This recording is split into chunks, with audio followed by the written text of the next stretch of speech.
Hello, hello. Welcome back.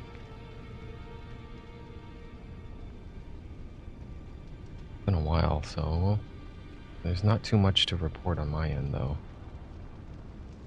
Let me get situated here. I don't really know what I'm gonna be doing today. I've just thought I love this game so far, and I'm still loving it. So I'm gonna probably pick an ending today and go with it because I think there's nothing else for me to do. But every time I feel like there's nothing left to do, there's more. I find that there's more, something else to grab. One of the things I think about is before I go into NG Plus cycle is to redeem all of the remembrance duplications. Go to all of the mausoleums and the sarcophaguses to duplicate remembrance bosses and then redeem those. And once that's done, then I can get going on beating Elden Beast. And right now I'm still on NG Plus. So this would be NG, if I finish this cycle, it'll go into NG Plus Plus. And I'm already like, I'm level 358. I've already maxed out strength and dexterity. Oh, hold on, let me adjust something here. I'm gonna get the microphone a little closer and then get comfortable. Yeah, so yeah, I'm already maxed out on strength and dex. And then endurance, I cranked it up to 97. I'll probably just do vigor next. And then I'll work on mind after that. I mean, it's been really slow to level up, so I don't think there's any hope of me becoming a caster at any point unless I respec at some point. The only thing I was thinking about changing is probably pumping intelligence to 12 or 16. And that'll unlock a few weapons that I can do cold infusion on. I heard cold infusion is pretty good. This is actually not, the frozen needle is not a good weapon for frozen frost buildup. The backhand blade does very well with frost buildup. If I choose to imbue it at the smith.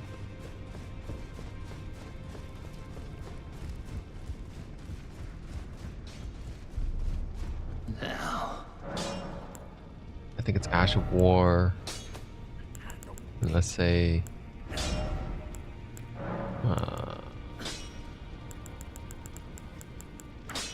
yeah, it goes up to 105. Frost buildup 105. Now I don't really know what that means because I hear that status ailment buildup is different for every weapon. Like there's different values depending on, like, they offset it so that slower weapons have probably more buildup, and then fast hitting multiple hit weapons have slower, like less buildup to balance it out maybe. But yeah, there's not much matchmaking. Like since I cranked in like 50 some levels, the last time I streamed I think I was 300-ish. I was close to like 300 or level 300. So now I'm 350. And I think that has impacted my ability to match up with the majority of the players. So what I could be doing to get more multiplayer co-op, I could just start a new character and just start over and see where everyone else is at in the early game, and try to imbue whatever knowledge I have into those players. Kind of.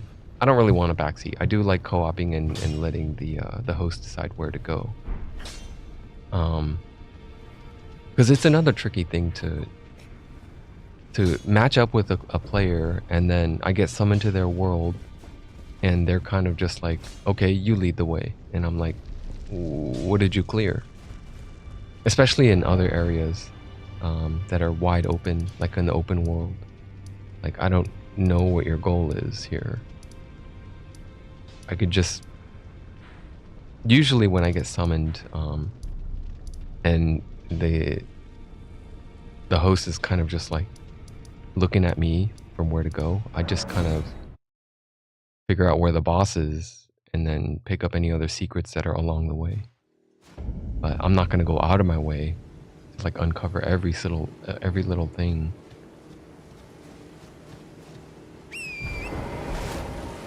Yeah, I'd like to try diving into some more co-op start, and then I'll probably hit up the remembrance duplications, and then I'll look for an ending to go for. The one thing I haven't done yet is I didn't meet the 3 fingers. I believe I have Ronnie's ending unlocked. I don't know how many endings there are, but I have Ronnie's ending unlocked. The moon ending. I believe I also have Fia's ending unlocked. The deathbed companion. And meeting the 3 fingers unlocks the frenzied flame ending. I could do that. Ah. Hello. How nice, Lise. And then I think that's 4 endings. There's probably more. I'm not aware. I'm already maxed out on arrows. Never mind. I thought I needed arrows.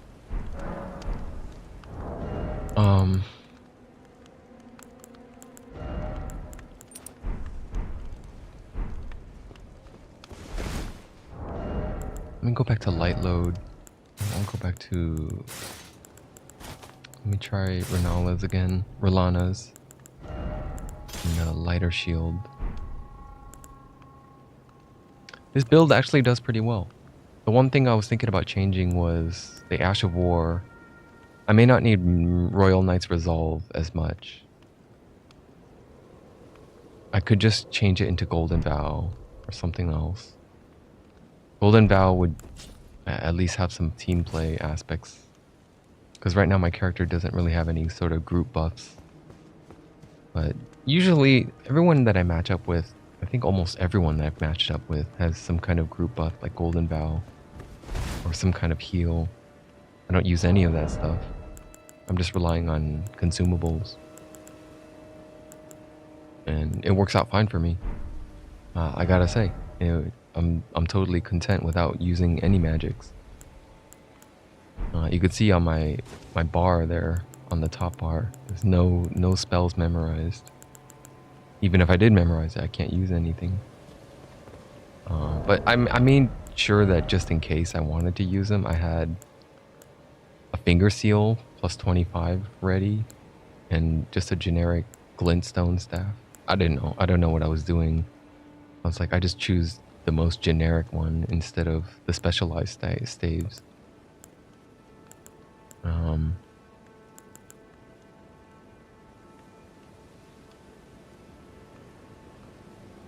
haven't used that one yet.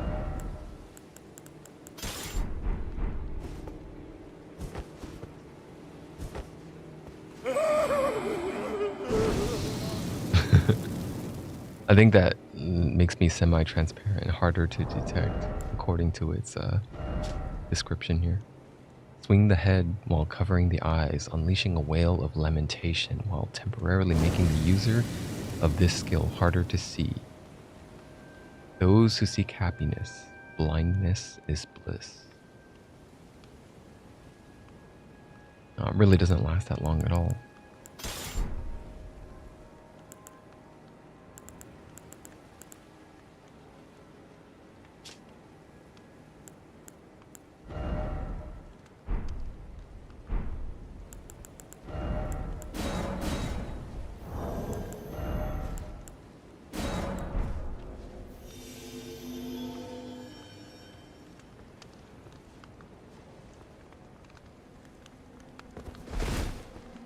I'm not sure if bell bearings carry over into NG+,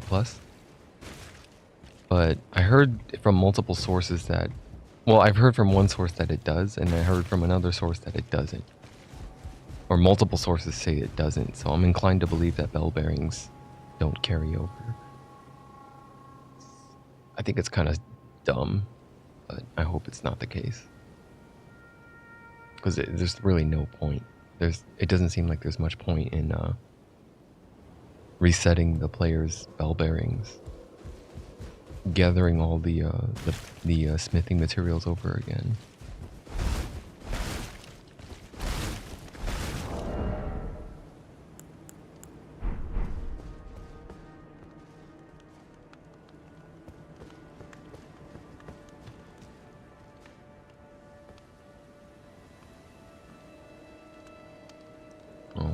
probably not going to get summoned.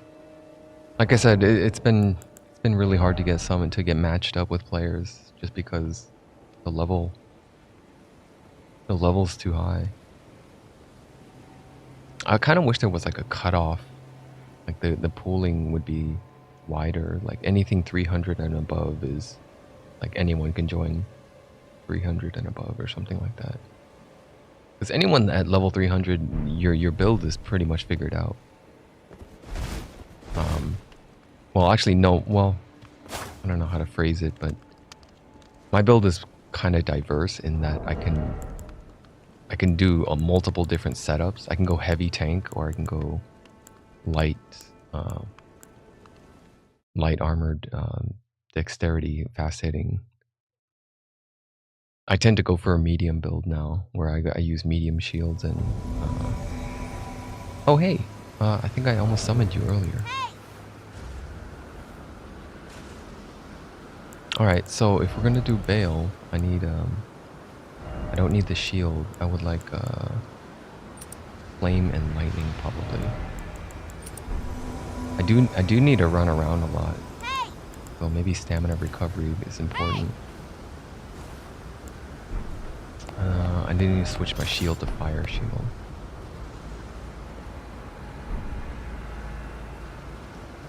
Okay, I can help you with Bale.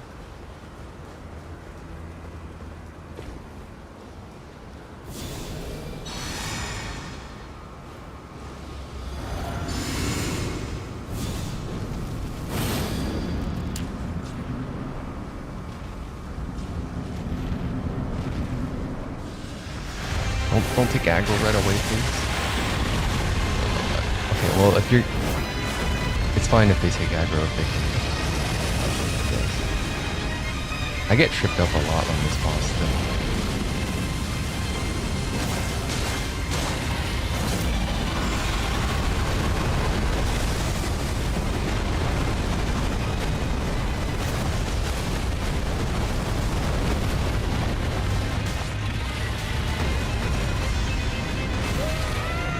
That tail swipe. Oh, actually, this is low damage. That must mean it's NG cycle, new character. Yeah, we're already like approaching phase 2, kind of.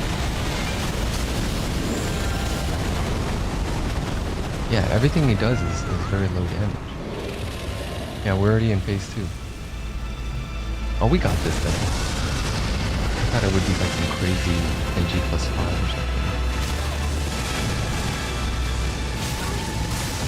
I'm getting tailed. I should be dead. But luckily not.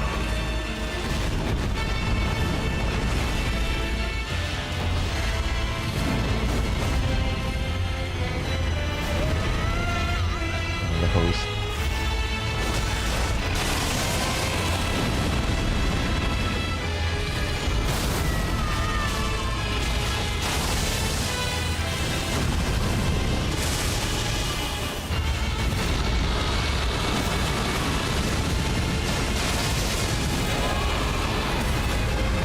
Oh my god, host, please. You're scary.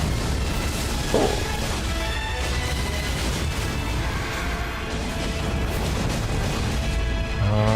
I don't know if I have time. I'll do it. Did I get it? I think I did. That's dead.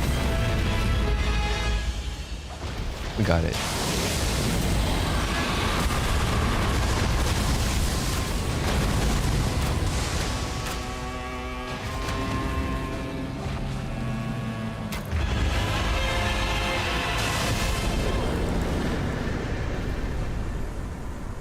Easy peasy.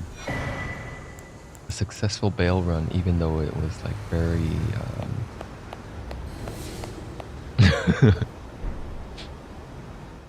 some of these players they love their characters. Cool. Alright, a successful co-op adventure. What did I get? Like 200 or I don't know. No, I probably got like 100k from that. At this point, I need 1.3 mil. 1.35 mil to get one level.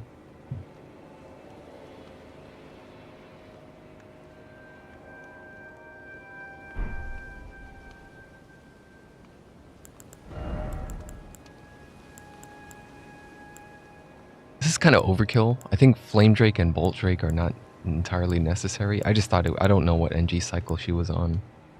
So I could have just probably got away with Pearl Drake and then something else.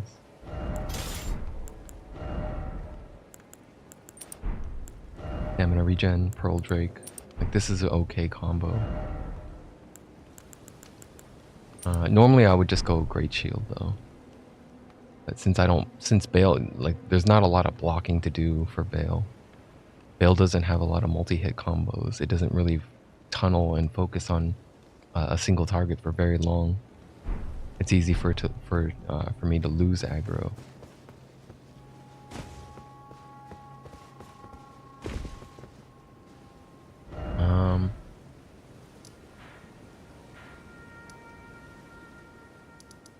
See, which other... Let me plan something out here.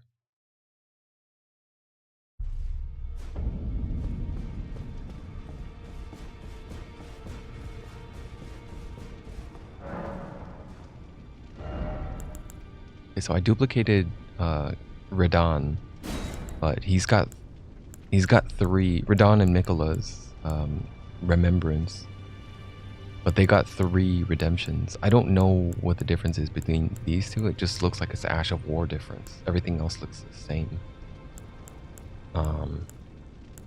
So I guess I could just duplicate it again and just grab all 3 of them. I see a lot of people use this in PvP, Light of Miquella.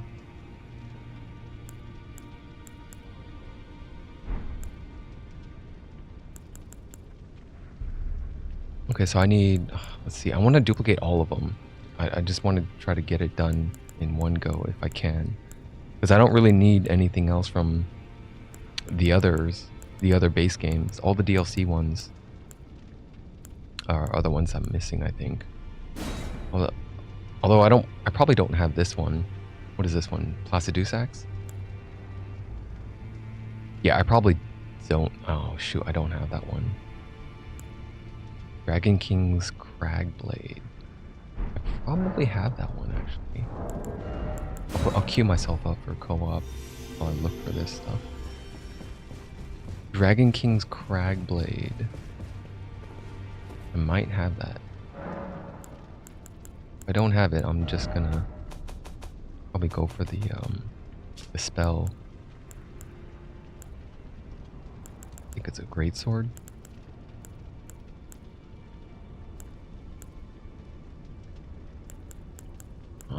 Maybe I don't have it.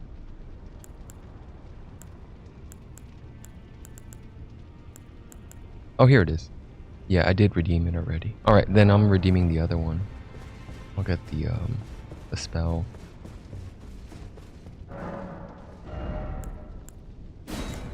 Placidusax Ruin. Oh, it's a heavy thrusting sword. Ooh. Oh, and it doesn't need any other... Oh, I could use that.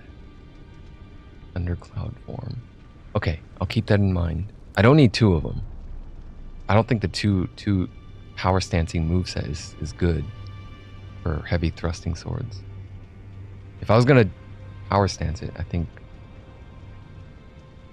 I'd rather do great APs.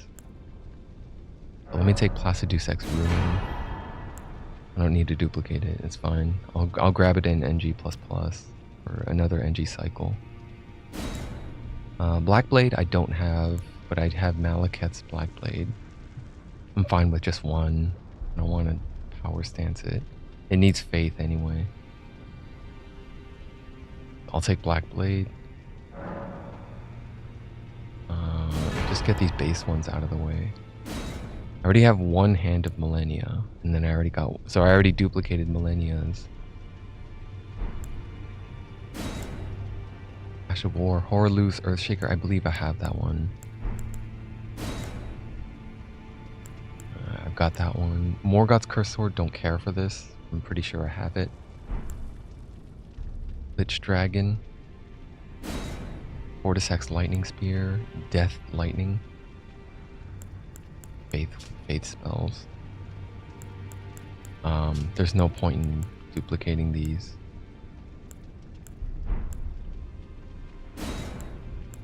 I'll just crush it for souls or runes.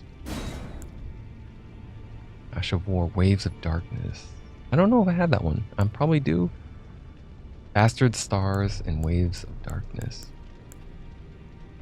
Bastard Stars, Waves of Darkness. Let me check.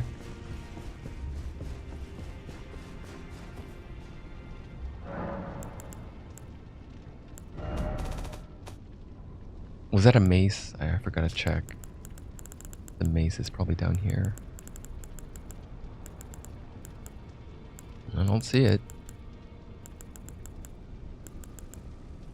Maybe I never claimed it.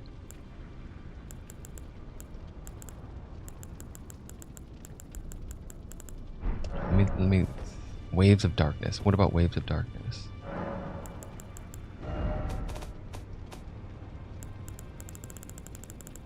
It's a purple mace looking thing. Can I look at Ash of Wars here? I'll come back and remember where I was at. Estelle. I'm gonna look at if I need to duplicate Estelle's weapons.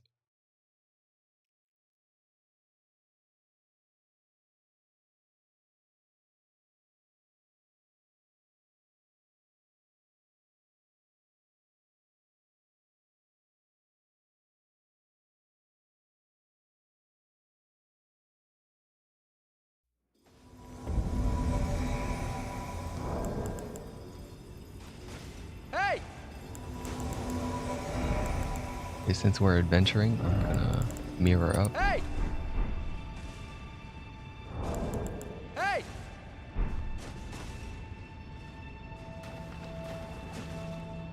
Okay. Usually when people summon me here as subterranean shunning grounds, they want to be guided, usually. Like, you probably don't know where to go, do you?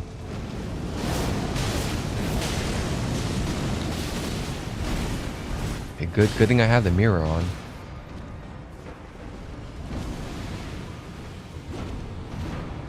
Oh, he's buffing. Okay, I see. We'll get this guy out of there. I'm gonna hide behind my summons. He's got that stupid move that he can do. Shit, that was a real host.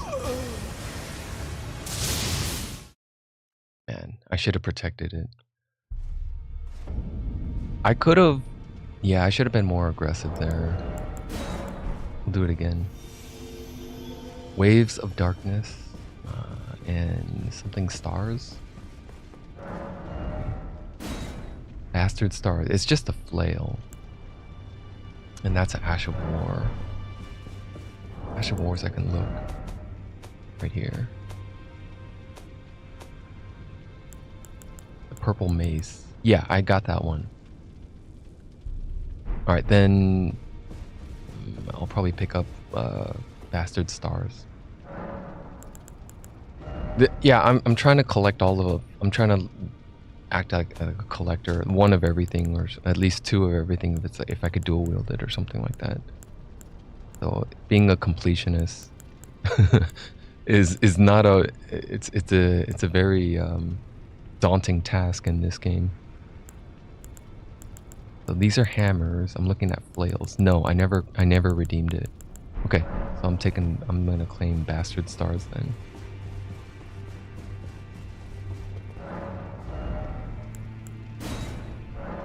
I don't know if I want to duplicate it. It's an intelligence weapon, so no. I'll just take it. I think I'll go back to this one. Lita's. I like the aesthetics. One of my favorite aesthetics of this build setup here is the literal white knight.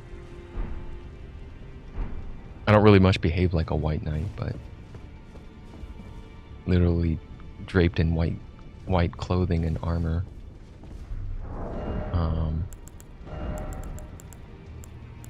I'll use stamina. There is a big drawback that I don't like about this game in that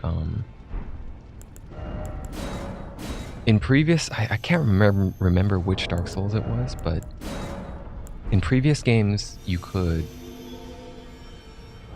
like the to be at light load is to be under 30% equip load. To be at medium load you have to be under 70 and above 30. And then anything above 70 is heavy, anything over 100 is cannot roll, cannot evade. So 30% and 70% is a big gap. So if I'm at 31%, I'm at medium load. I should at least still reap some sort of benefit, right? But no. 31%. In this game, it feels like 31% equip burden and 69% equip burden is the same. I don't regenerate stamina. In previous Dark Souls games, it was like you can I think you could get more stamina regeneration. I can't remember. It might be Dark Souls 2, the black sheep of the family. So maybe that might be the reason. But Sasquatch, what's up, man? Hey, goddammit, it's another fucking press 1 to continue kind of shit. Deb, how much did that little snot spend? 500? $500. Damn it, Deb, I told you. Getting an iPad for our kids this early was a bad idea. What did he even spend it on? Fucking hell, Amex has the shittiest customer service, man. No, I will not mind my fucking French. Say what? No, he bought 100 gift subs? Well, shit, that's money well spent. Now I feel even worse. A little shit better hide from me the next few days, you hear me?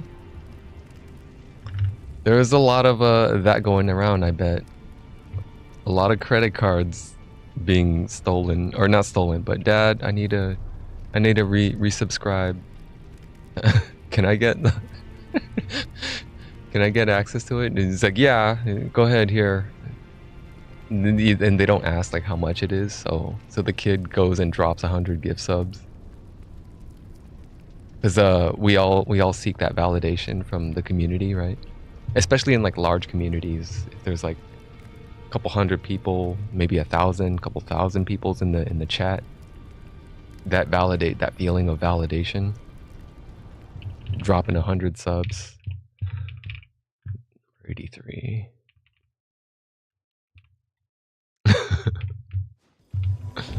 Oh shit, we're doing bail again. Alright, hold on. Let me save it.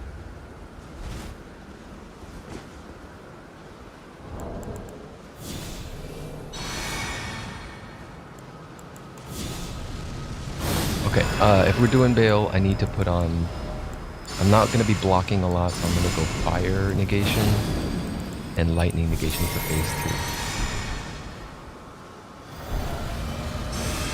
I feel like these guys dig my my fashion sense here. They both gave me a bow.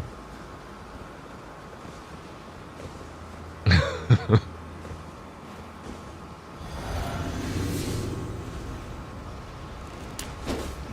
gonna get physical negation on, and then eat a giant prawn for extra physical negation. I don't know what NG cycle this is, so it's gonna be dangerous. I always assume danger first. Yeah, that did quite a lot of damage on one shot.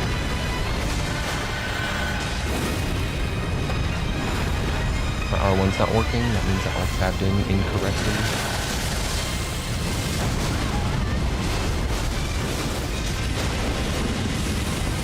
He's doing the get off me move, so I need to back away. Yeah, there's a... Oh shit, that's a grab. There's a big bug. Well, I don't know if it's a bug. I think it's just intended. Bale can do it also. Bale's fire goes through the fog wall. But Radon's meteoric slam that he opens with also goes through the fog wall. So yeah, it definitely fucks up coming. Get the wing stance in. I'm too late. I got burned. But we got some healers in the party though. Okay. get him to phase 2. I'll do some more poise damage. R2 wing stance does more poise damage than R1.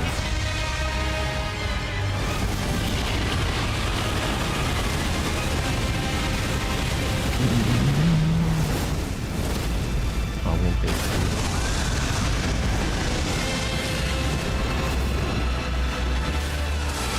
Alright, man. I'll see you in a bit.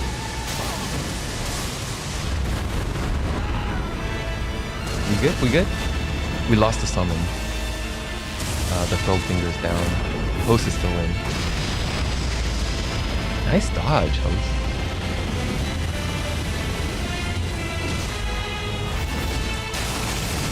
I'm doing the get off move. I'm sorry, I don't have heals. I could try to pull aggro.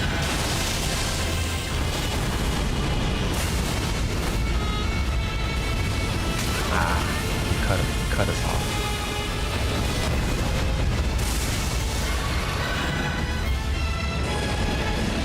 Doing the get off move. He does it way too often if you're in the vicinity. Fuck,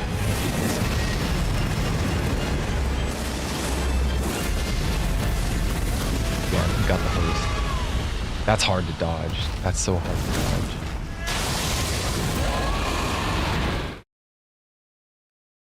We shouldn't have lost our summon there.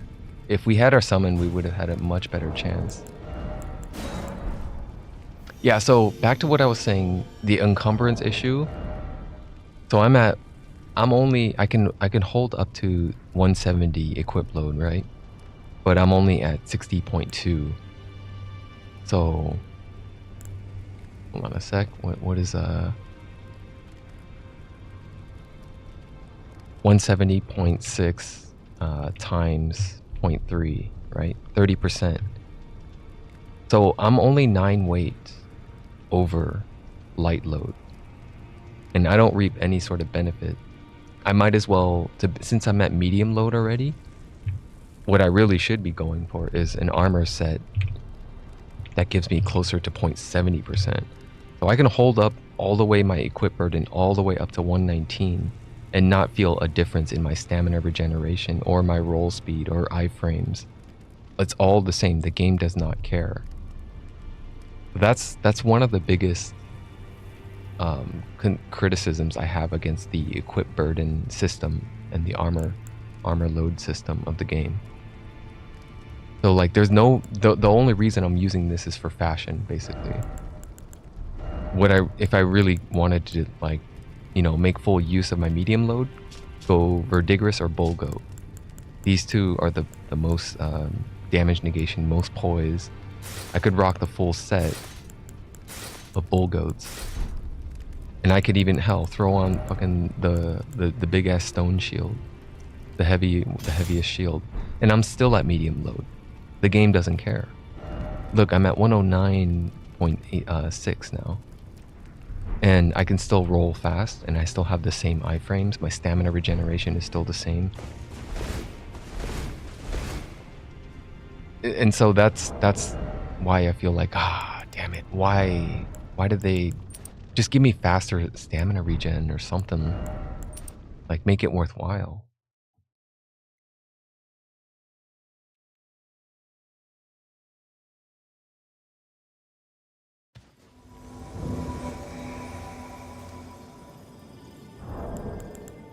I'm sorry, I'm in Bulgoats. He probably summoned me when I was at, I can go back here. I'll go back to the fashion sense that I had earlier. There, this is the person you summoned. I didn't mean to come out in Bulgoats. And then since you're adventuring, I'll put on the mirror. So if we get invaded, I can trick the host, or trick the invader.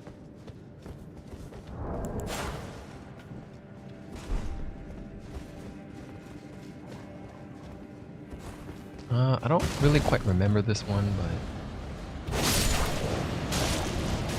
my R1's not working again. There we go. Oh, you're using my lady too. It's a very popular weapon, it seems. I've matched it up with quite a few people who like to use this weapon. I kind of, oh man, I need to learn some more video editing, and I want to record a segment. My idea for this was an analysis on why Milady is such a good weapon. I just think it's well designed, and my major criticism with it is, I'll put that in the video, but everything has like a flow in terms of the weapon animation, except for wing stance.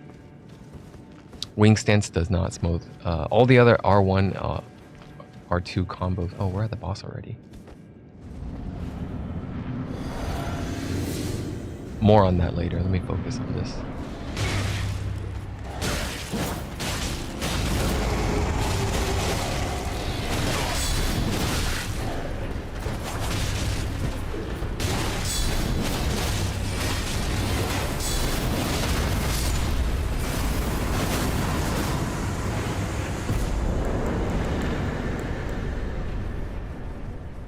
Thank you.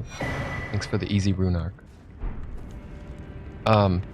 So I need to showcase it on at another spot outside of the round table, so I can actually do combat. Maybe I could just jump off the balcony here. So part of the segment, maybe I could snip it if I record it here. I mean, it's already broadcasting. The wing stance is great in that it has a cool, intimidating pose.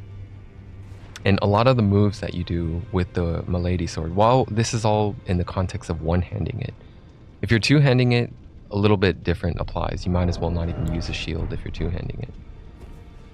But if you're one-handing it, the animation flows smoothly when you do the R2 into R1 combo. R2 does 2 slashes, R1 follow-up, lands in wing stance animation. However, if I hold L2 to issue the command to initiate wing stance, there's a little gap in the animation, and I cannot execute it until that reset happens. That's my biggest criticism with the weapon. If it flowed smoothly, because everything else flows very smoothly with this weapon, the dashing R1 flows smoothly into another R1, into wing stance. So if I do dashing R1, R1, wing stance resets it. There's a little hiccup in the animation there. Dashing R2 into R1, R1. Wait. I think it was R2, dashing R2 into R1, R1, into R2. Oh wait, yeah. That's a long combo. I need to list that out, and I need to find the graphics for it. But the longest combo the string combo is dashing R2, R1, R1, R2, R2, R1 into wing stance. See how it all flows smoothly except for that last wing stance thing. Well, I guess the second R2 doesn't flow that smoothly. R2 flows smoothly, but when you go into dashing R2 into R1, R1, R2, the second R2 doesn't. There's a little hiccup there in the animation.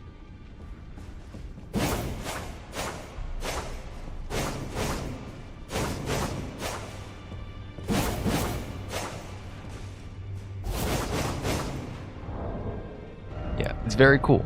It's a very cool weapon. And it looked cooler one-handing it. The two-handed moveset is a little different. I think a few of the combos change. Then it doesn't flow as smoothly. Any time when the player leaves the sword in the raised behind your back kind of thing, that combos into R1.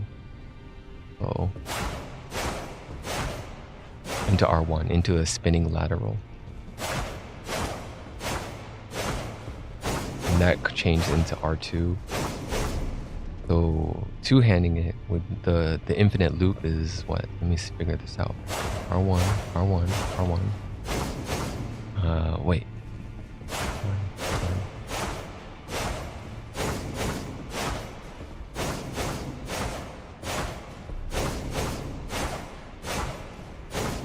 Okay, so the infinite loop is R1, R1. So it goes R2, R1, R1, R2, R1, R1. It's an infinite loop.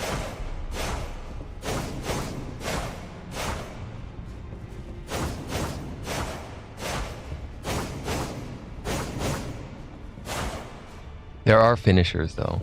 Finishers that don't loop into anything.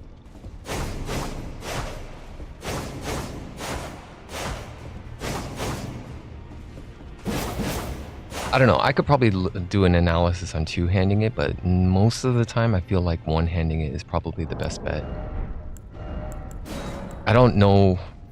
I know it's a very popular choice though. A lot of people like to two-hand a weapon. I haven't come across any co-op players using Milady as a two-hander. Anytime someone two-hands a weapon, they go with a big chonky or a sword or a mace or a hammer or something. But regardless, it's a popular choice to use that two-handed solely because two-handed sword talisman exists now. I believe it's a 10% boost on. I'm just ballparking it. I don't know. I didn't do my research. 10%. Claw talisman is 10%, I think. Lacerating cross tree, I think that's 10%. Two-handed sword talisman seems like it would be a tremendous boost in all attacks if it was the case. But I'm not sure.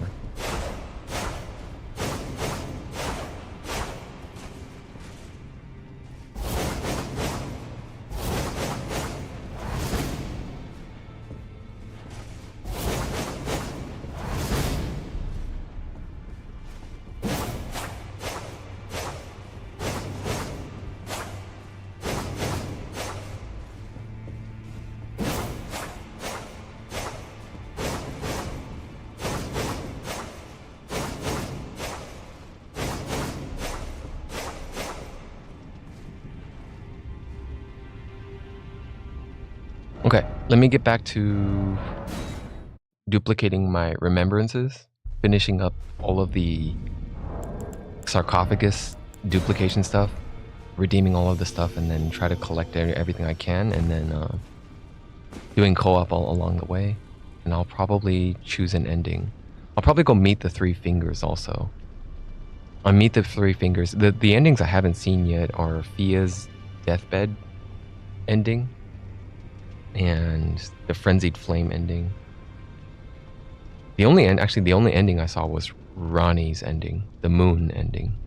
So I don't know. I could just look it up if I want to see the other endings, but I don't know. I kind of feel like watching it for myself locally on this save file. But yeah, let me store my other fingerprint stone shield. Got my second one just recently. I'm not going to use it though.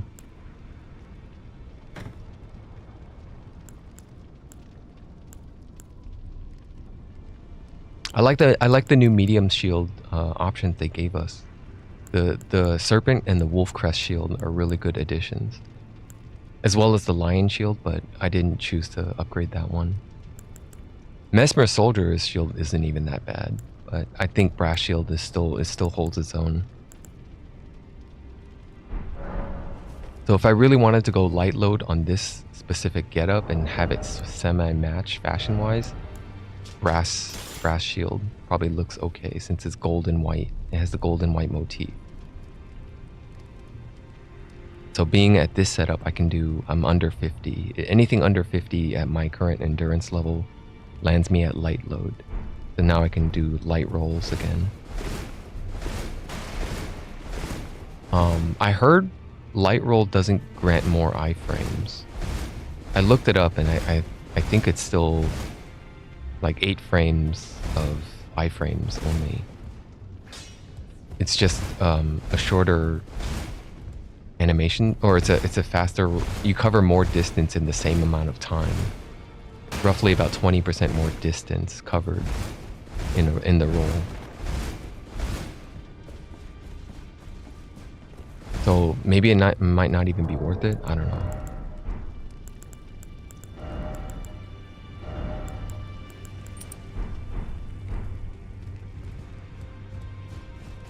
If bell bearings, another thing I could do before I go into NG cycles, collecting all the bell bearings. But I kind of want to verify for myself first if the bell bearings do carry over into next journey. Because if I wanted to collect all the bell bearings, what I would have to do is go through all of the world and butcher all of the merchants and collect their bell bearings, kill them, and turn them in. Then I could buy all the stuff here at the Twin Maiden Husks. Oh shit, we're doing Radon? Alright. Hey! We're doing Radon. I'm going,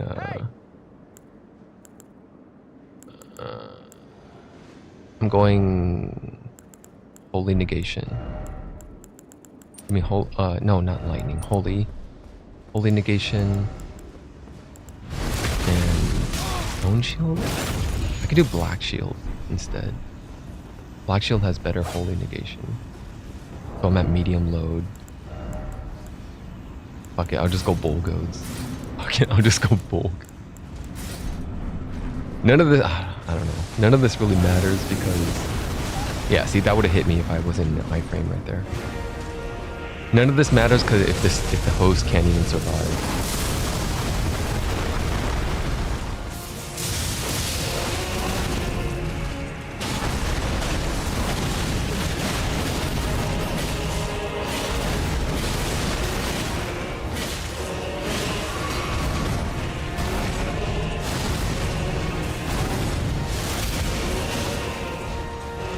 This looks kind of...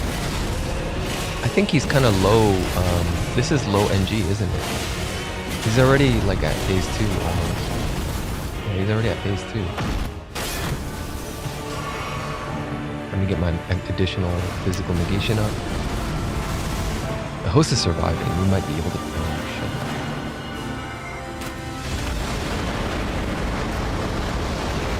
Fuck a few arrows in him. Stupid of me. Ah, shit. Oh, I fucked up. I need more practice with Radon. I need much more practice with Radon.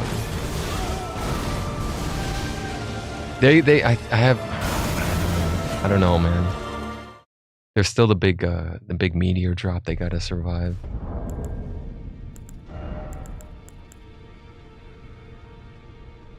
Yeah, I shouldn't have died there. But yeah, Black Steel, Great Shield is probably the best. If I want to block. Just because it has the most holy negation.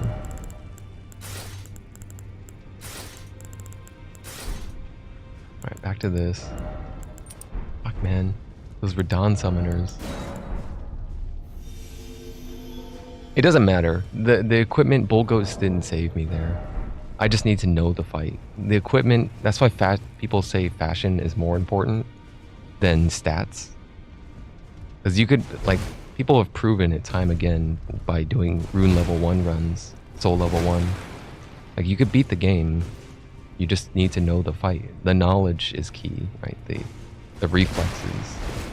Learning how to read animations and stuff like that. I didn't get that. It's because I killed Radon on like under 10 tries or something. So I didn't get a lot of time to you know, intimacy to learn all the movesets.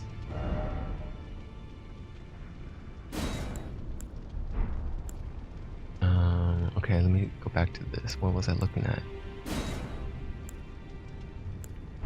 The Omen King I don't want. Lich Dragon, I'm gonna crush these two for souls because I already redeemed. I don't really care about Morgoth's Cursed Sword. First Blood Slice, what's that? Raise charge forward, delivered downward diagonal. Trail of the blade is followed by a burst of flame. Cool. Millennia, I already have Scarlet Aeonia, and I already have 1 copy of Millennia's sword. I don't care for 2. It's not that good of a weapon. It's people just use it for waterfowl. There's better katanas. Horalu. I have Axe of Godfrey and I have that. So crush these for souls as well, probably. Okay, so this is all DLC stuff here. Dancing Dragon, Onwards, Putrescent Knight, Gaius, Sunflower. I might want to grab a third copy of Mikola so I can redeem both Greatsword of Radon's, Light and Lord.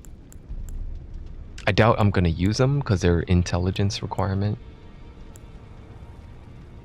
Or maybe I'll just settle for 2. I already duplicated it once. That means I could just pick up Light of Mikola's incantation. And then choose either Light Speed Slash or Promised Consort.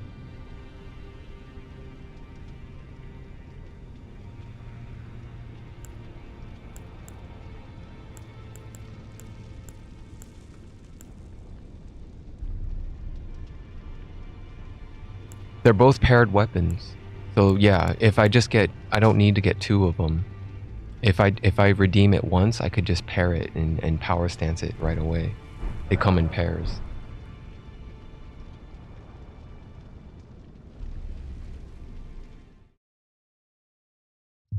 Alright, let's see where I get taken.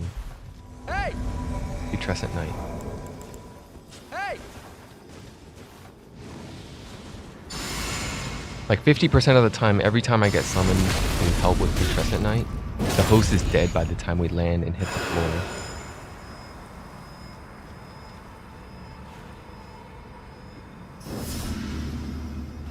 That's a Bloodborne animation right there, that needle injection into the neck.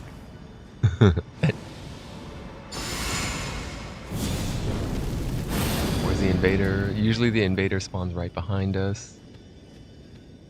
Alright, we're going in.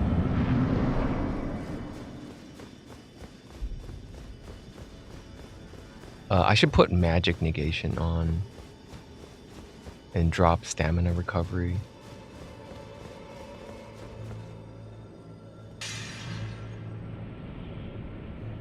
Let's see if the host can survive long enough by the time I hit the ground. I think he'll survive. Yeah, he survived. Congrats.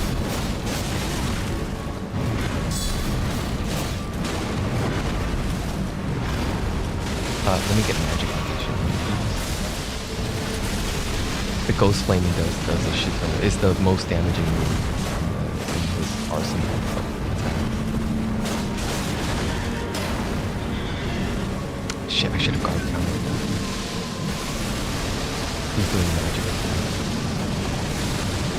Jump. Jump again. Jump again. Wing stance. Wing stance again? Is that host? No, that's not the host. Cut him off. Wing stance.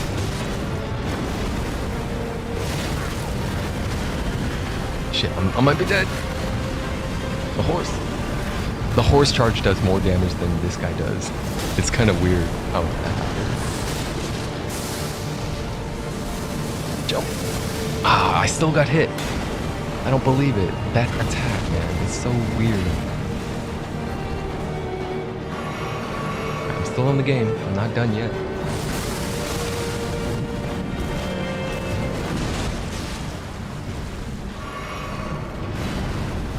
He's almost stance broken, so I wanna go for some wing stance R2s.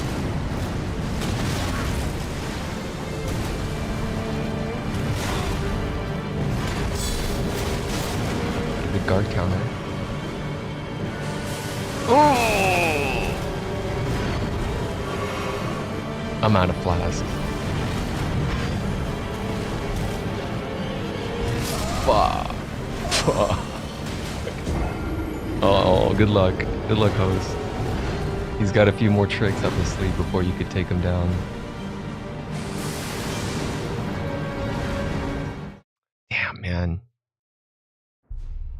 I really need to figure out how to time that jump for when he does the reverse flame. When he spits out all of the black goo that flies in a ring, and it closes in on him. The flames. I need to break lock on and look behind me. I think that's what I need to do to learn how to dodge that better.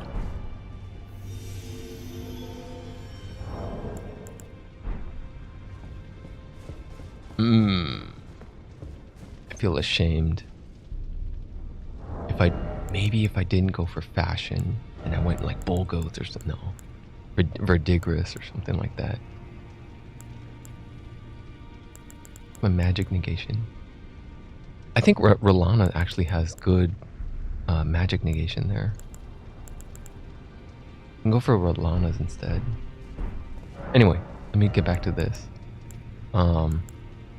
Yeah, so I'll just pick one for Mikola's. I'll grab the spell and then a copy of one of the great swords.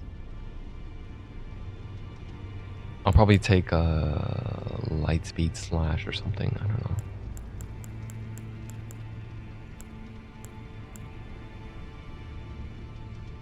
I don't know. Promise Consort. I didn't even get to see what they do, so I don't know what I'm picking here. But for all of these, I'll try to duplicate all of them because... Wait, I already got Sword Lance. I could pick up Blades of Stone. Okay, that one's done. Yeah, I already got the Sword Lance because I wanted to see what that was because it was a heavy thrusting sword that didn't require Intelligence, Faith, or Arcane.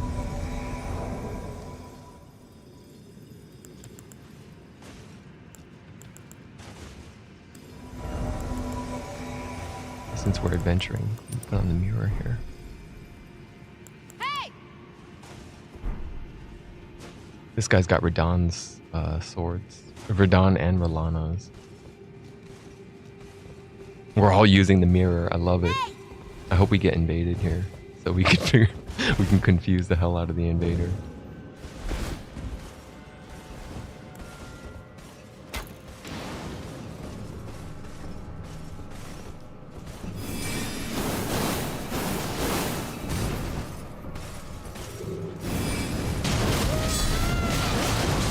Bro, you saw that coming, didn't you? Fuck, I was too slow. I was too slow on the misery chord. Alright, let's confuse the hell out of this invader now. We're all mirrored up. Here, I'll stand guard. Oh, there's the invader. Okay. Raiden.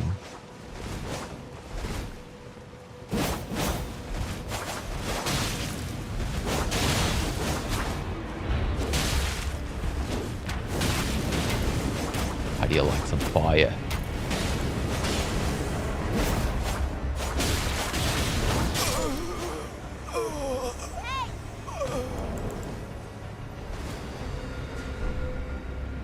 He didn't get a chance to do much because we were on his ass the whole time.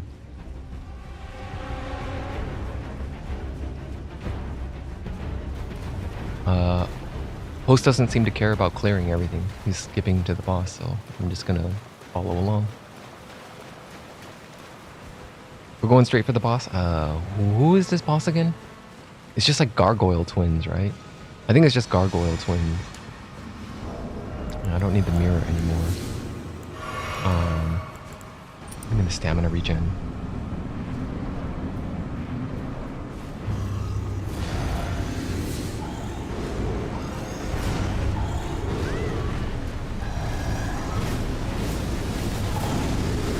Ah shit, this poison is no good. The hitboxes are very rapid. Hey, get down from there.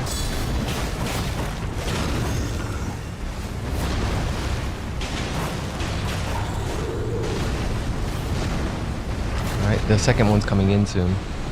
We gotta finish this one quicker. Going through some stance breaks. Wing stance R2. I better not die. Okay, the first one's down.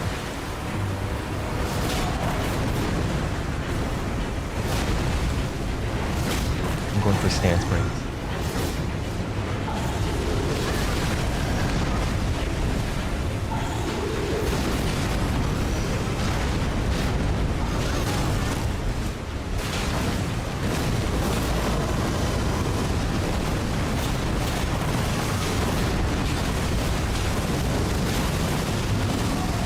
Fuck your poison. Oh, I hate their poison so much. Alright, I got the poise break at least. Got that misery cord in there.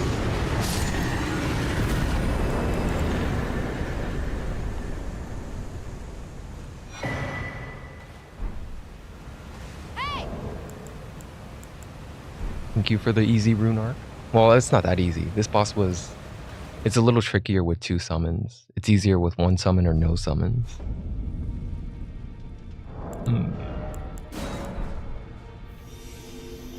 Okay, let me take a look. How many do I need to duplicate here? Dancing Lion, Putrescent Knight, Shadow Sunflower, Saint of the Bud, 1, 2, 3, 4, 5, the Frenzy Flame, Mother of Fingers, and Mesmer the Impaler. 7 of them. I think I might have 7. I marked them on the map for the base game. I missed like 1 or 2. That one's already redeemed, I think. I marked that one. Damn, I keep getting summoned. That one, I don't think I redeemed yet. I'm gonna go look for that one to see if I can redeem that one, that duplicate.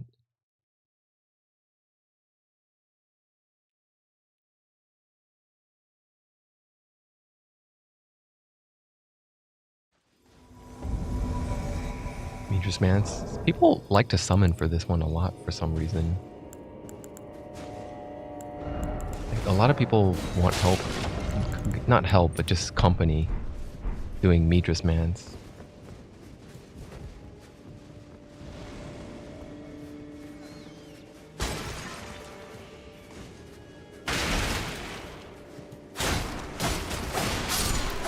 Oh, I got the misery cord on still.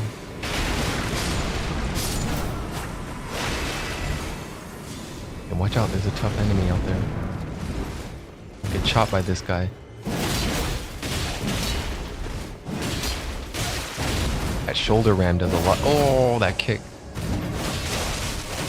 Oh, fuck, what? It's this lag. This lag is making him glitch. Y'all okay? Anyone got heals? We still have a boss to beat, so I don't want to chug my flask right now. There's the heals. Thank you. Thank you for the heal.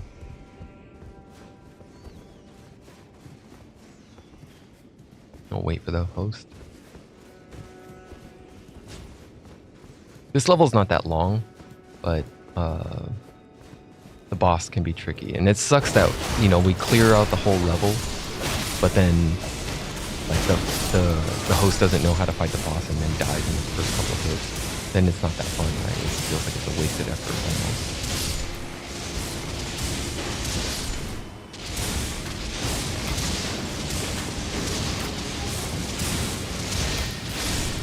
I got him. Let's move on. This guy needs help.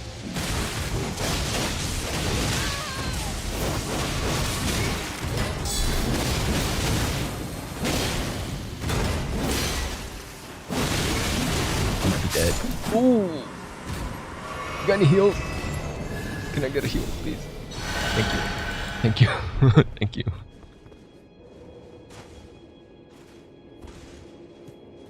I think he gets it now. He gets that I'm thanking him for the heals because I want to conserve flasks.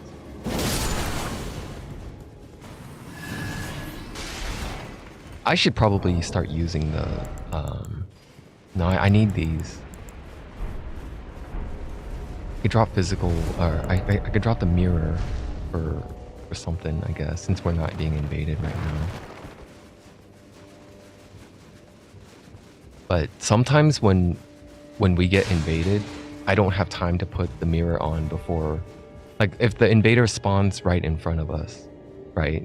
He's gonna know once I flip to the mirror that I'm not the host.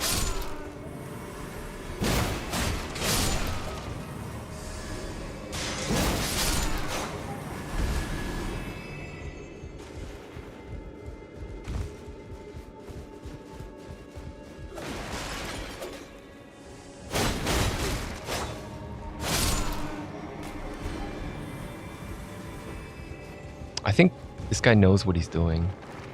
Because he went straight for that pickup. I don't know, I forgot what that pickup is, but this is probably not the first time through the dungeon for the host. Actually, no, of course it's not, because he's wearing Lita's armor. He's wearing the same armor I am, so this is like NG++ or NG++. +++?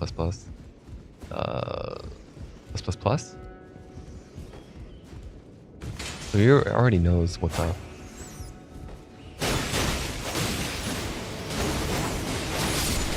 Ah, that's where I was. That's much better.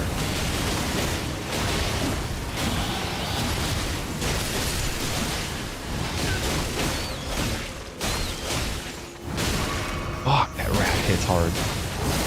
Oh my god.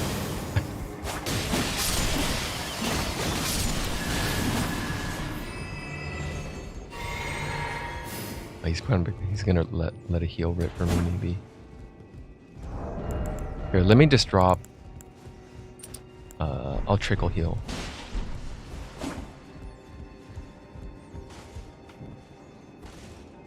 And then the other thing I could do here is...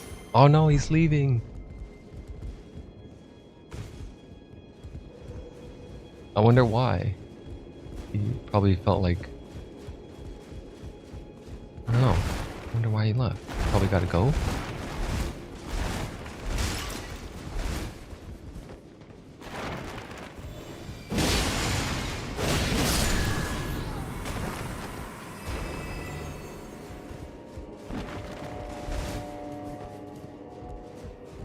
Probably sick of healing me. I don't want to waste MP on this scrub. You're just gonna get two-shot by the... If we're... Oh man, if that giant rat did that much damage on one bite, the Frenzied Flame is gonna two-shot me probably, or one-shot me. It's got some deadly ass moves. We gotta flip the lever first. Oh no!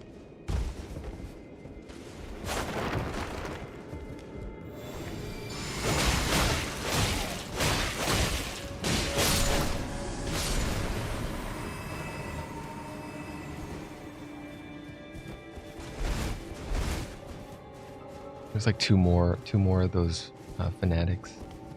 More here.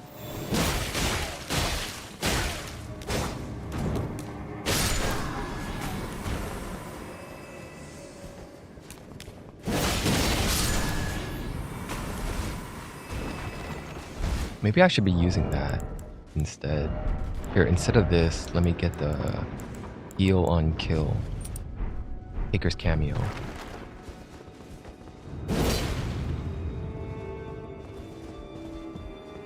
Because I already have a pretty hefty shield, so I may not need the extra guard boost.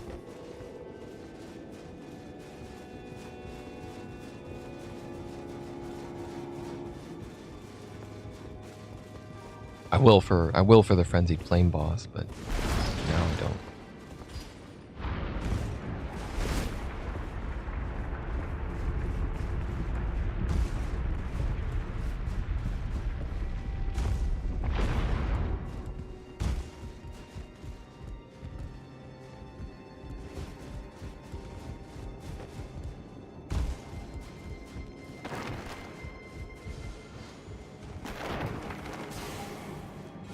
What do you want to do? How do you want to approach this? Oh shit! We got caught already.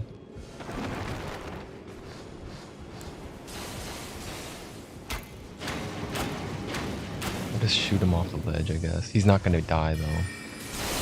Oh, okay, I'm going down.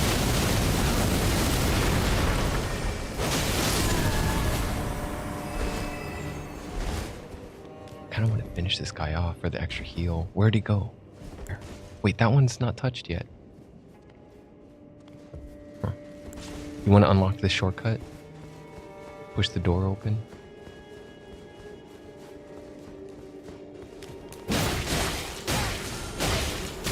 Fuck!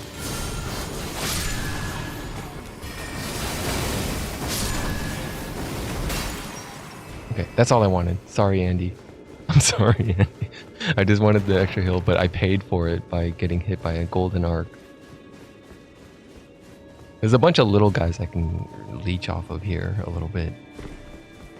There's like 3 enemies here in this room.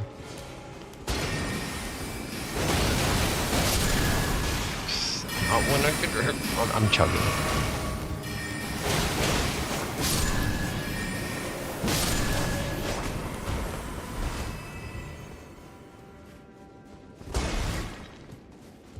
This ladder doesn't need to be... Oh, you should kick this ladder down if you want it. Kick that ladder down. Okay. Alright, we're here. You want to summon another one, or just you and I? Oh, he's not done exploring yet. The mirror. Put on the mirror.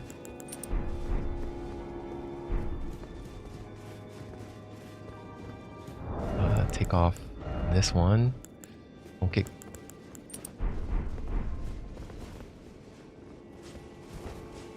Shit.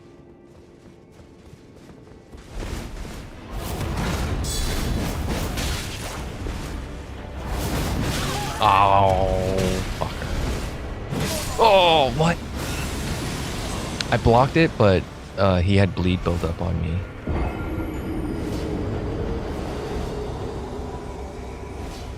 He could... I think he's got it. I think Andy could take care of that invader.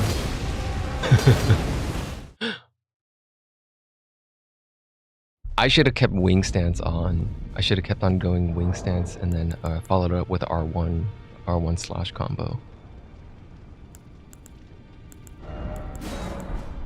Man, so many fails today. Already like three fails and like 2 successes. Well, let me check DLC area first. I think that one is not redeemed yet. I'm gonna go for that one. Fingerstone Hill. In the meantime, I don't know if this fashion is worth it, man. I'm paying for it with the damage negation.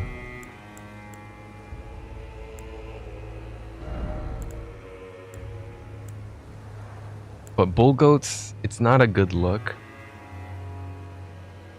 I don't like the fashion for Verdigris or bull goats. Or any of the heaviest. Like, they're ugly as hell. The heaviest armor that I could think of that looks okay is Solitude set. Or Radon. Young Radons. I can go Young Radons probably. There's another configuration I could use. If I use full Young Lion set with no shield and backhand blades, that's light enough to be at light encumbrance. What do I use for backhand blades? I think I just go like lacerating, rotten wing sword. Rotten Wing Sword, and I don't know, I could go Poise or Alexander Shard. I like Lacerating since the running attack is so good. Yeah, so I'm under 50 with this setup. I even have enough weight encumbrance to slap on martial arts on the offhand. So this would be a light load setup where I have semi-decent damage negation, I guess. And then I have access to quick attacks and blind spot again.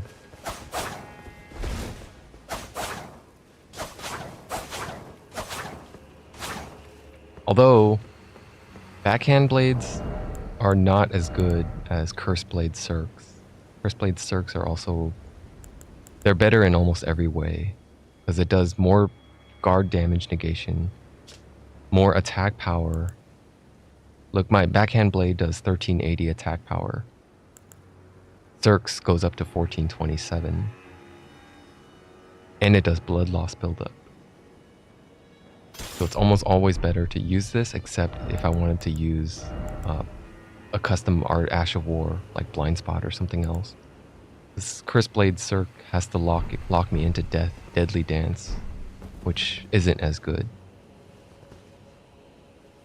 But it does more damage. I think it also has shorter range. The attack range is slightly shorter on the chakrams. Anyway, let me head for that duplication remembrance thing. See if it's still there. Am I still at light load? No, I'm at medium load now. It's 2.5 heavier. So if I drop martial arts, that puts me at light load. Okay.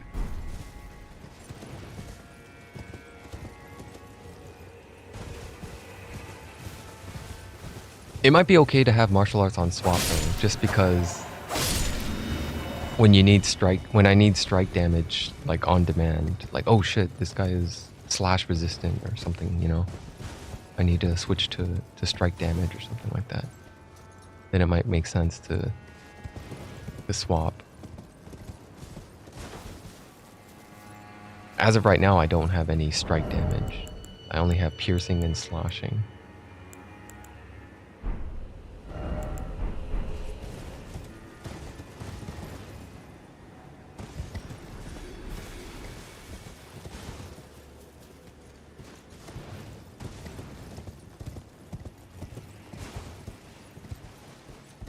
Just drop here.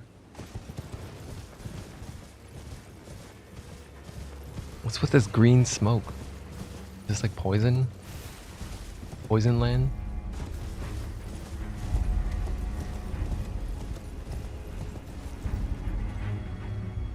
Guarding it.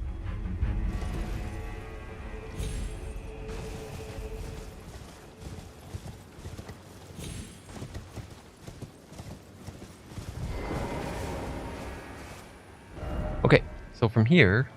Oh, I aggroed something.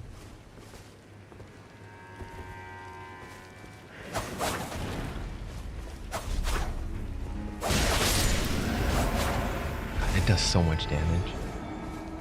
What do you got, Big Finger? What do you got?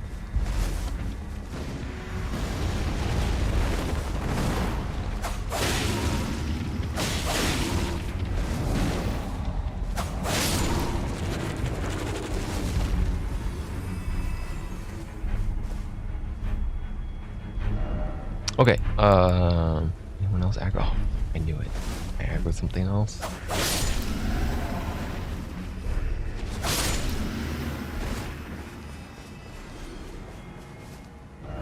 Okay, no aggro. But I have a lot of options. Just do the DLC stuff. The Dancing Lion or something. Or Relana's.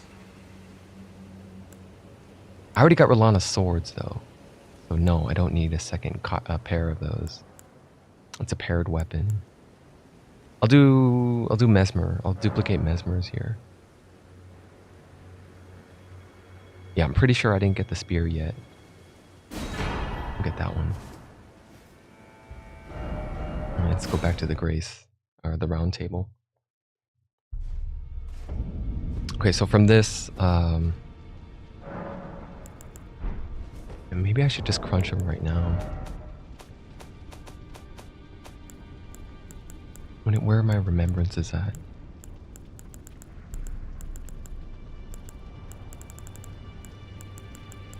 Damn, that one... That was a unique sarcophagus. It let me duplicate all of the stuff I didn't have. Like, it let me duplicate all of the remembrances. Not just a select few. So I think those are unique in a way, because some of the mausoleums, they're limited in selection on what I could duplicate. Anyway, I have two Mesmers now, right? So I can claim the Spear of the Impaler and the Orb. I'll take that, and I'll take that one. And then for Radon, I haven't decided yet. I'll leave it alone.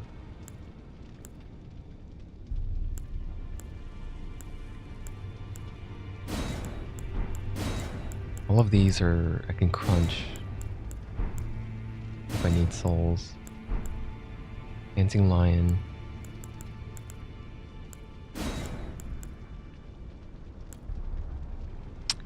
Staff of Great Beyond. That looks like it's an Int and Faith catalyst. Yeah, it looks like it could be used for both incantations and sorceries. Does it say that? Mother of Fingers, Microcosm, Raise Aloft, and the Crux where they form. Catalyst for both sorceries and incantations. Yeah, it's there.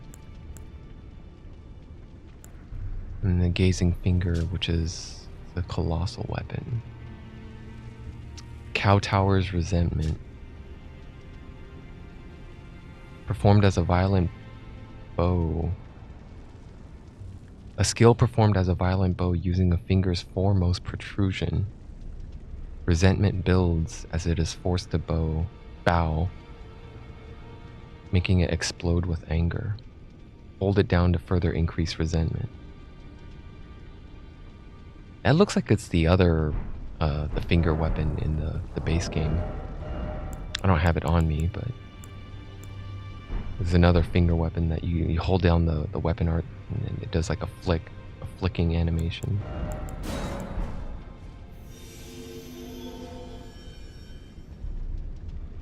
So how many more do I need? 1, 2, 3, 4, 6. I need 6 more duplicates. I think I can do this one next. Go here.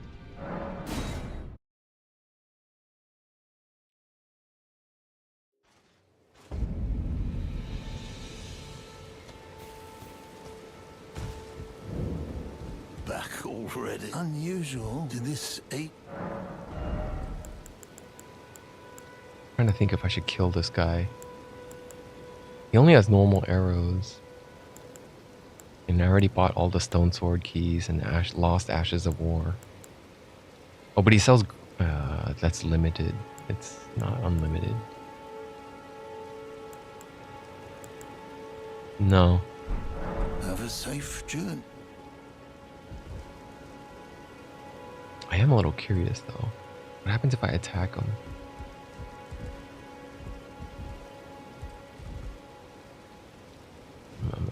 His ass. Pity this. Offered by a highwayman. Give me that bell bearing. I must have lost my touch. I'm sorry about that. But I'm bell bearing collecting. I'm collecting it. In the off chance that it does carry over into next journey, it would be really nice to have a vendor, the round table vendor, to have all of the items available. Well, once I started, I can't stop now. I gotta go kill all of them now. That's another thing I'm gonna do before. It hasn't been redeemed yet. And this one is unique also. Look, I could redeem all of the remembrances, even the ones not in my possession. Radon, Rykard, Morgott, Moog, Millennia. I'm just gonna duplicate the DLC stuff. Which one? I think Rolana I don't need.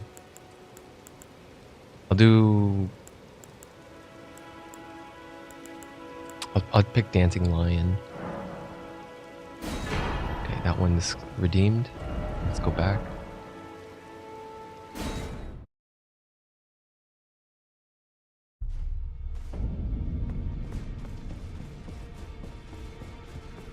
Let me double check Rolana's. Rolana I don't even possess anymore. Hold on, let me look it up. What was her other choice? I probably didn't pick the other one. I just chose one and didn't grab the other.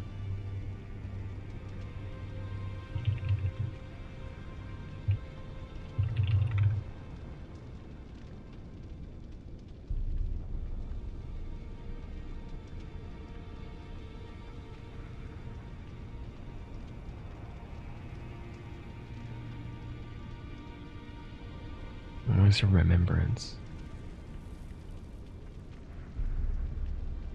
Remembrance of the Twin Moon Night.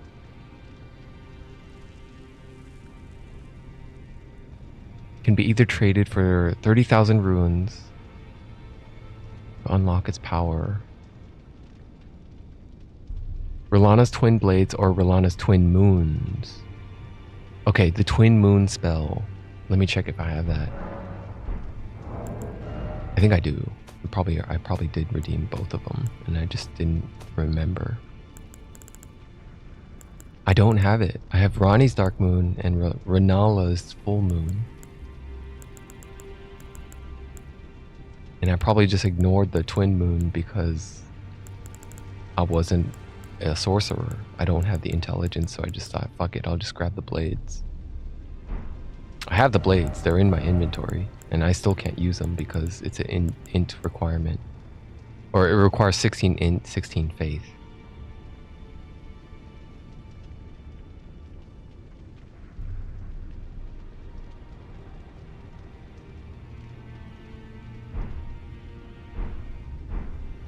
Okay, I will duplicate it. Fuck, that's another added to my list then.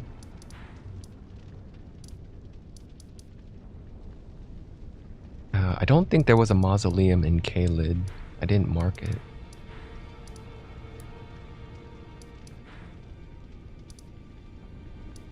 Let me check the one down here. There's 3 of them clustered all in this area here. I'll check the one down here in Liurnia first.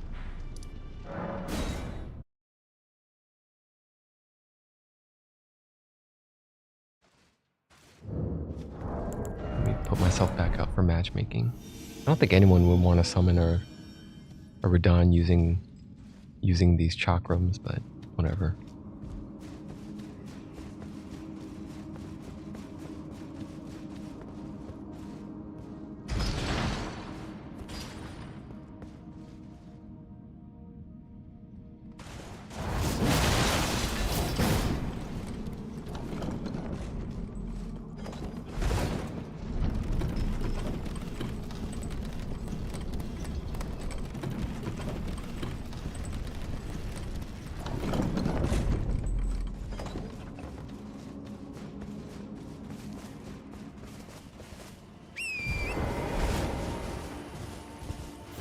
I got summoned.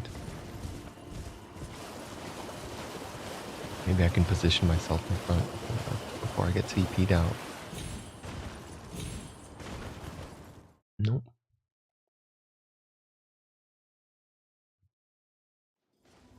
Oh, fuck, another Radahn fight. Hey! Oh, fuck. Alright, I'm doing it as is. Forget all the swapping around. Well, no. No rotten wing. Give me golden braid.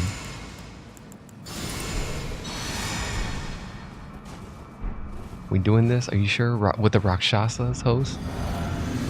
Host is using Rakshasas. Rakshasas.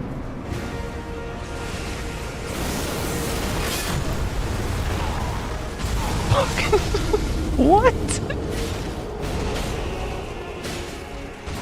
What the hell? Which NG cycle is this, man? I blocked it too.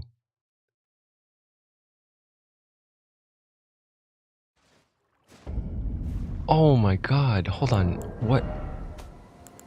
Yeah, I have deflecting hard tier.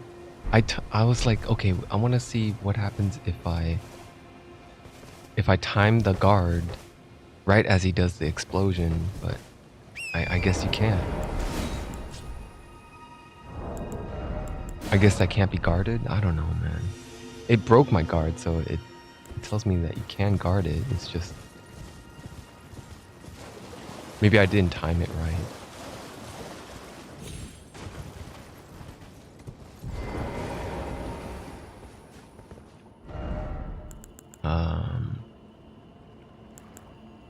Rilana's.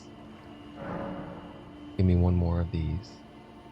I think they changed it in the patch recently. Like I thought you could only duplicate the remembrances that you currently have in possession, not anything that I've cleared. It seems like I don't have all of these in my possession, but they let me duplicate them regardless.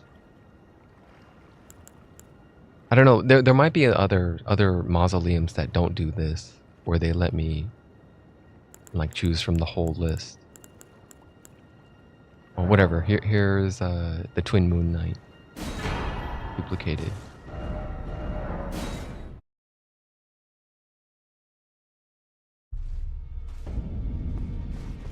Oh my god, that was such a shameful display.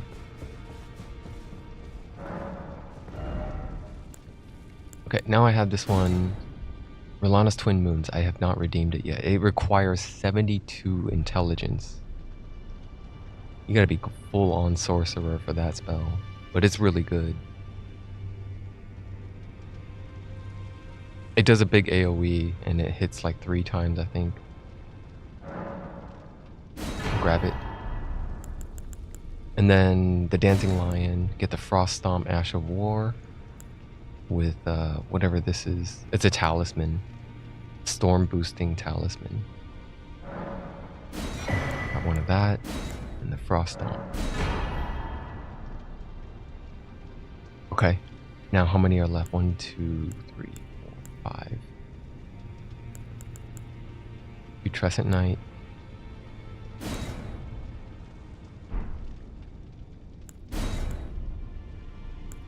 All the stuff I can't use. Yeah, I can't use any of the remaining ones, so they're not really that high priority. Well,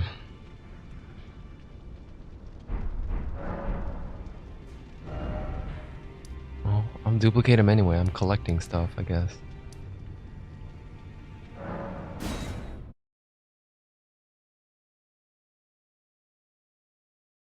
At least I have a lot of larval tiers, so if I ever want to try them out, I could just respec.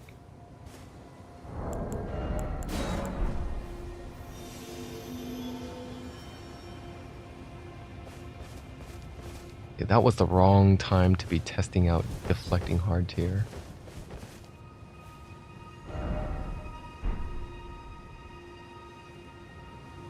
No, the respec items are limited. You can only grab a limited amount of respecs per new journey. There's like 13 in the base game or something. 13 to 15 larval tiers, and then there's like 7 or 8 in the DLC. I don't know where all of them are in the DLC. Yeah, it's plenty enough, but no, it's not unlimited, is what I meant to say. Like, some people want, you know, some people take comfort in, oh, it's unlimited. I could just farm it, you know. No, you can only get it, and you could trade it too. So I could summon, I could drop, you know, I could drop a summon sign, and then I could join a friend's game, and I could say, oh, you need a respec here, I have extra. You can have, how many am I holding now? I'm holding like 30 or something. Yeah, I could just pass it to a buddy, and then they can respec using that. So that's fine.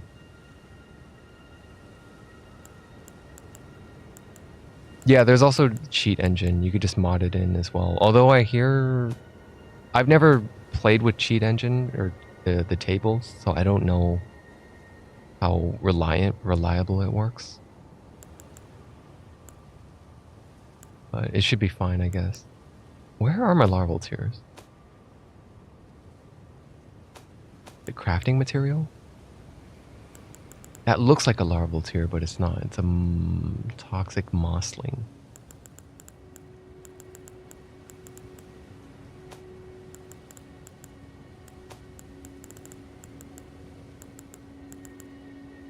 I'm holding 28 normal larval tiers, and I've gathered 5 in the DLC so far. I probably did not get all of them yet.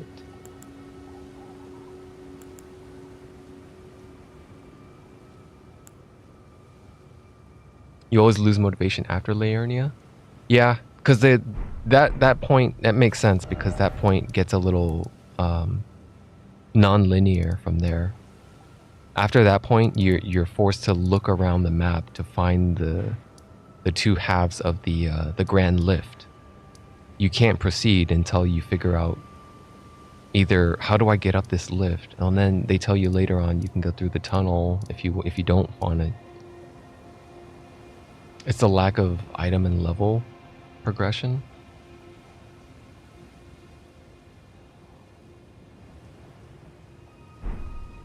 I'm having trouble comprehending that. The pace slows down after level 35. Oh, okay, I see what you mean. The amount of souls that are rewarded per enemy kill in this area is not enough. So, you really do need to progress into Altus Plateau or Volcano Manor, because those give you juicier. Early game at level 35, the juiciest spot to farm is Bestial Sanctum. Bestial Sanctum, go to Caelid and farm the Vulgar Militia. Vulgar Militia drops like 1,200 souls per kill, and there's like 13 in the area.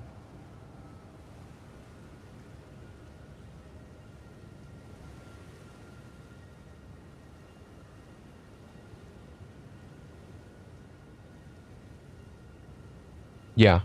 Yeah, it does kind of feel like that at sometimes. I did some farming. I think at level 35 to like 50 or 60 or something, I just farmed Vulgar militias. You don't have to. Again, farming is not necessary, but I wanted to see the progression. I wanted to get more endurance. I wanted more stamina and vigor.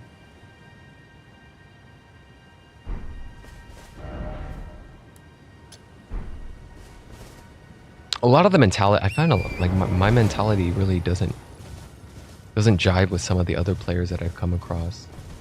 Like, I really don't understand, why do you want to torture yourself with rune level 1 runs? Why do you want to do everything perfectly on a boss that takes 1 hour to kill because you're doing such little damage? Like, how is that appealing? I don't see the appeal to it. It doesn't appeal to me, but you know, I can understand why it might appeal to others. It's just I got no interest in it. Okay, so Rolana is done. Dancing Lion is done. Putrescent Knight. Boar Rider. I could do Boar Rider.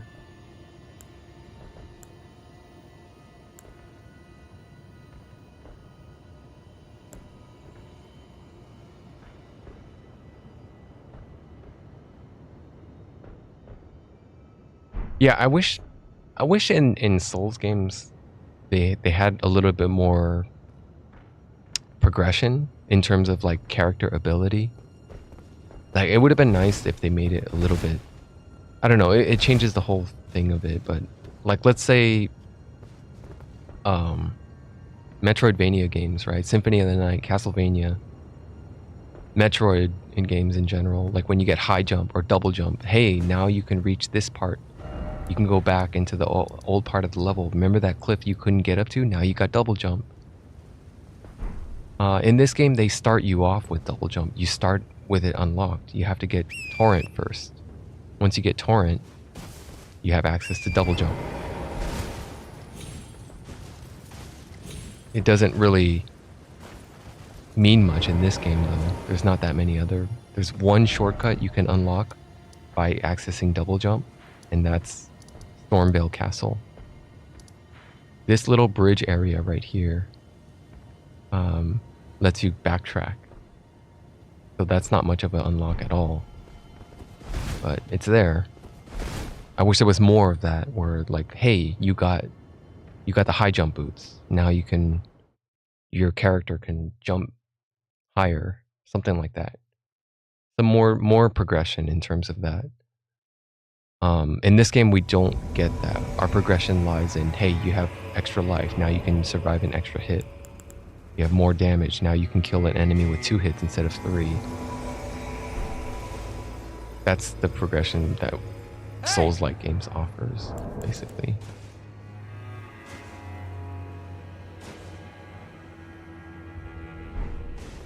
I wouldn't say you're expected to do anything, though. In terms of, like, I wouldn't assume that game designer expects you to do this. Like, I think they kind of made it open-ended, especially with the DLC.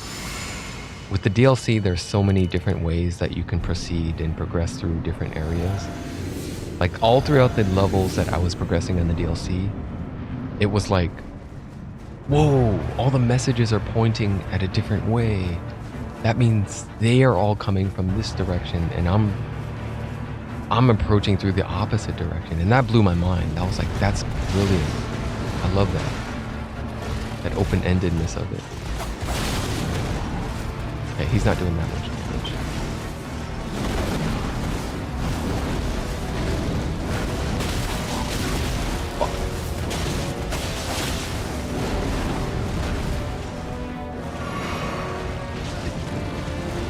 Do I have stamina? No, I have golden braid. I want stamina.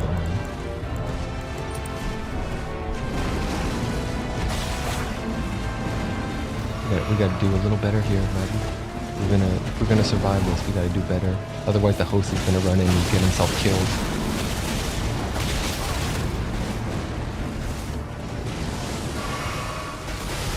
Get the aggro off the host, please.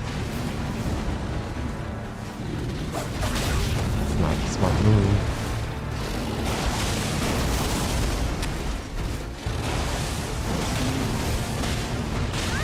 This boss is annoying. It's really probably...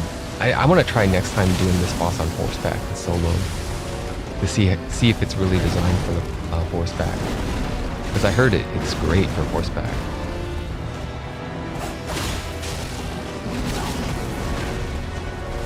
I'm not gonna last. Oh.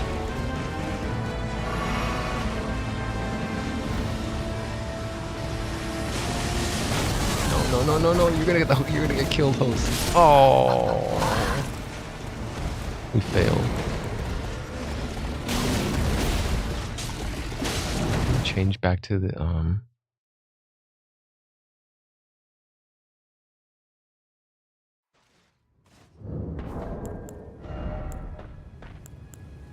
dejection. I want to do that emote when the host dies.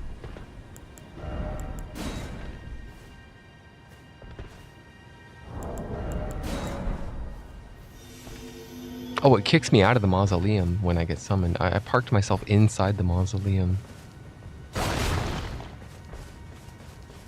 But it kicks me out. There's something about the coordinate positioning and loading into the map, I think.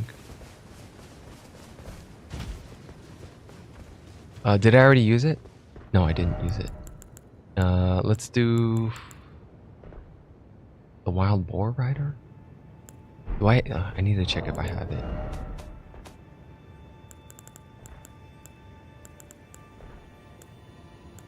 No, I don't have it. I already redeemed it for the Sword Lance. Okay, I'll duplicate it, and I want to see what the other one was. Wait. I might be making a blunder here. How do you spell Gaius?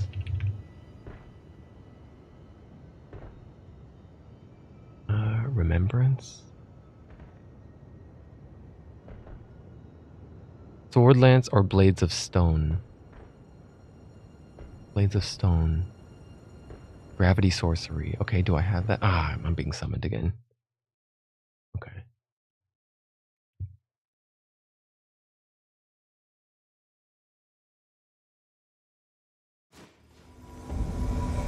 Erdtree? Shadow Tree? Sorry, I forgot the bow.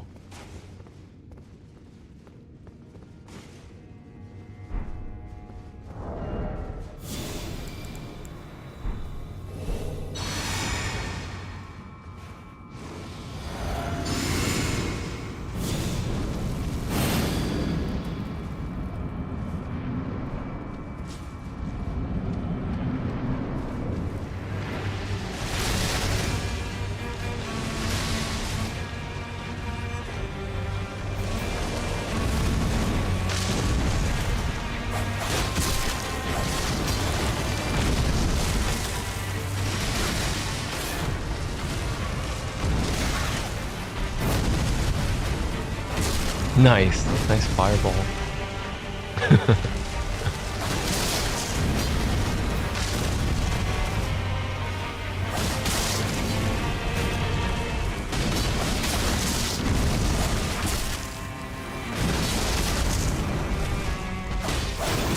Ooh, the juicy hit.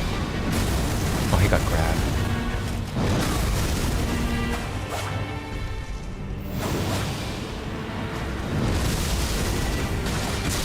I should have deadly danced. Ah, too late. Come on, we got it. We got the first one. Almost.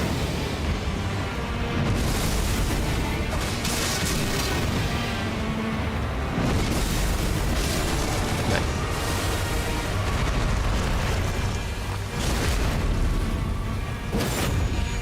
Okay, round 2. Yeah, I'm gonna snap into a prawn here. A crab.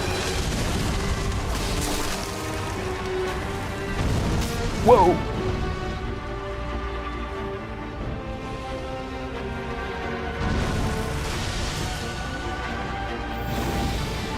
You know what would really suck? If this boss had poison water or rot water.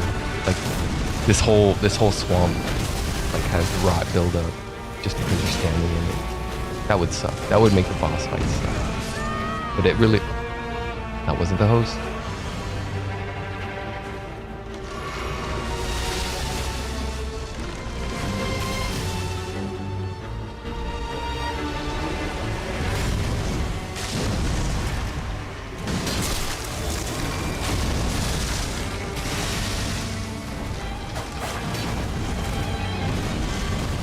I don't know how to iframe all of those at once.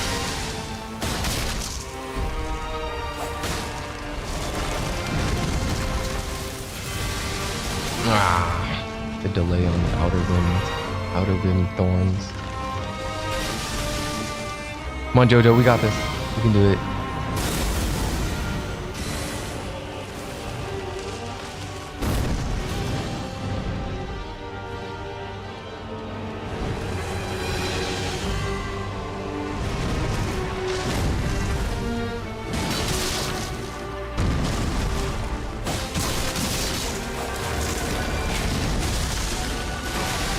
Oh no, Jojo!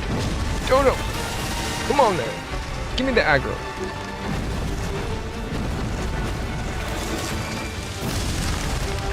Ah! Go for retaliate there.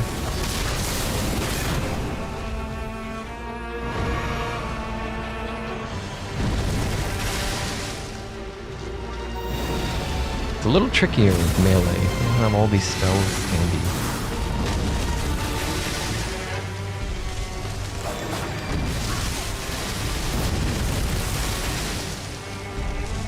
Fuck you.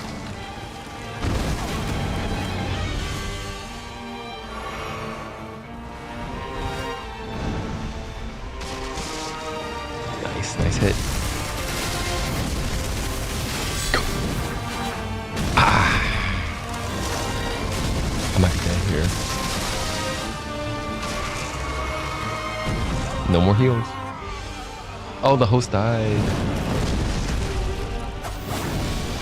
Dude. Oh. I didn't perform my task. I was trying to grab aggro. I should have pulled out the bow and just shot it and steal aggro back or something. I don't know. That fight I always have trouble with because I don't have any spells.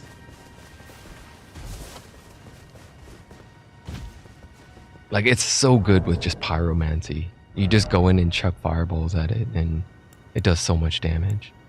Instead, I'm trying to sprint at it.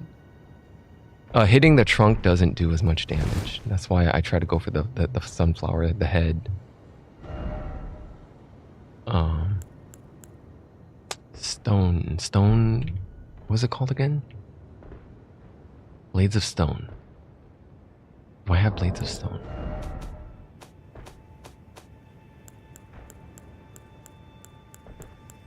I do. So I already duplicated the boar, and so that I don't need to do that one. That leaves Sunflower, Putrescent Night, Stain of the Bud, Mother of Fingers, and Frenzied Flame. I'll do Putrescent Night. There. And then there's one more down here. I'll just head there.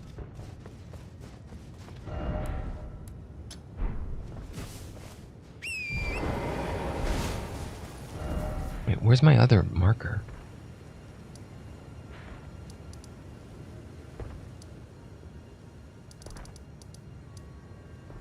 Why is there two markers on the map?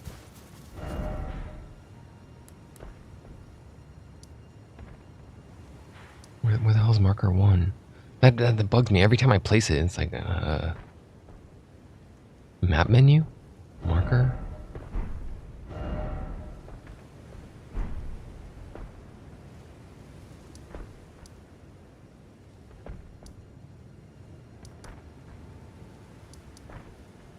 Oh, there it is. Okay.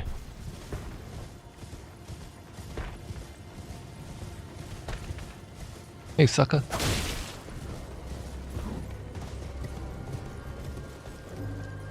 That's death. I gotta find a way down. I should be fine.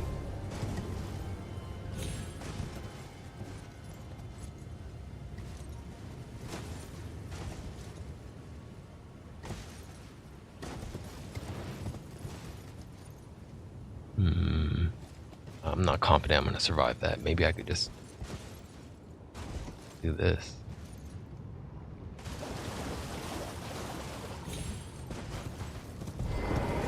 Okay.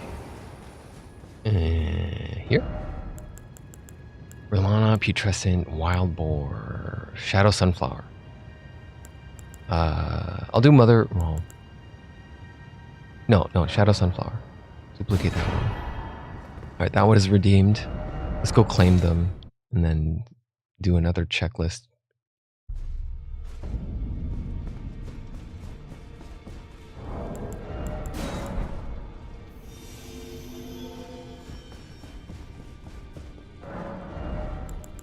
So I got 2 of these. Putrescent cleaver. That's an arcane weapon, but it does cold frost buildup, cold damage. Claim 1, and then claim vortex of putrescence. And then this one, shadow sunflower. Get the. That's a faith weapon.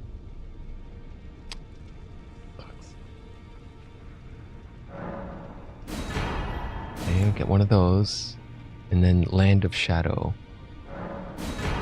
Okay, and then what else? Now I just have Saint of the Bud, Whole Blade of the Bud, Scarlet Rot buildup. I'm not sure what the lore is behind Romina, Saint of the Bud, but I feel like Romina, Saint of the Bud is tied to Millennia somehow.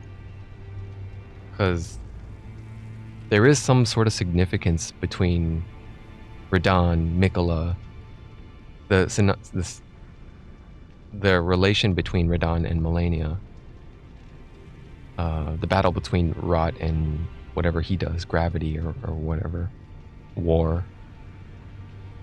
So there's like some sort of rivalry going on. I don't know what the lore is, but Romina is tied to Rot, the Rot element. So her presence in the shadow of the Erdtree has some sort of significance, I feel like. Anyway, I'm gonna duplicate hers to get Rotten Butterflies and Pole Blade. Frenzied Flame to get the stupid annoying golden crux that everyone in PvP likes to do. Midra's Flame of Frenzy. It was just 3 more, I guess. 3 more remembrances. And then if I have an extra one left over, duplicate Mikola's so I get all 3 variants here. Okay, so Romina, Frenzied, Mother of Fingers.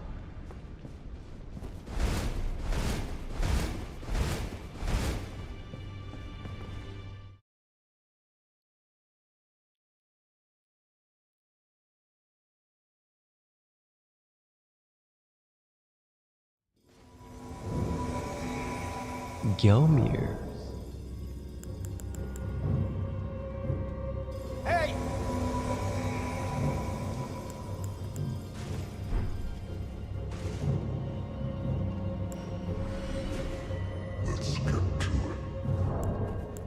I didn't hear what that said, but let's drop stamina regen for trick mirror. Let's go look for the host. Host didn't bother waiting for us. Is this the one? Oh shit. The host just got wrecked.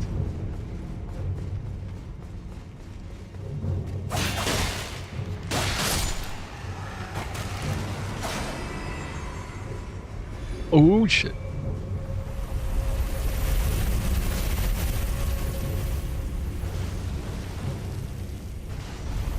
Such stupid level. I hate this level. Oh my god. The host died. Host got rolled. Here, summon. Let's go run up to his corpse and laugh at him together. Good luck doing that one. That's a stupid dungeon. I hate that kind of shit, dude. Like, why can't I just kill the damn chariots? Like, give me some sort of agency where I could just remove them from being a threat. Okay, so all of the ones that's redeemed. There's no mausoleums here. The 3 in Liurnia are redeemed. 1, 2, and 3. Where are the other ones? I want to say the one underground is redeemed also. There's one more up here, or two more in the mountaintop of the giants. Let's check this one, Castle Soul.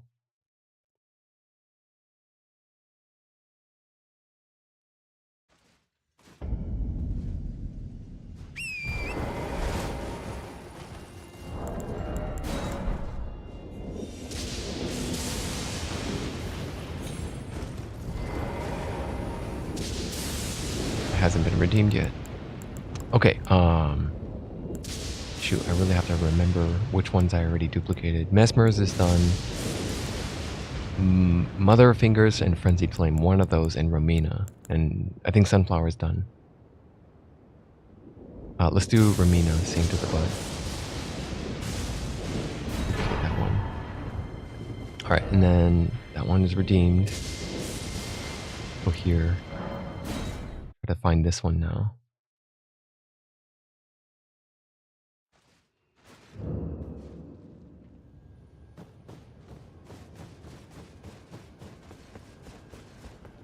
Let's see if there's any clever messages here.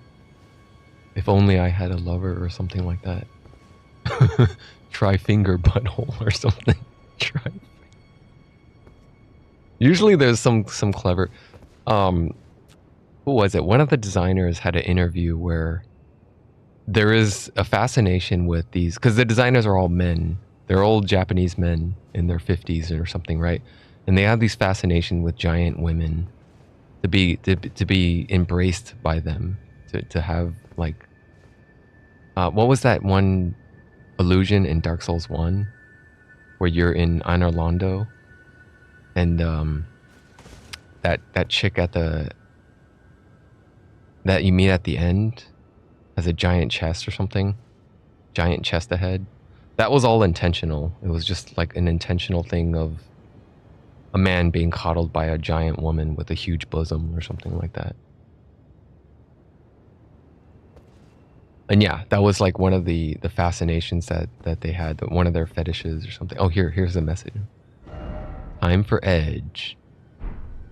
Oh, because he put it right at the feet. I don't know what the significance of this is. I don't even know if you can kill them, because this silver priestess is still alive, like she's breathing. But I can't attack because that golden orb is here, so I can't kill her. I don't know what that means.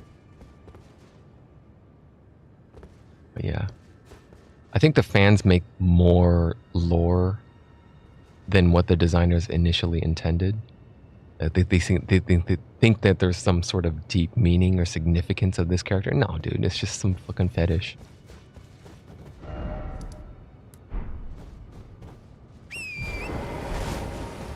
Like they make it. No, it's not a jab to body video or anything like that.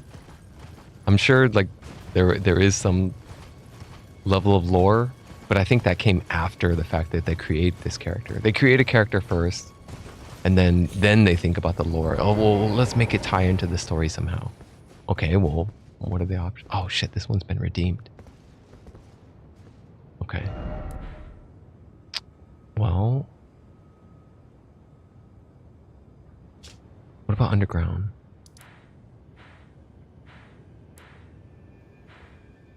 Check this one. I think this one is also redeemed though.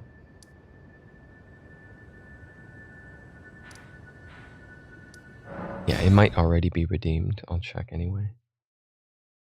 Yeah, so I think it's really just fetish first, characterization, sex next, design third, and then fourth, like, oh, lore. Let's tie in the lore after everything's already been fleshed out in design.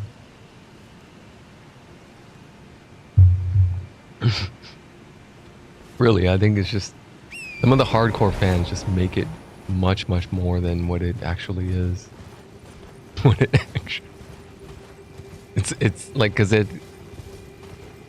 At the root cause of it, the root of all of it is it's just a video game. We're not changing the world or anything.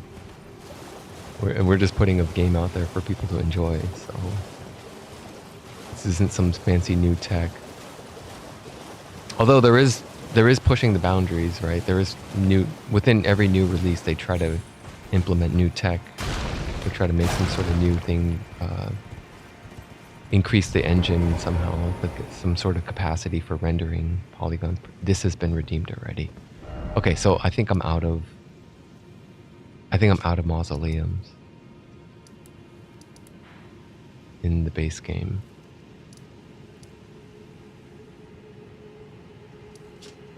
And I can look for DLC stuff.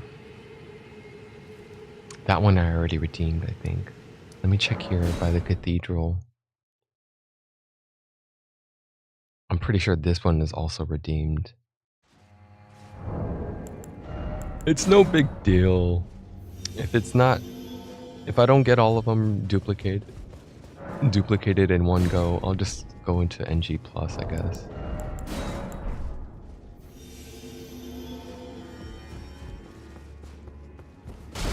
But I am looking forward to NG Plus because the DLC has other forking story arcs that can't really... I don't feel like they can be fully explored with one playthrough.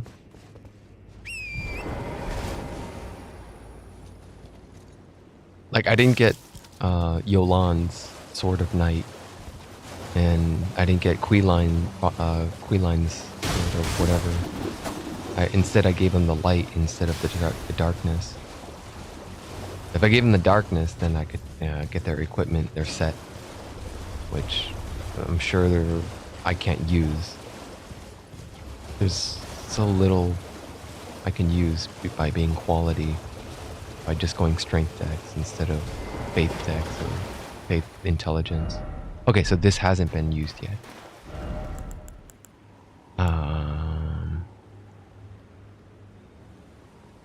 What did I duplicate already? Saint of the Bud. Okay. So now I go for Frenzied Flame then. Or Mother of Fingers. Frenzy Flame. Okay. That's another one redeemed. I think I'm running out here. There might be like... I forgot what these are called.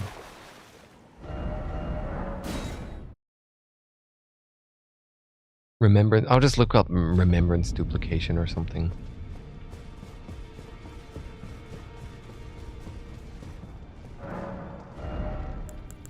Okay.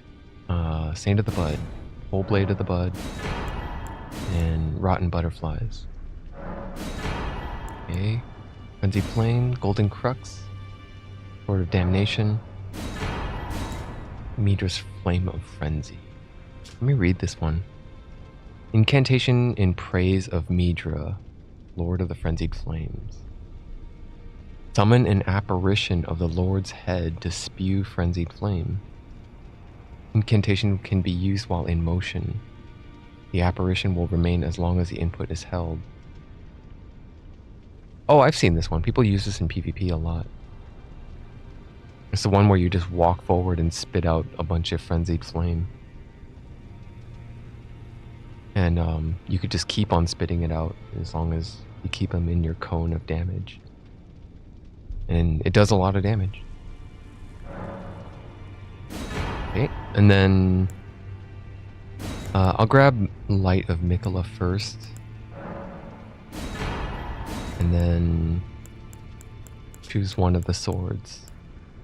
Lightspeed Slash or Promised Consort. Promised Consort. Imbue 2 great swords with the Light of Mikola, then deliver a slashing attack accompanied by columns of light. Additional input allows for 2 follow-up attacks. Assume luminous form, leap forward to deliver a downward slash at the speed of light. Attack to be followed up by additional light attack. Charge to increase power. And power of the skill and number of follow-up attacks. I'm not going to use either of them. Doesn't really matter to me. So I'll take light, and then we'll leave Lord for later. And then Mother of Fingers.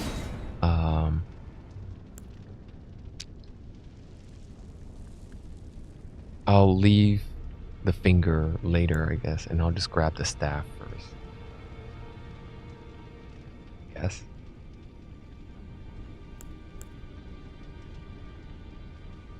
Yeah. Sure. Okay. I think we're all good.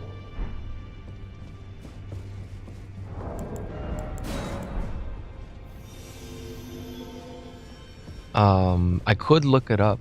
Let me look up remembrance duplication.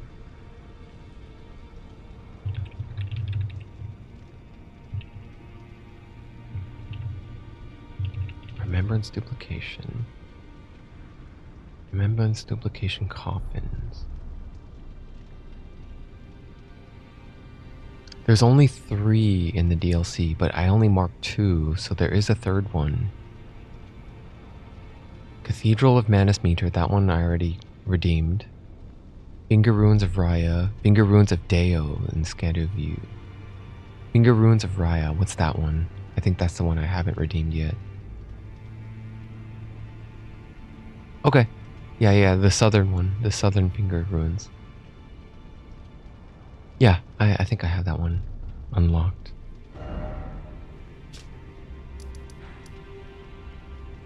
I think I start here.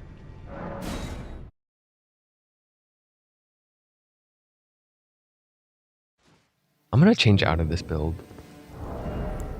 I'm going back to Milady. And Lita's armor. I think it's the best fashion.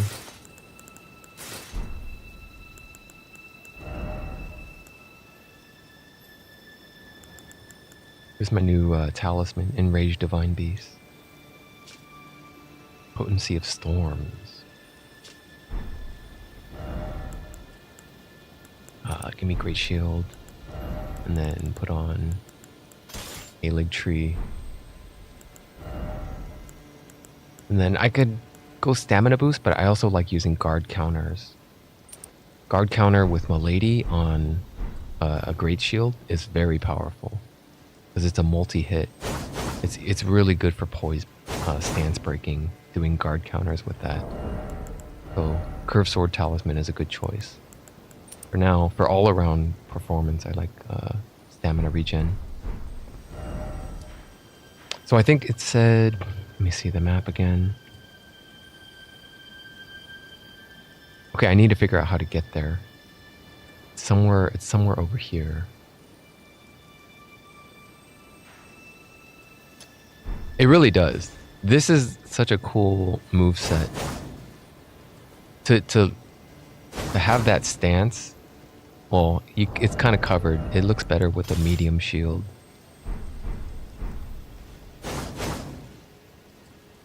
That stance, man. That swagger. Also, when you do... There's another swagger. It's a flourish skill. When you do this. I love that finishing touch, that animation. When if I do R2, R2, it brings the sword up to your chest and flicks it away as if you're flicking the blood off the sword. You know, like when the sword is bloodied up from the slash. You're just like, get off my sword, flick it off. It would be even cooler if they did the thing like in, what was it, in Sekiro? In Sekiro, when they do the blade flick, if your blade is really bloody, it has a sound effect tied to it, and the ground next to your sword gets blood spatter pattern textures on that flicks on the ground. When you do like a critical, if you do like a stance break or something like that, and you go for a critical hit, sometimes I think Sekiro does it where he flicks the blade off and it's like, and it makes like a splattering sound. I don't know if Milady does it, but it would be cool to think that it would. It does. I don't think it does. Okay, so I need to get up there.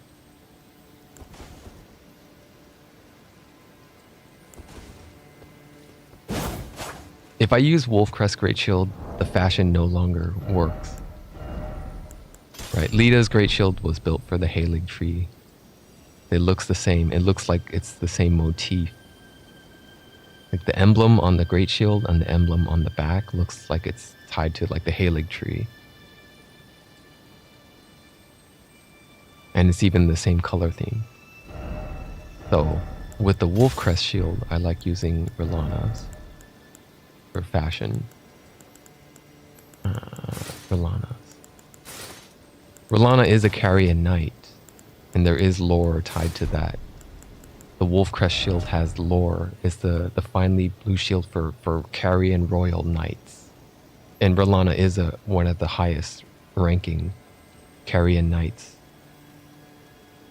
Like her title even has it in the boss fight, I think. So yeah, it fits the motif, the blue wolf, and her garb of the blue sash. And with this setup, I can be at light load. So that's another added benefit.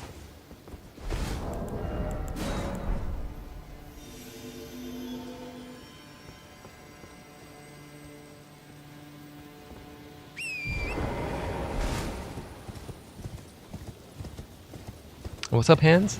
How you doing? You happy to see me? Look at all those hands welcoming me.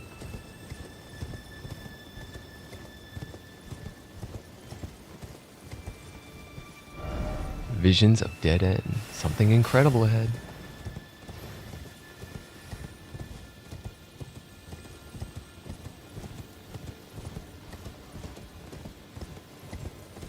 I think I could skip all those guys.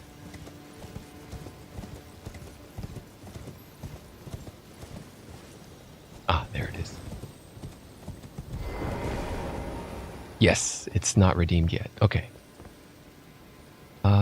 Well, take that marker off and I'll put a new one right here, a permanent marker. We'll use the same marker I've been using, right there for next playthrough, since it'll be permanent now.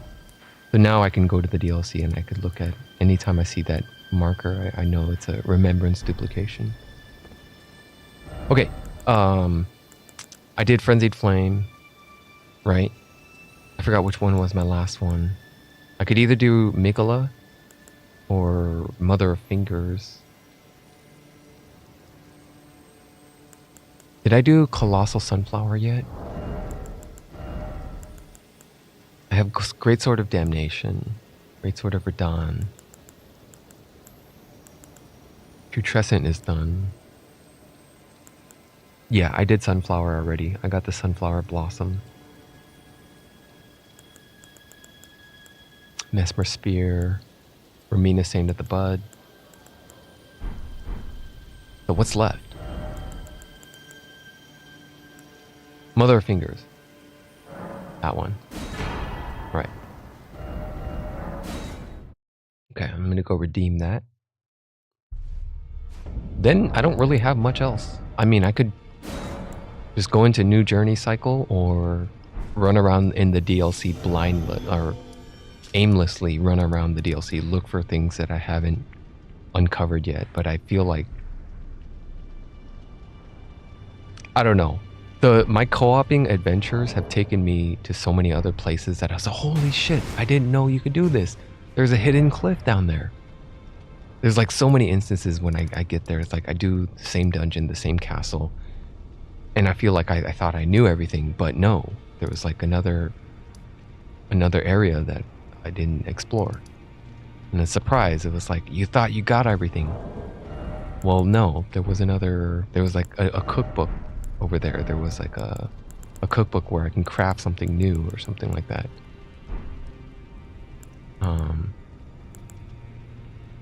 What else is there?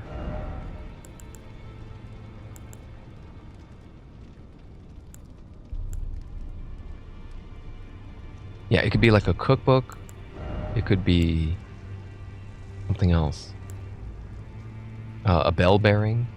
I think I already combed through all the DLC for the bell bearings. I went through like the checklist for like the bell bearings. So I think I got them all already, but I'm not sure. Might be missing a few cookbooks though.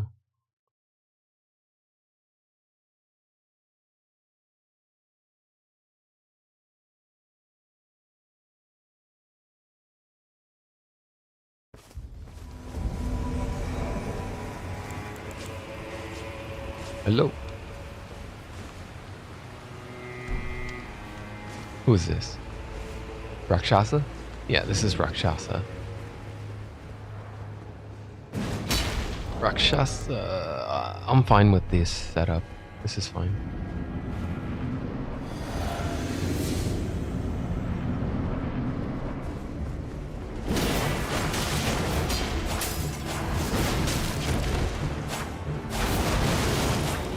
Get uppercutted.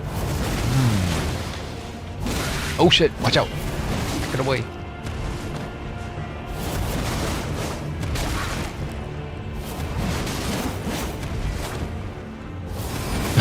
I like this guy's. Oh, he's doing the glitch. He's doing this annoying ass glitch.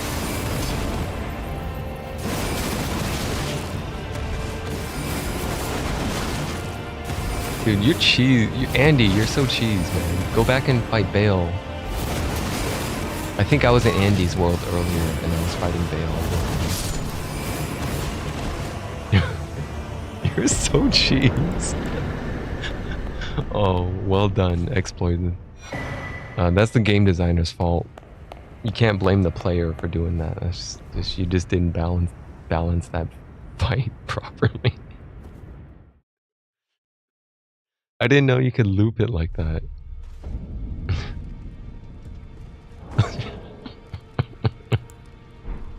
Okay, let me get my colossal finger. And I think that's it for all the remembrances.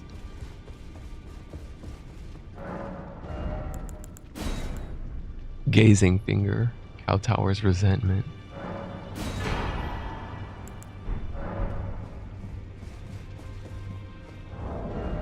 I didn't read all the lore yet, no. Yeah, there's probably a lot of description lore for all these items that I'm claiming and these spells and stuff. The head of Metir, the Finger Mother, wielded as a weapon without modification. From within the center of the fingerprint that wrinkles the creature's foremost protrusion, a tiny wart-like eye gazes vacantly into the beyond. I already read the skill description earlier. Sunflower blossom.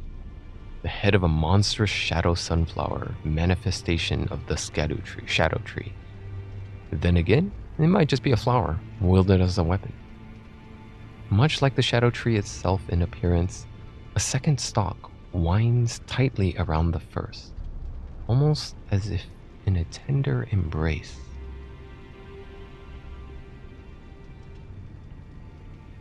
It's a shame I can't show off the unique skills because I don't fulfill the attribute requirement. So I can't activate the skill. I could just respec. I am high enough level where I could just put like probably like 40 into all attributes and then just use everything.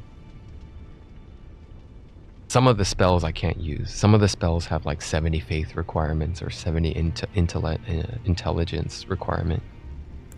But if I put like 40 or 30 or whatever all into all attributes, most of the weapons I will be able to use.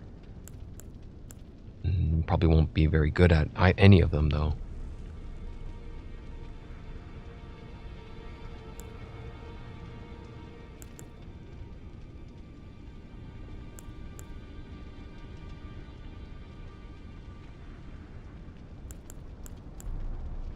I should have pulled out my greatsword and did the same thing. I cranked up the quality greatsword and made it plus 25. I could have done the same thing.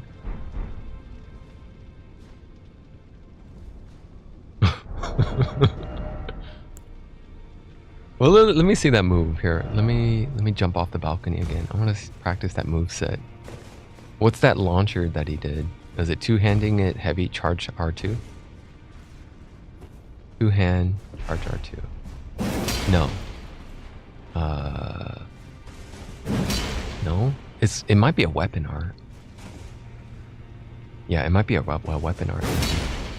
Ash of War. Because I don't think it's on any of them.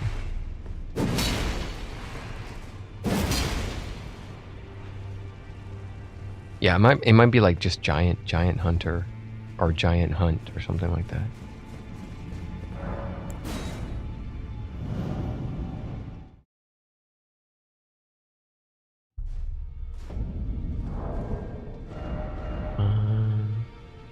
Let me go back here.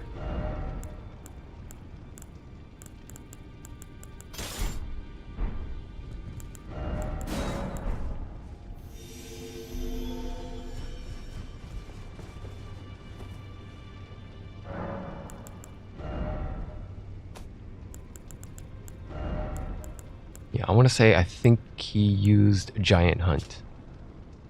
Develop for confronting gigantic foes. Step forward from a low stance, carrying the momentum into a sudden upward thrust. Let me put that on there and see, test it out really quick.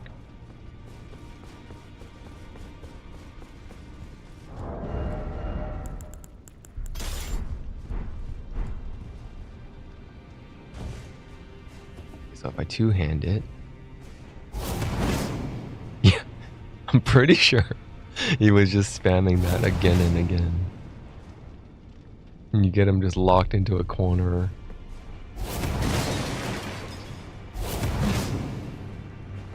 Well, he has to time it properly. So he got the timing down, so he got him locked into the loop.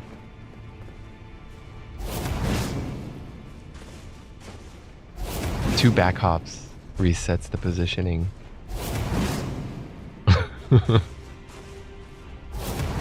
Wait, I'm at medium load, yeah. Very clever.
Yeah, I could just go for the ending. I could meet the 3 fingers and get myself on get the frenzied flame unlocked.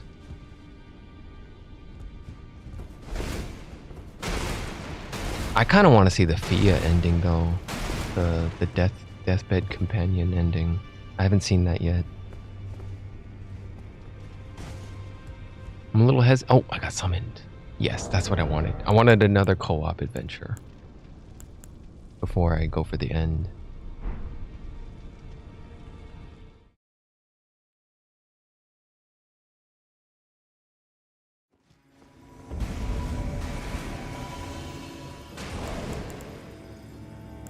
Hey! Look at this 16-year-old naming himself the Bladed Ninja. Havel Jr. Here's the host. I'm putting on the trick mirror since we're doing a level clearing here. We just got invaded too.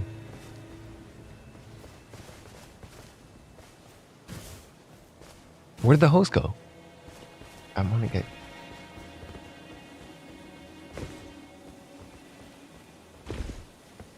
I'm gonna go for the host.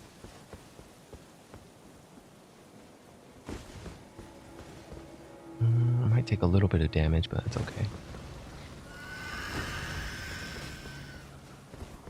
Oh shit, this is the invader.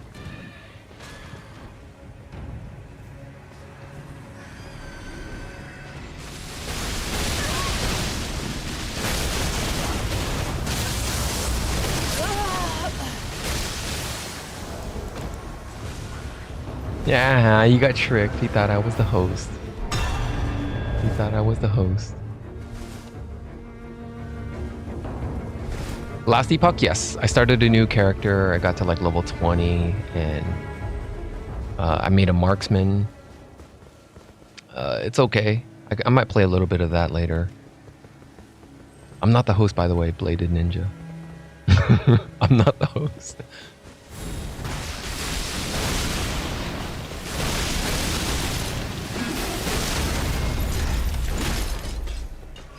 Shield bash your ass. Shield bash your ass.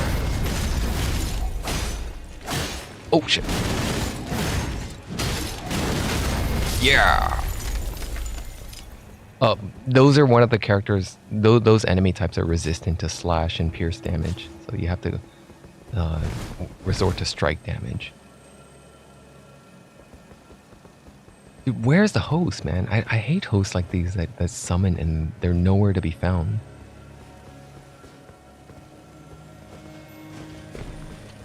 Watch out!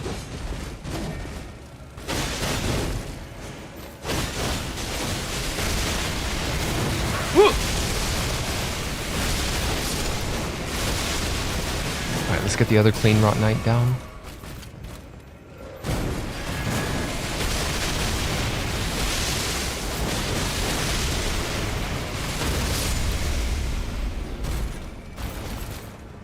Host, what?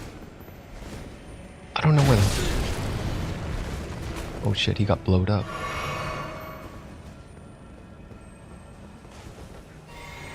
Are you down? Oh my god, you're all the way down there. No, we don't have to clear all of them. Ah.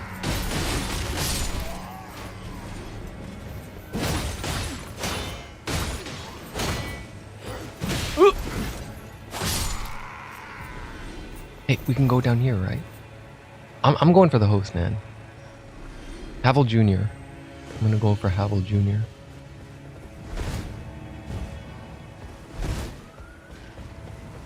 He's fighting the tentacle monsters.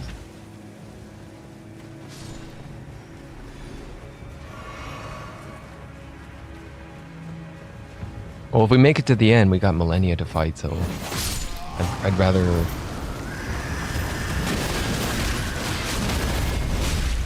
I'd rather not blow all my flasks. So what do I want here? Give me Trickle Heal and drop the shield and give me Taker's Cameo, I guess. Life regen.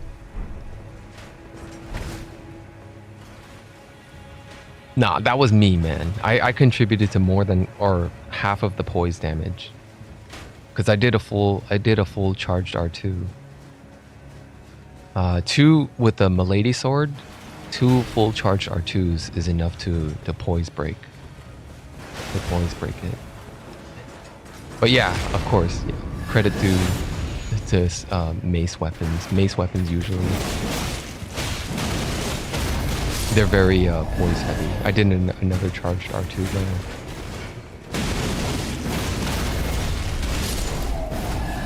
I go for charged R2 quite a bit with Milady because it does 2 slashes and it contributes quite a bit to stance damage. All right, Millennia is up or coming up soon. I don't have a mace weapon here. Let me just bust out martial arts, I guess. Where's Dane's footwork?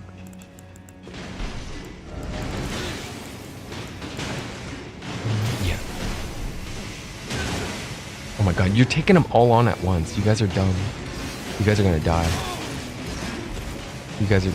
That's not how you do it. That's not... You're asking for trouble. Lay the ninjas down. Host is almost done.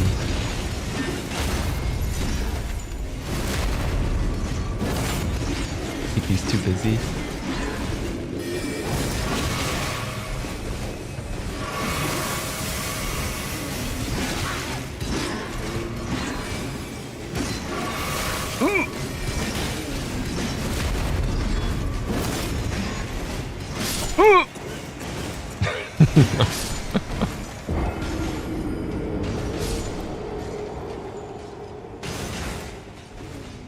I could have went more aggressive. I should have did whirlwind, dry leaf whirlwind to stun one of them instead of trying to run to heal.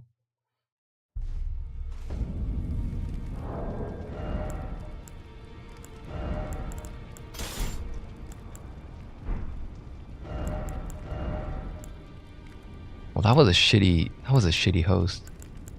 Give me another one.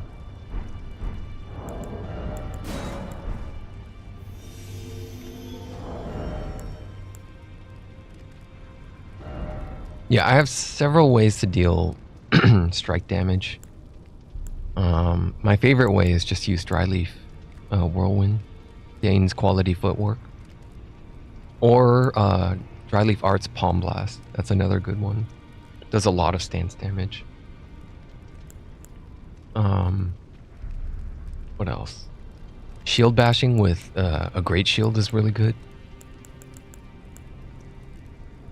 Verdigris.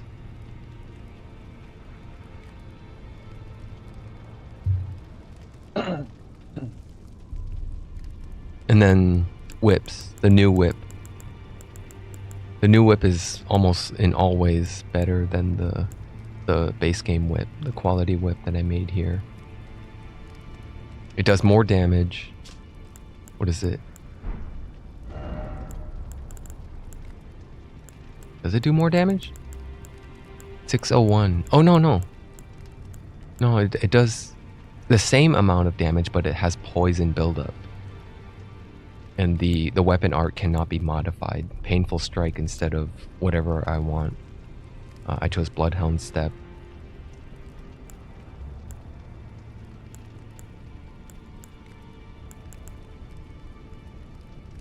Yeah, I would say it's better, just because the poison buildup makes it worthwhile. But if you're not using painful strike, if you don't care about the Ash of War, then probably the normal whip would be better.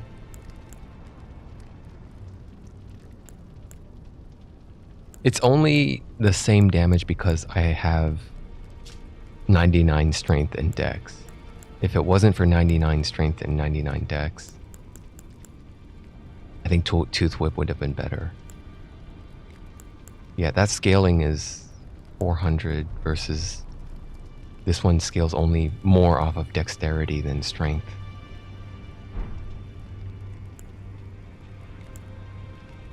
I could have used whips for those 3 statues. Like, I was an idiot, man. Who does that? Who goes in there to take on all three crystalline knights at once? Like every other co-op that I played is just you pull one at a time.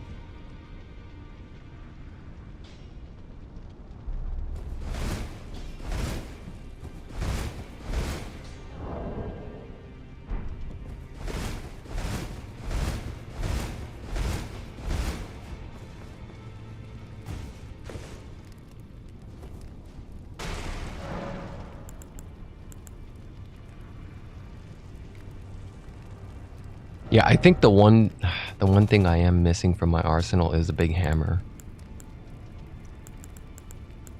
There is one I could have gone. Let me see. Let me take a look at a colossal hammer. I think the DLC has the biggest one. I'm not sure which one. I gotta check after the summon.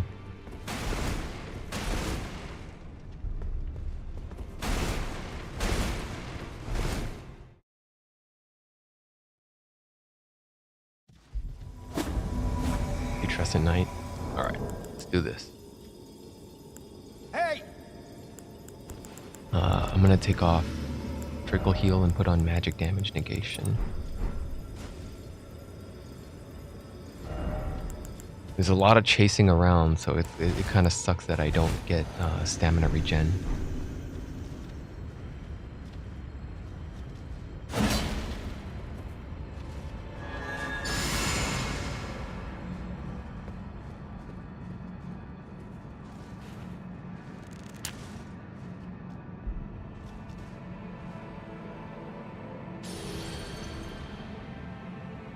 The host is rune arced up.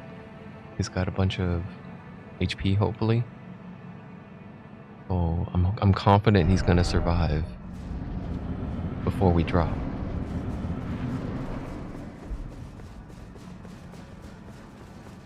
Maybe not. I don't know.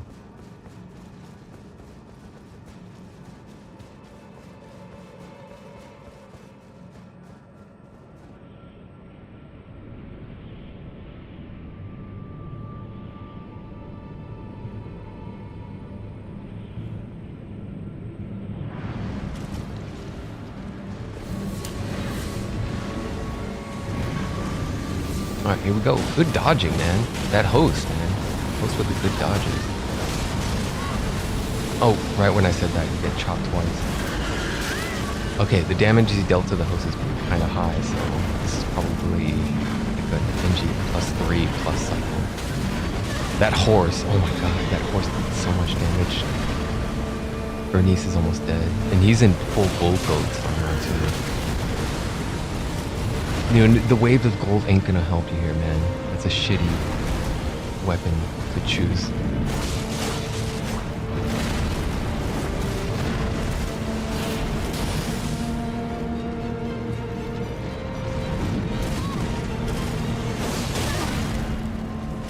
That's okay. That's weird hitboxes, but okay. There goes Bernice.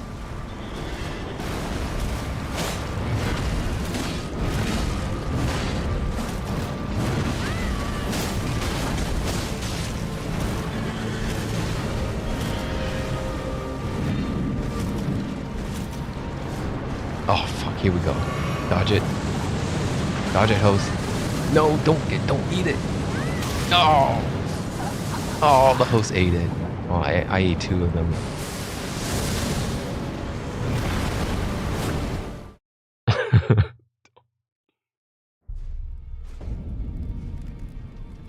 All right.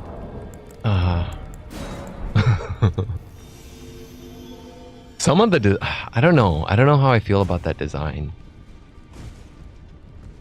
I'm not a fan. I gotta say I'm not a fan of the design choice of the flame spreading so fast on the ground like that and dealing such high damage. It almost necessitates this damn talisman. Like, you gotta have that. If you don't have it, you're just gonna eat it like the host did.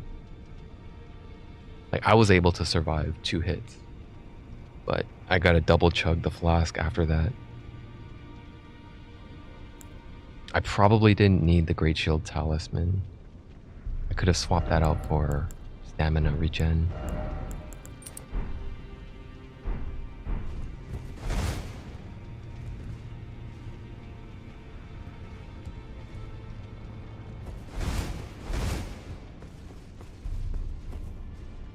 Oh, what was I gonna check? Ash of War?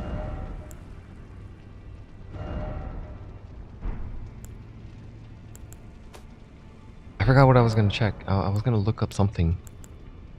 Great runes?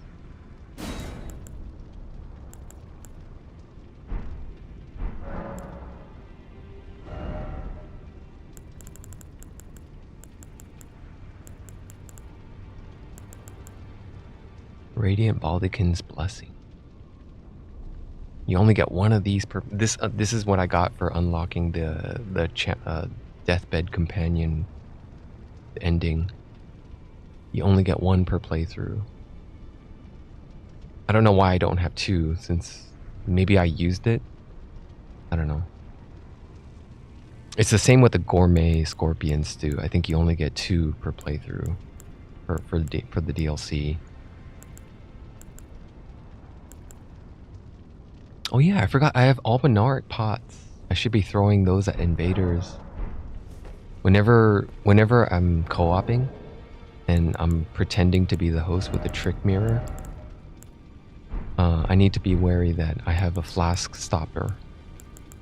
The Albinauric pot. If I chuck the pot at the invader, they can't drink the flask.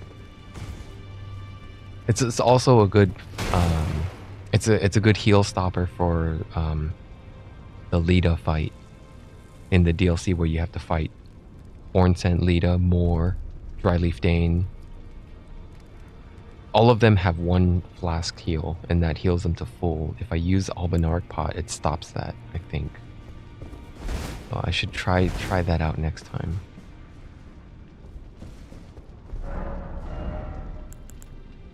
I don't need any of these. I could go visit the Three Fingers. Yeah, I'll go visit the Three Fingers and get singed and get grabbed and singed, and that's the Frenzied Flame prescription. Proscription. Is that a word? That's not a word I'm familiar with. I'm familiar with prescriptions, but not proscription.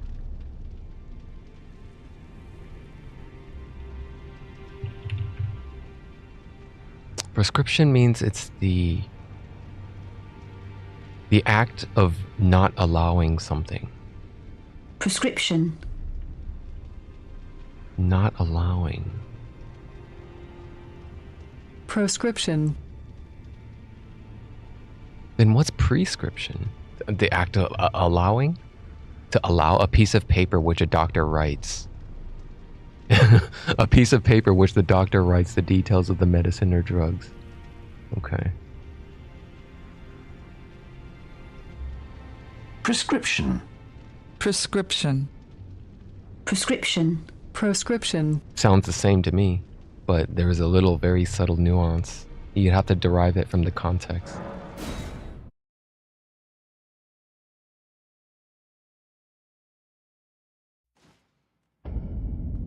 Okay, so the trick to unlock this ending,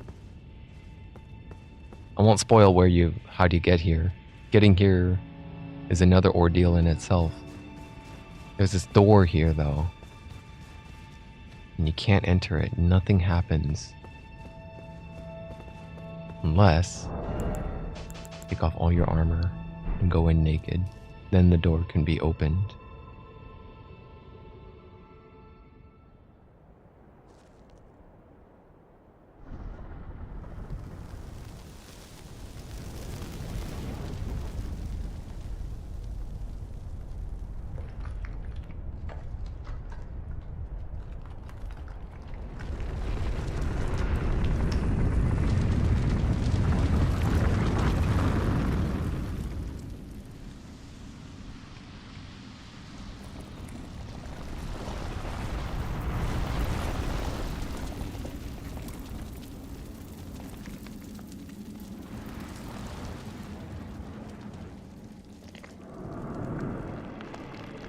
Ugh.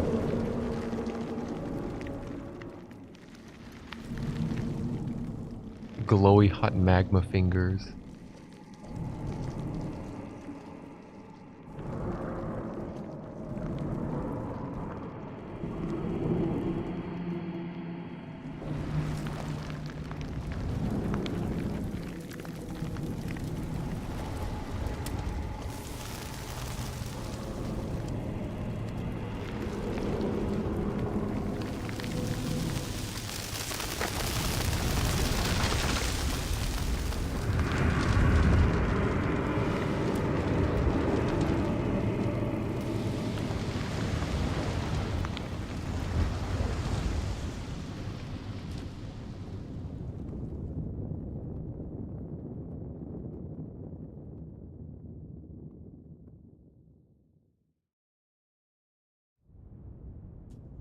So from here on out, my body is permanently altered. And my eyes are no longer my eyes. They are now frenzied. And that unlocks the Frenzy Flame ending. I haven't seen it yet. I'm probably gonna choose the other ending though. There's a way to undo this, I think. I forgot how. I forgot how to undo it. Praise the trio fingers. Behold the dark. Why is it always regret? I like this one. It was like, fuck. Why did I fuck my own character up?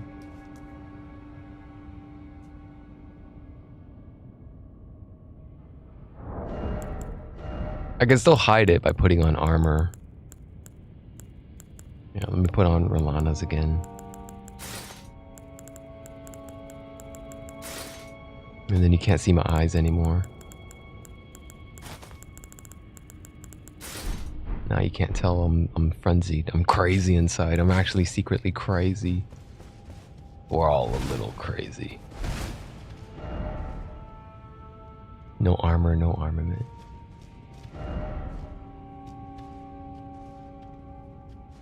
Yeah, Rolana's helmet covers the eyes. Even though it has eye holes, you can't see through them. Can't see. Some of the masks you can see your character's eyes. Let's see, Haslow's? No. D's? No. No, empty hole sockets. I think Drake... Raging Wolf? No. All-Knowing? No, it's just all black. No, black eye sockets. Most of... Oh! Millennia's helmet you could see through. See the crazy eyes underneath. Okina's mask? No, it's covered. It's just another texture. Mesmer Soldier. Oh, oh shit. It shows through the Mesmer Soldier helm. The Kaiden helm as well.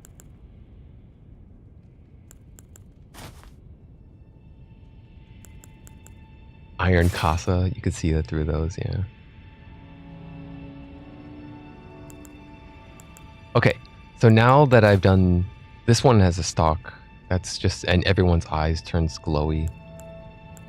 Now that I've embraced the three fingers, which is chaos, it's akin to chaos, I can go back to Shabriri and see what if he has any developments.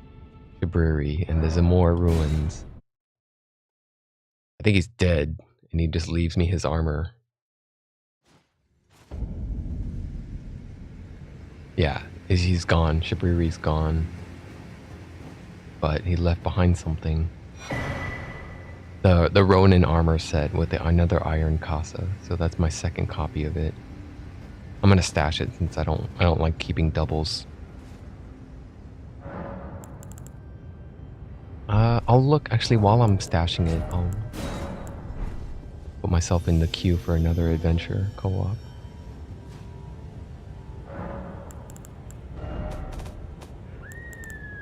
Ronin set.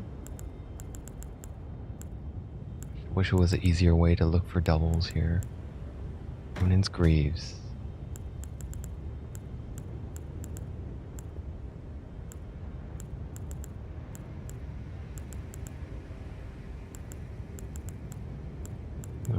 gauntlets.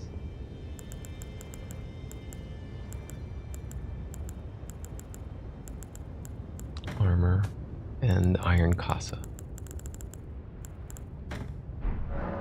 I think Okina masks looks a little better on the Ronin set. The Ronin set doesn't even look that good.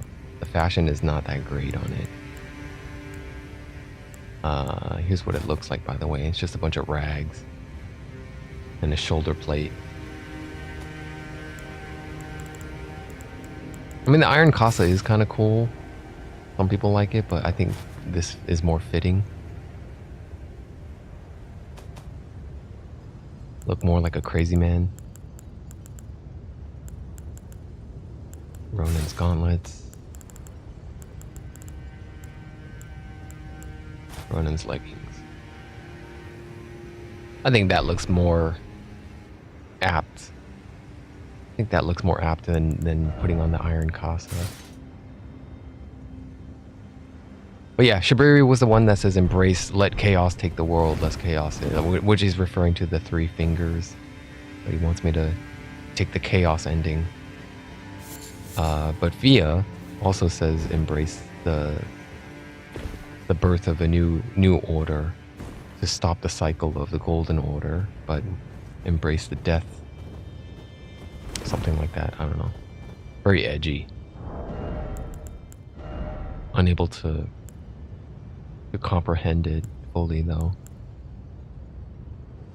Can I see it through these? No, you can't see the eye sockets through the solitude.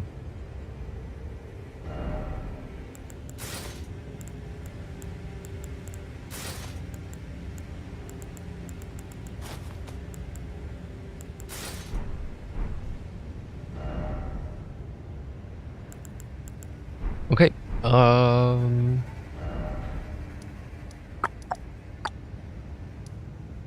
already burned the tree. It's already lit up. Melina already sacrificed herself. I think all that's left is Radagon.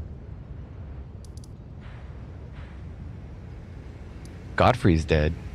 I took his ass out with along with the warrior dude. What's his name? The wrestler guy. The power bomber.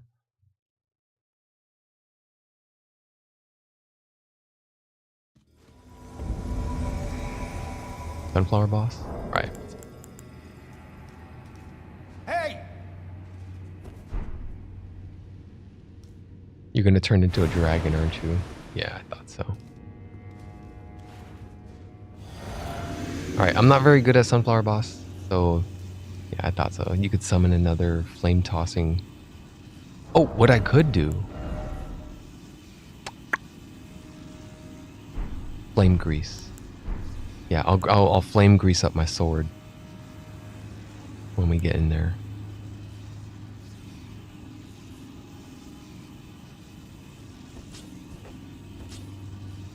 Oh, you got Mesper Spear. You got some fire element in that as well.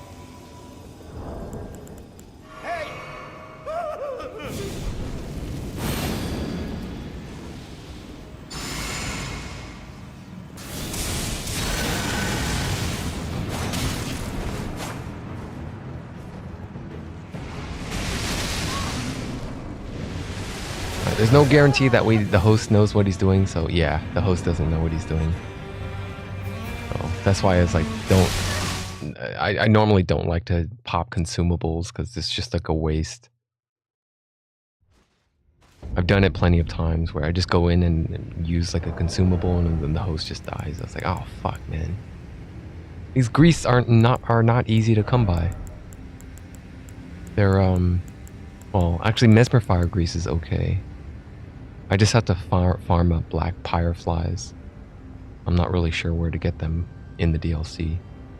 But not resin, I got the bell bearing so I could just buy it at the vendor. Everything else I have to farm though.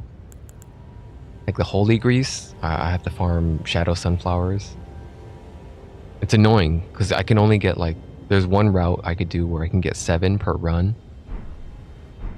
I think that's here. Somewhere on the Hinterland Bridge. The Hinterland Grace site.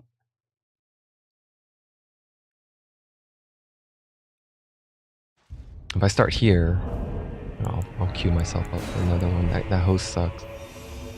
Died from the initial attacks. I think it's up the pathway past a bunch of goats and lambs and a couple of bears. There's a bear here.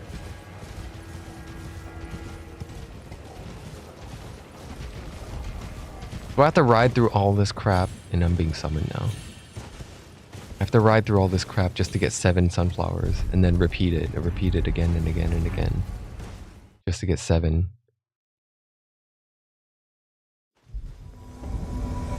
Putrescent Knight. Seems like it's the same number of bosses that give these players the same problems. Drop the Great Shield, keep the stamina regen, give myself magic negation.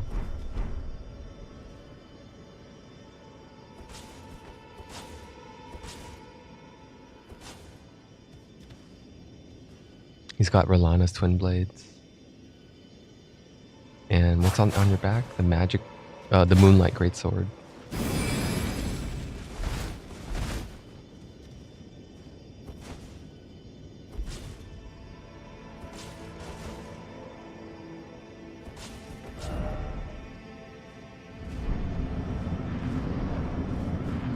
I like this guy's name, Vigor Exam. El Toast Vigor Exam. Like vigor check.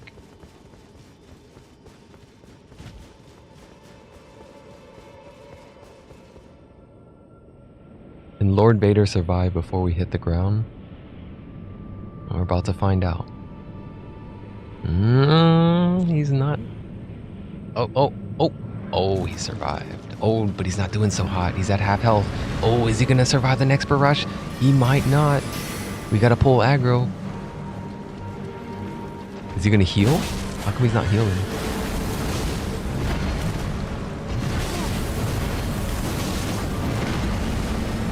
Fuck! I'm not gonna survive.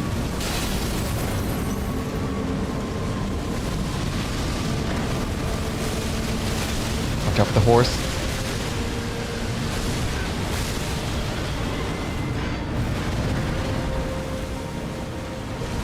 That's one opportunity to hit him, but it's one of the few.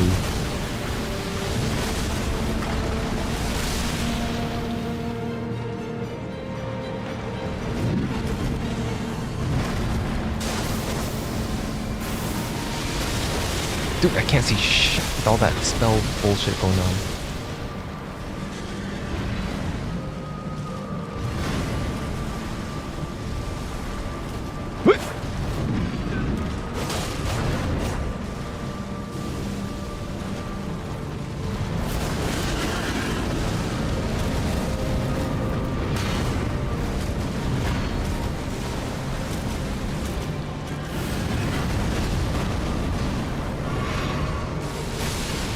Flasking. I'm physicking up and I'm popping. The host survived long enough. I should pop some consumables. Oh, never mind. The horse got him. That horse charge does more damage than the boss itself. So if you have to take a hit, get chopped by the blade instead of the horse. And his bullshit too. It counters shield blocking builds because your lock-on is to the boss, right? The horse charges at you from a different angle. It's always an oblique angle that it comes at you in. So you're blocking the boss, but the horse comes at a different angle, and if that angle doesn't match up with a frontal hit, then you're taking big damage. Anyway, here's where the 7 shadow sunflowers are, up at the very top here. Guarded by a bear.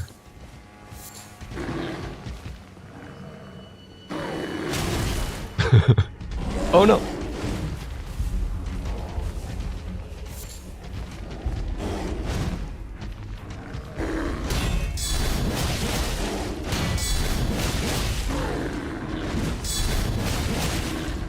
Damn, how much poise do you have?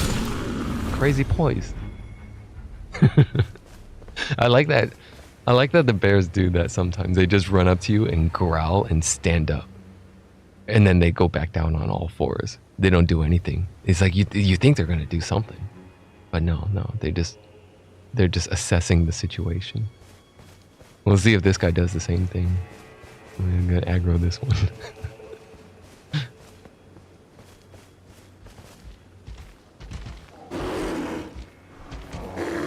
Oh. Oh. All right. This one is a little bit more ferocious. We gotta watch out. There it is. I like that one. I love that animation. We're just standing.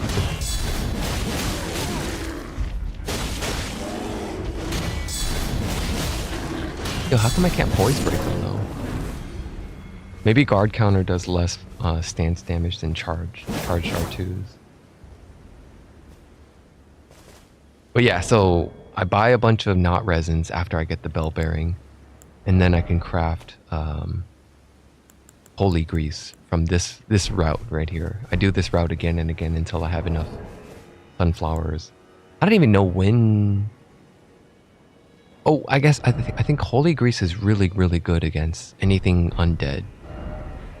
So I think Abyssal Woods, maybe? Well, there's not much enemies down here. On the path to Dragon's Pit, you have to go through the terminus, and there's a bunch of undead down there. So you know how normally skeletons will revive if you don't slash them when they're on the ground? If you kill them with holy damage, they don't reanimate. They skip the reanimation process, and you do extra a lot of damage. So I could demonstrate it as well. Dragon Pit Terminus. I have holy grease on.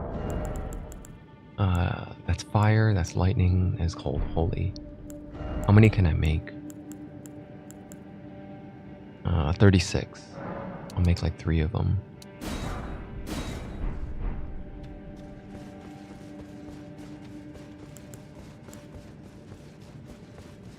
Oh, is this the boss?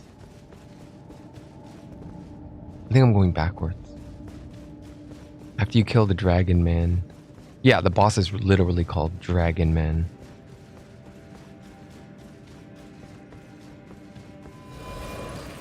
Dragon Man something. Dragon Man summon. Oh, okay. It was before this one. There was another big catacomb. I think it's Dragon's Pit or something.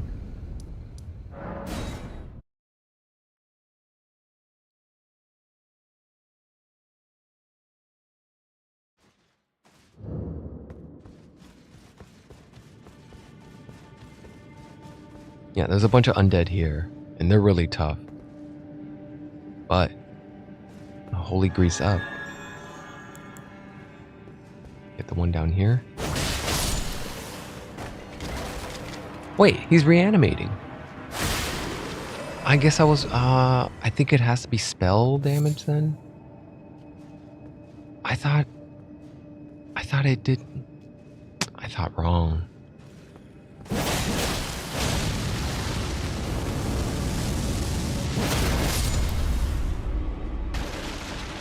What the hell? Man, I want to test if I don't have a holy spell, but I don't know. There's no other, there's nothing else I could use that's handy enough. Without respecking, I mean. I don't want to respec just for that. I don't know, maybe one of these weapons might do it.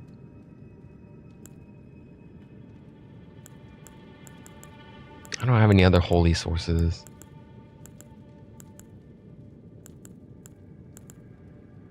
Lightning Spear? I could try that. I doubt it. I doubt lightning will do the trick, but let's see. Let's try this guy here. No, they reanimate. Fucking reanimate. I don't know then. I don't know how to do it. I've just seen, when I was in co-op, I saw someone else do it, so I thought that was awesome. That's cool. They're not reanimating. And I thought it was because of holy magic, but so I thought I can get away with it with holy grease, but apparently that's not the case.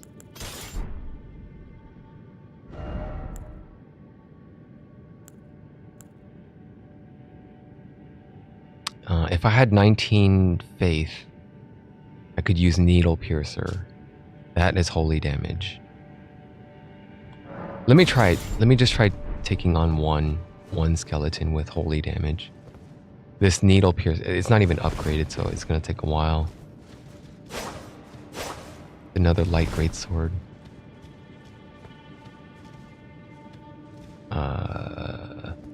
Here, let's go for that archer. There's an archer over here or something like that. I think it's over here.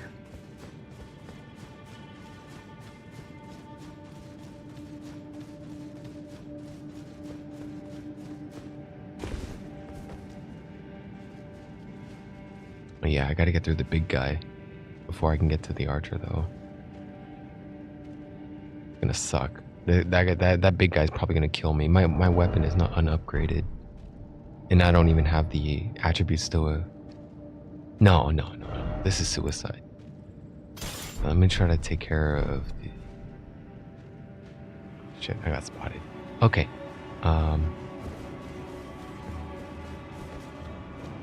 Just go over here first. Maybe I could try it on this guy. I don't know. I'm gonna pull aggro and kill myself, I think, if I do it. Well, whatever. Okay, this one does holy damage. It's a holy damage light greatsword. Let's try to fight him. Here, come at me.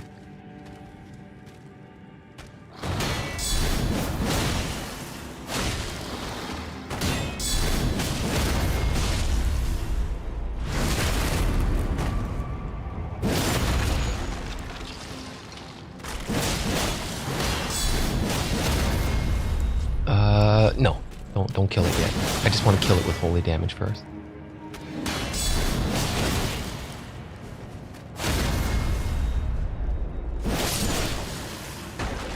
No, they still reanimate. Okay, so it probably does have to be a spell or something then. Like pure holy, not physical holy. Well, I can't do pure holy. All of my weapon type, that's, I guess, being a strength dex, it's tied to physical. I could I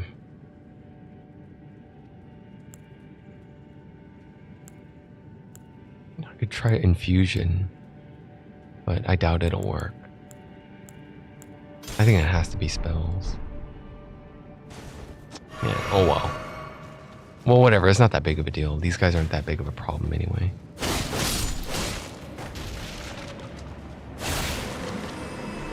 There's one instance in the DLC that I feel like it could be a problem, and that's the Cerulean Coast Dragon. That dragon that summons 7 skeletons in the phase 2. It summons a bunch of skeletons in phase 2. If I could put them down without having to stab them after they crumple to the ground, that would be very helpful.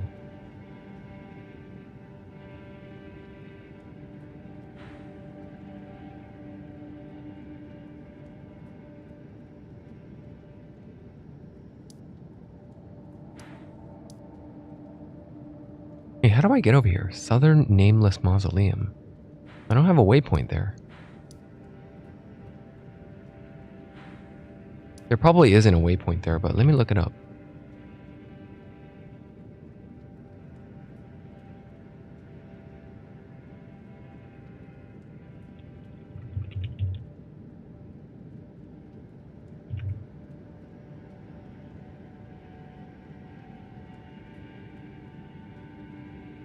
No merchants, no NPCs. There's nothing here but Rana, the dancer. You fight the dancer boss here. There's not even a site of grace here.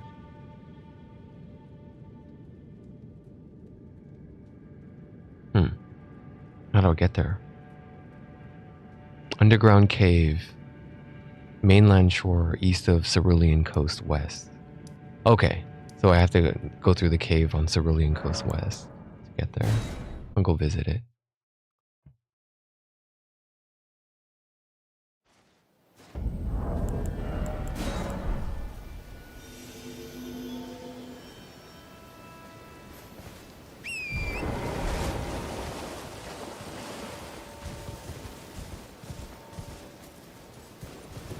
think it's like a drop.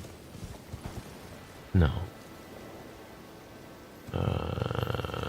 Where's the cave?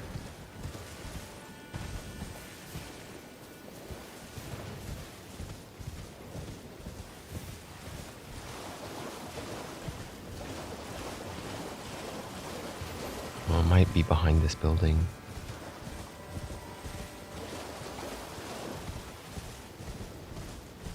No, I don't think it's this way.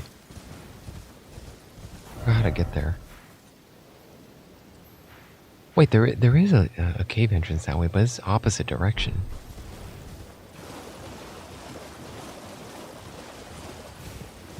Is it a drop? Why do I remember a drop somewhere? No, it's not this one though. It's not here.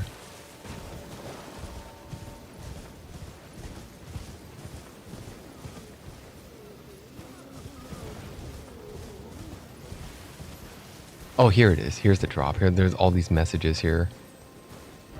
Cave ahead. Are you ready? Cave ahead. Enemy ahead. Yeah, there's a little gap in over here.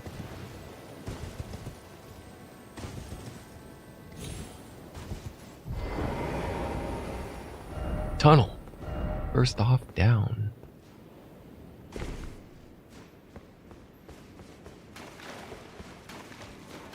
Underneath the ocean now.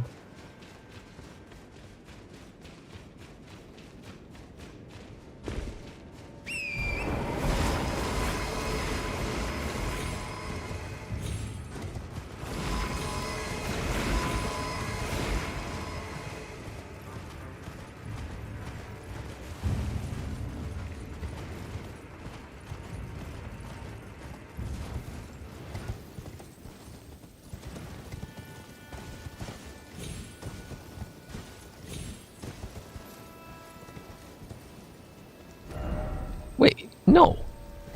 Hold on a minute. This isn't...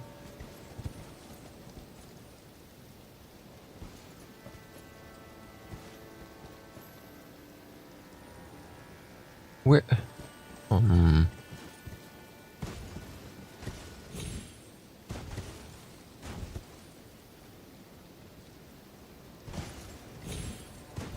The only thing I remember being here was a great glovewort, great ghost glovewort.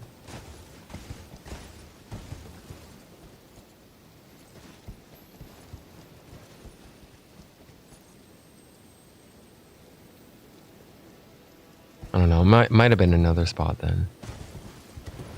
Another cave or something. Anyway, I'm just stalling. I could just go for the ending.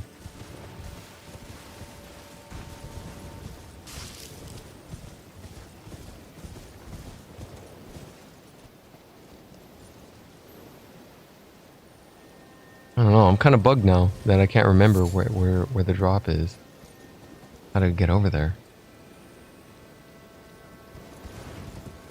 Maybe I took the wrong way. No, I'll take the drop again. I'll go down through the tunnel. What, did it split somewhere where I didn't pay attention? And on the lantern.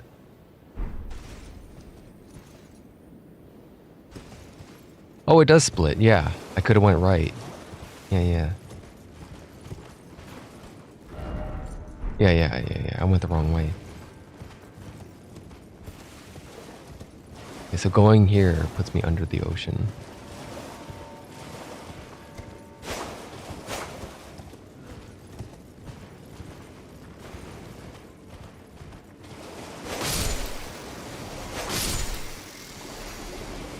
There's a big crab here. Oh, it's a lobster.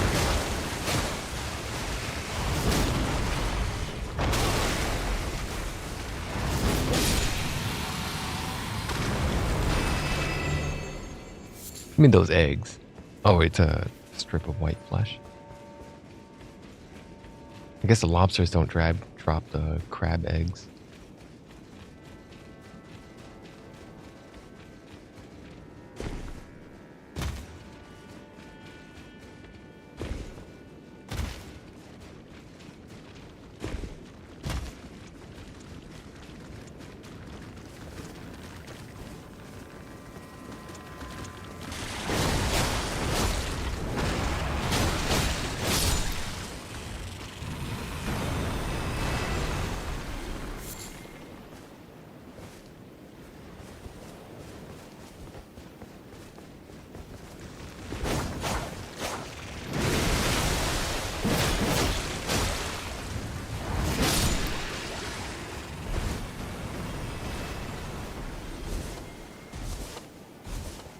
I recall there being something important up here. Aside from Rana, the dancer. I think there was like a key item or like a talisman on one of these corpses or something like that. But it's already all looted. But yeah, I guess that's how I get over here. There isn't a site of grace. I'm surprised.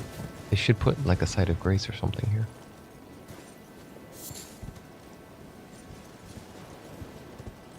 I guess they probably don't need a site of grace if you just put a stake of Marika. Because Rana, there's people who die here, right? They die here, just have them respawn at the stake instead of the bonfire.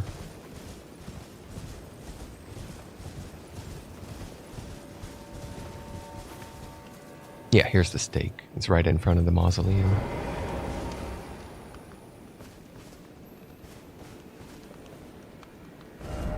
Visions of armor. Let's see if anyone wants to do Rana. If I put my summon sign down here. Oh, I know what I should do. Let's go full dancer build. I could pull that off because dancer build is a full dex. Full dex. I had the dancer set.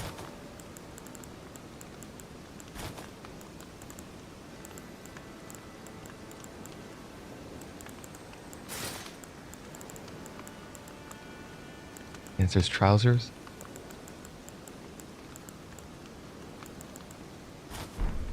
So each piece of armor increases the damage of the dancing attack. The helmet, the chest piece, the gloves, and the leggings. They all have that thing in the item description. Enhances power of dancing attack. That I take everything off. I get my weight load equipment as light as possible. And then I spec into the blue dancer charm. Raises attack power with lower equipment load. If it's under 15 equip load, I think I get like a 15% damage boost. And then I pair that up with the Alexander shard for attack power of skills. And then I could also pair it up with stamina regen, damage negation, anything else, dashing attacks.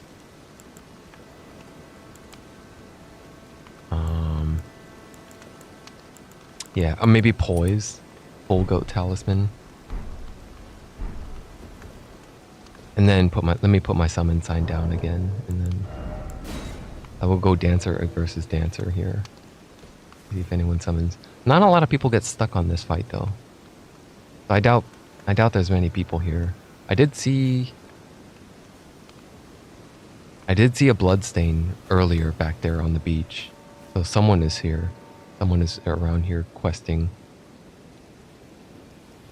But question is, are they in my level range, and will they summon? Do they want summoning help? Probably not. This is one of the easier bosses, but Dancer is another cool weapon type that has a lot of swagger. A lot of flexible rubbery arm movements. Although I could start seeing some of the frenzied flame scab on my shoulders now.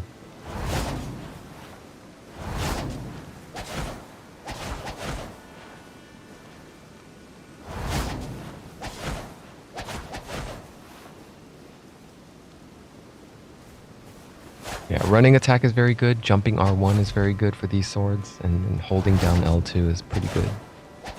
But not as good as spamming running attack R1 or jumping R1s. I think jumping attack R1s is probably better use. Because it hits 4 times. And that DPS is much better than holding it. Yeah, I agree. Yeah, there's not enough window of opportunity to use Ash of War. A lot of these Ashes of War, yeah, that's fine and all, but when in the Radon fight am I gonna do this? When in the Radon fight is this viable? Where I don't eat big damage, right? Because if I do this in the Radon fight, I'm just gonna eat big damage, and Like, it's not optimal play. Like, they designed it so that you can't use it, or like you gotta use it in PvP or chopping up these worms. Hey, innocent looking worms. Here, take some of this dancing damage. Wow, very effective. What?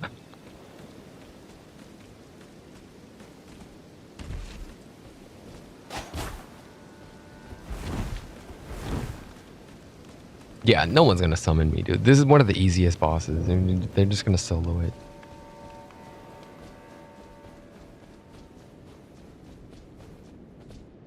Oh, wait, there's a lot of bloodstains here. Whoa, wait. Whoa, 1, 2, 3, 4, 5, 6, 7, 8, 9, 10, 11, 12, 13, 14, 15, 16, 17, 18, 19 bloodstains. There's a phantom here. I see him. All right. Maybe I'll wait a little longer. Let me just put it on this side.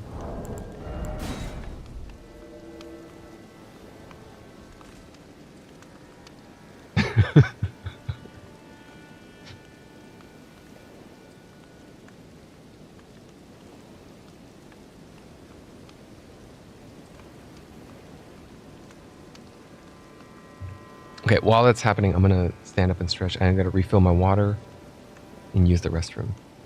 Hopefully I don't get summoned and be AFK. I'll keep an eye on the monitor. I'll be right back.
Okay, so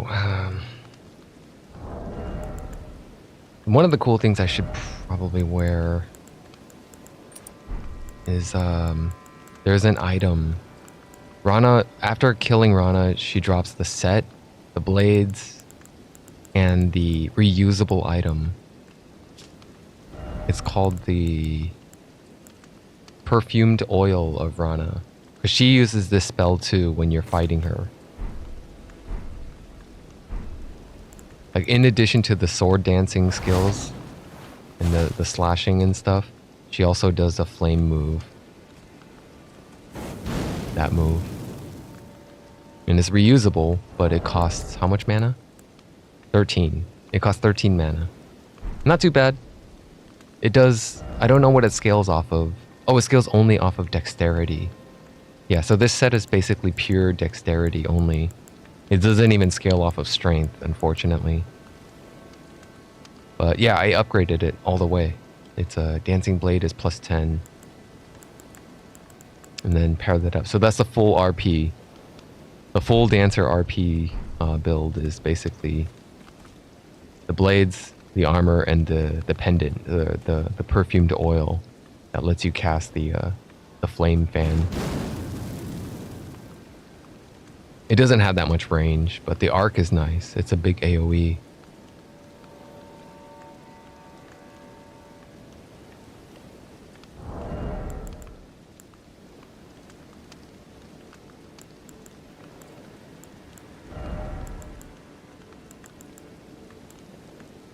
Damn, I didn't get summoned.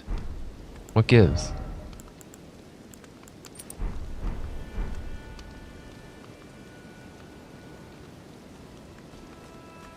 Maybe I'm not in the level range. I don't know. I'm too high level, I guess. I think this is the bad part about over leveling. Like leveling up too high is just like, yeah, you don't get matched up with the players, and anyone else 350 and above, they're probably not going to be summoning. They're just going to be like, ah, just solo this pitch, and it's not going to be that challenging.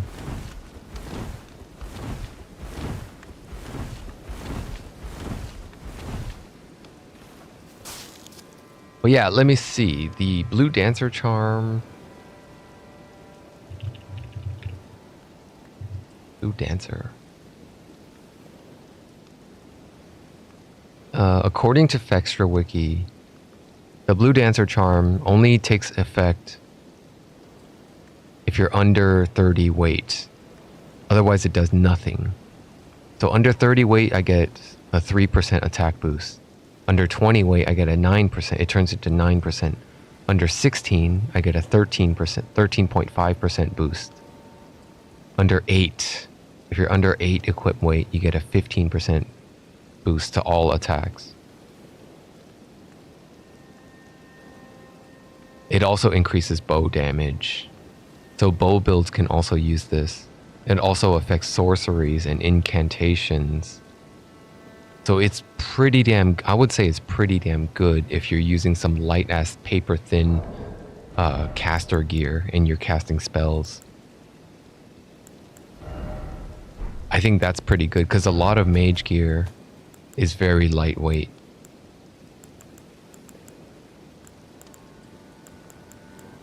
God, that makes me want to make a, I kind of want to roll it in like a mage.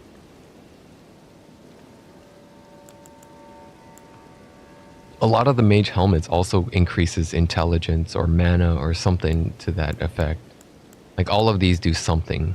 Increases intelligence. Greatly increases intelligence. They have some trade-offs, but yeah, whatever. The Lusat helmet is one that increases spell power at the cost of additional mana. You spend more mana, but you deal more damage. The Frieza helmet.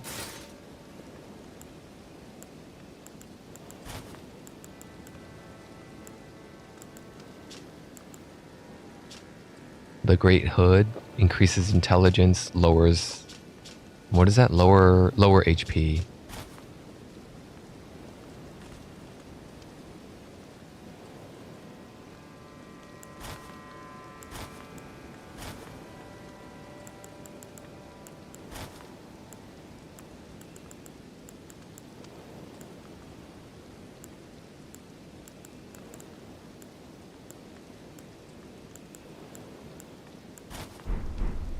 Oh, whatever, I give up. They ain't gonna summon me. Not for this weak-ass boss.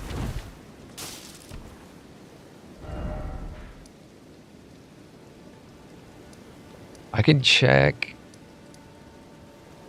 I'm hesitant to leave all this behind. I can check one more area. Let's see if anyone wants to do Relana. Relana is one of the few spots where summon signs work well because there's no summoning statue.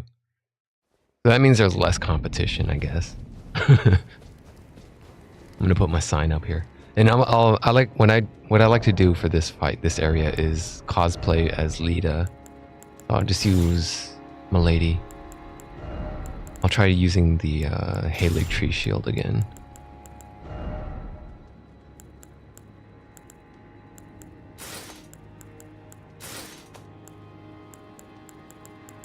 OC. Seekers, Oath Seekers. And let's go. I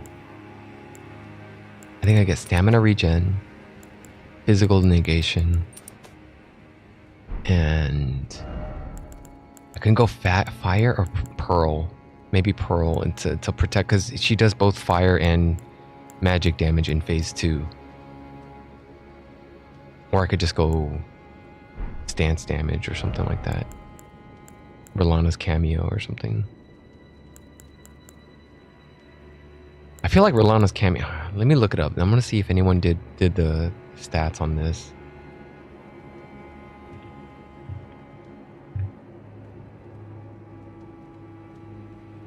Rolana's cameo. How much damage does it boost? More than 10? Oh, wow. 32% damage increase when used in conjunction with Shard of Alexander. Okay, what about alone by itself? 15%. Shard of Alexander is better. You don't have to wait. 15%. You get 15% without waiting. So it's like you would never ever want to use this by itself. You would always want to pair it up with Shard of Alexander. You get that 32% instead. And then Shard of Alexander doesn't require you to wait. You can just pop it right away instead of waiting for the red glow. Holding it for 2 seconds, waiting for the red glow. But damn, that's some pretty big dive damage. I could just wham and see how much damage that does. Alright, let's try it. That means I'm a little weaker. I drop stamina resist for physical damage negation, I think. And then I have enough weight encumbrance to use dagger and bow on the offhand. I could take off Rana's perfume oil and put my summon sign down.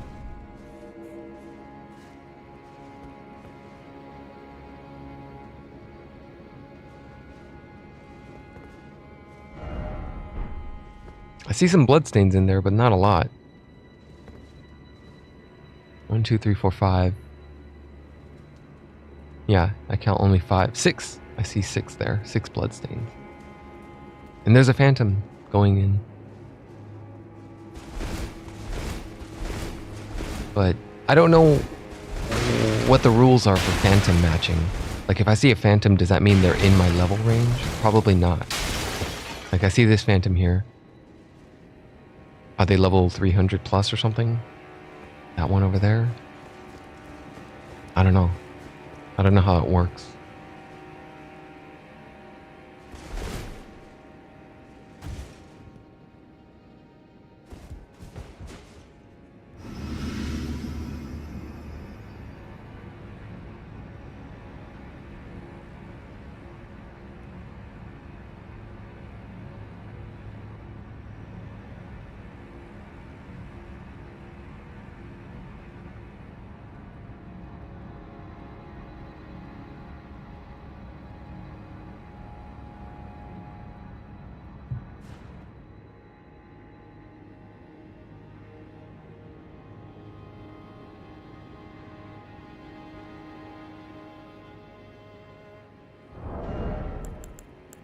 Man, I think they made Shard of Alexander too good. It's too good of a talisman to warrant the use of others like Rolana's cameo, Godfrey's icon. Cause like look, Godfrey's icon, it says it enhances charged spells and skills. Oh, spells is nice. That's a added plus. But Rolana's cameo and Godfrey's icon, according to the wiki, they all increase it by 15%. But Shard of Alexander bypasses all of that. You get 15% without waiting, without charging. You could just let it rip and you get a 15% increase. They made it too good. It doesn't even get nerfed in PvP also. PvP is still at 15%. Look at all these build guides Spectra decided to write based on Shard of Alexander. And then you know it's a good ass item if they make all these video guides for it. I don't really watch any of their content, so I don't know how valid these builds are, but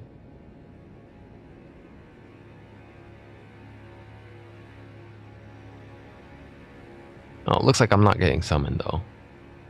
I better stop stalling and just go for the last boss, huh?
I'll give it another few minutes.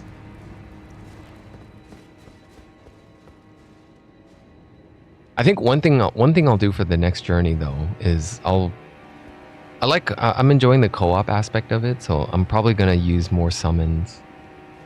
Like, cause my first and second playthrough, well, second playthrough for the base game, first playthrough for the DLC, I soloed everything. I never used summons for any of this stuff.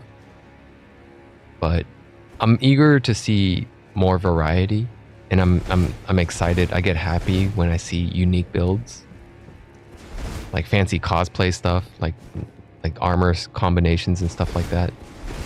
Clever play. I will say that I definitely see less meta try-hard bullshit since the DLC launched, and I would like to see more of that. Instead of, the same 6-7 builds again and again. Rivers of Blood. Moonlight. Well, not Moonlight. What was that katana? The moon slashing katana one? A few other, like, common things that you see again and again. The one thing I see a lot in the DLC, though, is Impenetrable Thorn spam. The spell where they do that one spell that the sunflower boss spams a lot, and for good cause. It's a very powerful spell. It does a very good damage.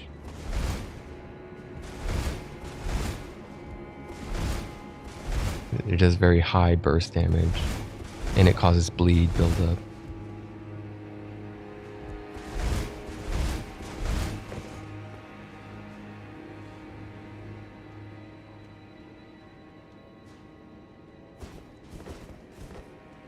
Okay. Seems no one wants to summon me. No one wants to summon me for Rolana.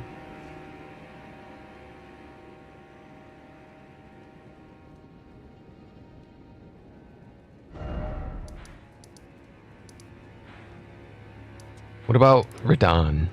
Who's doing Radon right now? I want more practice with Radon. Outer Wall, Anir Alim.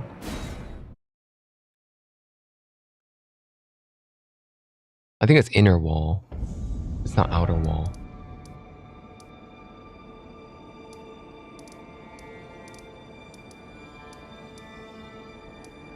Divine Gate, that one.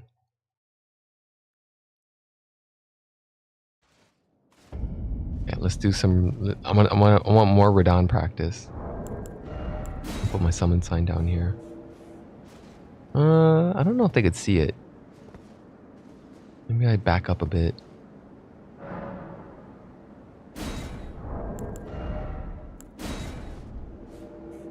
Put it over here.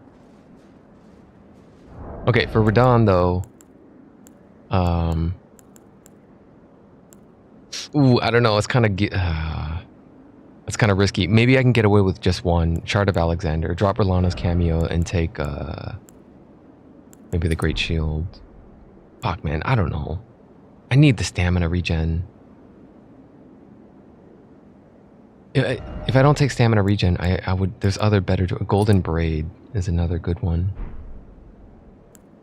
Like, just go defense heavy.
Think it might be a level range thing.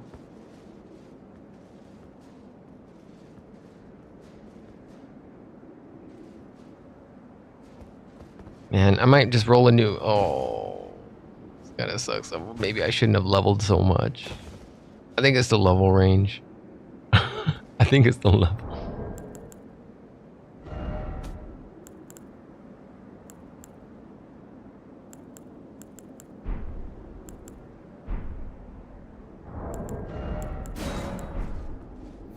Okay, just put my sign out everywhere then.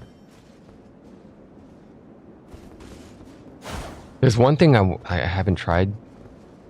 There's this Crucible Talisman. I was really interested in trying it out, but I never put practice into it. It was the one that improves the backstepping. Fine Crucible Feather. Improves backstep. It supposedly adds iframes to the backstep. I didn't even know. I thought it came with iframes, but it apparently not. This talisman adds iframes to the backstep. The great thing about backstepping is that you can block and backstep at the same time. I don't even need a shield. Like if you're using a two-handed weapon, you could block with that. So blocking and backstepping paired with the hard tier talisman that improves block, spontaneous guard, deflecting hard tier, that is a pretty powerful combination, or so I hear. I hear some people say it's a nice combo. Adding the Crucible Feather talisman with combining it with the deflecting hard tier. You don't need a shield anymore if you get your timing down, basically. And so the strategy is block backstep. The extra backstep is in case that you don't block it, you get the iframes instead. In case you don't iframe it, if you time it too late, too early, you get the block instead. And then you follow it up with a counterattack. A lot of moves, a lot of weapons that don't get a lot of use is the backstep R1. Every weapon has a backstep R1.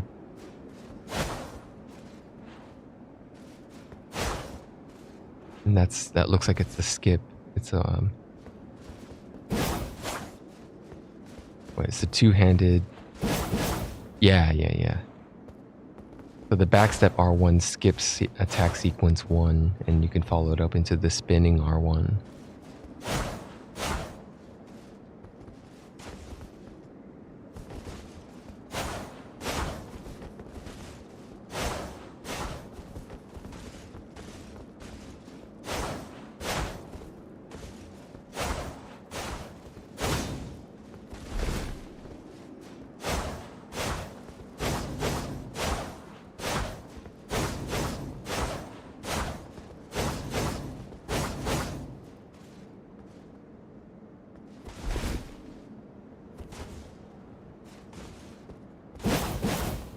I still like the one-handed moveset a little better.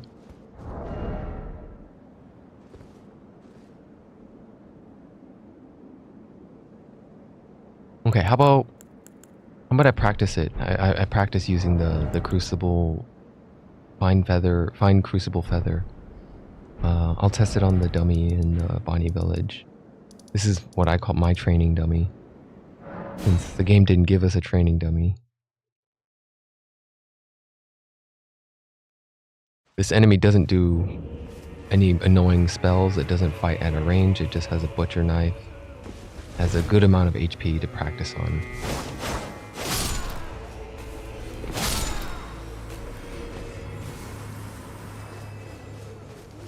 Let's try it with the shield first. Yep. Iframe. Oh, that's sick. You could punish with the R1, the back hop R1. Oh, I timed it too late. So I got the block instead. Yeah, back hop guarding is pretty damn good.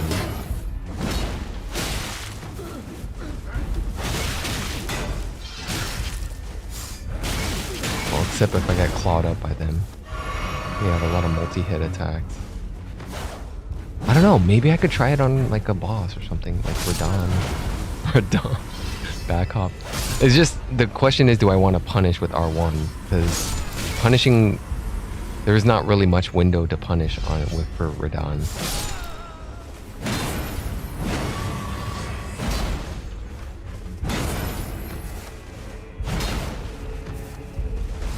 Okay, let me reset.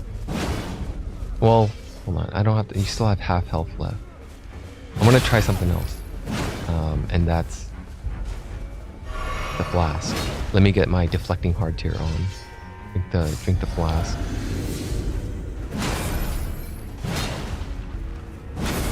Yeah.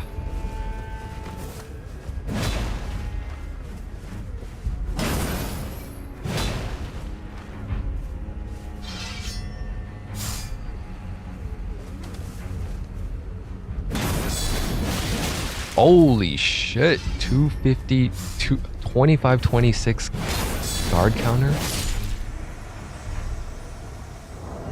Oh man. Okay. Here. Drop the Great Shield Talisman and put on the Curved Sword Talisman. Let me see how big I can get the guard counter on this guy.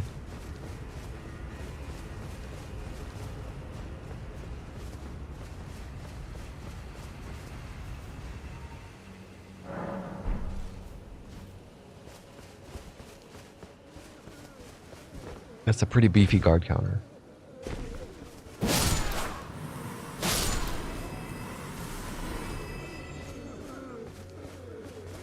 Get my flask up. It lasts for 3 minutes. So every time I flask, the deflecting hard tier lasts 3 minutes. So 25. Oh wait. 2526 normally. Let me try it. Let me try getting timely guard again. Hey. You stop it. 30-31.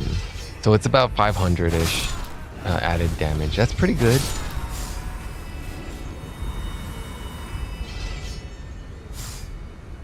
Wait, didn't I... Hold on, didn't I put on Curved Sword Talisman? Okay. What the hell? I thought I... 30-31.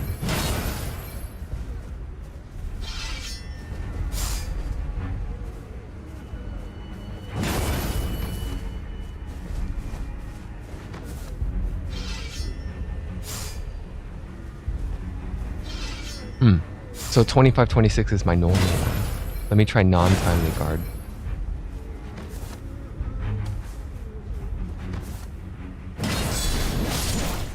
I think it's about right. Hold on a sec. Why didn't I get more? Deflecting hard tier temporarily enhances spontaneous guard.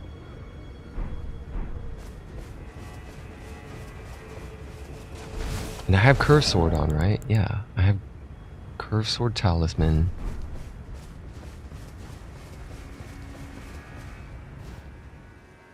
Let me read it again. That is the counter, right? Can be mixed. Damage negation and guard poise will be heightened in the moment immediately after assuming a guard stance. Successfully executing a spontaneous guard will also strengthen guard counters. So I want to say I should be doing more. I feel like without the curve sword, I was already landing 25, 20. Let me see without the curve sword talisman. So I should be seeing much less than 25, 26 as a guard counter now. No flask, no nothing, just a normal guard counter. Oh, hold on. Let me get a clean hit. 2104. Okay, 2104.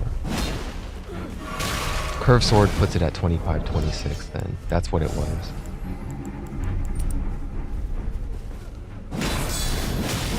Yeah, that's right. Now with the flask on, I get 30, 43 or something.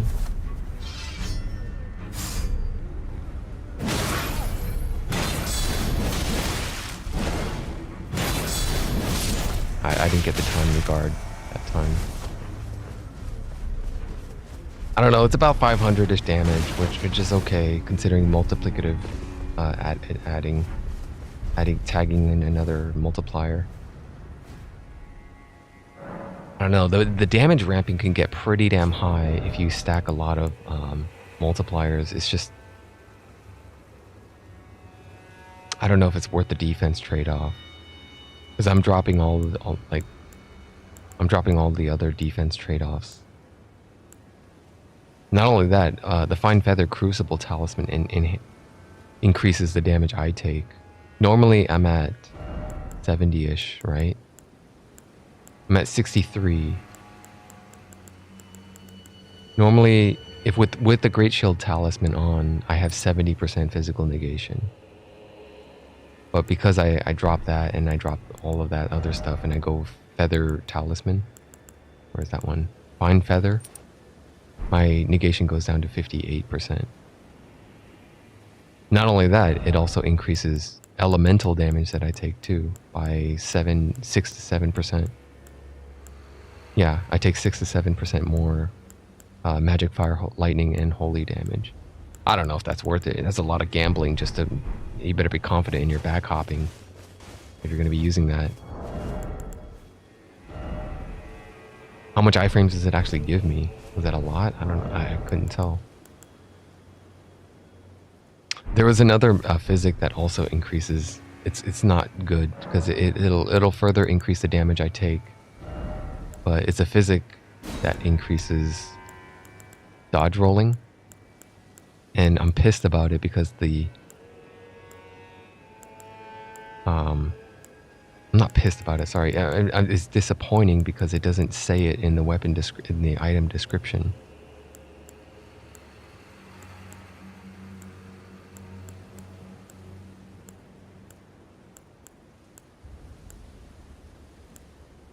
Enhances dodge rolls for a time in mixed physic. The resulting concoction increases the effectiveness of dodge rolls for a certain duration. Damage is also increased. Okay, no, never mind. It does say that. Windy Crystal Tier. What does that say?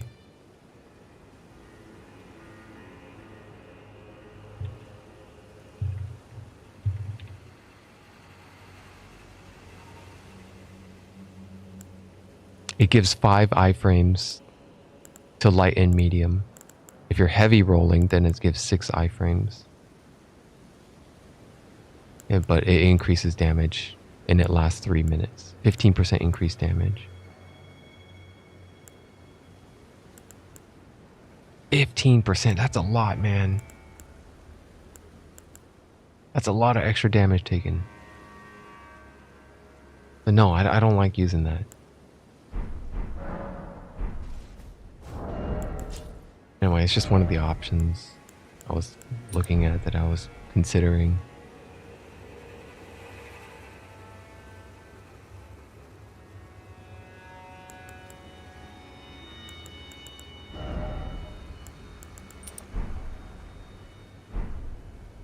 Okay. I think I will head for Radagon. Elden Throne.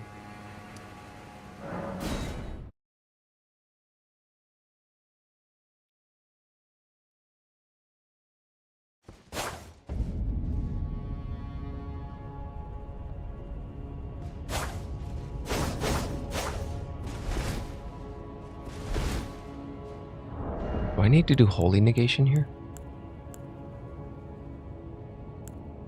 I think I'll just stay as is. I'm a medium load though.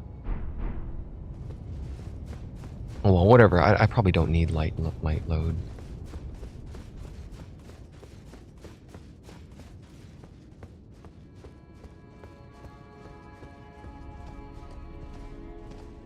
Oh yeah, I didn't unlock this one yet. I should have unlocked this earlier, and now I could participate in the last fight. Hey, let me put my sign in. Wait a few minutes here. Maybe someone. Nah, I doubt it. I doubt anyone's gonna summon me for Radagon. I really don't remember much about the fight at all, so I'm gonna suck even if I do get summoned.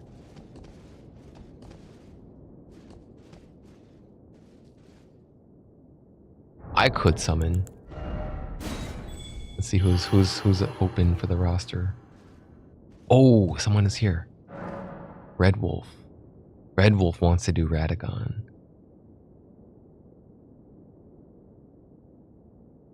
Who else is on the open pool? Old Hunter Alfred. Mika. Sister Frida. Sister Frida with the double sights. Nox the Impaler. I love these. I love seeing these guys who don on the role play.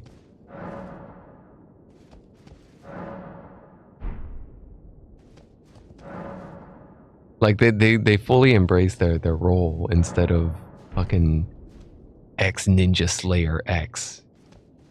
Fucking 16-year-old name and shit. X Ninja Slayer X. I don't know, I might summon Red Wolf and do this fight. I think let's do it. Let's do it. Fuck it. Red Wolf, let's go, man.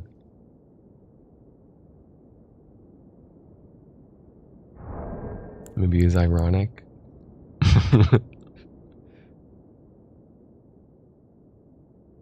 Yeah, maybe. Yeah, I'm a little rusty, man. I don't know this fight, but Hey! let's go give it a shot. It's a NG plus, so it's not gonna be that hard. Lead sniper 420. Lead sniper.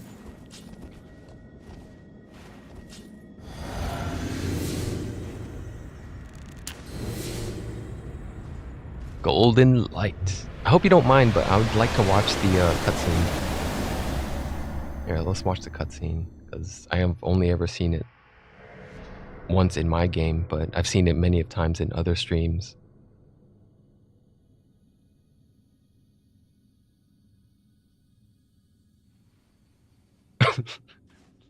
XX lead sniper fort. Nobody's gonna take you seriously with that name, though. Like, God damn it, man.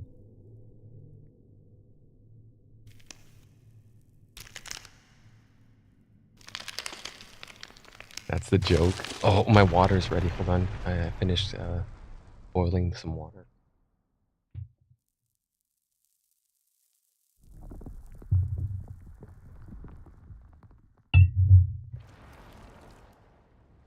I hope Red Wolf appreciates me watching the cutscene. It's not all like, oh, hurry the fuck up. Hurry the fuck up.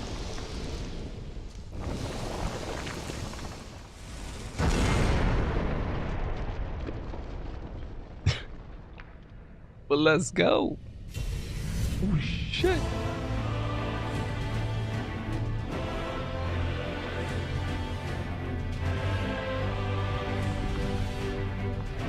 Oh, that's such a cool pose. That shot, the crop, the framing of this shot right here.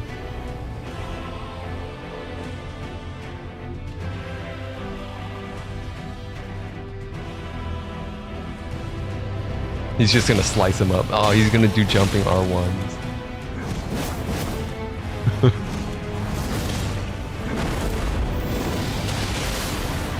Oh! I should put on the golden braid. Oh, fuck, it hits behind also? Okay. The stomp also hits behind too. Dude, I don't know this guy's moveset at all. I'm getting my ass kicked. Red Wolf knows what he's doing.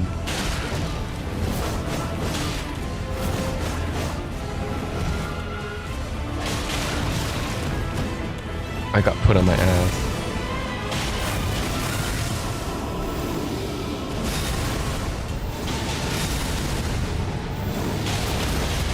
Oh, you get it, you get it.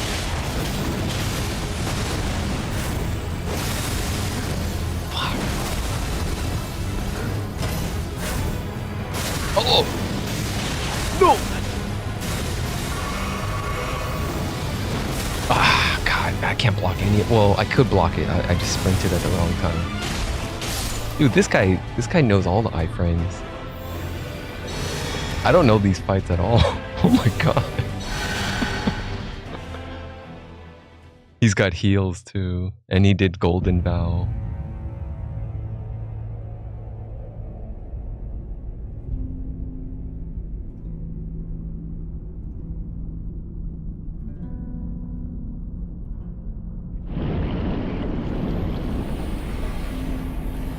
What a meme of a last boss.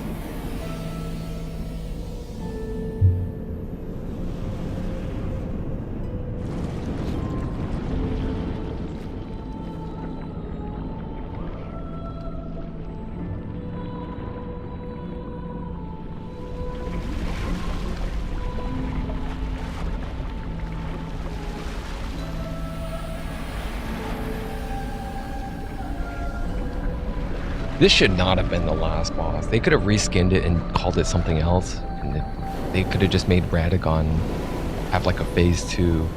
Like a real phase 2 where he doesn't change into this weird thing. You know, like what Radon did. This is not last boss worthy, I feel like. Don't give me a giant boss. Give me like a normal scaled boss.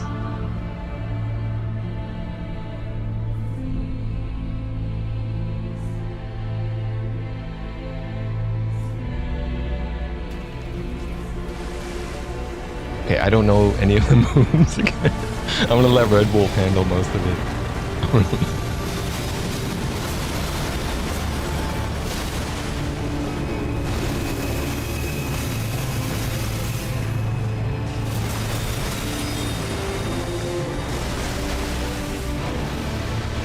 Oh, we gotta chase it? Oh, they make us chase it. Yeah, it teleports around.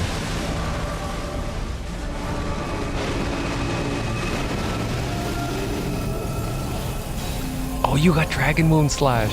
He's got the katana. What do I do here? Just get out of the circle.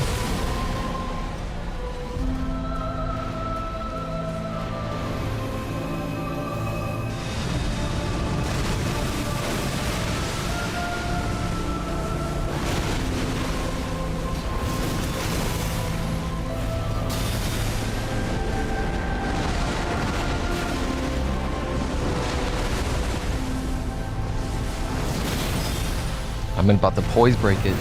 About to break your stance. Dude, that dragon wound slash.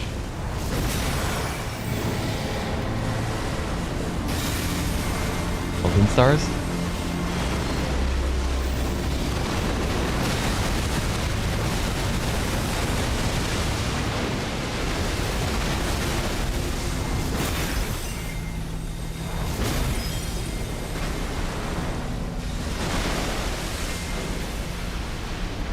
I appreciate that they don't break a camera lock on. They don't break my lock on when it teleports. I appreciate that. Fuck.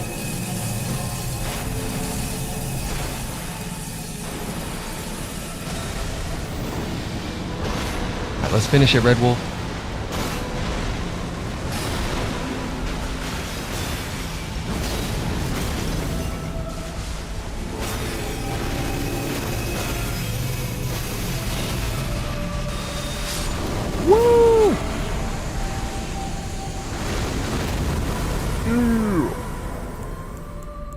Thank you.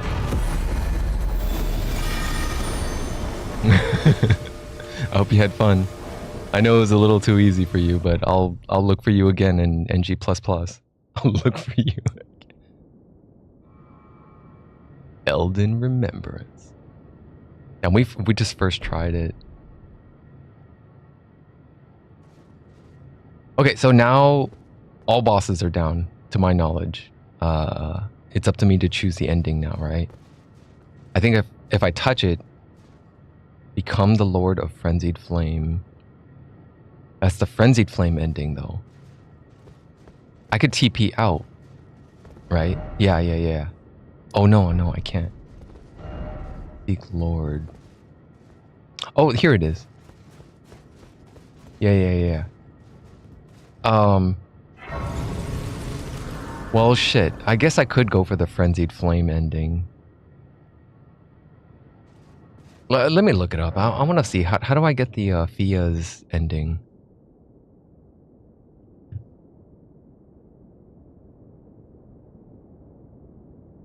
Fia's questline.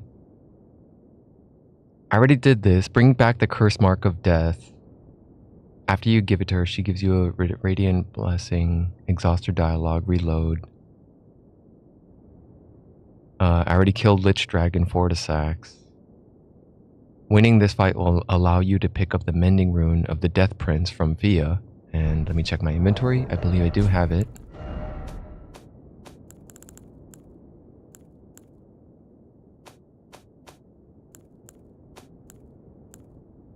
Mending Rune of Death Prince can be used to mend the shattered Elden Ring.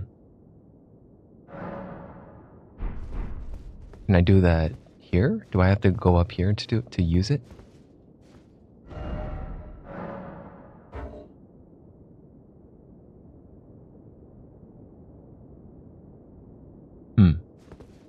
How do I use it? Winning this fight allows you to pick up that, which will in turn allow you to obtain an alternate ending.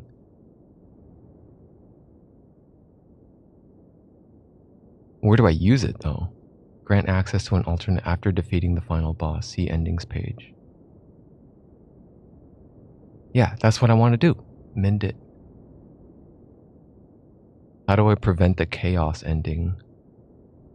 Don't talk to the three fingers or... Oh! Miquella's needle.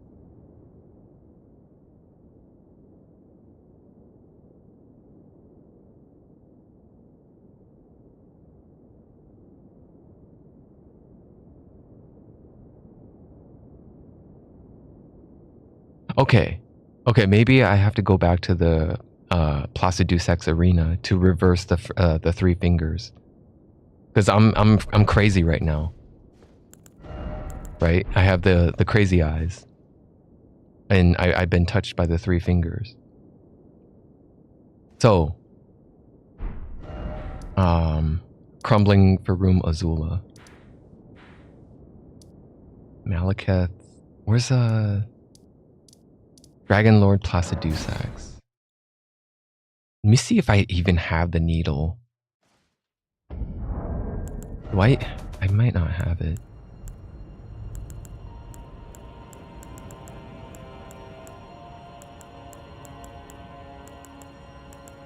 Fuck. This is so convoluted. How the hell am I supposed to figure this out on a blind playthrough? I guess you're not supposed to, and you just if you want to see everything, you document everything and then follow the guide. The question is, if you have met with the three fingers and inherited the frenzied flame, to reverse this, you will need Miquella's needle.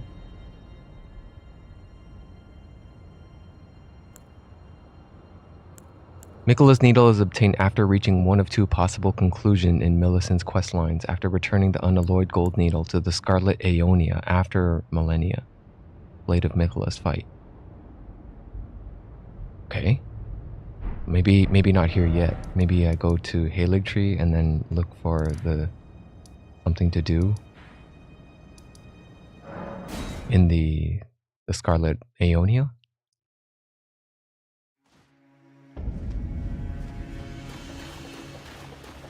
No, there's no interaction here. I don't have the needle though. Don't I need to get the needle somehow?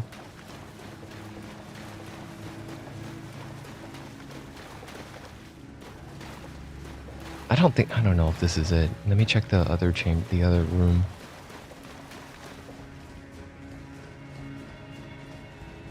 Oh well, if I can't get this, it's not a big deal. I'll see the frenzied flame ending then. Whatever. Not like I give a shit. I don't get, like, if the endings mattered more, then yeah, I would care more. It's just like 1 or 2 lines of dialogue and 3-second difference for each ending doesn't really do it for me. Doesn't really feel impactful enough.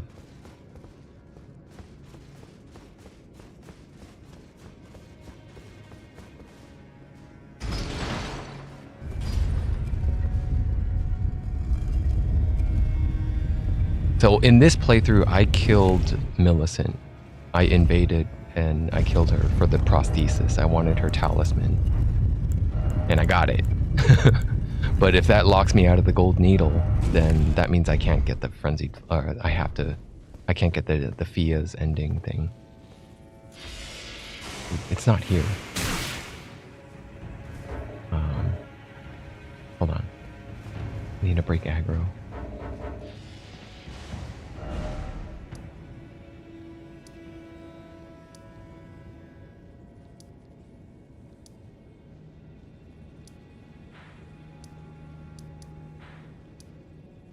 It's in one of these. Drainage channel. I think that's it.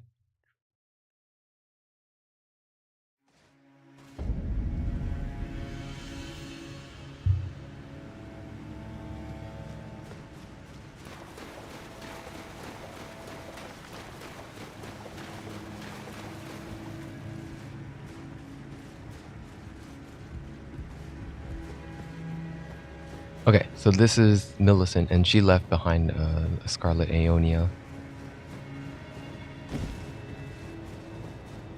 I think she leaves one behind regardless of whether or not I side protect her or not, because I think she dies either way.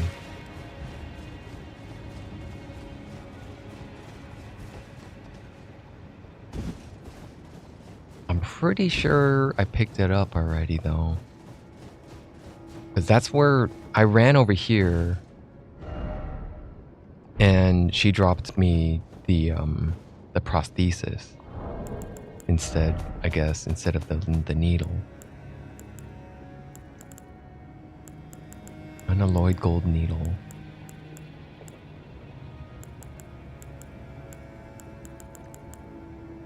Yeah, it's not in my inventory. Let me look it up.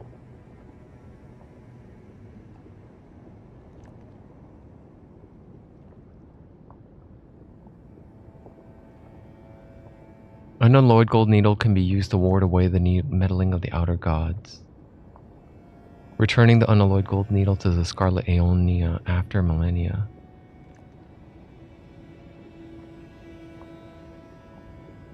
Only works after finishing Millicent's questline. Trying to return the repaired needle to the Scarlet Aeonia without giving it to Millicent won't work. Well, I don't even have it. I gave it to Millicent and she stopped the rot, but then I invaded her and killed her. So she didn't drop the needle anymore after I killed her. After finishing Millicent's questline and getting the unalloyed gold needle back, the description changes. Removed of Millicent. Repair can be carried out. The repair carried out by Gowry is not perfect. Yeah, I don't think you get this back. Can't cure. Item makes no sense. Wish I could cure Radon. Okay, what about the...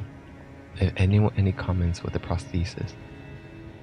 If you side against Millicent at the end of the quest, you seem to lose the ability to get this back from her. She will give it back if you choose her side. The trade-off being the prosthetic. Okay, that's what I wanted to know. So yeah, I am locked out. I'm locked out of the ending because I killed her instead of... Alright, I'm sorry. I just wanted the... I wanted the Millicent's prosthesis, so... Alright, Frenzied Flame ending, I guess. Fractured Marika.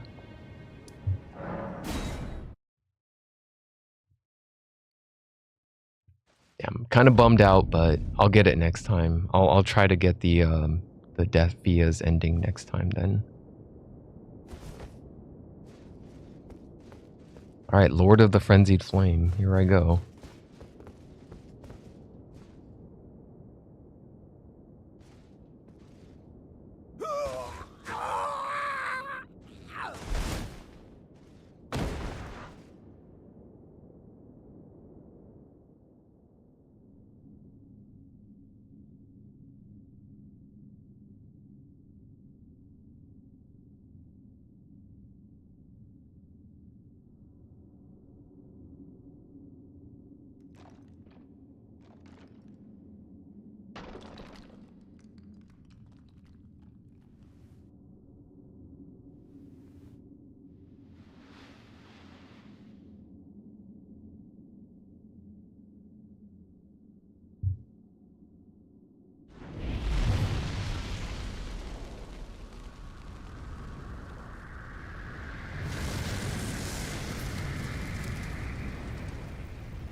Wait, that's pretty cool.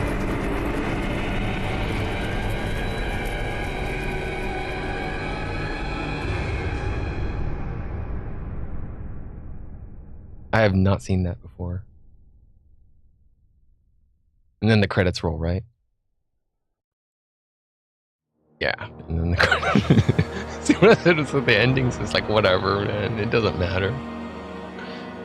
But that last shot was pretty cool.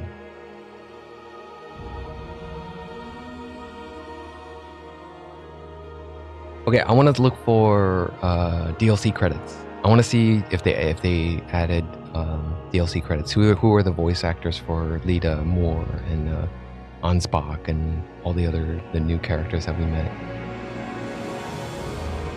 I can't tell, but so far it looks like it's the same credits as the base game. And they might tack it on at the end. And they separate it.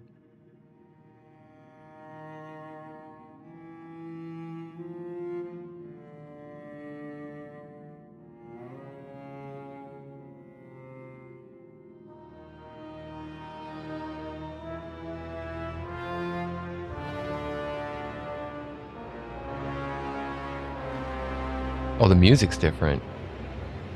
Yeah, it's the theme of the frenzied flame, maybe.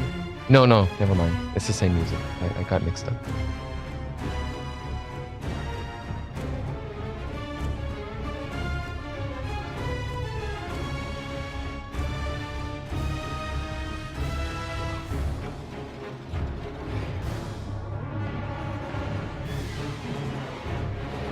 And their item UI team was only...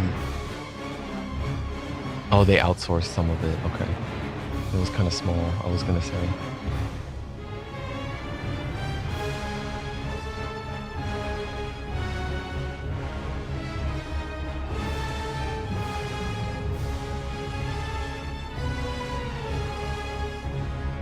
Their QA team is kind of small, but they outsourced it for debugging.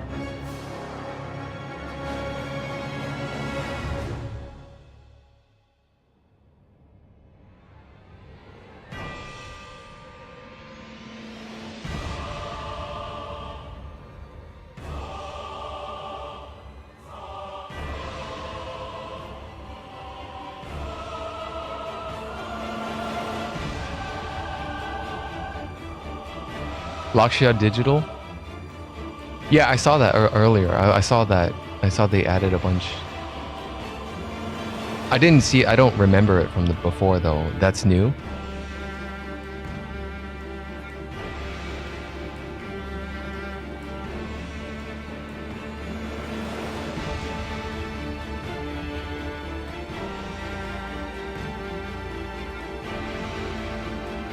I mean, it could have been there in the base game.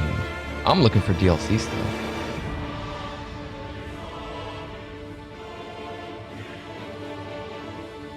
Dude, they got teams, they got outsourced teams from all over the world, it looks like. Looking at these names.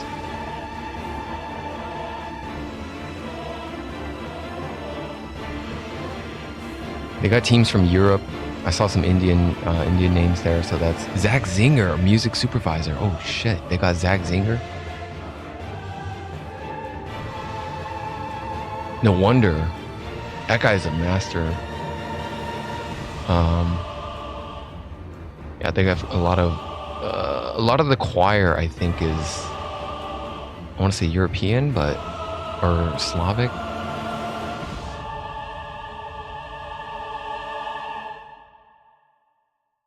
English voiceover, localization, English voice cast. This is all base game stuff. None of the DLC guys are here. I don't see.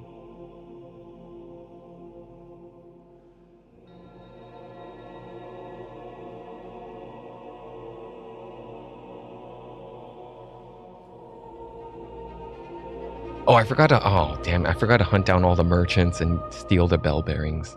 Oh, well. Oh, here's DLC. Mikola, Radon, Mesmer, Lita. Oh, they're all here now. Midra, Trina.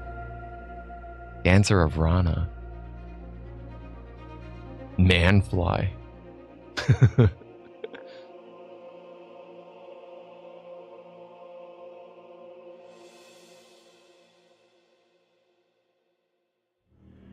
The Ethical Committee. Ethical Administration.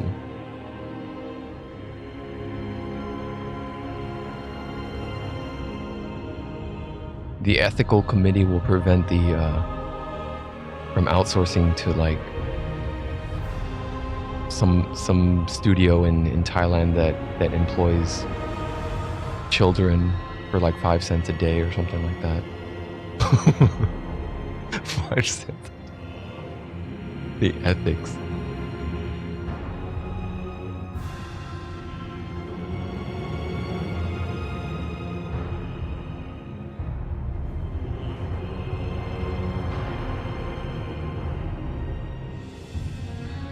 Yeah, and that went by too fast. I can't control it. I like games that let you control the speed of and pause the credits.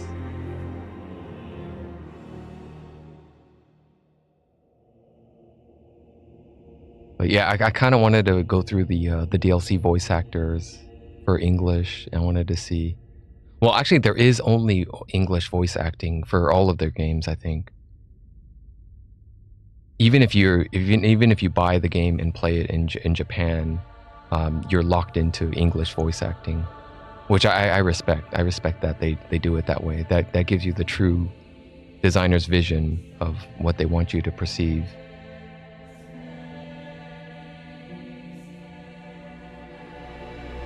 Also saves a shit ton of money.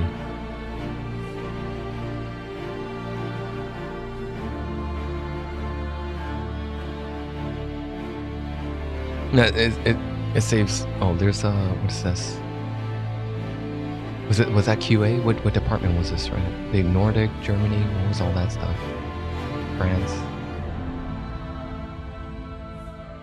Oh, these are, I think, marketing. These are marketing teams.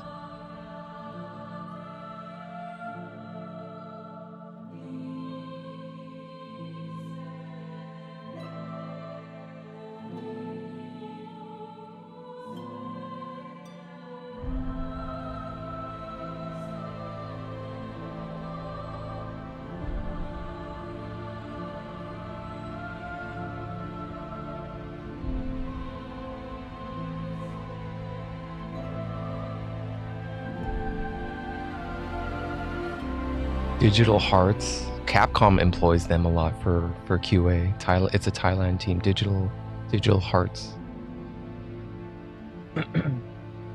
I've seen their name in Monster Hunter, I think.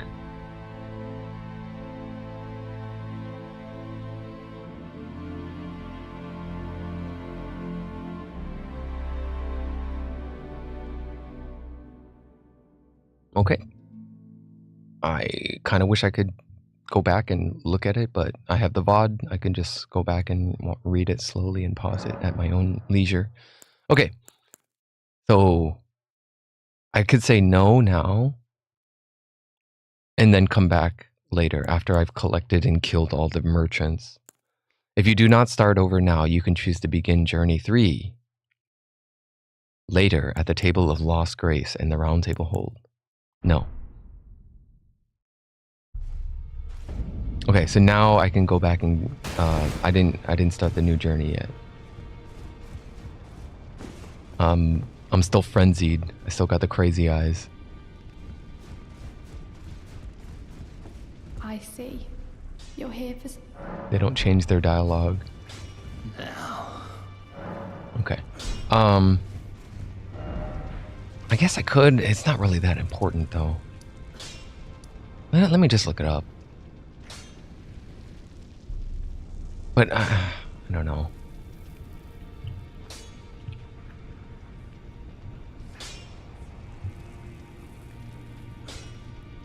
The wiki, the Fextra wiki says it doesn't.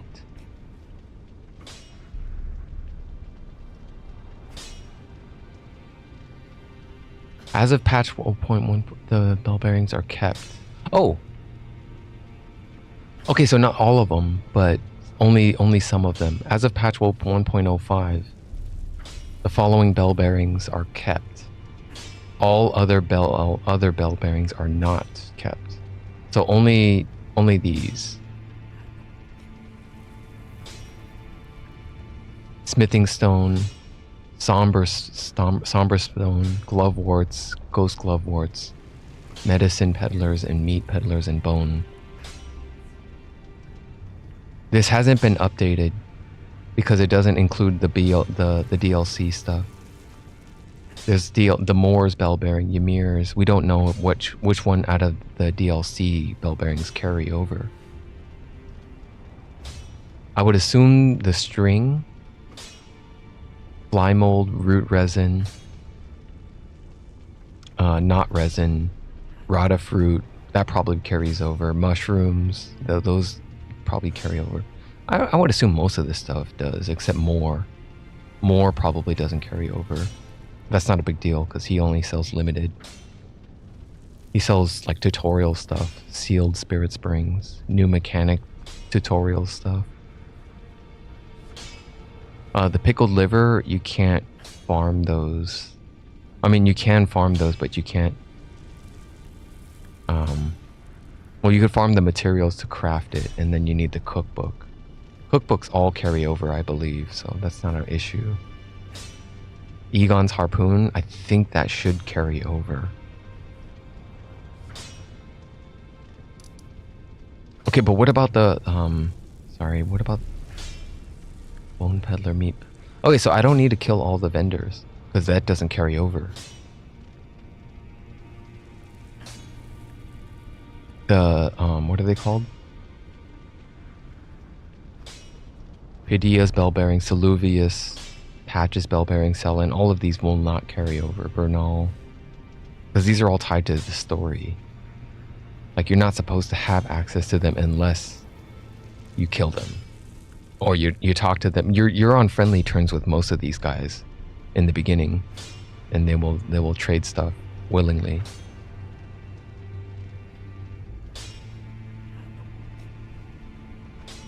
Isolated merchant, that's what they're called. Yeah, those do not carry over. That's not a big deal. I only cared about the bell bearings that give smithing stones and stuff like that, because I want to level up my weapons and try new stuff.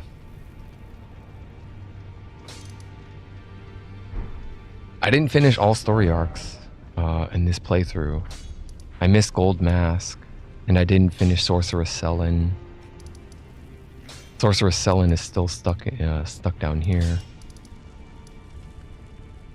I didn't finish Kenneth Haight, because he never found the rightful lord to rule over Stormvale Castle, because I turned her into a puppet and gave her Celavis's potion. I could pay a visit to Sorceress Selen. She's not going to say anything. This is her projection, her astral projection, I guess, her image illusion. There you are, my apprentice. Shall we commence the lesson?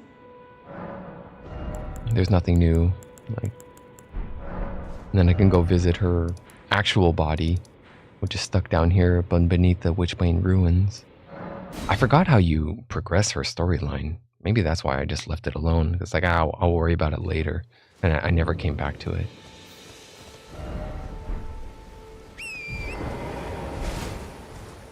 Oh, I have enough for a level up.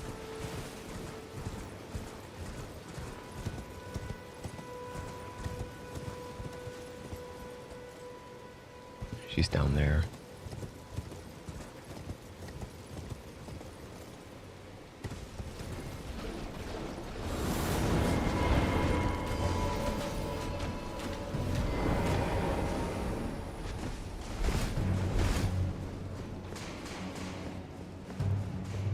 Here's her actual body.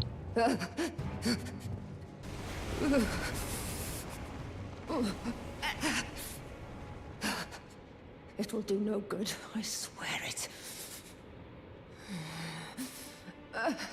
And yet you persist. You frothing degenerates.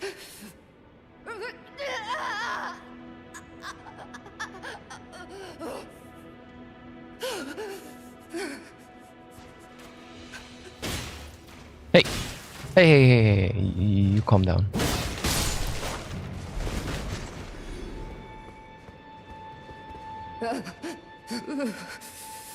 Oh, that's all she does. She just grimaces in pain. It will do no good, I swear it. And yet you persist. Well, since I'm about to leave this world and start a new journey,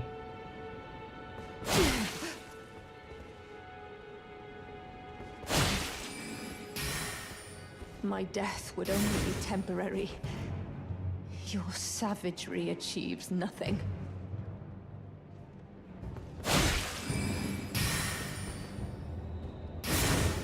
she can still cast spells in that state.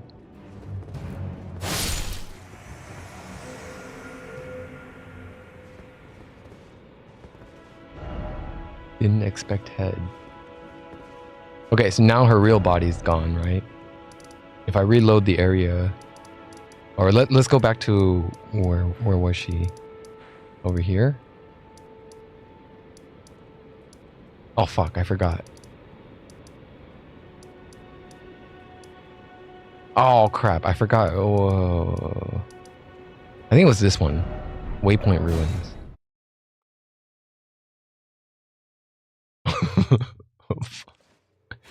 Yeah, she's gone now. Because her real body's dead.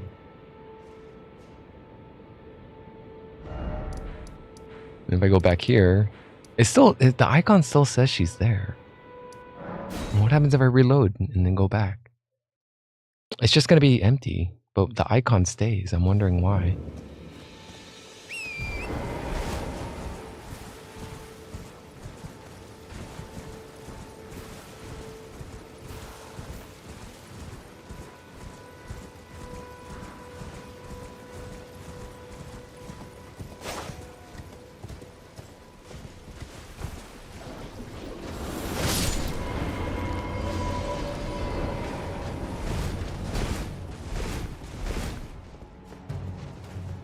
Oh, she's back. What the fuck?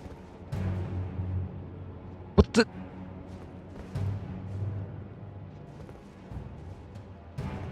I can't talk to her anymore though. There's no option to talk.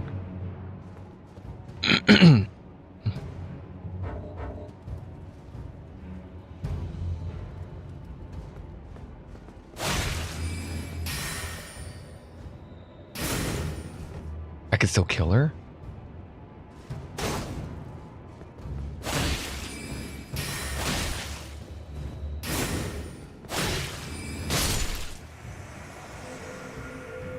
I don't get it. I don't get, I don't know. I'll look it up next journey. It still stays. Let me try something. What happens? It'll probably remember this. But let me quit out the menu and come right back. Let's reload the world and see what happens.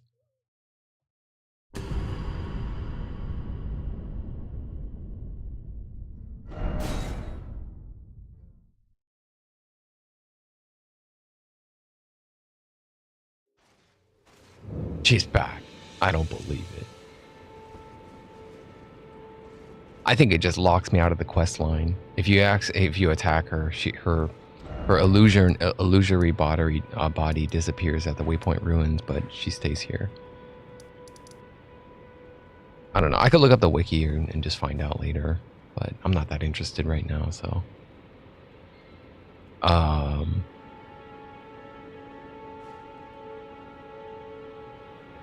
yeah. Okay. Put out my sign one more time. Thankfully, the patch implemented that when I go into NG+, it will remember all of the summon signs that I've touched so that I could still join multiplayer. And I don't have to touch all those crucifixes again, the summoning signs. Oh! I was gonna say, I thought that looked peculiar. I thought that was like a little hint of something, but it's just a door.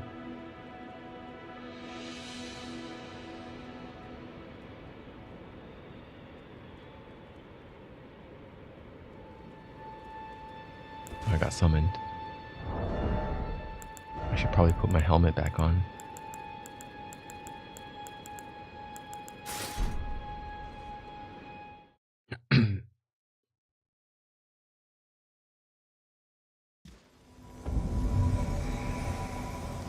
Crumbling Farum Azula.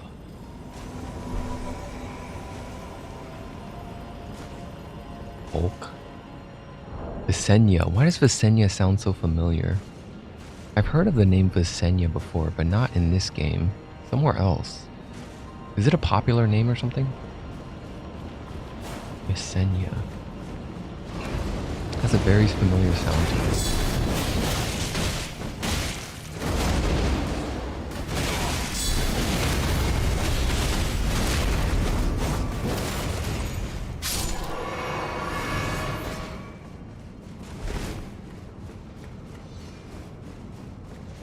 Godskin duo? Alright.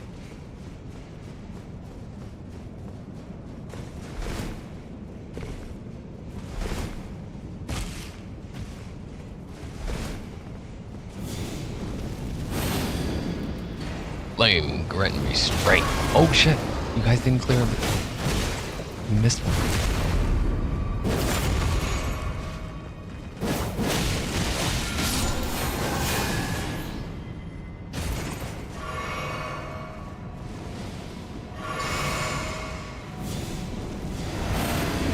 Skin duo. Let's do it.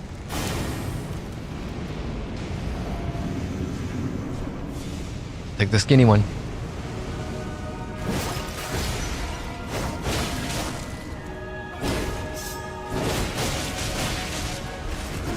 Hey, what the hell? Hey, they're not doing that much damage, so it leads me to believe it's not that. It's not that NG size. It's not like NG plus 5 or something.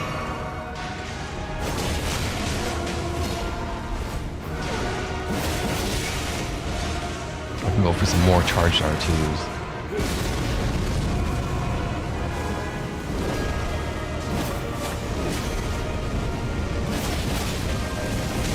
He's got a tornado. Watch out.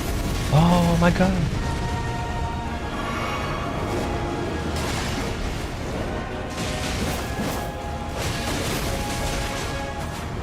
Where's my stamina I don't have stamina regen on.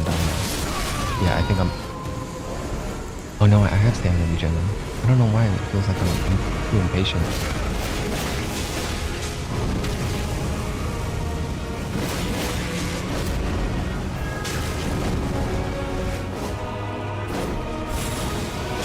Nicola's light. I'm just eating all the attacks, playing sloppy.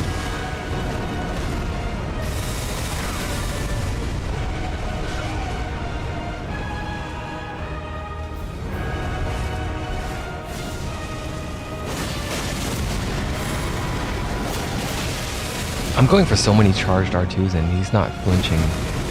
I don't know why. Maybe we're not getting enough stance damage. Hulk's almost dead.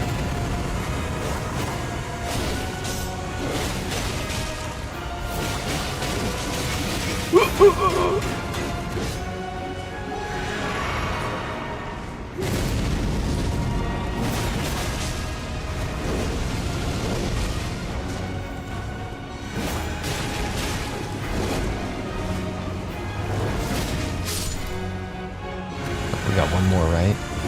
One more big dude.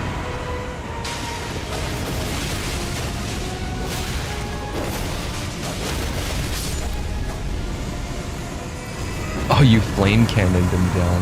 Nice, Hulk. Oh wait, it's not over yet. We got one more.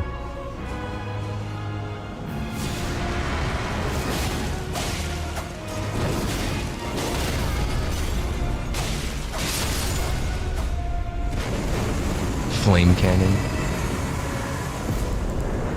Thank you, thank you. Easy rune arc.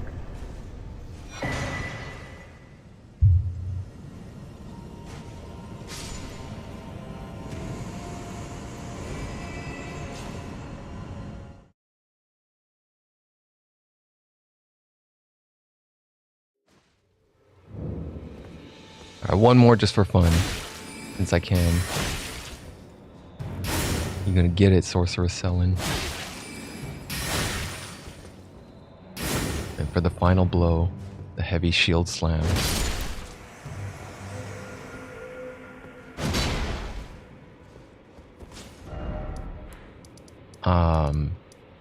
Anyone else I want to murder before I leave this world?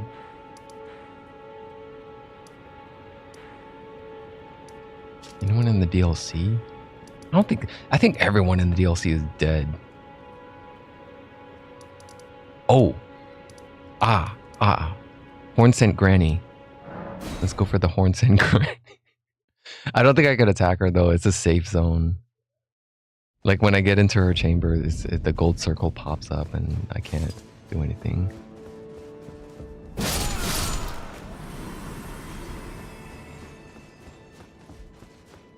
Wait, no, I can attack. The gold circle is still sleeping. Alright, Horn Scent Granny. They sent me here to end you. Let me, Oh, she can't be attacked. Okay, that makes sense. Well, kind of. Yeah, she's invulnerable.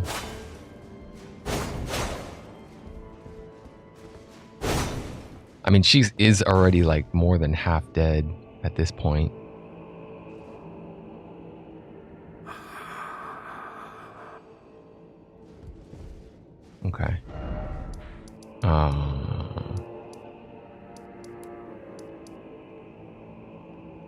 Yeah, Lita's gone.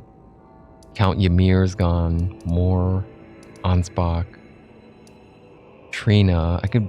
Is it... Fiolier?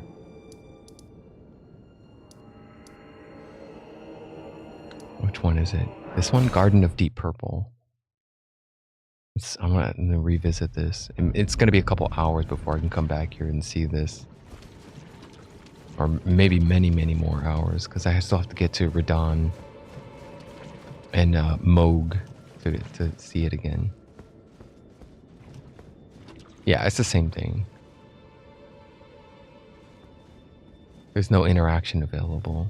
And I can't imbibe nectar here. I can't attack.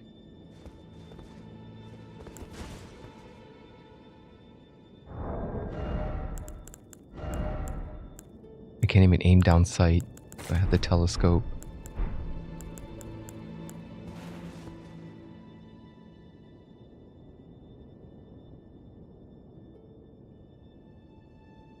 Just a detached top torso. And a bunch of hair.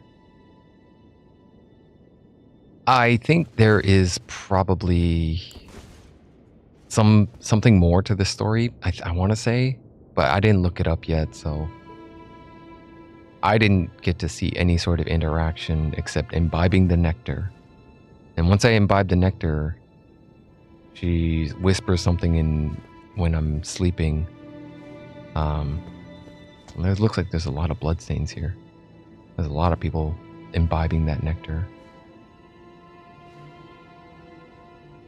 And for whatever reason, the game decides to load the bloodstains here when the actual player is right here.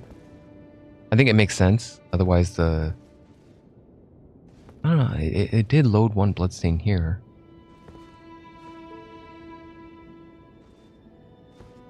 Why does that load? I think it just scoots it away from the center.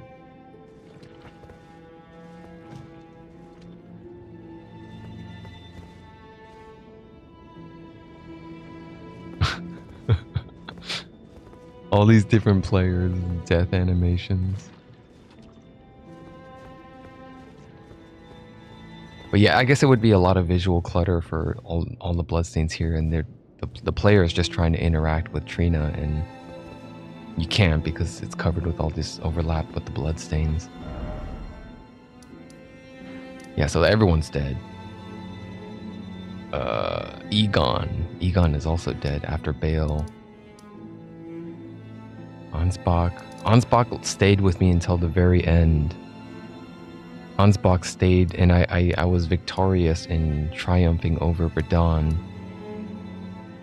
With Ansbach intact. He didn't die. I summoned him for the fight, and I kept him alive for his Radon's phase 2.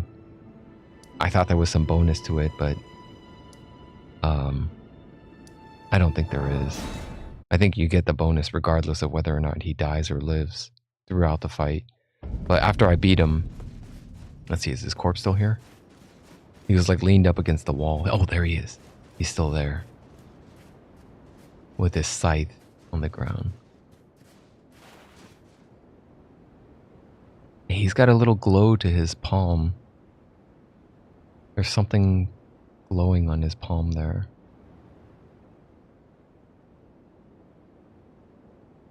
I think he was a tarnished, maybe. Yeah, I think the lore might be his palm is glowing, because in the opening cutscene, the game talks about the tarnished, and it shows like a fleck of gold landing on a palm, right? And then the palm springs to life. It crunches, it animates. So I think that's what that symbolizes. He has a glowing palm because he was also a tarnished who sought the Elden throne or something.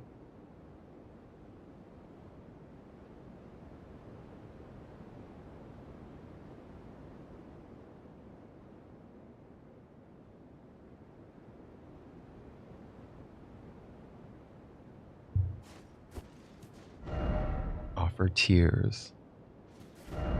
Rain, oh rain, time for tears.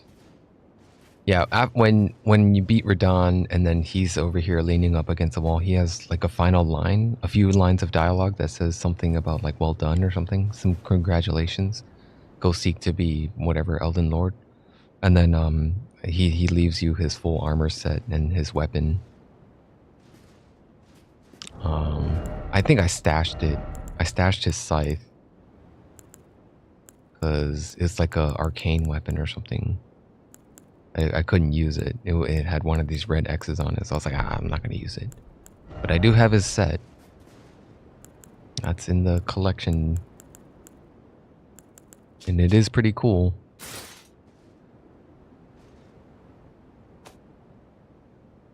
I think it could be altered. Let me see what can be altered on his raiment. Alter garments. Oh no, it's the eccentric hood. That's what I got mixed up with. His robe can be altered though. Fryleaf Dane's robe can also be. You could take off the cloak. Ansbach can take off the cloak as well. Let's see it with it on first, and then I'll take it off.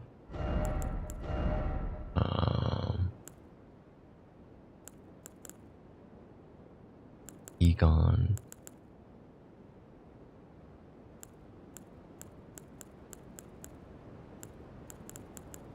Let's Fryleaf Dane.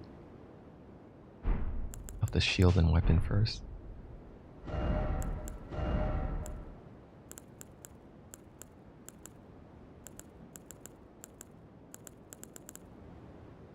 Why can't I find it? I thought it was one of these lighter armors. Oh, here it is. And then the gauntlets.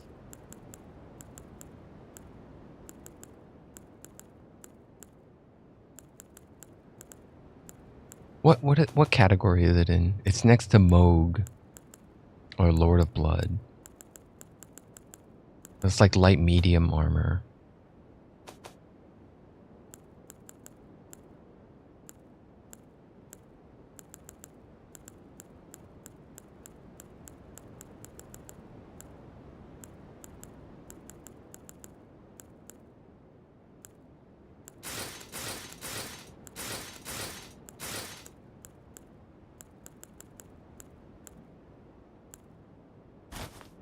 Oh, they're just little bracers on the forearms.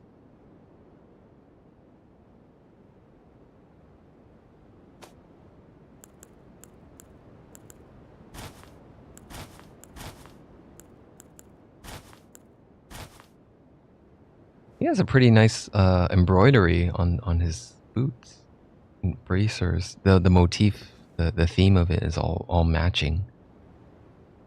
The embroideries.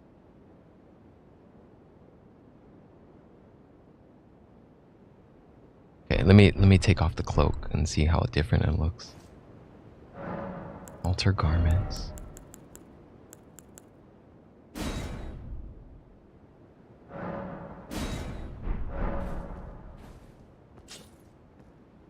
You could see more of the embroidery on the robe underneath. It doesn't look too bad.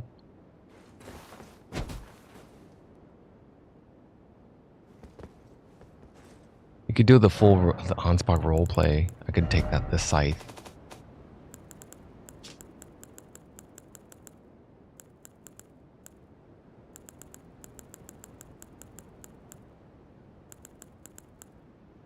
I don't really see too many PvE players use scythes. I think mostly I see scythes in PvP. Invaders and stuff. This is it, right? Obsidian Lamina. Signature weapon of pure blood knight Ansbach.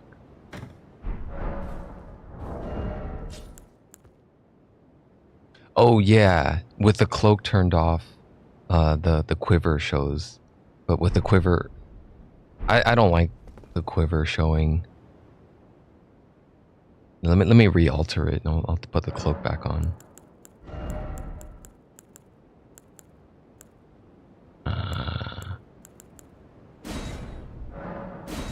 Yeah, that hides the quiver. Good.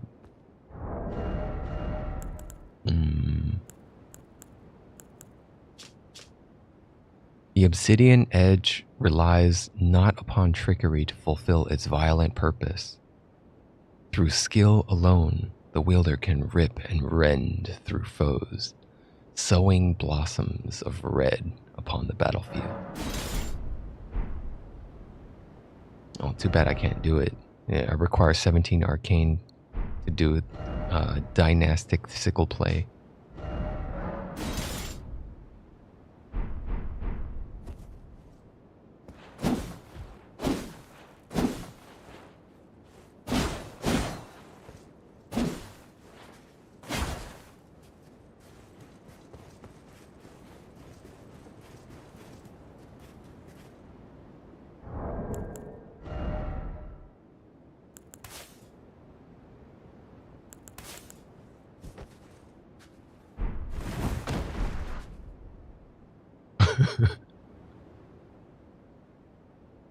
You know, it'd be funny if I get invaded and I do some shit like this.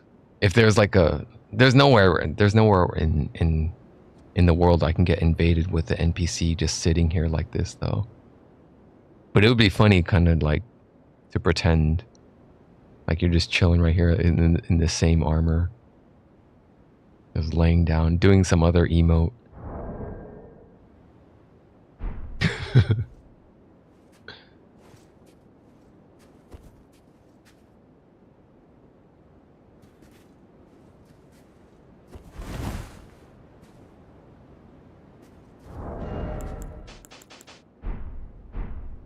My body never healed.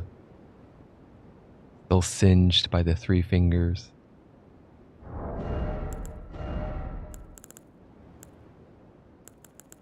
Okay, I think I'm ready. I think I'm ready to head back to the round table and push in for the next journey.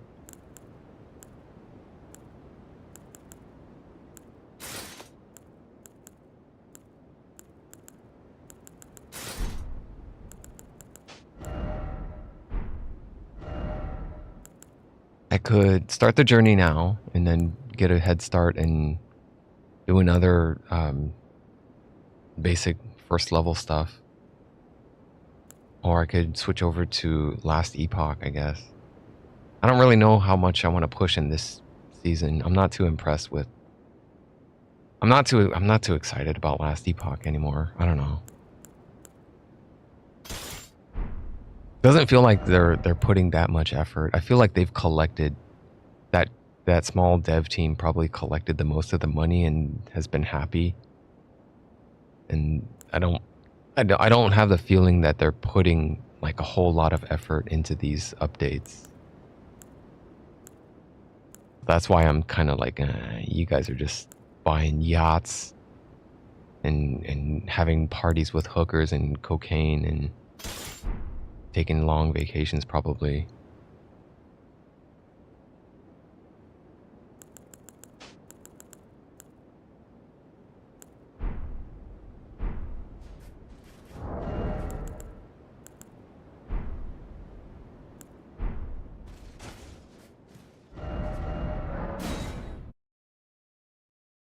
I just have my suspicions. I don't like, based on the things that I saw on from just leveling up to 20.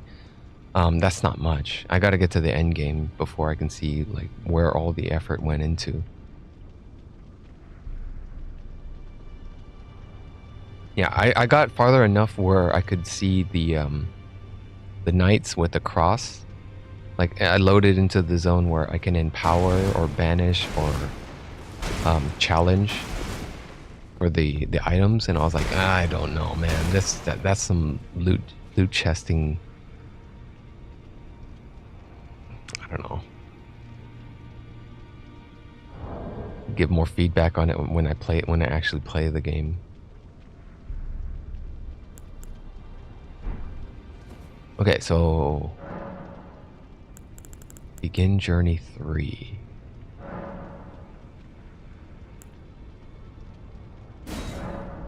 If you begin journey 3, you will not be able to return to the present world of journey 2. Begin journey 3.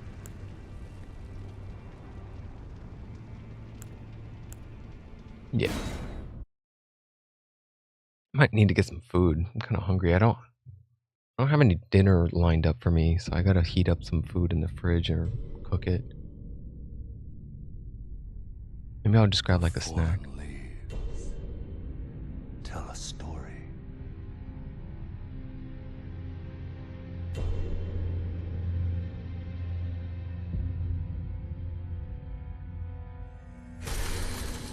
The great Elden Ring was shattered. In our home, across the fog, the lands between.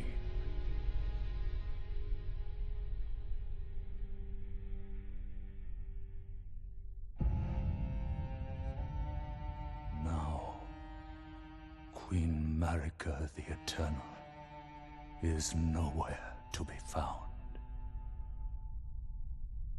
And in the night of the Black Knives, Godwyn the Golden was first to perish.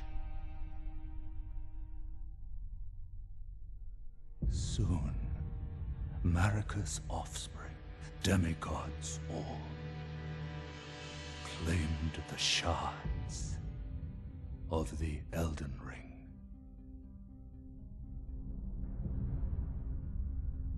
The mad taint of their newfound strength triggered the shattering.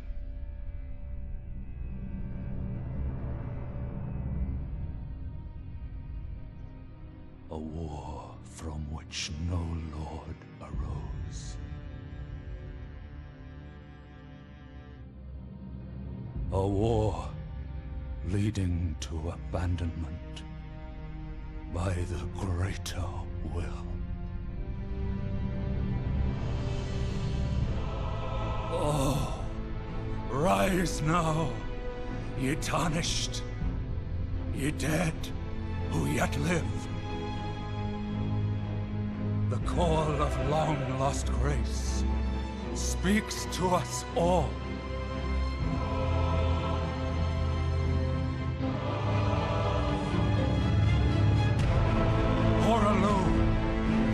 Chieftain of the Badlands, the ever-brilliant Gold Mask.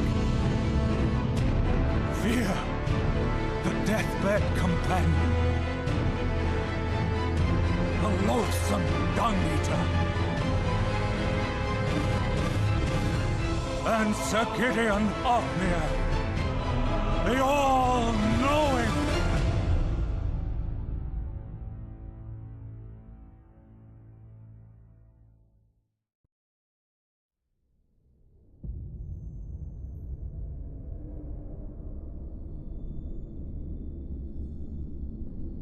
And one other, whom grace would again bless.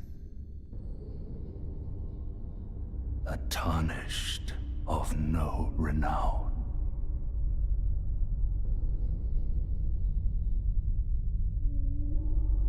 Cross the fog to the lands between.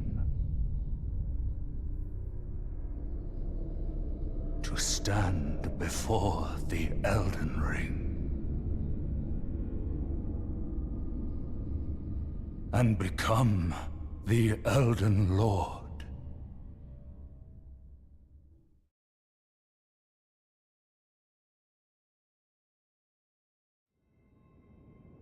All right, we go again. Though the path be broken and uncertain, claim your place as Elden Lord.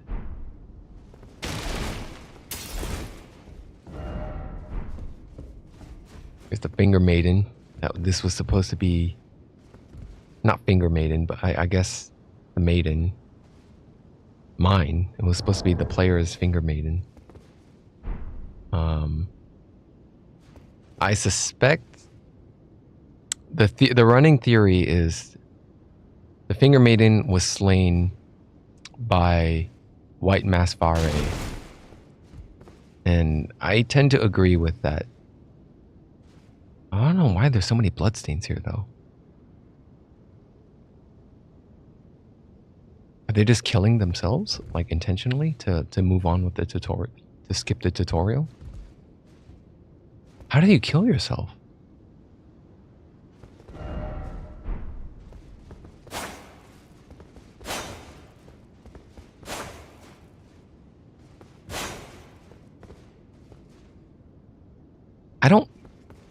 I don't think I have any, like a consumable of some kind to kill myself.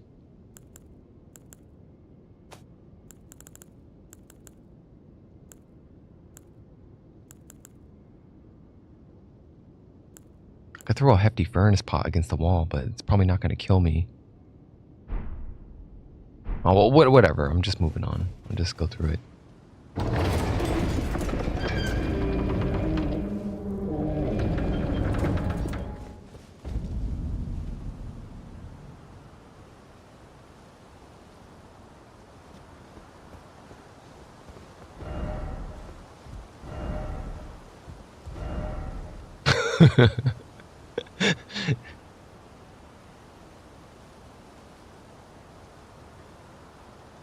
Windblade user.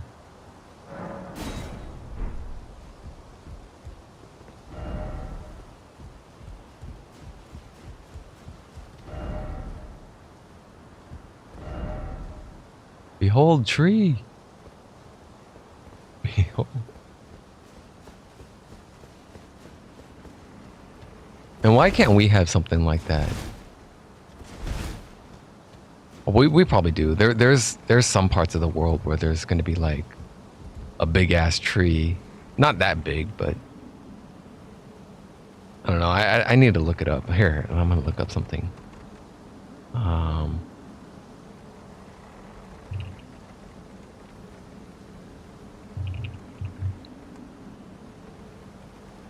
Ten of the world's most remarkable trees. Treehugger.com.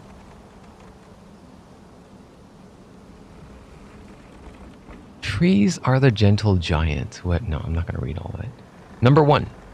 Methuselah, the world's oldest tree. It looks dead to me. Considered the world's oldest tree, the ancient bristlecone pine named Methuselah lives at 10,000 feet above sea level in the Inyo National Forest, California. Hidden amongst a family of ancient bristlecone pine trees. How do you call that? It's just a husk. Okay, what else? Number 2, Hyperion, the tallest living tree. The tallest living tree is towering at 379-foot coast redwood in California again.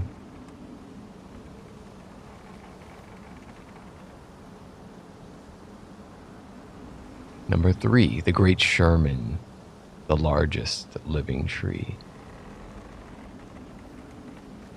It's also in California, Sequoias National Park. Okay. That's not too far. I can go visit these. The largest conifer, it's in Japan. 83 foot with a 53-foot girth. Jomansugi is the largest conifer in Japan. Pando, the oldest living organism on the planet. Pando, Latin for I spread, is not a single tree, but rather a clonal colony of quaking aspen. It is the oldest living organism in the world, residing in Utah and nicknamed the Trembling Giant. This 105-acre colony is made of genetically identical trees connected by a single root system. Remarkably, by some estimates, the woodland can be as old as 1 million years, predating the earliest Homo sapiens by 800,000 years. Pando holds another impressive record as well. 6,615 tons the heaviest living organism on Earth.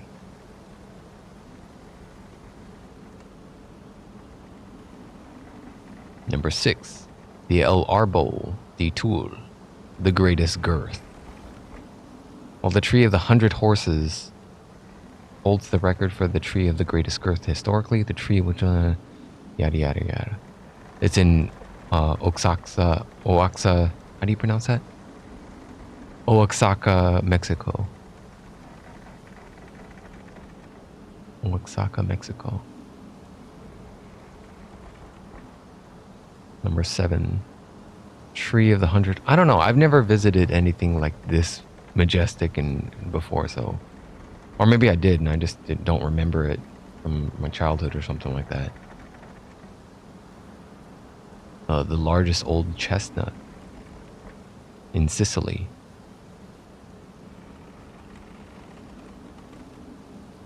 The Jaya Shri Mahabodhi, the most sacred. It's in Sri Lanka.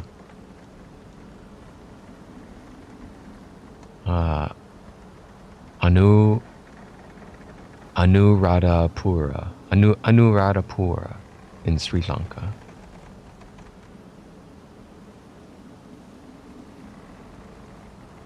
This is said to be the tree in which Buddha attained enlightenment. Planted around 288 BC, the oldest living tree planted by humans. The old Jiko, 9,550 years old. 16 feet stature, Norway. Fulufayet is what is called the Fulufayet Mountains in Sweden. Number 10, the last one. The oldest U.S. living fruit tree cultivated by Europeans. And they put a steel gate all around it. In 1630, the English Puritan named John Endicott, serving as the premier governor in Massachusetts, planted one of the first cultivating fruit trees in America. A pear sapling imported across the pond. It's a pear tree. 385 years later, the tree lays claim to the title of the oldest living cultivating fruit tree in North America. It still offers pears today.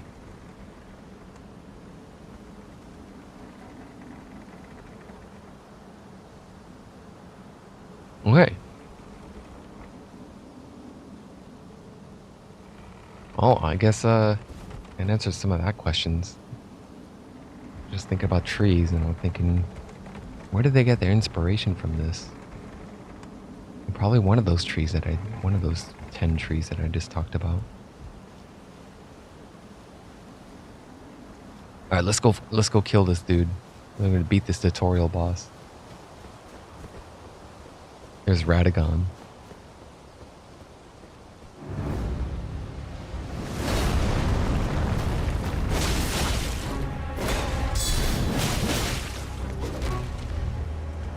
Oh, what a stance. Oh.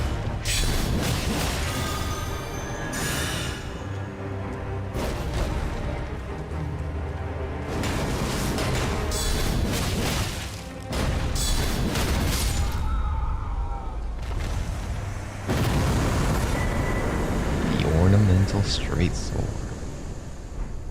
Golden Beast Crest Shield. Should be my third copy of those. And then I just kill myself. There's nothing else to do here. There's no escape off this island. I'm supposed to die. The trick that they lure the player into is to run off the edge here and bait them with like an item or something, right? Yeah, and then I just kill myself. Wait, I had a level up. Oh no, I have like 1.9 million runes on that, don't I? Fuck, I forgot to level up.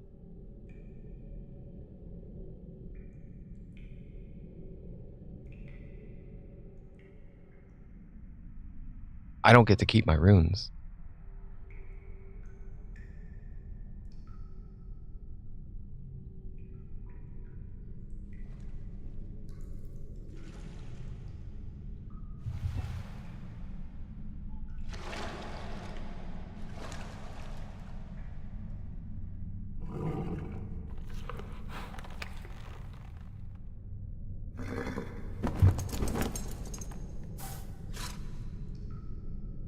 Don't worry, Torrent.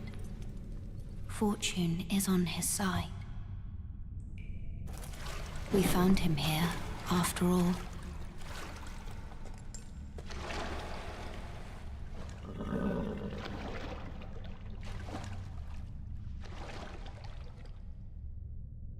One of his kind is sure to seek the Elden Ring.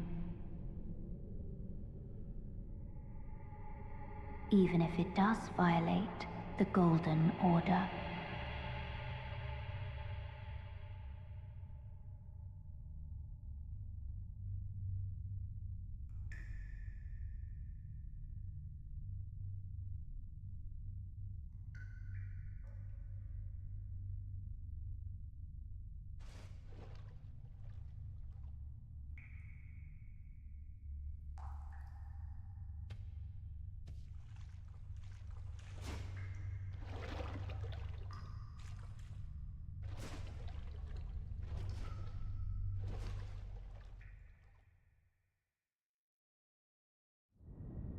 Oh, I got to. I see. I get to keep my runes. I have 1.7 mil. Okay, that's nice of them. If only I had a precious item. The Cave of Knowledge. I think I'll skip the cave, the tutorial cave. Brave Tarnish, take the plunge. Learning and remembrance. Recall the arts of war. And your warrior's blood. Hey, there's no seed here. I wonder... Oh, I don't think there was supposed to be a seed here.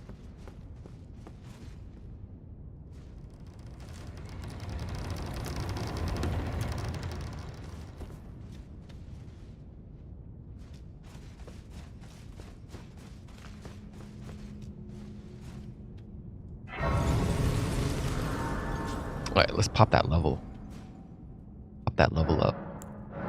Oh, I can't level up yet. Oh, that means I gotta stay alive and hold on to my runes until I can. Let me check my body. Is my body restored? I'm no longer singed. Yeah, the the scars are gone. Okay.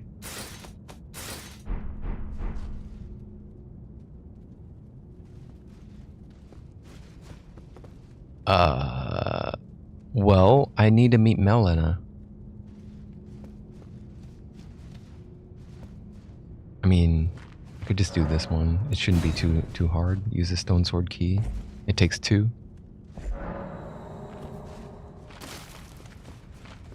Poison below, but I should be fine.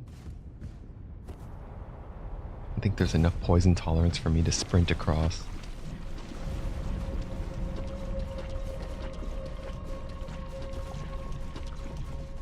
I don't even remember what the point of doing this dungeon is. It's probably for some ashes. It's probably for some... Oh shit, I'm dead, aren't I?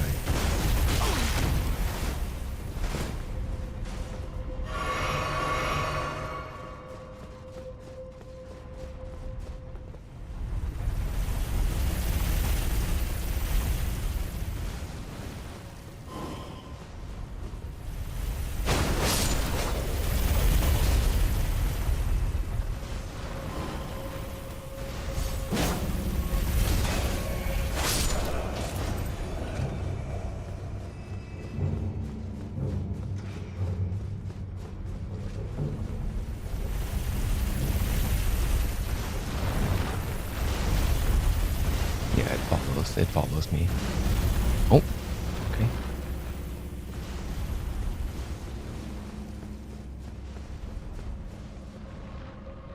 It's still not following me. Oh, shit! Ah! Fuck!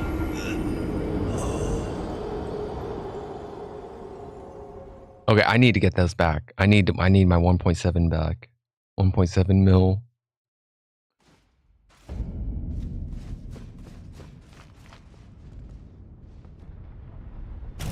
That's not cool. I don't know why I decided to do this stupid dungeon first, but that before I get the power to level up. To turn my runes into strength.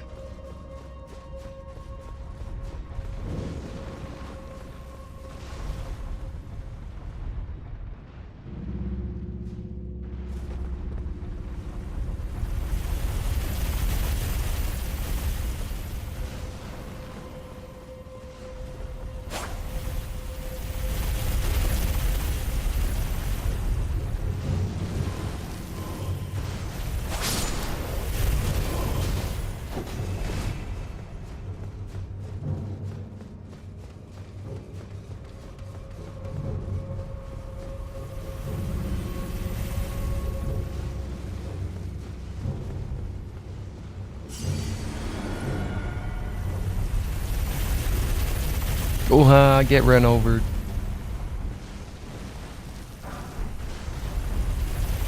Yeah, I regret it. I regret it. I regret getting those 5 golden rooms. You know what? I think I will take the plunge here, though.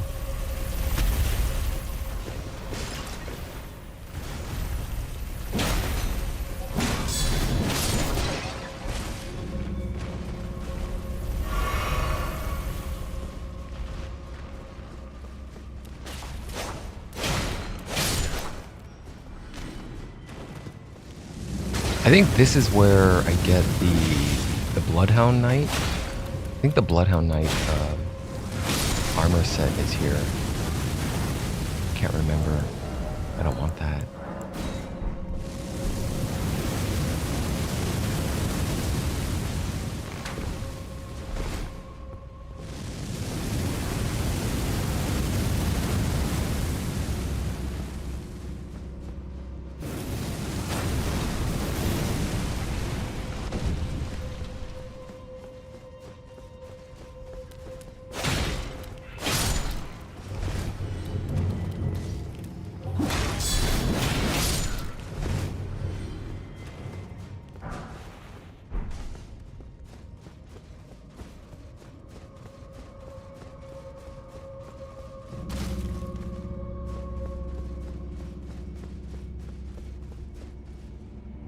Oh, the Erdtree's favor talisman +1, or I think something should be here, right? There's a big octopus on the roof.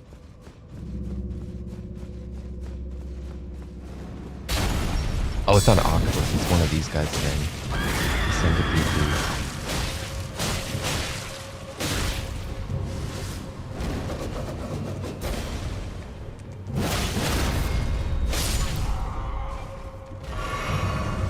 Oh, another one.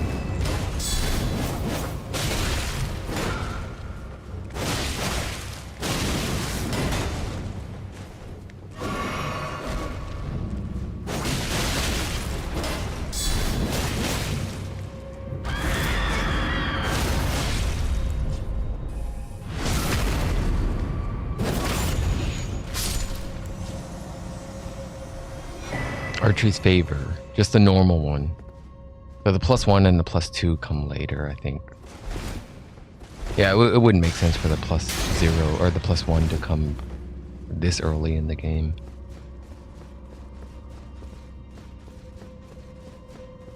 It is nice that they give you this one right away, though. The Erdtree's favor is really nice to have right away at level 1. Raises it's not that much of a difference. Between the 0 and the +2, it's 20 health difference, 5 stamina, and 5 equip load. Yeah, it's about 5 equip load, 5 stamina, and 20 health difference.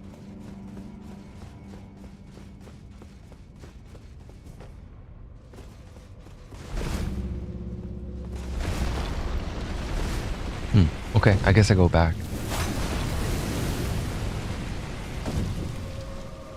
Find a way out of here. I think this was a wall? Illusory? No?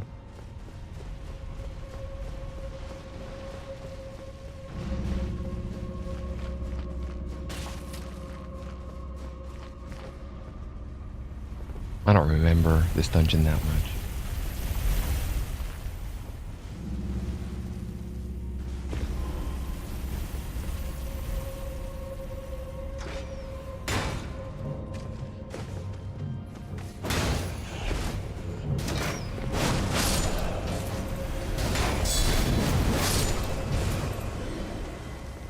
Where's the chariot? Yeah, here it comes.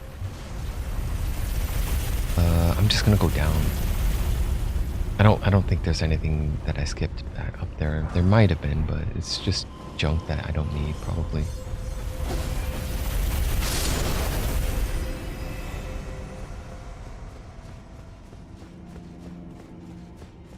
I really don't care that much about picking all this crap up again. Like another copy of some item that I already have to We'll fight this guy again. Oh, I should have summoned. Oh, I wanted to play some co-op and see more builds.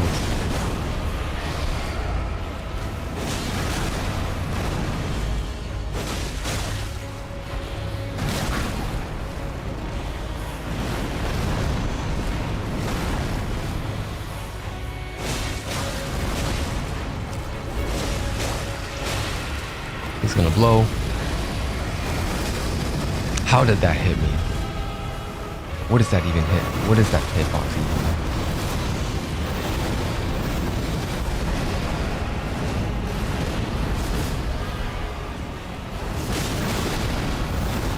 How come this guy gets so many big generous hitboxes, but his hurt box is so small?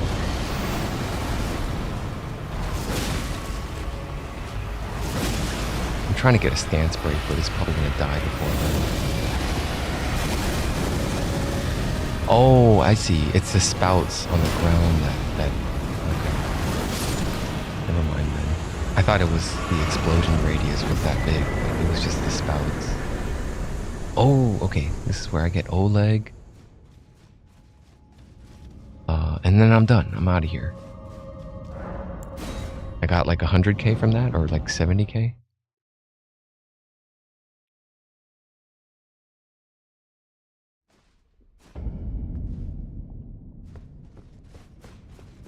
I can't level up yet.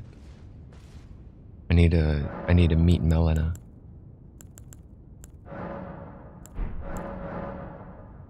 Every time I think the name Melina, I think of the melon fruit. And then the name comes from like the way it's pronounced. Makes me think of melons. I gotta stash the Erdtree's favor. And I think that's it. Nomadic merchant's trousers. I don't know why I have an extra set of those. Probably because of the one I murdered dropped it. I don't remember picking up more than that though.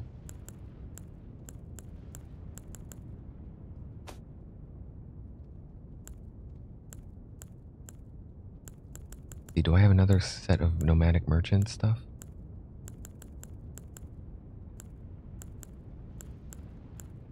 Oh, it doesn't look like it. I think it was just the trousers. No, I do. Nomadic merchant's finery. Here it is. The gloves as well then.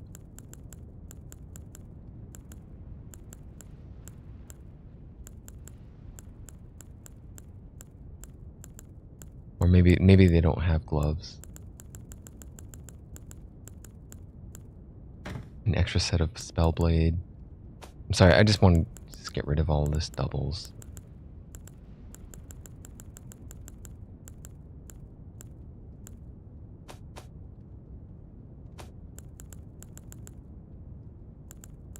Spellblade.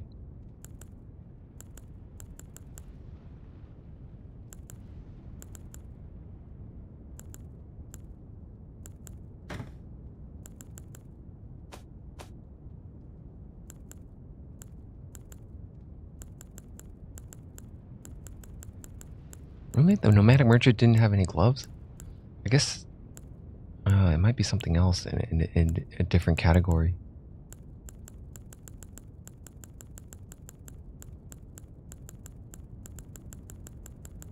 Yeah, this is all medium armor from here on out. Okay.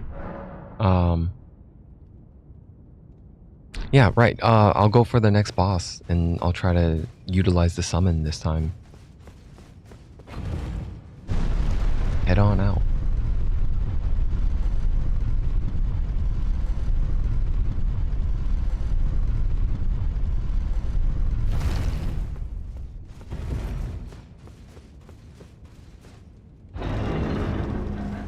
Oh boy.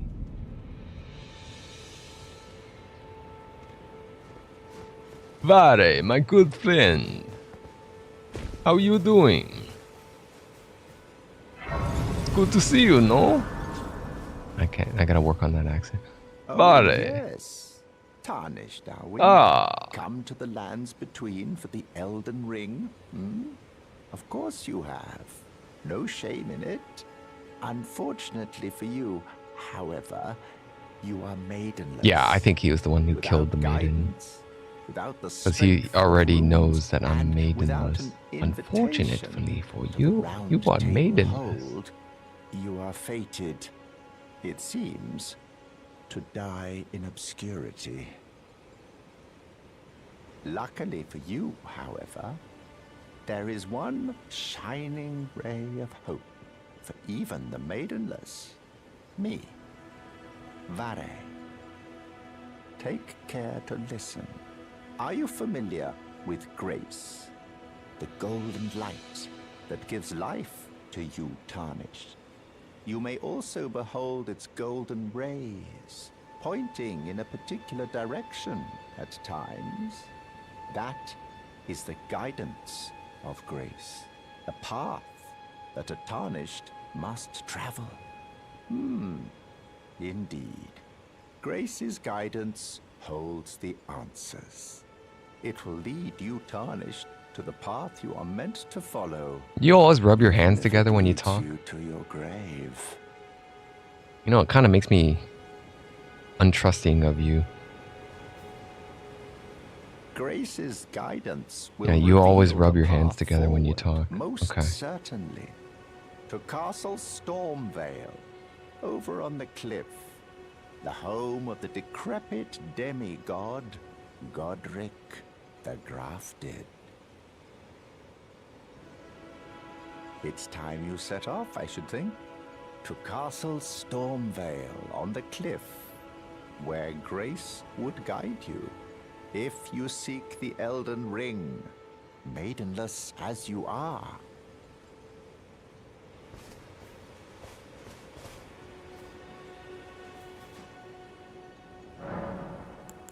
All right. What's my physics? Same thing? Deflecting hard tier, opaline hard tier? Okay. All right, now I'm gonna summon, and we're gonna kill the tree sentinel together. Now, a lot of people probably did as I did and turned off this specific summoning statue.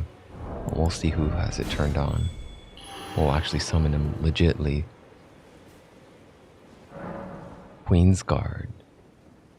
Using Vare and the Falk swords. I can't solo them using Verdigris armor with the great sword. Xiao Xiao with the mage and maybe KRS, great sword with the Knight of Solitude armor. I think I might go for this guy. I can't solo them. Let's summon this guy. I can't. I'm just picking one. I'm not gonna take two.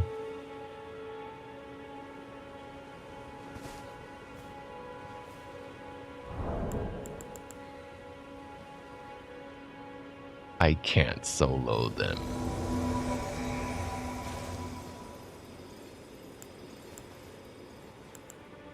Hey! Oh, you better not be AFK, man. Okay, good. You're here. No. This isn't a gank squad. We're not here for that. You don't. We're here to kill the tree sentinel. This is a popular spot where they just perch up on the rock there and wait for invaders, and they 3v1 them. Fucking hell, we got invaded.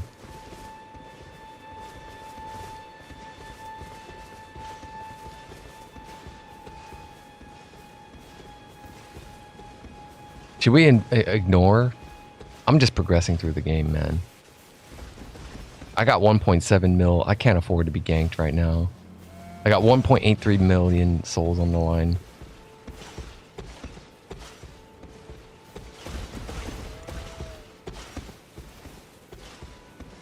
I can't spend them. I haven't met Melina yet. Melina doesn't allow me to turn my runes into strength yet. So I have to clear this, and I have to go inside to the church. Make a run for it.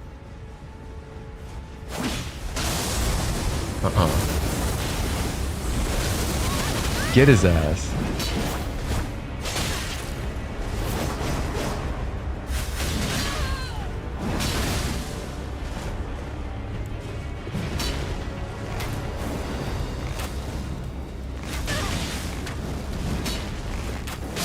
Oh, you got shot by an arrow, bitch. All right, tree sentinel. Let's do it. Straight into it.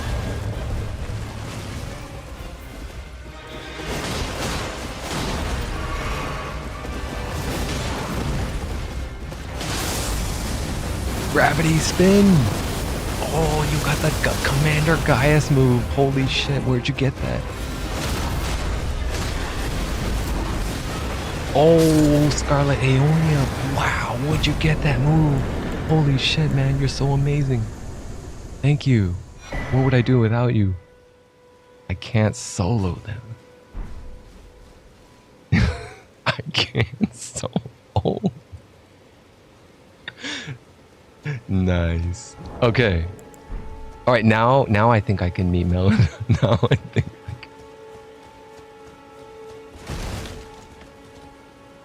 Well, I never realized that, but who's up there?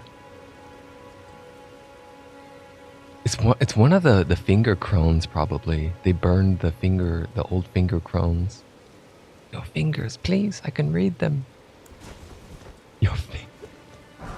Golden rune. I think she pops up here. I think the requirement is you have to touch 3 graces, and at the 3rd one that you rest at, she introduces herself. We'll talk to Merchant Kale later. Let me spend my runes first. Ah, shit! I need to touch one more. Maybe the one in the dungeon in the early stranded graveyard doesn't count.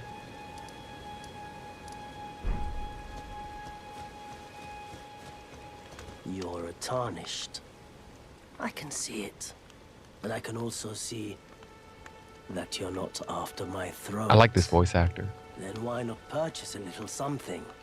I am Kale, purveyor of fine goods. This is the most unique merchant out of all of the wandering nomadic merchants. It is the only one that looks the way he does, and he has a unique voice actor that doesn't get repeated. Of the other nomadic merchants, I think you just see copies of them. They sound the same voice actor, same voices. And then you could actually have unique dialogue with them. You could talk about him. Tell me about yourself, Kale. I am of a nomadic people, selling wares as I travel. The land has been tainted by madness since the shattering of the Elden Ring. It's only tarnished like yourself, who keep things from drying up entirely. Let's say you're a very welcome customer. Okay. And then you get to get the telescope. I'll buy the furled finger. I'll buy 5 furled finger remedies, since I want to do a lot of co-oping in this playthrough. I don't think I have a copy of the leather shield, but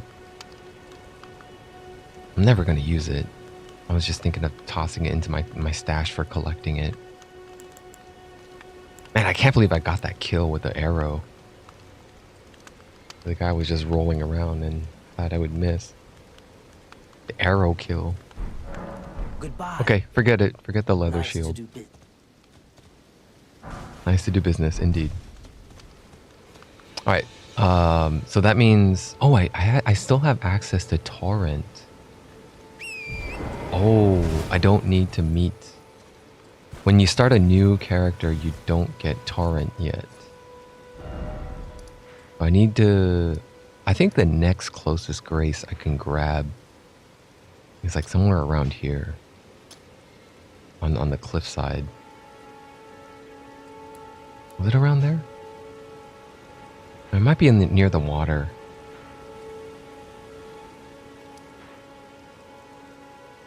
There's one down there in the coastal cave as well. I'm just gonna go for the one down below here where the dragon is. And then I can meet the Shibriri guy. I forgot the guy's original name before he gave his body to Shibriri.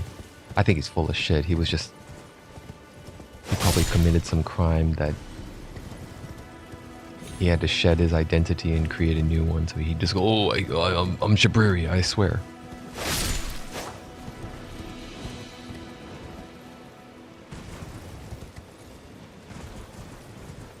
There should be a grace around here. I'm skipping those bats. I'm skipping most pickup. I'm gonna try to do my best to ignore trash pickups and not be distracted by every little shiny thing that I see. Oh, there it is. Okay, so now Melina, surely. Dude, I'm holding 3 million? What the hell? Did that invader drop like 2 million runes for me? How did I double my currency? Well, now I have 2 level ups.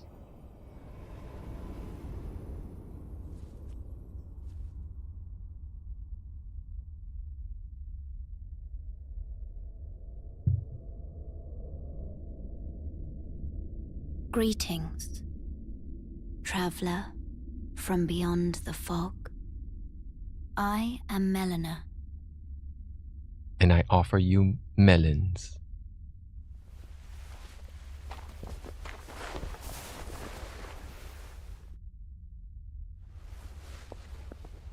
Oh my god, what the fuck happened to your eye? Oh, close that shit.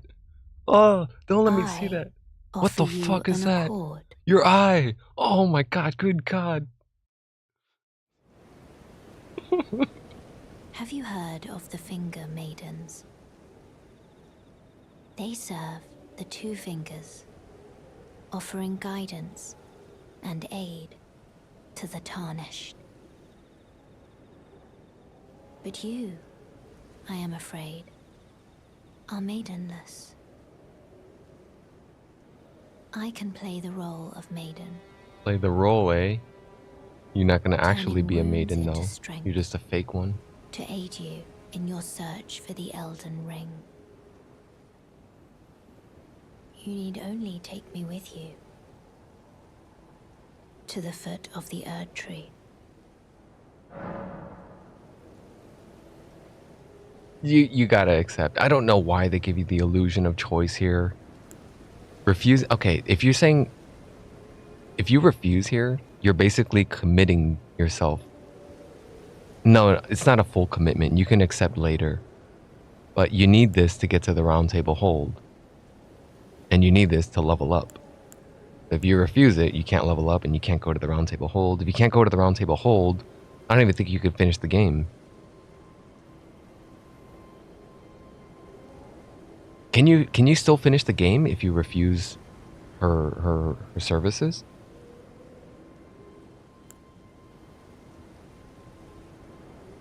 I'm sure you could do a run without the horse. You don't need the horse to finish the game, but I think you need to get to the round table hold. Or maybe you don't. I don't know. Anyway, I'm not doing that shit. I'm accepting. Settled. Summon me by grace to turn runes. There's no way in hell I'm strength. not denying access. Besides, I'm already level 350. Another matter. Torrent has chosen you. Treat him with respect.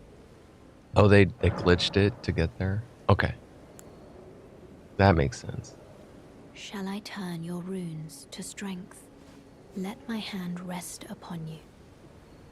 For but a moment, share them with me. Your thoughts, your ambitions, the principles you would follow. Finish endurance? Yeah, push it all the way to 99. I only need 2 more points to get to 99 endurance. And then I could work on vigor and mind. But I don't know if I actually need more weight encumbrance. I already have a lot of flexibility on my weight spread. That final point of endurance does put my stamina at 170 though. That 1 extra point of endurance, stamina. So yeah, I think I just pump it and max out endurance. Those are my ambitions, Melina.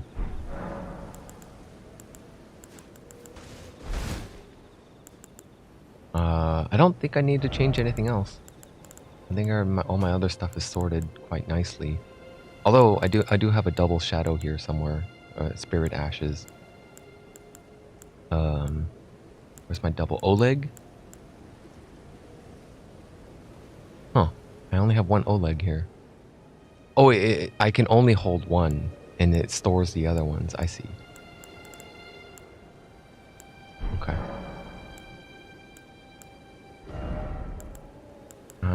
I'm fine as is. I don't need to alter anything. Can I alter my armor? Lita's armor? No, it cannot be altered, right? No, I think it could. No, it doesn't look like it. Because I already have the Oathseeker armor. The Oathseeker armor is basically Lita's armor when it's altered. It just removes the cloak, the big white cloak.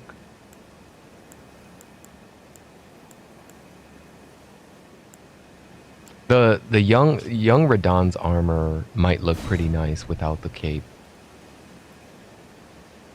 I haven't tried that yet. It looks very Romanesque. You look like a Julius Caesar type of person with that, with or without the cloak, probably.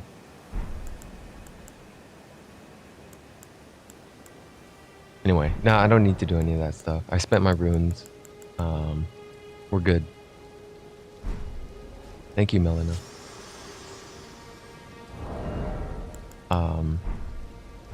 Okay, what's the first? What do I do first? Take out the dragon? Let's go meet that fake ass Shabriri's name, whatever his name is. I'll go look for him first.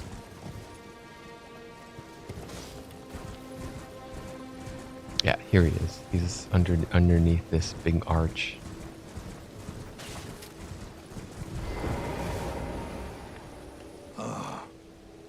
You must be the new Tarnished. You do well to steer clear of a Gil Lake fledgling. A dragon roosts there, and it's as fearsome as it is majestic. So, unless you're mad or wish to be burned alive, stay clear of the lake. I am mad. I already brought chaos to the world. Don't be a fool. Turn back before it's too late. Don't be a fool. Alright, what is this guy's name? Yura, Hunter of Bloody Fingers. Yura. Alright, I will be the fool. I run straight in and fight the dragon. I think I don't really need to change anything. I could just put on flame and drop the shield. Flame protection and physical. Because I'm not going to be doing a lot of blocking. Not for a dragon fight.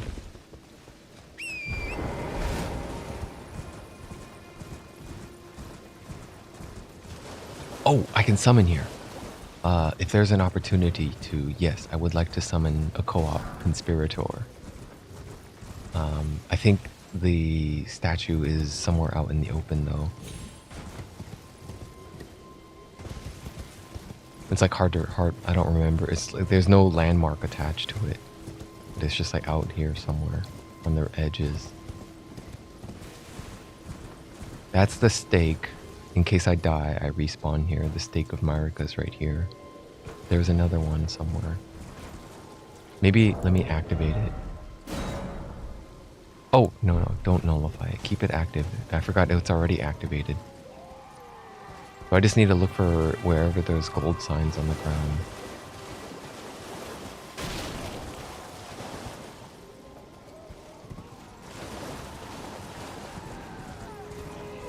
Could have sworn it was here somewhere.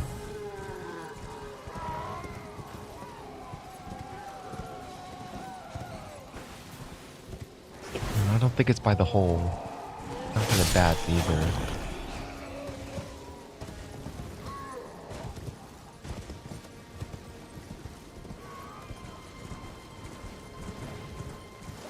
Maybe it's closer to Yura, or it might be in these ruins.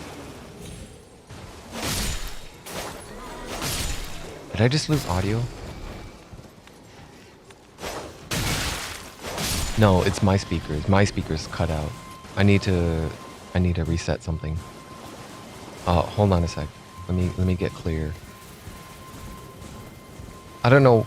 It hasn't done this in a while, but maybe it's because I'm streaming now. Usually, why does it always do it when I'm streaming? I need to unplug and replug my mixer, and that usually solves it. Hold on.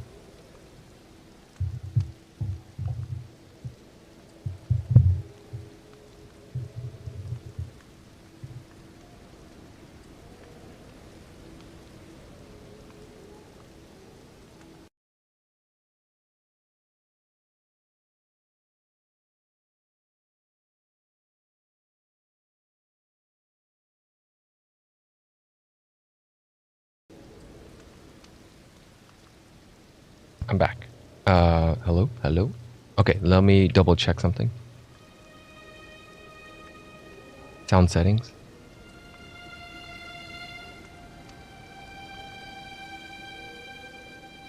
Yeah, it reverted back to and on 16-bit, 48,000 hertz. 16 bits, 48,000. Okay, good.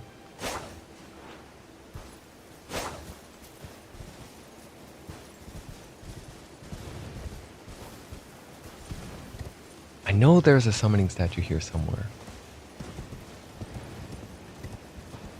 There's an Ash of War there.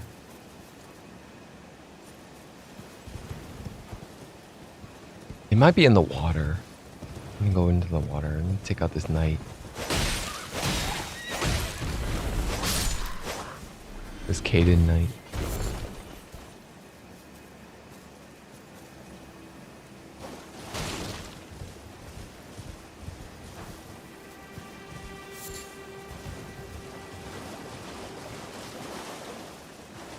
There's a couple of crabs here that spawn out of the ground. There's an Ash of War there. I think that's Impaling Thrust. Or Giant Hunt. It might be Giant Hunt. Unsheathed. That's what it is. Okay. It's a good Ash of War for katanas.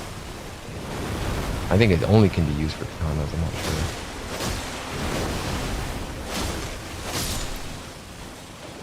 Dude, shit is dying way too easily. I have a feeling this NG plus 3, a new journey NG plus 3 is not going to be very challenging.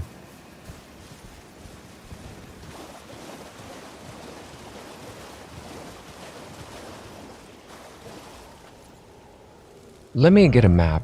Here, maybe this will tell me. Summoning pool list.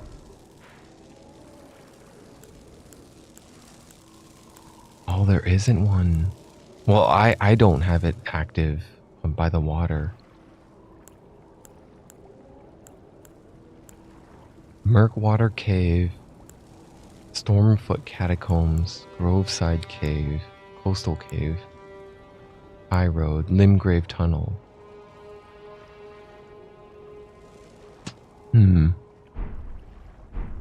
Really? There isn't? Dude, I refuse to believe that. I think there is one, and I just probably never activated it. Because I activated it in NG, but that was before they patched it and they implemented the patch that it carries over into a new game plus.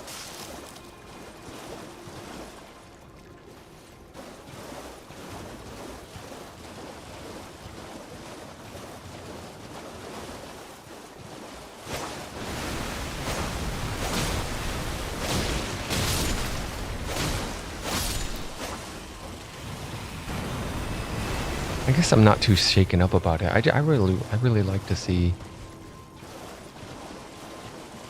more funny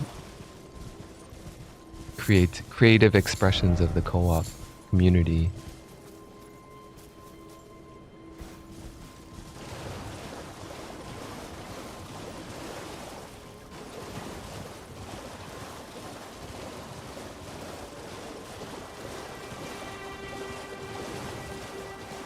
Let me do like one full lap and try to see if I could find one. They lit the fire. Once I approach them, the dragon comes crashing down and it wipes them all out. They're burning someone. They're burning. Who are they burning? Just a bunch of, I don't know. Can I get a closer look? That's not that much better.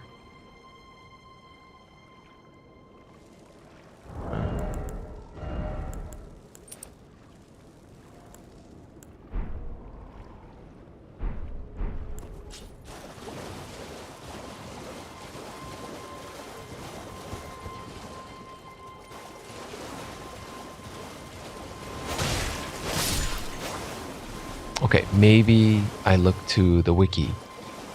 The Fexture wiki might tell me. Yeah. Yeah. I'm gonna look at the wiki. Alright, treehugger.com. Yeah, I could dismiss that now. I've looked at some of the trees. There's like 3 of them in California that I could visit.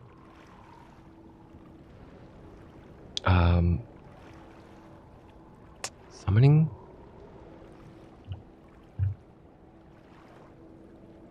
Summon range.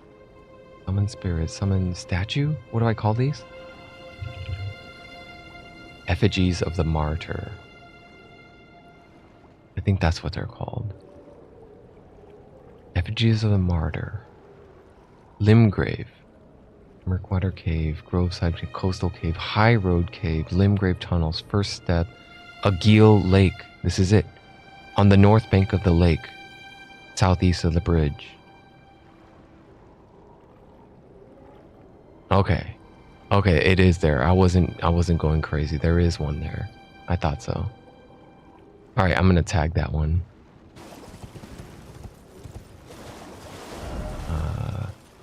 I need to turn left here.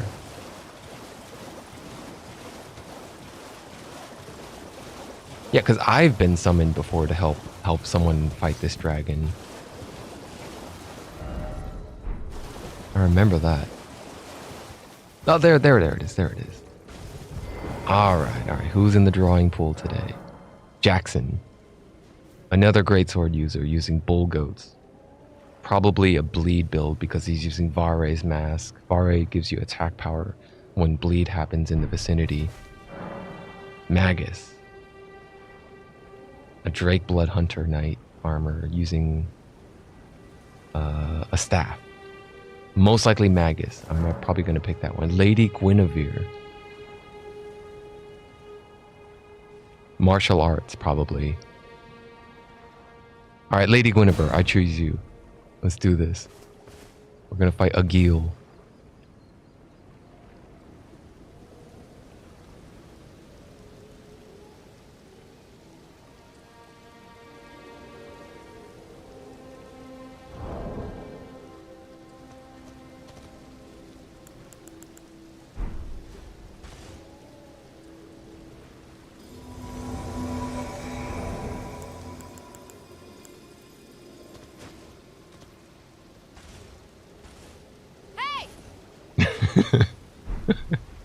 Hello, welcome to my world.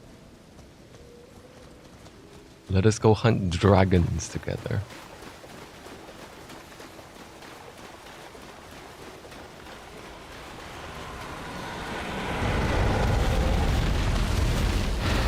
Flying Dragon Agil. Oh shit, my R1's not working. Oh, there it is.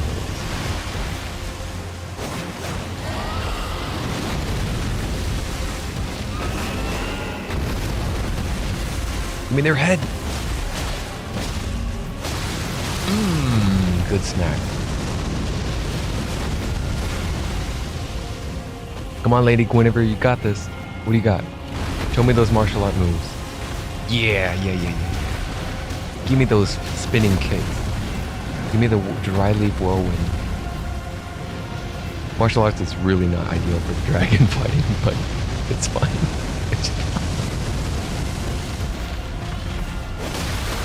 Oh, good cut.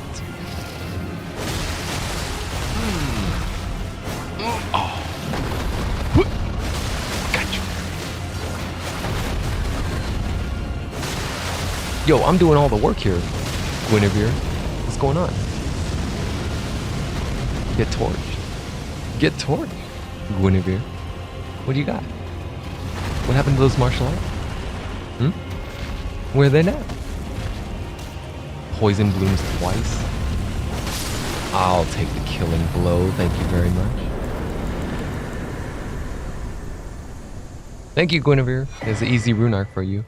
Bye-bye. Well done. Well done. Be gone. On your way now.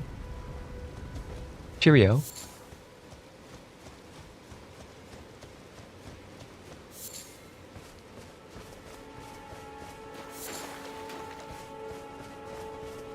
Cool, that's fun. I want to see more of those. I want to see more unique builds like that. I didn't get in that many clever looking ones. I want to see like more.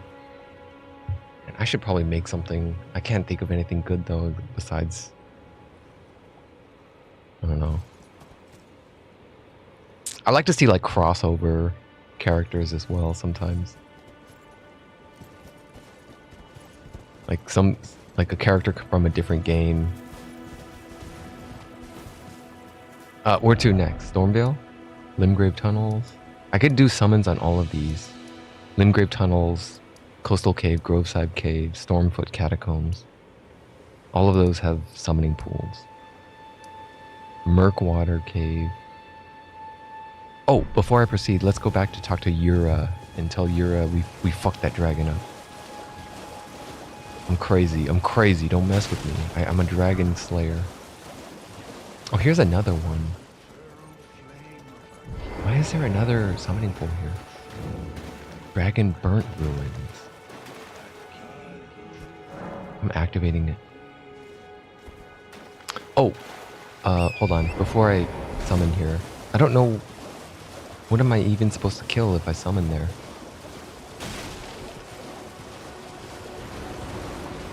I forgot what that is. It's probably some talisman I don't need, so I'm gonna ignore it. I think I forgot to tag I think I just summoned Lady Guinevere and I didn't activate the summoning pool. So I'm gonna go back and activate it so I can be summoned there. If I can remember where it is.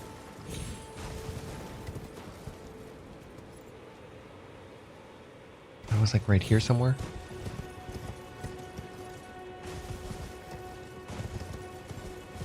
Was it really up the rocks? I don't think so.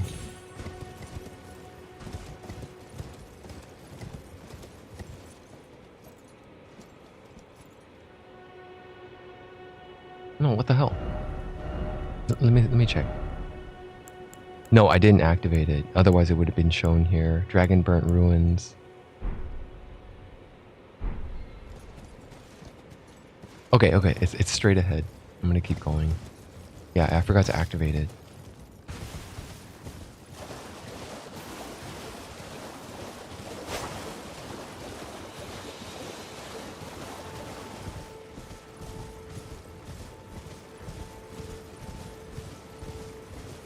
Yeah, I could still summon here. That's interesting.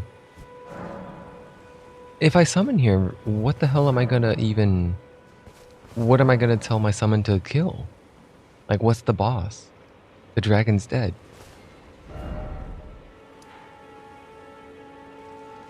I don't know, but I don't want to waste their time. I'd hate to summon them when there's nothing to do. There's no boss to kill. Because if that was me, if I just got summoned and it's like I'm the host is just looking at me like, I don't know, where do I go? Usually what happens is your summon is just gonna exit. He's just gonna sever and be like, I'm out of here.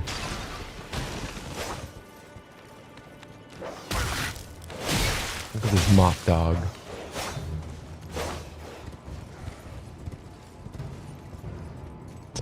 There is no boss here. It's just a rat.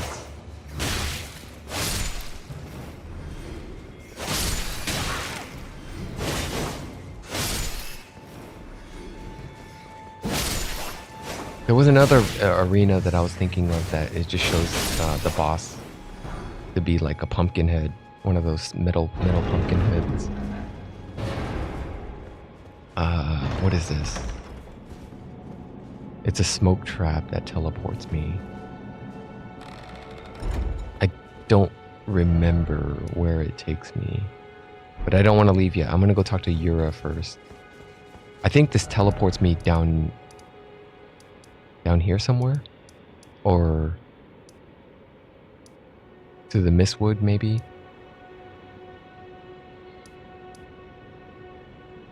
Dragon Burnt Ruins, teleporting chest. Let me look that up.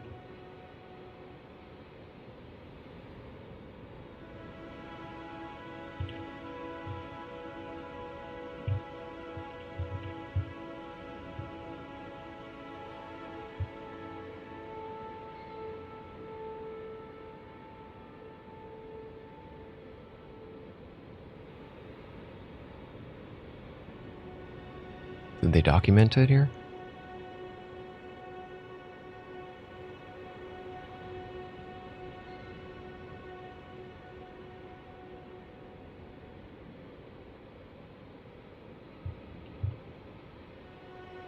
You can descend to the basement, clear the rats, open the chest, ensnared by transporter trap.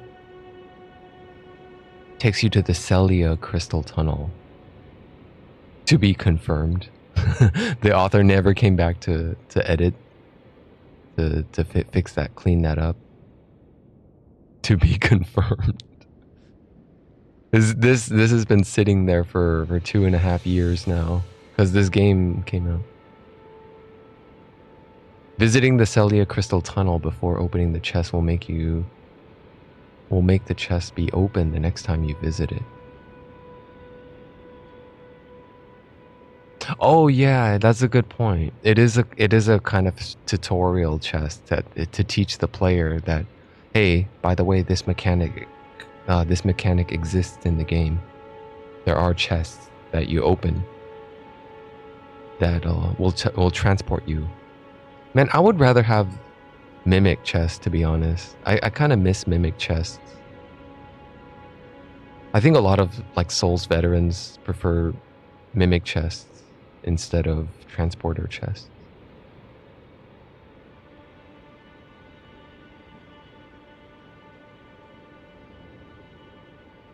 Celia Crystal Tunnel. So what I would do if I was editing this wiki entry, I would remove that and just put the map link at the end of the sentence. Map link here. This is where it ends up. The Celia Crystal Tunnel. It's in Caelid. And that's where you get one of the bell bearings, I think.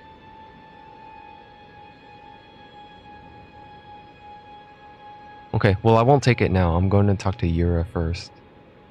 I'm going to go to Yura and talk to him and tell him I killed the dragon.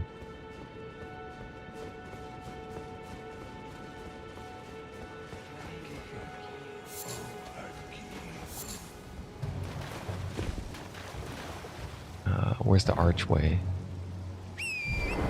Oh, there it is. Hey, there's another basement here. This is the pumpkin head, right? Behold safety.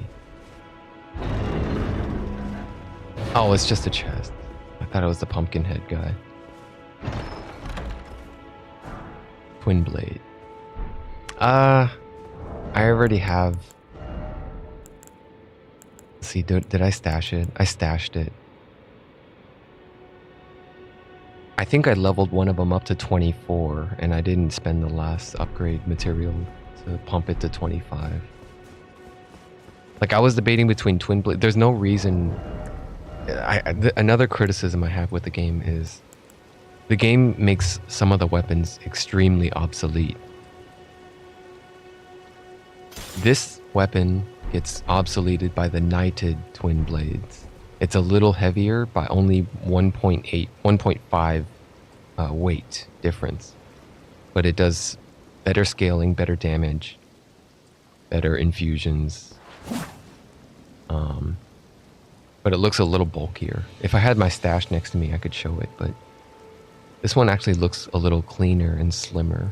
I do like the aesthetics better on this weapon, but it's obsoleted stat-wise by the knighted twin blade.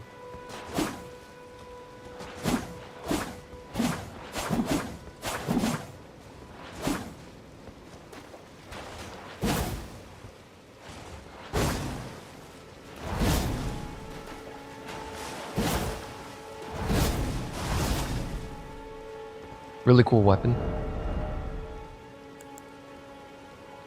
Might get into it this playthrough. I don't know. I haven't decided yet. Because I'm missing a maxed out twin blade that I could actually rock.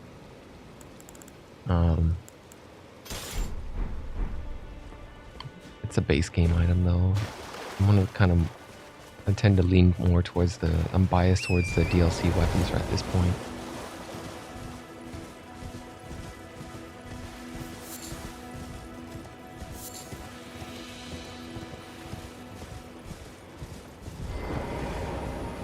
Beautiful work.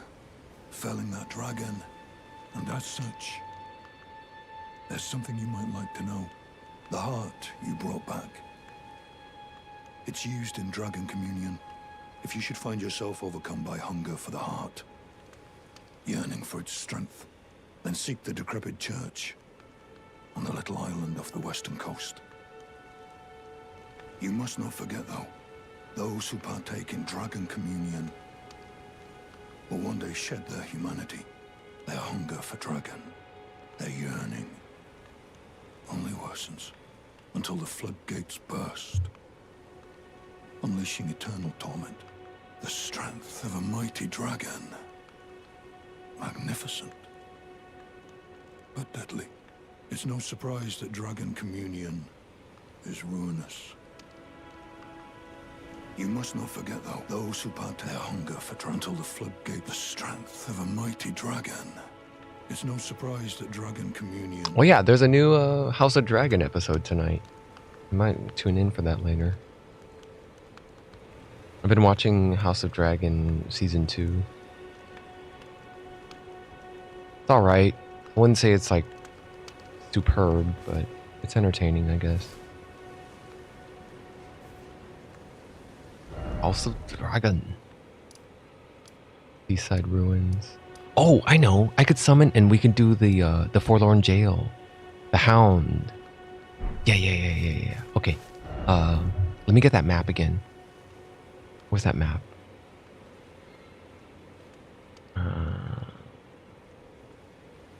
Dragonburnt Ruins.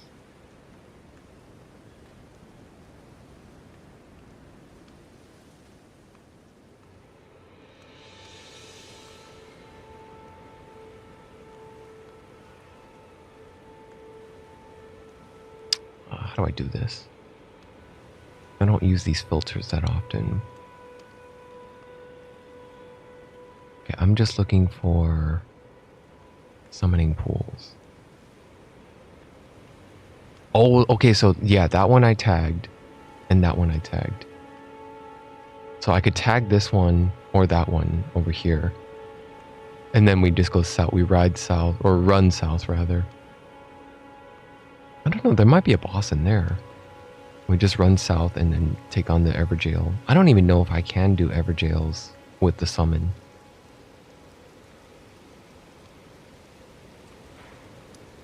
The Waypoint Ruins. I'm heading over there next then.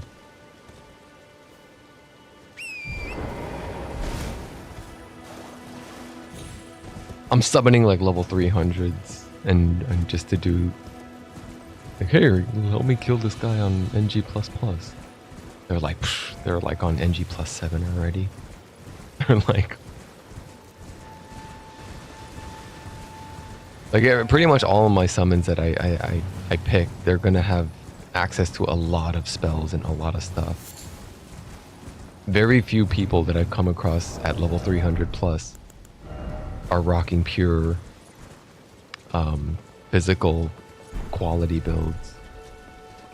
They all employ some sort of buff, self-buff, self-spell, some sort of offensive, defensive spell.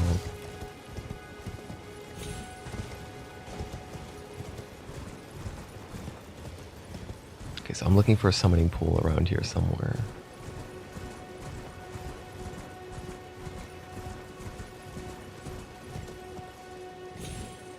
Basically, I'm just a free rune arc providing service for people. Like, hey, you want some rune arcs? Come kill this easy ass boss. Come kill this. It's here somewhere.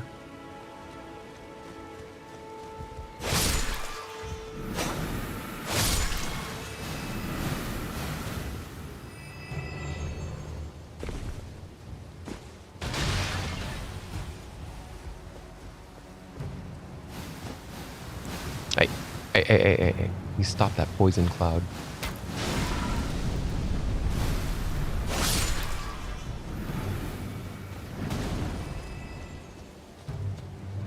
Could have sworn I thought it would be around here.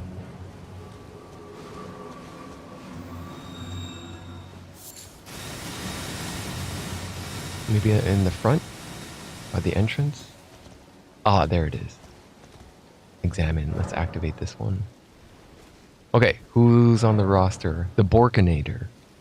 Another Verdigris Solitude wearing twin blade user. Black Knight Steel twin blades.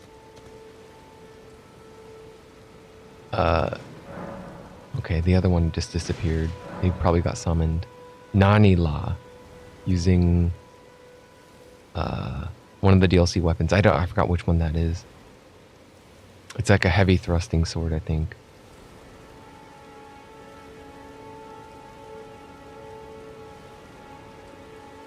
I might. Can I take the Borkinator? Or Nanila? Those are my two. Oh, the third one just popped up. Lyn. Fire Knight Greatsword.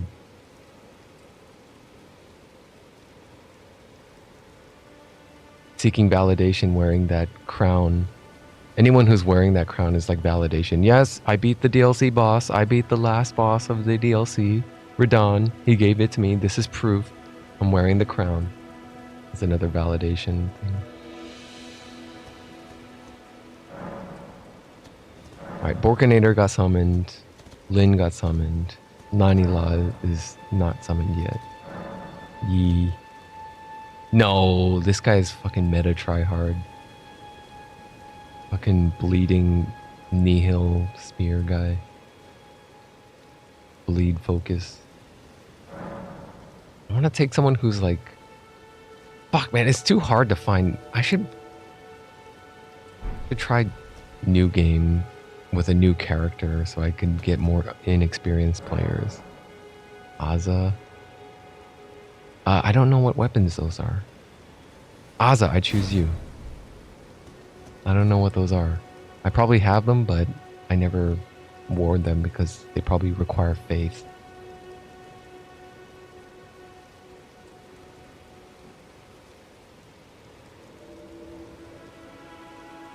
I don't know if this counts as a boss either, so even if he does get summoned. Ah, you got Fire Monk's armor. I'm sorry, I'm out in the middle of nowhere. We got a bit of run ahead of us. We're going south. Oh, you healed me. Did you heal? I thought he did. It was probably a buff that I ran out of the radius of.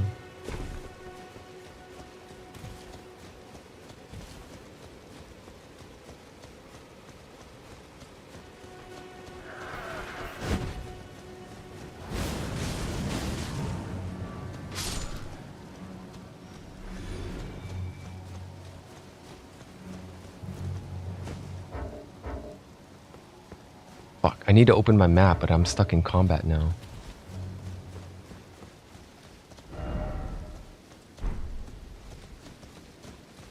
Kinda sucks that we can't, well, maybe I'll get invaded and we'll have a nice, pleasant diversion.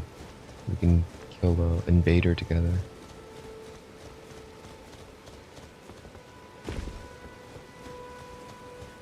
Ah, there's a site of grace I haven't touched yet. Let's grab this one.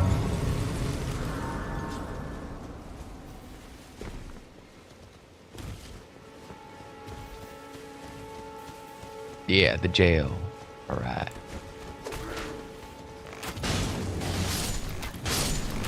Burn.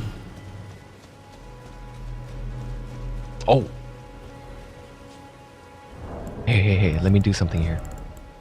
I'm a cooperator. I'm not a host. He's the invader will have to choose which one is the...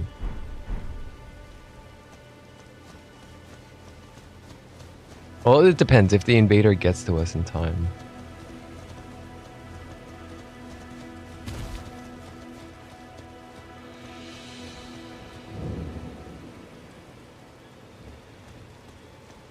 Do you want to fight Aza? Do you want to fight the boss, or do you want to take on this invader? We can go for the boss, but the invader is coming. I'm a little curious to see this invader also, because I want to see what build they're using.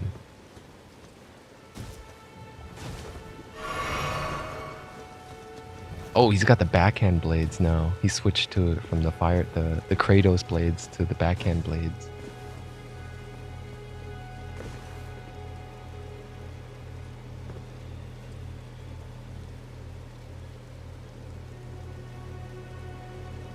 Alright, he's kind of taking too long. I'm just gonna go for the boss, maybe. I don't want to make Azza wait.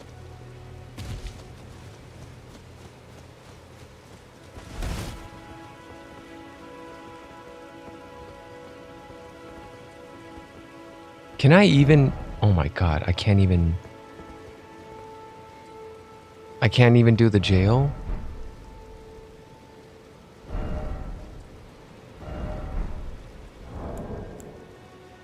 It doesn't let me. I thought I could co-op him. Now the invader's all confused. Like, what the fuck? What are you guys doing? Do you guys want a duel? I don't think this is the right setting for one, but I guess you can, sure. You guys can duel here. Oh, you got Swift Slash. You got the spinning axes move. Probably just used to that shit. Pop the bleed. Spinning slash. Swift slash. Spinning axe. One move tricks.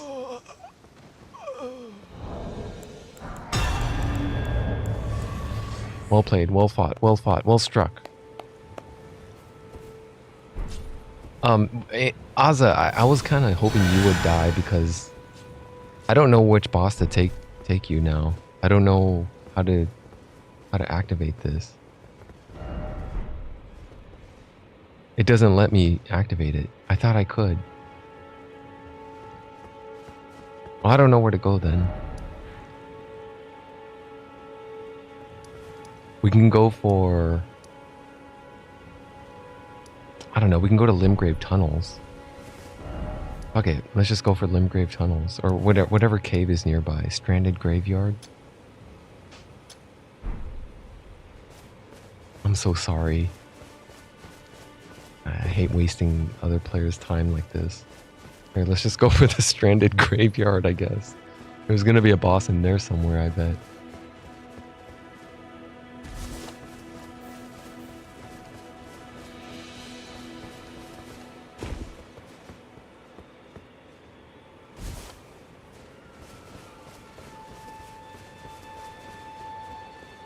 He's probably just gonna leave. I really don't blame him if he just severs at this point because, like, dude, there's no reason for me to help you here. I'm sorry, this rune arc is not as free as I thought it would be. It comes at the cost of time.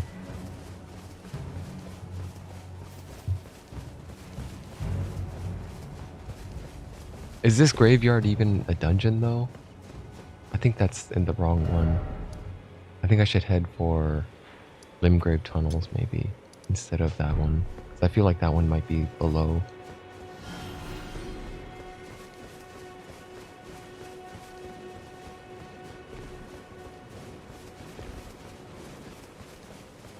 Agil's already dead. I think Azza probably thinks I'm going for Agil. Oh, he's severing. I think he's severing.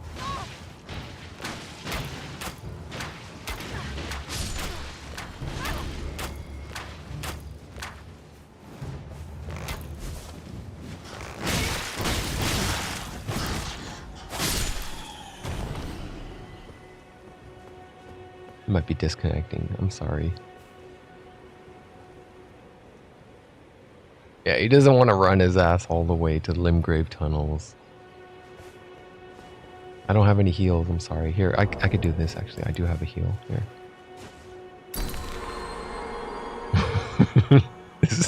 This slow trickle heal is all I got.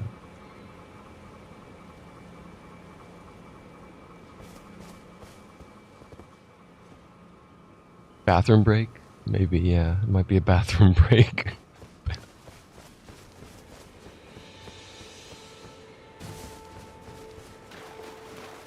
I'm gonna push for whatever, Limgrave Tunnels then.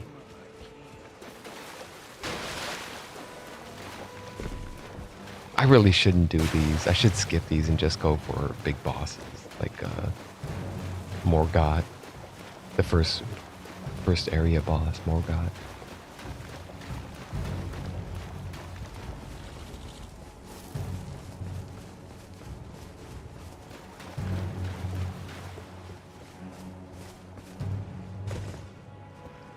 Oz's not moving, but he's not disconnecting either. What the fuck's going on? What are you doing?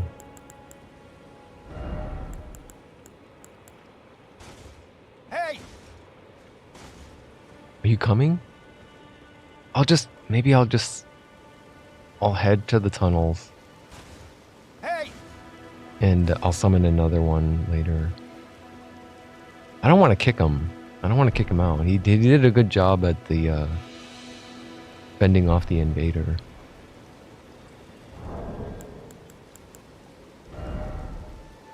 But whatever. If he comes back from AFK, I think he's just gonna sever. You can see him from here, right? Yeah, his model is still drawn there. It's very faint through the fog, but I can still see him.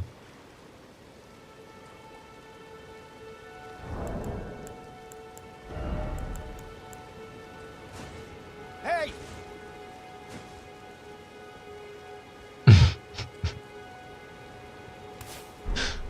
Oh my god, I feel like such a weirdo. Oh, he's moving. He's moving. Hey! Oh, he severed. Okay. Alright. Sorry about that. Now I can call my horse again.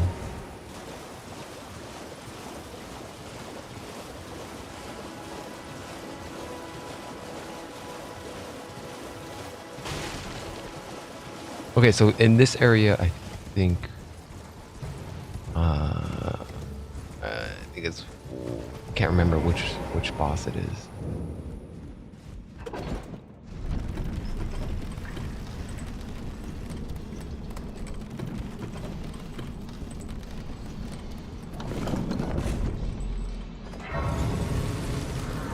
It was kind of a shitty PvP match though. Swift Slash.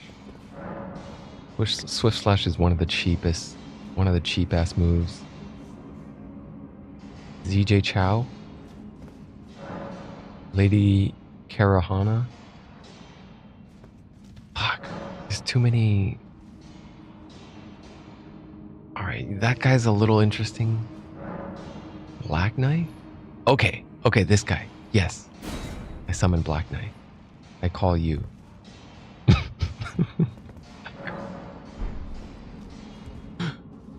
Oh, let me take off the trick mirror. I don't need it. I don't care if the host comes, the invader comes. What do I use though?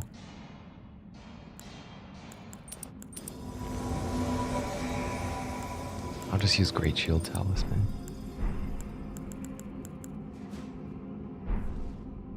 Black Knight. Double daggers. Holy shit. What do you got there? Misery Cord and Erdsteel? Or Black Knife. Oh yeah. Black Knife and Misery Cord. With the Obsidian Meteoric Blade as a backup.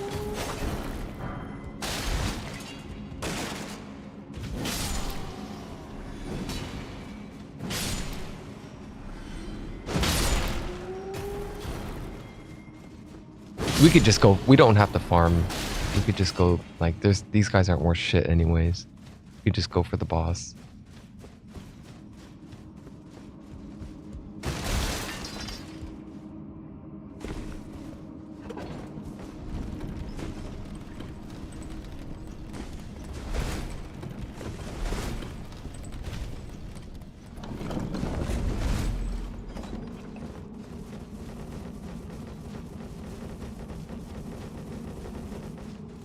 I don't care about that stuff. The dog is protecting some shitty ass golden runes. Everything's a trap in this game. Everything's shitty loot. It's not a trick wall. Fuck, it's not here? It's not this way? Wait, are you sure? That's not a trick wall? Some of these caves do have that trick wall, I just don't remember.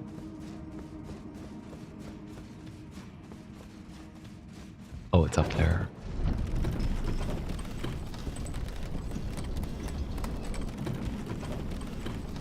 Is that it?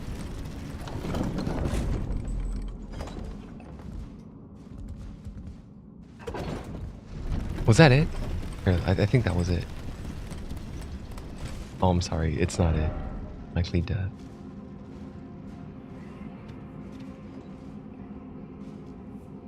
Well, fuck. I'll come back. Be right back. You could push on and clear everything else out.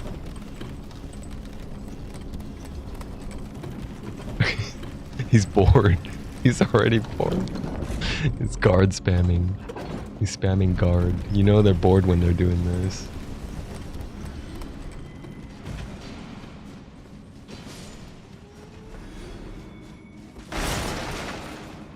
I don't care about that loot.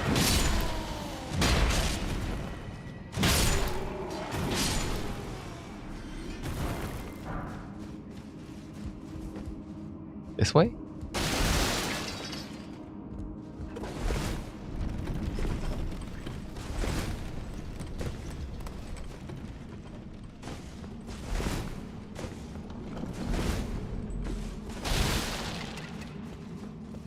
Oh, yeah, the ox. The meteor ox. Right? Or it's a troll giant. It's probably just a troll giant. Yeah, it's just a troll giant. Okay.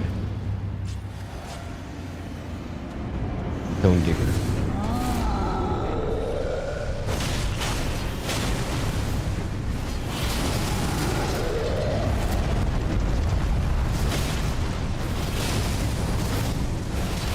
Seems to be a very popular move that people like using at this level, the Dragon Moon Slash. Thank you, thank you, thank you. The Roar Medallion. Bon voyage. Enjoy your next venture.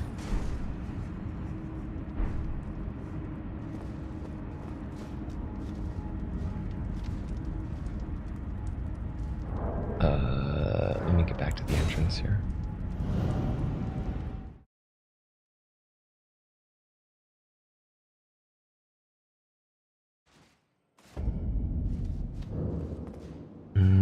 I do want to visit a bonfire.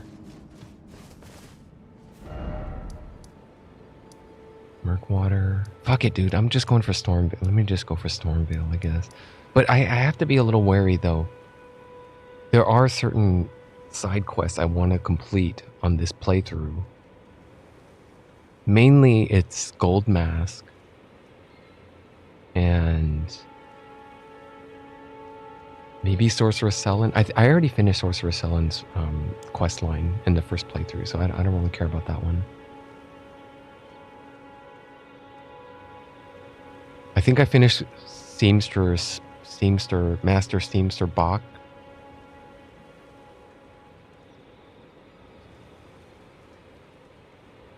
I can't remember which other ones. Blide and Ronnie and E.G., they're all tied together to Ronnie's ending. I got that one already.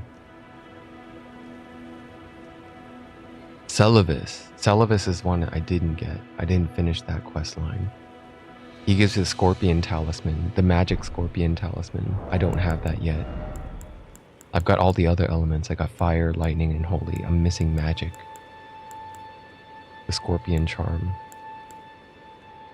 Yeah, I have to do Celavis's questline to get that one. I don't know. I think that's about it. Gold Mask and Celavis then. There might be a little bit more, but...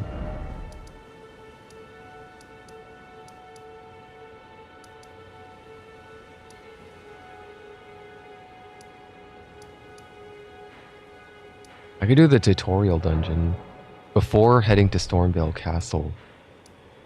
Like, it's very unintuitive, but they placed the tutorial island down here, down south. This whole area is made for low levels. Because you get a bunch of golden seeds here, and a bunch of those things that improve your flask. That increases the potency of the flask. I think you could find like 4 or 5 of them here. What are they called again? I don't remember the Sacred Tears. I think they're called Sacred Tears.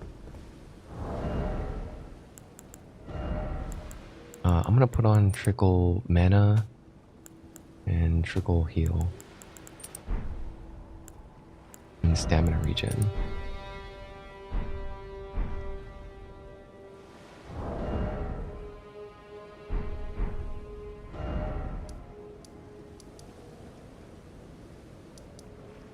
I don't know. I don't feel incentivized to do any of this.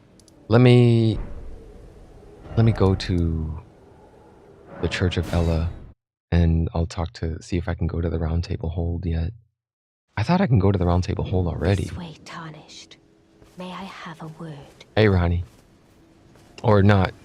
Fake Ronnie. She's pretending to be someone else, but she's already really Ronnie, I think. A pleasure to meet thee, Tarnished. I am the witch Renna.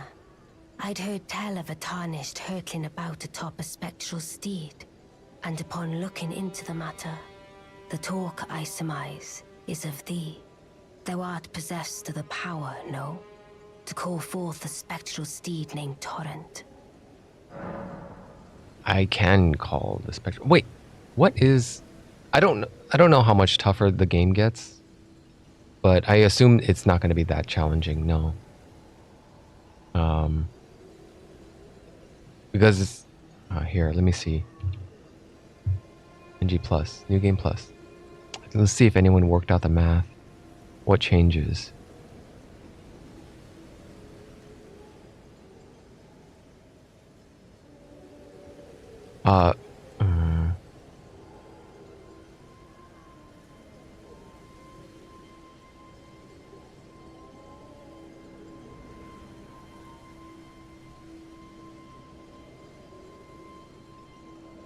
Damn, dude, they got some really good authors to edit this wiki, because Fextra Wiki used to be shit, and nobody used it, nobody trusted it, but now it's like pretty damn good.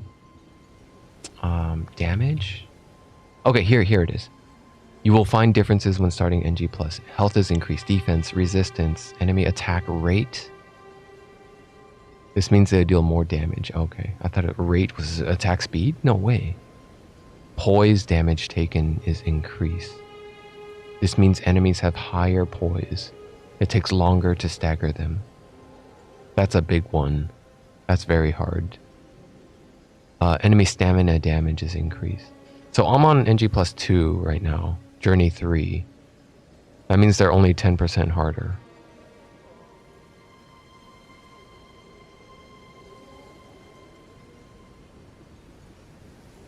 Yeah, I think it was just because no one else was making a wiki for Elden Ring, so everyone just flocked to this one. So it was their only choice. So no other choice. That means diligent authors step up and start making it a good wiki.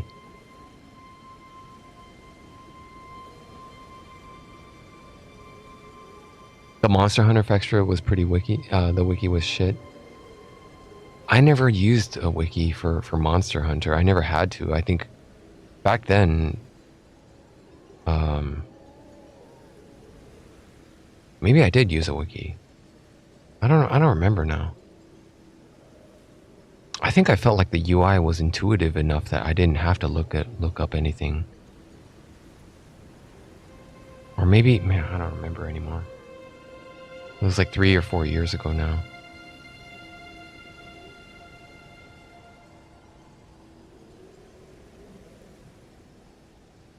The runes gained from the bosses increase. Further journeys. Oh, it's saying I get 10% more runes, but it doesn't say the damage increase. Base game scaling table, Limgrave. Here it is. Dude, someone worked out the numbers. Limgrave middle, attack rate increased by 9%, 20% at Limgrave south, 49% at Limgrave north. Which cycle though? How do I know which cycle they're referring to? Oh, this is base game. All right, NG plus. NG plus and beyond multiply the NG plus values.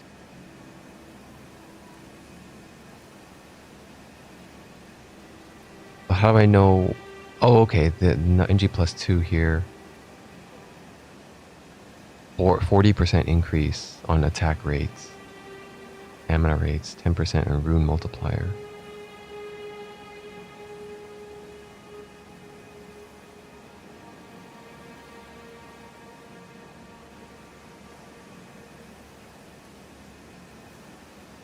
One more extra player increases HP boss scaling by 60%. 2 more players increases it by 2.3. They also get damage increase, by summoning 2 or more. 3 or more players. I don't think you can summon 3. I don't know why they include this. Maybe if there's an invader. I didn't know the boss gets stronger if there's an invader present. That's weird. How did they get this number? Starting in NG plus 2, Journey 3, all enemies take reduced stance damage. 5% reduced. Movement slowdown caused by hazard is removed upon entering NG+. It is not known if it was intended or not. NG+ does not introduce any new enemies or equipment.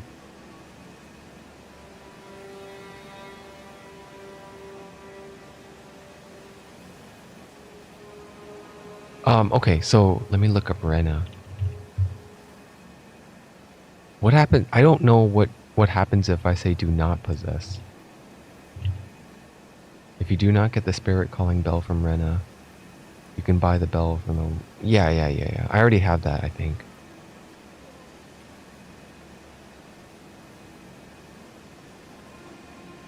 Pleasure to meet you. I am Witch Rena. You call forth the spectral sea. If you say you can summon Torrent, it is as hoped, or disappearing.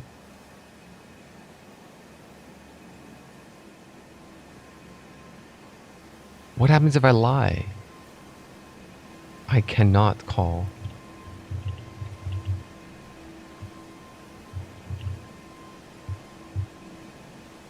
For those who cannot spawn her after obtaining... What? There's no one that... It's not documented?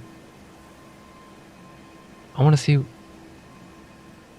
Well, fuck it. I'm going to choose to lie then.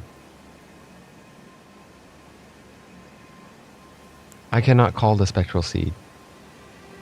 Trifle not with me, Tarnished. Or didst thou merely forget the name of the spectral steed thou callest? Trifle. Oh, they didn't document it here in the dialogue list.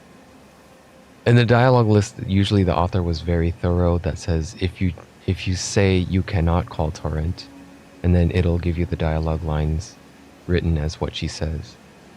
Trifle is not found.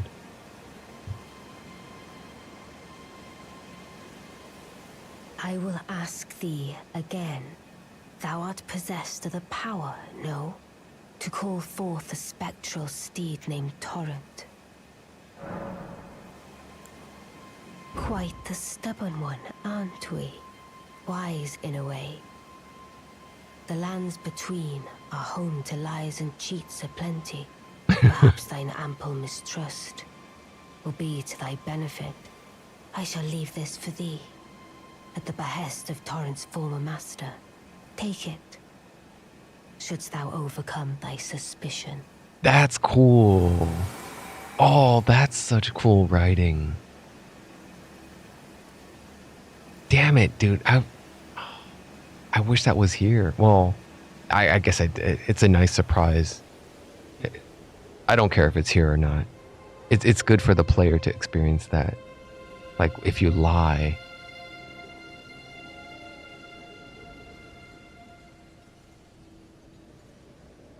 I think the author just never went through it and lied on purpose to see what she says. But that was really pleasant. I will leave this for you here if you overcome your suspicion. How did she phrase it? Perhaps it is best the lands between is betwixt of cheats and liars. Perhaps it is best, like, for you to whatever, to be mistrust of something. Damn, I wanted to see how she phrased it. That was really clever writing. Lone wolf ashes. Well, those ashes are really good. At level 1, those are very, very good ashes. It helps you with a lot of encounters. I liked it so much, I leveled it up to level 10. I have a perfect maxed out lone wolf ashes.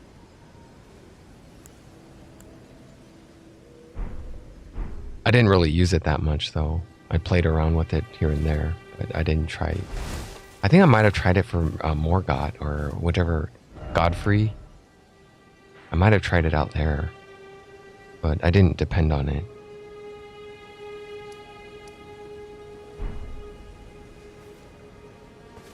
Oh, okay.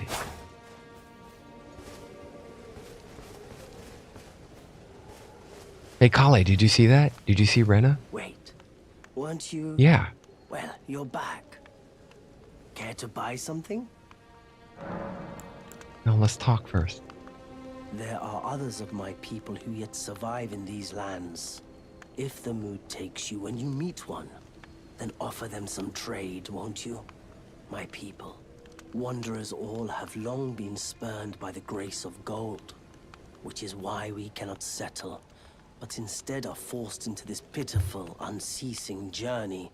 But thanks to that, things are not so different for us now, though the Elden Ring is shattered. I think this makes us kindred spirits of sorts. Your people, the Tarnished, and mine. Tarnished.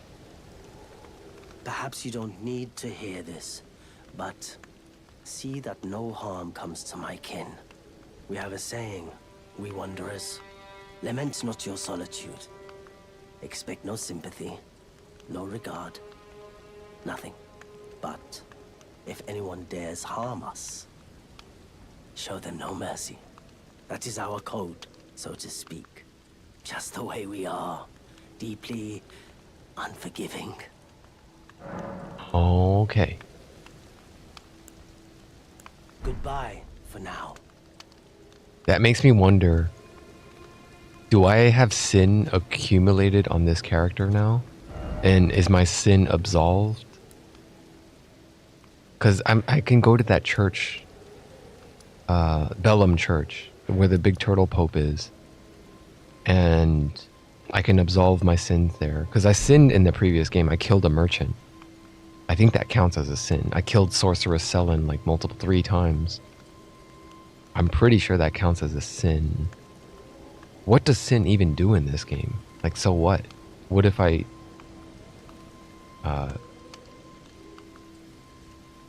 sin. Is that documented here?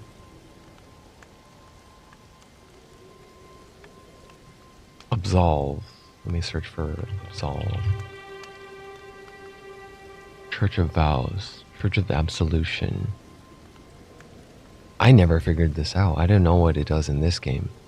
What did it do in Dark Souls? Now I can't even remember.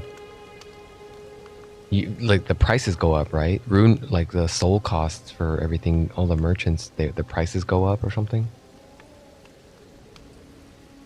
And you can't be summoned by certain people or whatever? You get hunted by certain covenants?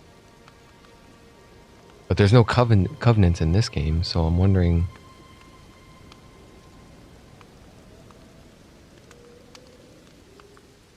like, why?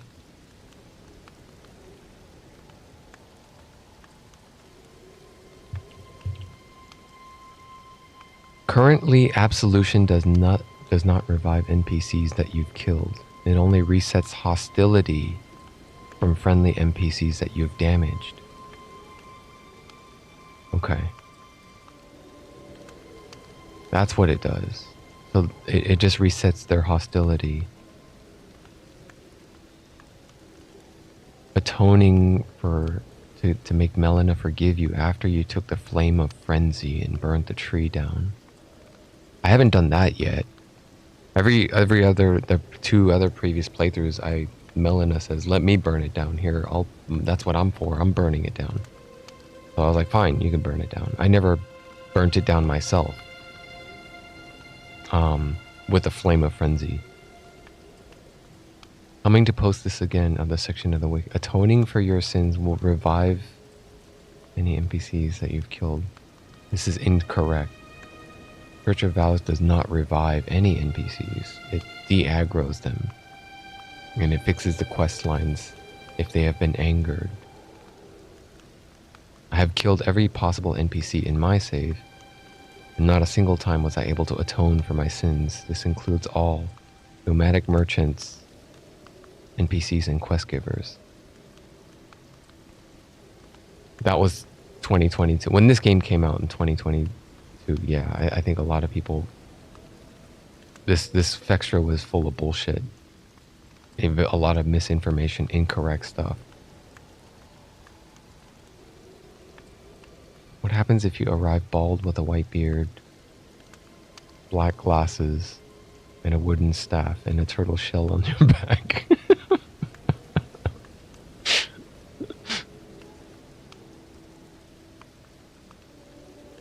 Well, I don't really fully comprehend this.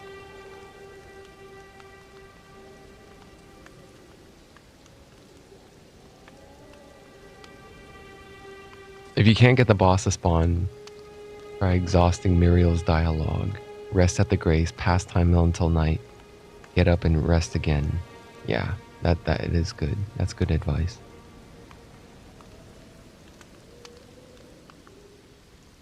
Okay, well that's what sin does. Fuck, man. I don't know, man. Do I want to keep going here?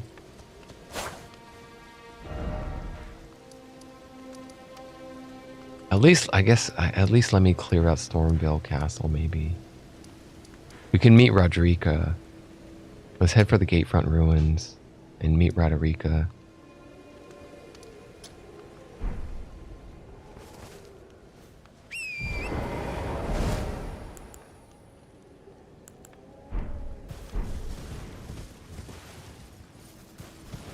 That way, huh?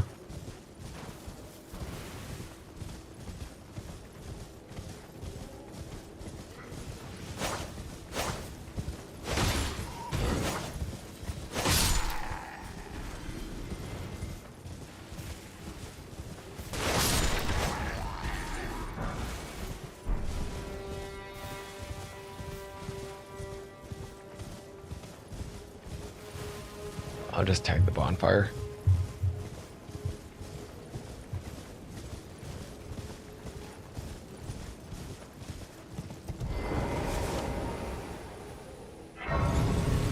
Oh wow, this guy's cosplaying as Nefeli Lu.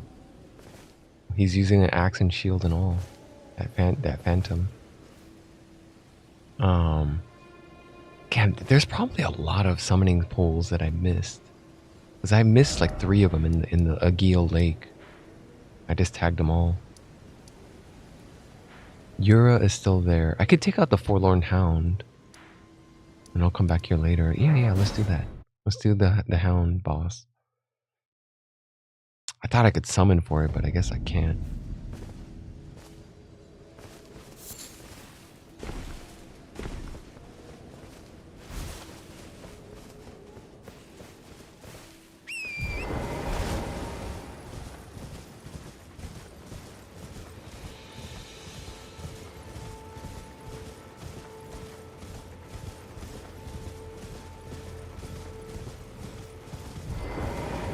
Let me get back to Great Shield, Stamina,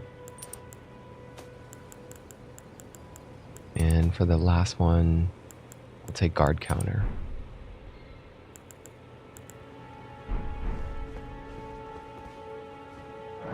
Enter the Everjail.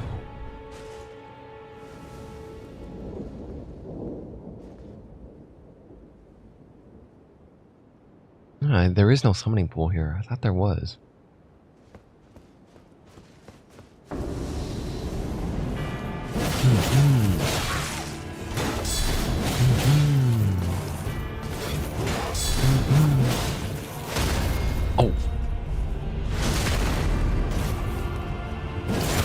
that wasn't. They had much more poise than they had life. Like he was already what 80% dead by the time his stance broke. Okay, that's done. 8 front.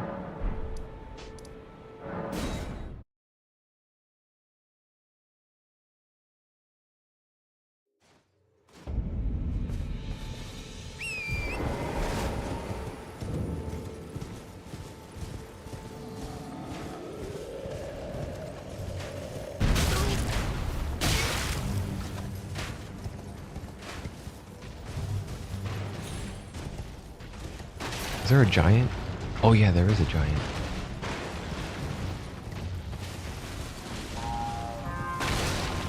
Let's watch the giant crash through this barricade here. Intruder! Stop him!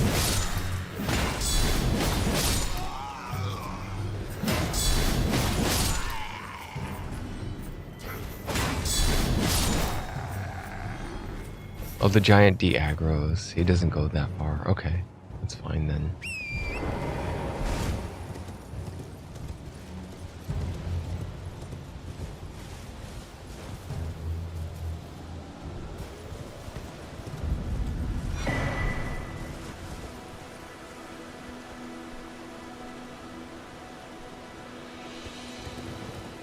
See if I remember where Roderica is. Oh yeah, right up here in the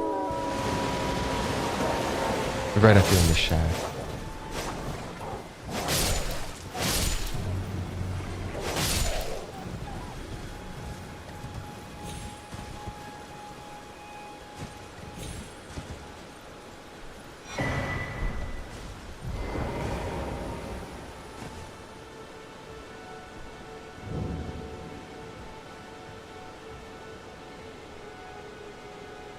So this is very interesting to me because the way she is presented here is presented exactly like that that cleric in Dark Souls. When you come up to the surface for the first time, you see that cleric, the maiden, or the priest? I forgot her name. But she's accompanied by 2 knights and they're on a crusade together. In this case, she's already, her entourage is already slaughtered and she's left here dejected and alone. And she tells you that all of her entourage, her clerics and knights that came here have already been grafted by Godfrey at Stormvale, and she's pointing to Stormvale Castle. But yeah, she really reminds me of that priestess in Dark Souls when you first meet her, coming up to the surface. Because the same thing happens to her and her entourage too. Like the 2 knights get killed off in some dungeon that you go to later on. You see them, you have to fight their crazy version, their aggro to you. And I forgot what happened. I forgot what happened in that storyline. Let's see if I could find it. Is there a Dark Souls wiki? There is one for Fextra, okay. If I remember correctly though, Rhea of Thorolund, yeah. Let me see, if I remember, the wiki Dark Souls was the better source back then. But it looks like it's very archaic now. It hasn't been updated. They're still using like the old UI. This is like 10 years old. Rhea of Thorolund is the daughter of the prestigious family Land of Thorolund. She's a prestige and the priestess in the way of the White, on the pilgrimage to the rite of kindling in the catacombs, along with her escorts Petrus, Vince, and Nico, who the latter were her ex-classmates. Vince and Nico of Thorolund appears next to Petrus after the Capra demon is defeated. If you talk to Petrus during the stay in the Firelink Shrine, they disappear in the Tomb of the Giants. Encountering the pinwheel moves them to the tomb if you ever talk to any of them. In the Tomb of the Giants, she lies in the pit. Patches kicks you down there. Assuming her and the company move from the Firelink Shrine, she requests you to free her friends, they've been turned hostile. After killing them, talk to her and she gives you the replenishment miracle. She then moves to the altar of the undead parish church.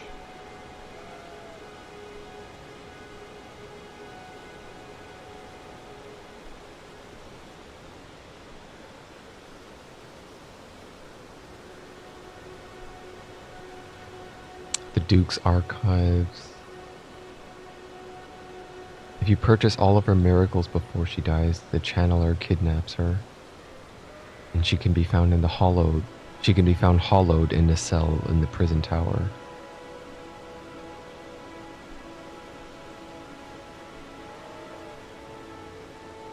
Maybe I might revisit this game one of these days.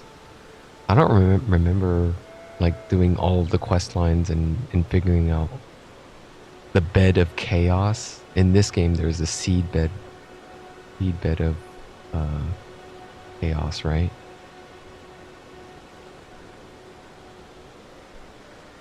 Yeah, so that's like a direct, like a retcon, if you will. I call it a retcon. And Roderica is the retcon of Rhea of Thorland.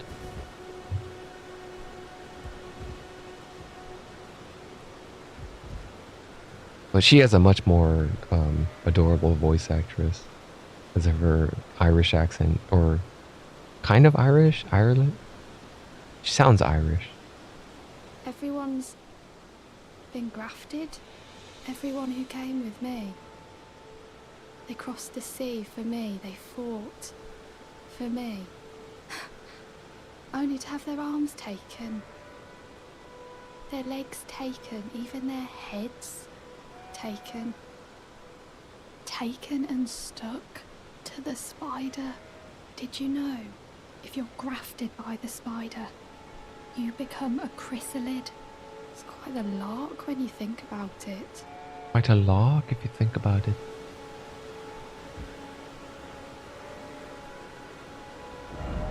Angel ahead, therefore try comfort. Oh, look at this guy's getup. What is that? You trying to be Bloodborne-esque, huh?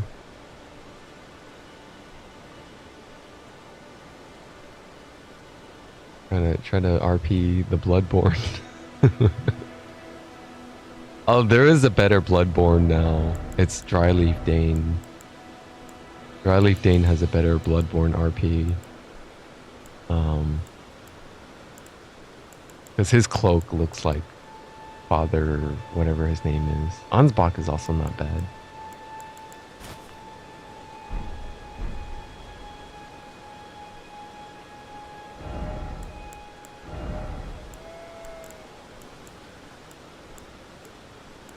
Ansbach has really light armor though. It's not that much protection at all. Yeah, this is a more Bloodborne-esque RP, this outfit.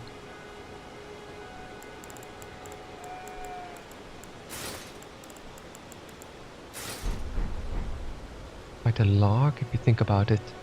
You're all on your own, are you? And heading to Stormvale Castle? Enticed by the one in the white mask, I suppose. Oh, you've come to be one with the spider? Well, that makes us two peas in a pod. But I don't have your courage. It's scary, you know, having your arms cut off. Or legs. Or your head. I want to be like everyone else, but I'm just too scared. I'm nothing but a craven. Oh, I love that voice acting. Oh, man. Oh, I know. Can you take this little one along with you? The jellyfish, yeah. The poor thing deserves someone braver than myself. And the spirits look rather fondly upon you. It'll be glad of your company, I think, the little un. It was a pleasure to see you. Oh, Can you pass on a message for me? If you see the little chrysalids in Stormvale Castle, tell them I love them. And that, despite my craven heart, I'm sure I'll be joining their club soon enough.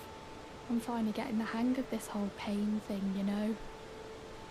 Okay, in honor of the Roderica then, I'm going to summon the jellyfish for the Godfrey fight. I have an upgraded one, I think. I should have a plus... Yeah, I do have a plus 10 one. It was a pleasure to see you. Oh, can you pass on a message for me? The If you little see the chrysalids chrysalids in in Stormvale Stormvale Castle, Castle. tell them I love them. And that, despite my craven heart, I'm sure I'll be joining their club soon enough. I'm finally getting the hang of this whole pain thing, you know? A chrysalid is a chrysalis, and a chrysalis is a pupa or a butterfly. Hardening of the outer protective layer of a pupa, protective covering.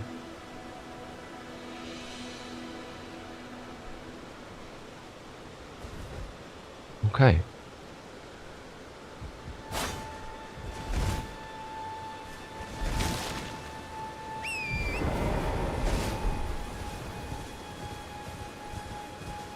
I'm heading up. Or maybe I should visit Bernal first at the War Master's shack. I'll tag the bonfire there.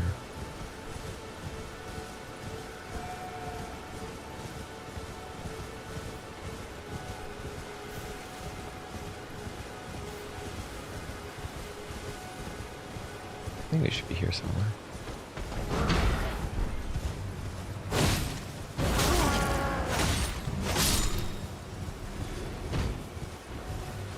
It's Caden Knight.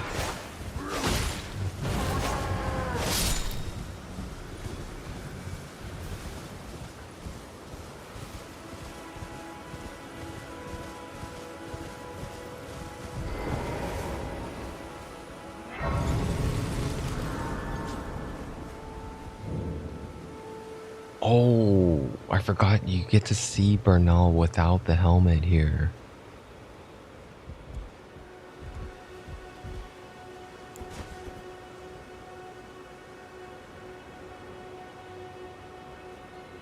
Yeah, because after this, he puts the helmet on and he never takes it off again.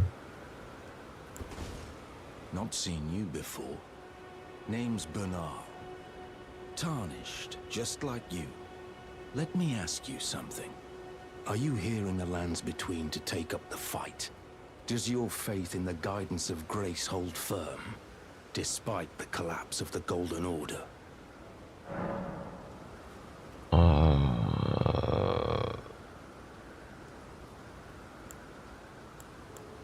I don't know what these lead to, but I think it doesn't mean anything. I'm not sure. Because I've always, I think I've answered my faith holds firm twice already in the previous playthroughs. I'm not sure. Honest to a fault, I see. Oh wait, no, Such I remember thoughts won't that. behoove you as a tarnished. But there's nothing wrong with that. Any interest in bearing the torch of my battle arts? All I know is the sword. Picked up a fair few tricks in my time, too. Hey, me too. Now's the time to pass them on. To All a I know good is the sword. tarnished like you. I don't know any of the fancy magics. All I know is the sword. There's a myriad of battle arts in these lands that I've yet to discover. Mementos of all the warriors who raised their arms in battle, lost and died. A fine tale, all told of true chivalric romance. That's how I fell in love with the sword and the arts of combat. It grants meaning even to falling in battle, to death itself. I already got all of these. I could buy them again though. Duplicating them, it has its benefits.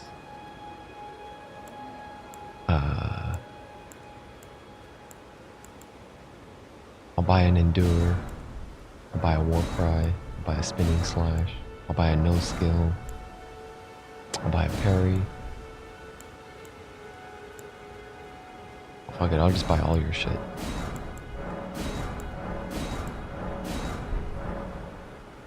Well, until we meet again.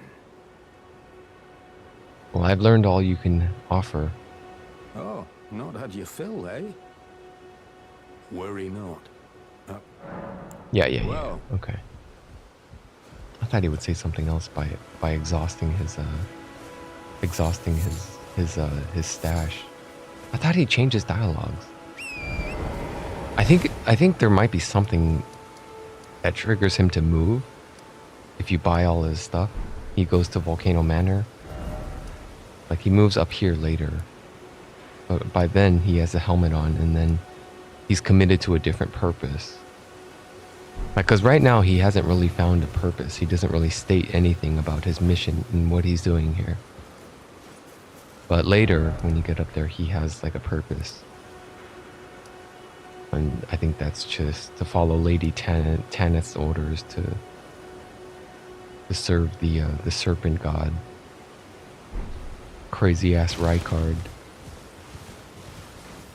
Together. Alright, I'm headed to Stormvale. There's two paths I can take. The broken bridge. I could jump off here. That leads to like a side entrance. Or I can go through the front where I meet the that bandit. I forgot his name. Gostok, I think is his name. There's something very peculiar about Stormvale Castle. Gostok really is a bandit. Because it's implied that he stalks you throughout your venture inside Stormvale Castle, this whole area. And if you die, when you go back to reclaim your runes on the ground, there will be like 10% of your runes missing, and you cannot reclaim that. And the implication is Gostok is stalking you and looting your dead body. Every time you die in Stormvale Castle, he takes a little bit of runes away from you. Very clever. It's very clever, but it's very hard to notice. It's very hard to know. Because who actually keeps... Yes, I have 627,344 runes. I'm gonna remember that. No, it's not gonna... No one's gonna remember that. And I believe it's documented here.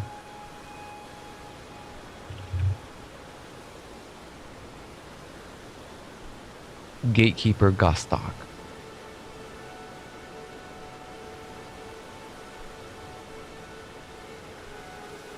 If you die within Stormvale Castle, he will steal 30% of any runes dropped when dying. However, the area outside of the castle where the Warhawks are is safe from the rune theft if you die there. He also stops stealing your runes once he opens his shop. 30%.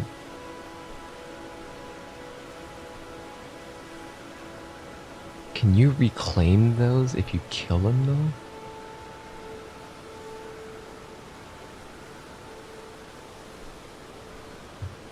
Kill.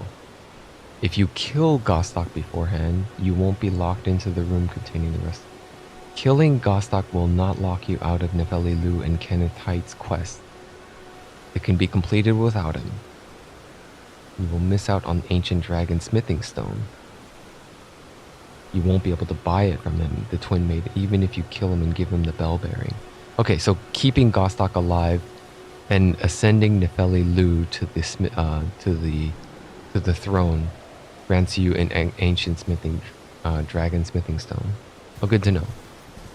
I missed that on my second playthrough then, because I gave Nefeli Lu the potion, which turned her into a puppet. Which I haven't upgraded yet, but I can summon. I summoned her in front of Kenneth Heights, and he didn't say anything. I was thinking he would say something, but...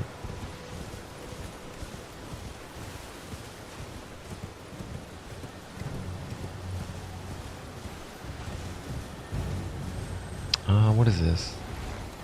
Oh, I can't R1? Okay, just R2 then. Wild Strike.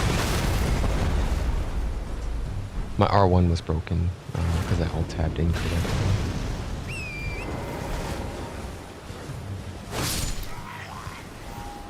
I don't really care to clear these guys. I've already cleared them multiple times on my other previous playthroughs. Okay, Morgoth. Can I summon for Morgoth? I believe I can. There should be a summoning statue here somewhere. Oh shit, they're all after me. Oh shit. Alright, bring it. What you all got? I got guard counters for you.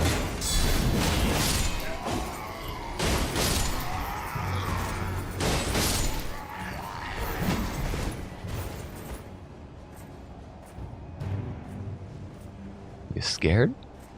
You scared? What's wrong? Okay. You don't want to do it? Alright. You sure? We don't have to. We don't... Nobody has to die here. Aside from your comrades that are already killed. If you're cool with it, I'm cool with it. Alright, I'm going on my way then. Okay, let's see who's in the pool today.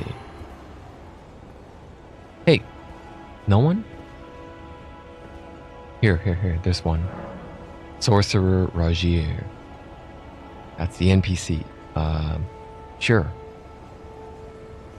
And he still has a little bit of fight left in him. I'm a little confused. How come nobody is active here though? I do have the summoning pool active.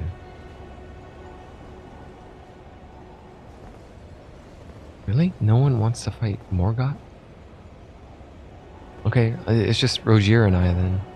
The two of us.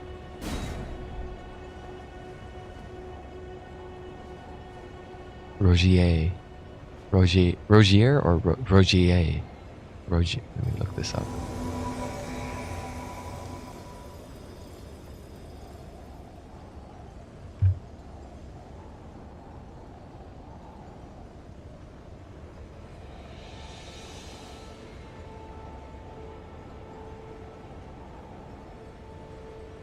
Logi. No, that's not the right word.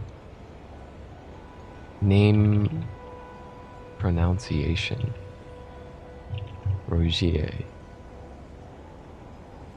Howtopronounce.com. Rogier. Rogier? No. This is some crowdfunded bullshit where they just make it up until someone comes along and fixes it.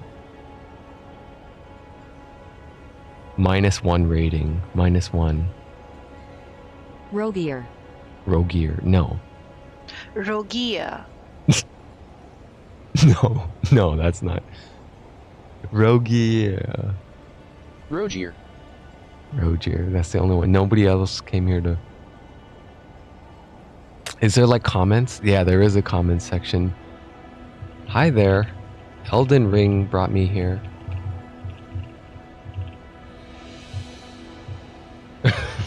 And then pose. And it is actually pronounced can I submit my own? Rogier. Record the pronunciation of this word in your own voice.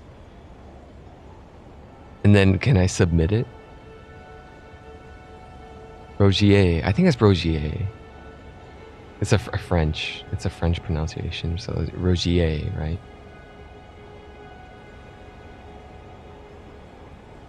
Okay. And how to pronounce? Let's say Olivier. Olivier. Olivier.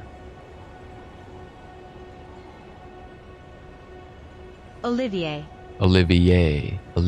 So I wanted to say the French pronunciation of Rogier is the same. Olivier. Olivier. That might the -3 rating. That's not too far off. Olivier. Oh, I think they enunciated it too quickly. Olivier.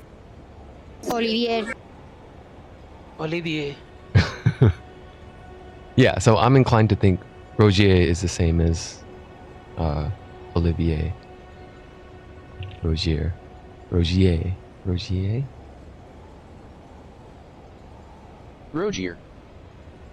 Man. Whatever.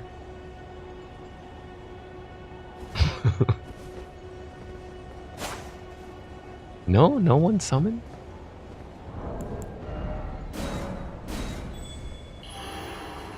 Let me try it again.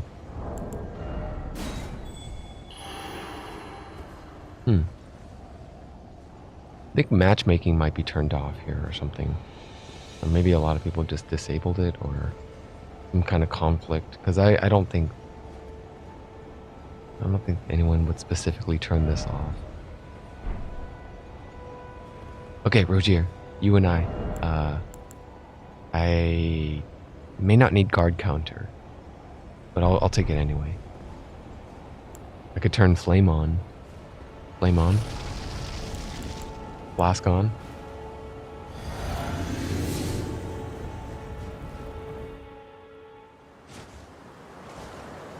Foul tarnished.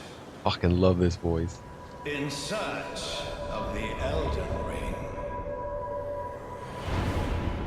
Emboldened by the flame of ambition.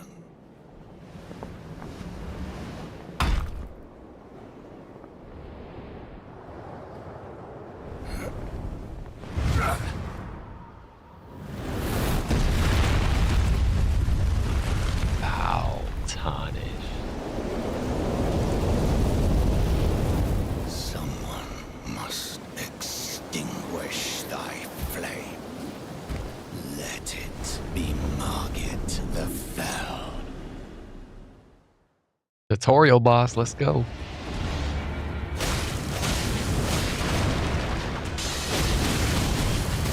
Oh, you hit kind of hard. That actually did some damage.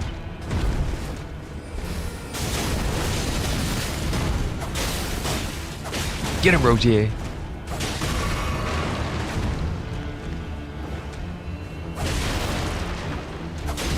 Oh, yeah, that's stuff in reach. Okay, go for a stance break. Thou art of passing skill. Dude, he's roll catching my ass.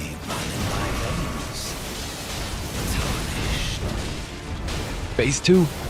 Rogier, no. Oh, he's down for the count. He's not out yet though. Holding that attack, guard counter.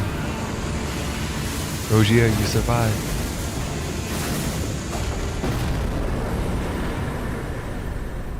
Talk some more shit. Tarnished, smoldering with thy meager flame. Cower in fear of the night. The hands of the fell omen shall brook thee no quarter. But he's not dead. He thought he killed him, but he disappears. Like he vanishes after you beat him. And he talks more shit. And then you finish him off later, like later in Altus Plateau. When he shows himself again, you can kill him for good. I think it was at the throne, right? He vanishes out in the battlefield. You fight him again in the battlefield, he tries to stop you. And then when you get to the throne, he talks more shit and says like, "Thou art traitors all." He's like, y'all are fucking traitors. And when you kill him again, he finally puts to rest. He finally gets put down.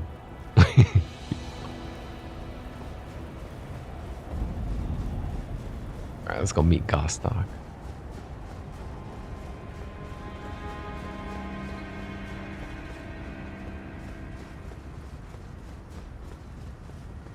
gatekeeper. Open the gates. Come over here, would you?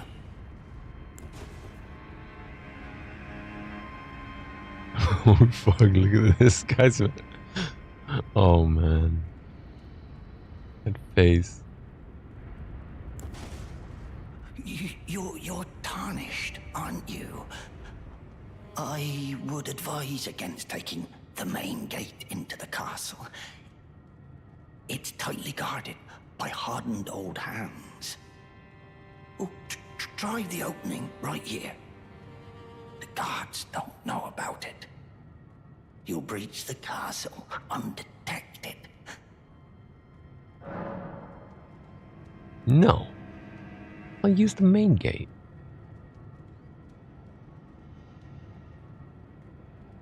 Fair enough. You certainly don't have to trust me. Dude, you got a neck problem going on. If you must go through the gates, You've been I'll signal them to open. But of hunched course, over on the I'd computer a little bit too long. This is the posture problem that our newer generation is experiencing. This is what happens to people who just stare down at their smartphones and their tablets all day, or on PCs too long when they don't do posture checks. What happens to their necks when they turn 50, 50 plus years old. That's what happens to the neck. Use that opening to breach the castle. The guards haven't a clue about it. You'll slip right inside undetected. No, main gate. Of course, I understand. When you approach the gates, I'll signal them to open. It's only your neck on the line after all. Neck. Your neck on the line, says the man with the enormously long, bent neck. Warped.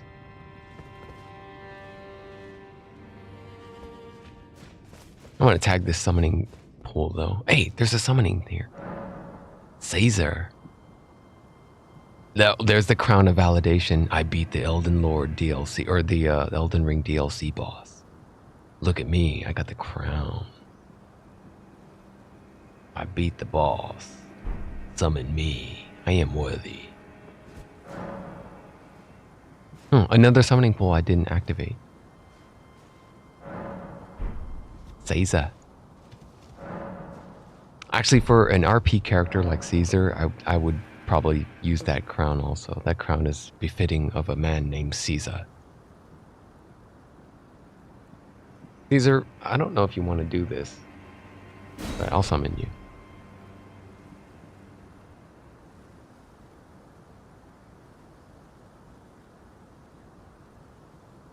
You're probably not looking forward to doing Stormvale Castle all over again from scratch, but too bad. Feel free to dismiss and sever yourself. But until you do, I'll pay my all due respects. You want to do this? May the best man win? Okay. May the best win. Let us go. Assuming I don't fall off a ledge and kill myself. I guess we won't go through the gate after all. We'll just take this entrance. I don't really remember where to go. It's been probably years since I've done this. I assume it's probably years since Caesar has done this as well. Summoning pool.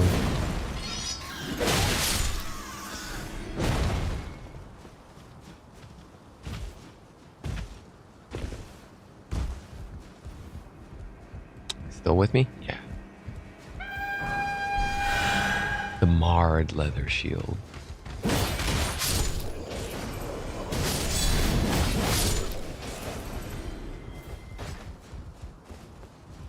Purr. Found the alarm. Alright, we can skip most of this stuff. And we can not gonna fret too much about missing any of this.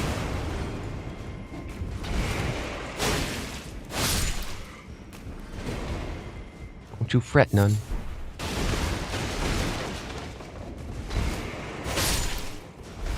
I don't know where I'm going, but I hope this is the right way. Invader. Hello. Oh, he left. Hey! I don't know why that invader just severed right away. He's probably like, fuck this, I don't want to hunt down anyone.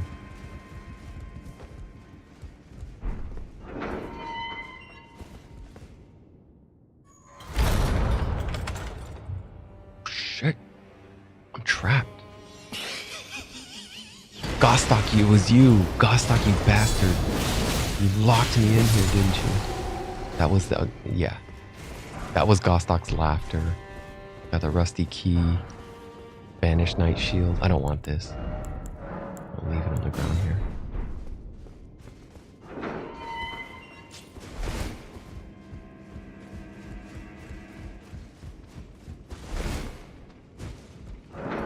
Rusty key. I think this is the right way.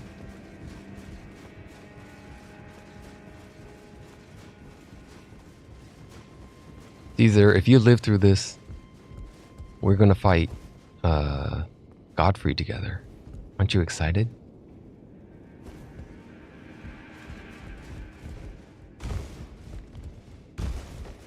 I think this is the wrong way, but whatever.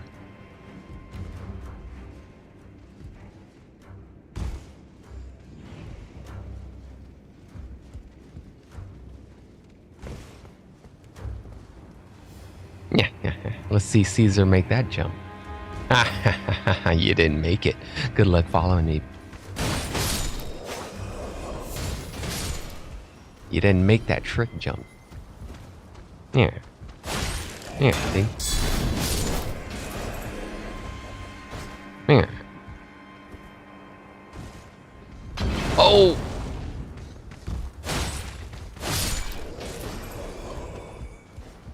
Okay, I really don't know where to go. I think it's this way. I think that's backtracking. Here, I'm sorry. Let's go back. I'm gonna... Yeah. I'm gonna go back.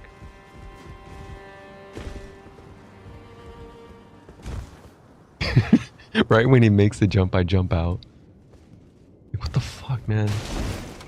Make up your goddamn mind. Dude, I really don't remember where to go.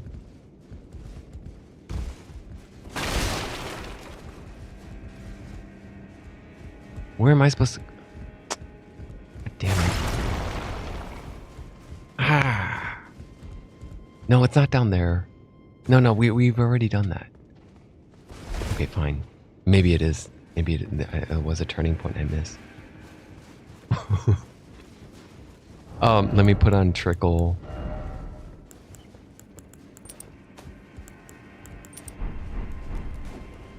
Trickle heal. Trickle mana regen.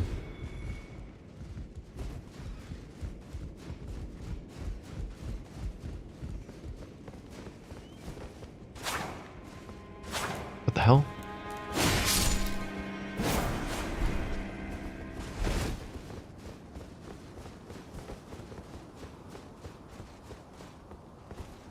And I really don't care about exploration. Banished Knight.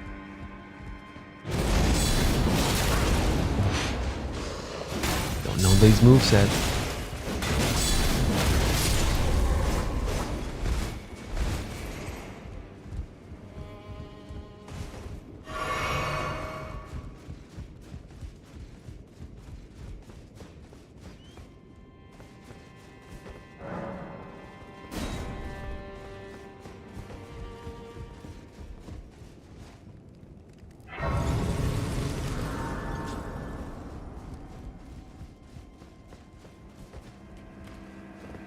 I don't want to summon. I'm very content with just one summon.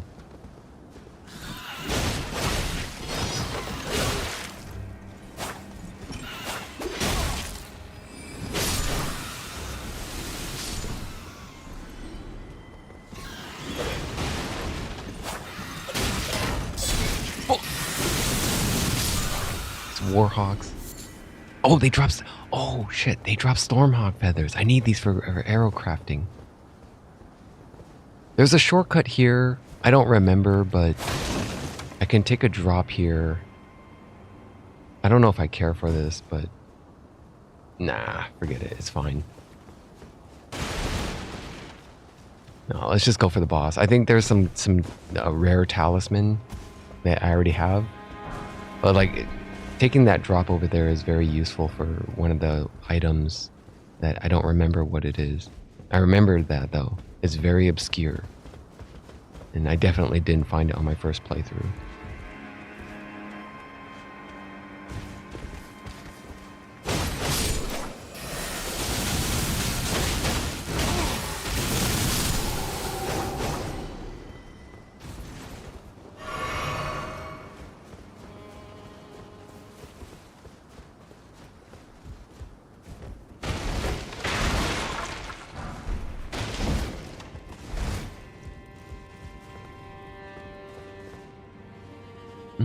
I don't really care about those fog walls.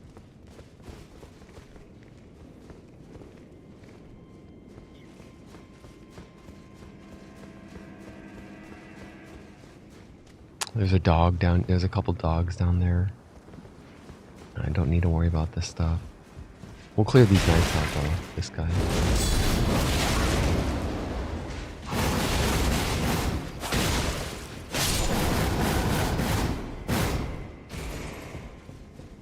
There's something in this chest? Anything I need? Mimic's Veil.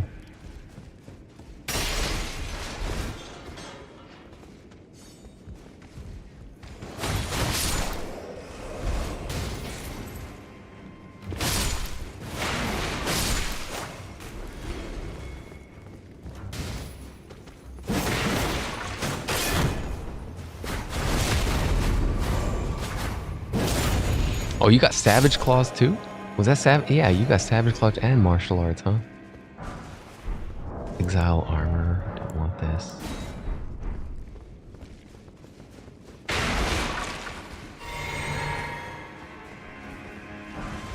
Island Axe. Probably don't want that either.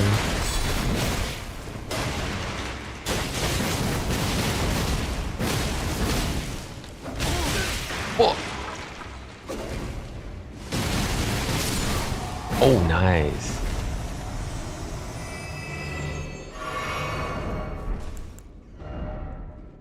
Nah, whatever. I'll hang on to it. I probably have only one. I can grab a pair. I'm not sure if that's the right way. It might be.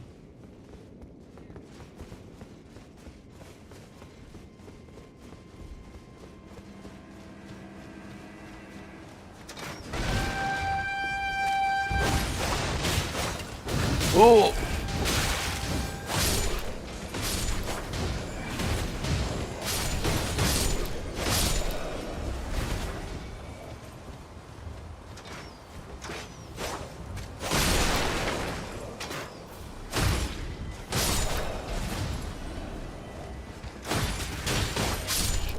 Who shot that crossbow?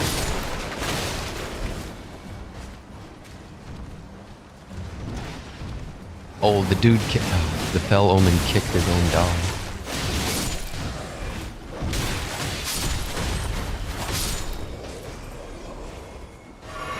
I'm running out of flasks. Exile Greaves.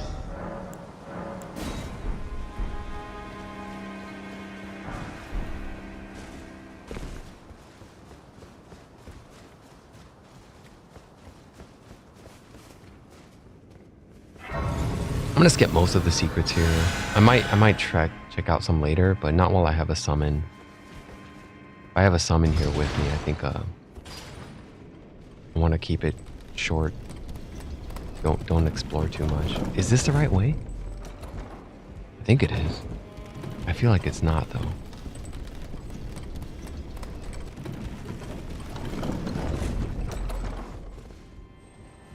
Looks like we haven't been here yet.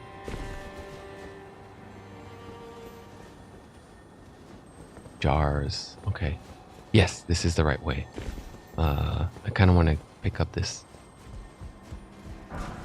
There was some little secret about jumping on this ledge and running all the way around. I don't remember what's over here though. Like, I don't think it's anything important. But whenever, since I'm here, let me check it. A banished knight.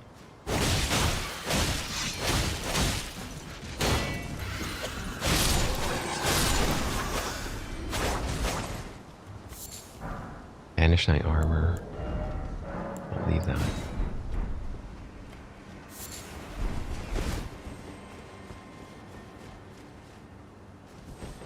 I guess that really isn't much of a treasure. Lump of flesh.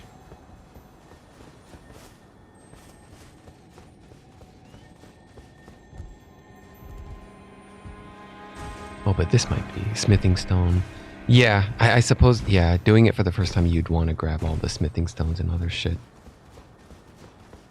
Because you'd be really hurting for a lot of smithing, as many smithing stones, 1 and 2, to get the weapon upgrades. Oh! Ash of War, Stormcaller.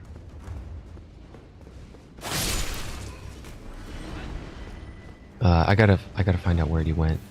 I lost my summon.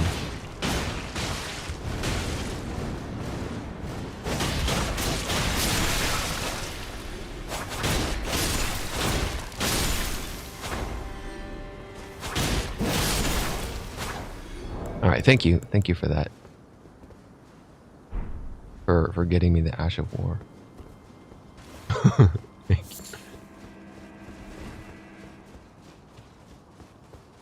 you. Is this active? Yeah, it's active. I'm not gonna summon another. Ah, here we are. Perfect. Okay. Is it Godfrey already? I think this is it. I have a level up ready too. We won't need to do that. Let's just go in. Oh, fuck.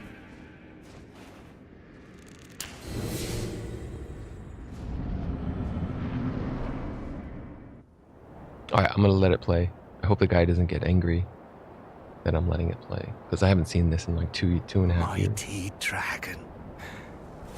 Thou'rt a true born heir.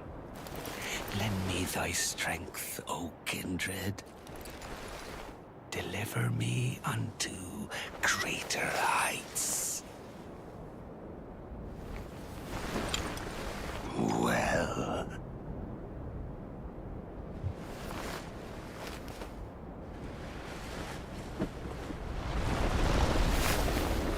Lowly tarnished. I would say Margit is easier. The tutorial boss, the one that those talk shits. I command thee. But he's not a remembrance boss, so yes, this is probably the easiest of all the remembrance bosses. Golden.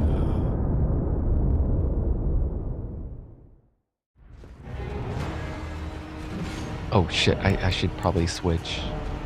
Let me get physical resist and guard.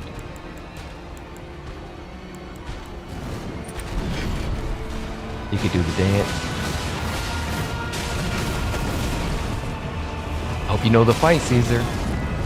Easy to get sloppy. Oh, he's got you on the ropes. You're half health. He's still got aggro.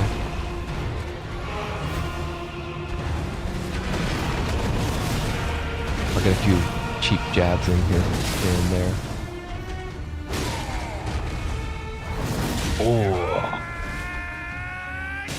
Yeah.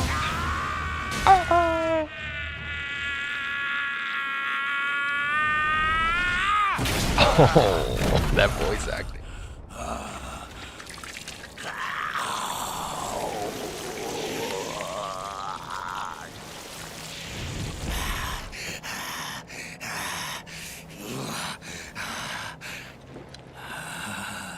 Truest of dragons. Lend me thy strength.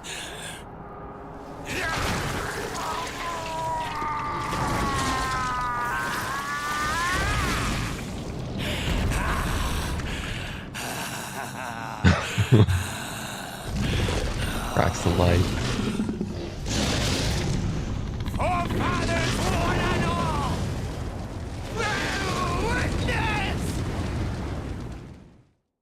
So there's something, I'll talk about it after this fight. But there is something funny about Godric. He's like the joke of he's the runt of the litter, basically. And so he's like screaming for validation. He wants, bear what? Oh shit, I might be dead. No, he didn't do that much damage, actually.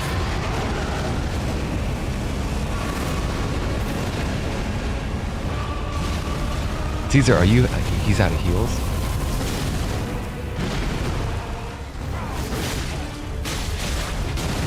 Oh, what? Jump! Oh, you can't jump that, I guess. Well, I could jump it, but I just can't be in the axe range.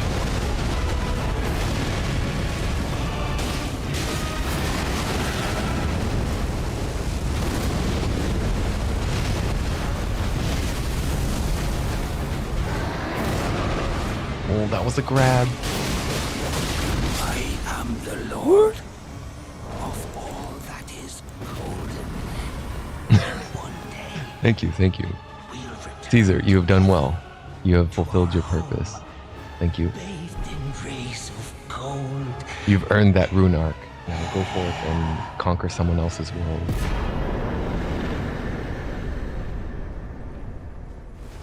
Curl up.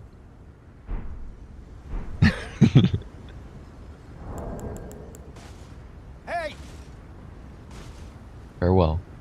Well, okay, so I think after reading some of the lore behind him, Godric felt like there's a reason he's grafted, right? He's always looking for,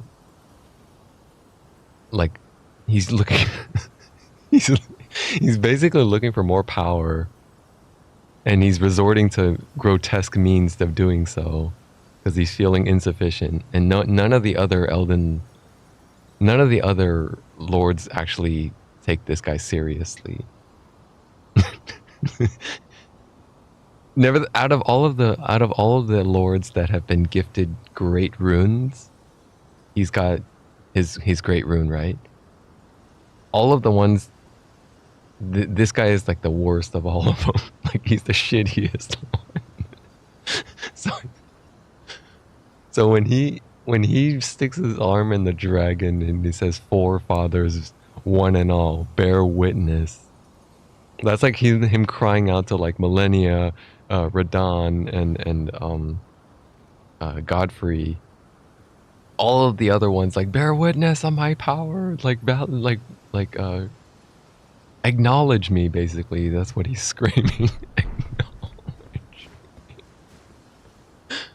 So that's why I think he's the funniest one of out of all of them. None of the lords actually, like, oh, whatever. He could have the shitty castle. Nobody wants that one. Like, he could roll over the shittiest land. But it's actually not that bad. It's a good tutorial, and it's just someone who's been shunned all his life. And oh, I forgot to do Kenneth Height. I should probably go back and do, now that I've cleared Stormvale. I'll take a rest here. I'll pop a level. Forgive me. I've been testing you to see whether or not grace truly does guide you, and whether you are fit to face the challenge that entails. It seems my worries were unfounded. Torrent had your measure from the very start, whereas I merely pretended. There is but one other thing I can do to offer you guidance. I can take you to the Round Table Hold, gathering place of tarnished champions, guided by grace. Yeah, sure. I guess I'll go now. I think I have to go anyway, right? What if I close? I'm gonna try canceling. Oh, okay. Yeah. Then it just delays. Shall I turn your runes? Okay, let's level up first. Let my hand rest Since upon Melina is here. I guess Melina gave him some acknowledgement, right? with me. Your thoughts, Your ambitions. Because the principles you would if follow. she chooses to show herself now and says, "Forgive me, I've been testing you," then she deemed Godric actually worthy of a test. So Godric got a little bit of acknowledgement, at least from Melina here. We'll just pump it into vigor. Give me that 4 hit point boost. Oh wow, 4 hit points for one. One. That's how meager the hit point gains are at this level. Sure.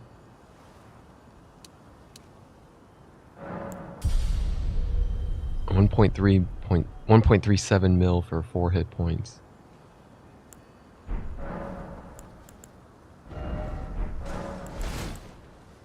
Alright, now take me to the round table hold, and then I'll come back and talk to Gostok, stomping on Godric's head over there. Very well. Let my hand rest upon you for but a moment.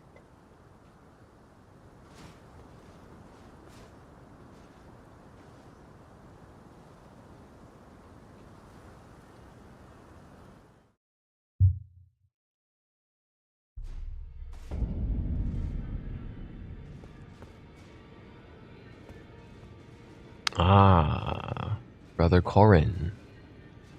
Oh, I see you've just arrived. Welcome to the Round Table Hold.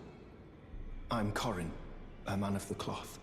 I teach incantations, the strength granted us by the Two Fingers, and explore the secrets of the Golden Order, so that one day, if a tarnished of the Round Table Hold should become Elden Lord, ensuring order Okay, I'm gonna skip form, over this. Writing rule over men. By the way, I don't see it. I've told him I've seen it before, but I want to say, what if I say I don't see it? Ah, well, that is unfortunate, but no cause for despair. It's likely a temporary condition, I'm told. For whatever reason, it happens from time to time. Just keep your chin up and stay the path. I pray the great guidance of grace returns to you. What is it? Has the guidance of grace returned to your vision? Oh, and then okay, so I get locked out of his quest line until I tell him I can see the guidance of grace. Hey, hold on a second. I might need to step away for a second. Let me take a moment. I'll be right back. I'll see it. I see it. Yes. You do. Wonderful news. Yes, I'll be right back. Most tarnished are blind to it these days. You are something of a rare breed. Well, what do you say? Care to learn an incantation of the Two Fingers?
All right, hold on. It's past midnight here, so I need to send a text to someone to say, "Hey, dude, you gotta turn that shit down. It's past midnight. You might be bothering someone else. Not really bothering me right now, but."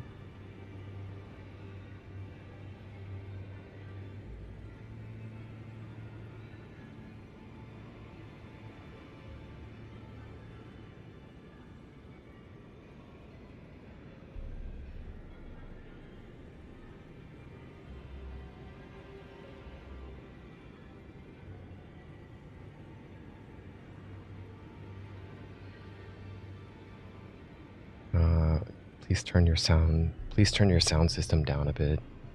It's Sunday night. There's another, I don't need to explain. I'll just say, just turn your system down a bit.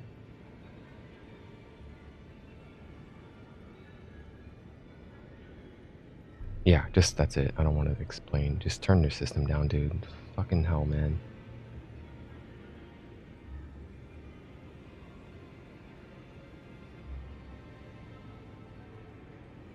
This guy is one of the tenants I've been living with. He's been giving a lot of problems. He's being very inconsiderate. Not that it bothers me that much. It's more that the other dude that lives around him, I think he's got work tomorrow, and it's already past midnight. He's probably trying to sleep, and he's probably... I think he's too nice of a person to say anything, so I'm gonna say it for him. Just turn your shit down, man. Fucking annoying, dude. Like if I can hear it in my room, I'm not even next to him, then the dude's that lives next to him is gonna be pissed. I'm sending it in private too. I'm not gonna blast him on public in group chat. I want to see what he says too. If he doesn't apologize, then I know how to proceed from here on out. Like, I need to... Like, so far, this guy doesn't seem to know consideration, empathy, and does not know how to apologize either. Because last time he invited a guest over, and he gave the parking spot to his guest that doesn't even live here. And I'm trying to tell him, like, dude, you tell your guest to move that car, and he didn't even apologize. He's like, oh yeah, they're leaving right now. That's what he said. And I was like, that's not what I said. My meaning is like that spot is not for your guests. This is for people who live here. Like, I'm trying to phrase it as nicely as I can. I just basically texted him, hey, would you please turn your sound system down a bit? And I just ended it there. I don't have to go into reasons, but there's people around you and they have jobs. He's not replying, but he did turn it down. Yeah, he turned it down. I don't hear it anymore. Okay. All right. It's kind of my job here to facilitate like a happy living environment, and this one guy has been fucking it up for everyone here. I need to talk to the other guys and see, like, are you all good? Is there any complaints that you want to tell me about? Just let me know, please, because I can see it. I can sense it.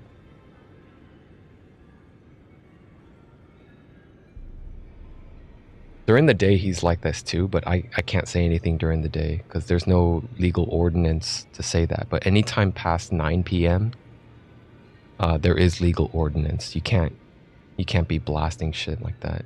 And it's already past 12, so... The only reason he's doing it is because he probably has a guest over as well.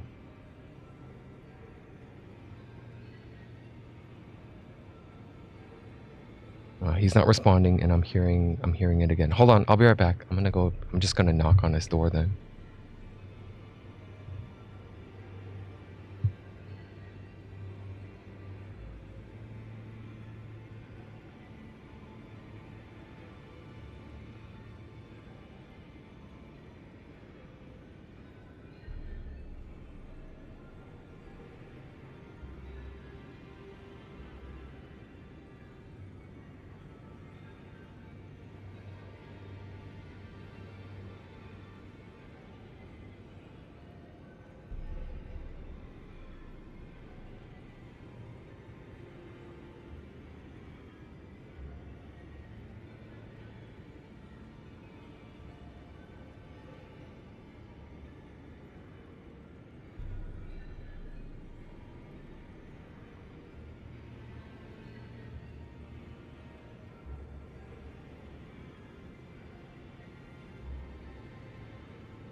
nobody's answering the door.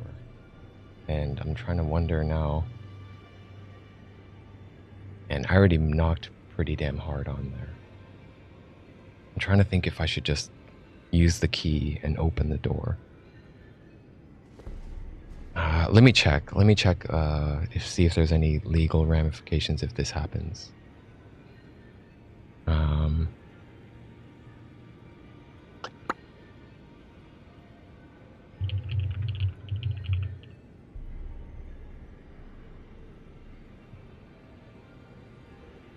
Maybe I could ask. Let's see. Maybe I could ask AI. See if there's any sort of, let's say, in the state of California.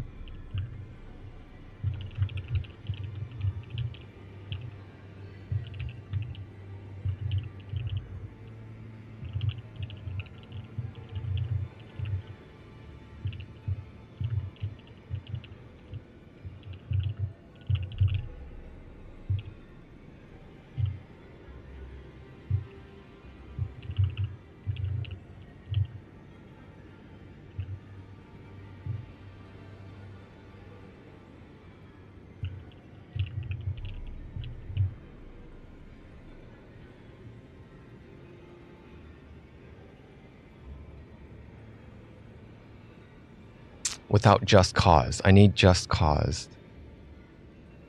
You need an agreement that grants access to the rental property. If you enter the room without just cause, no emergency or legitimate reasons, you can face violations to the tenant's right of privacy. The just cause is excessive noise and no answer upon knocking. So that is, I would say that counts. Anyway, I think he woke up or he's doing something now. I don't hear the sound system anymore. Failed to comply with notice requirements, facing legal issues, ensure.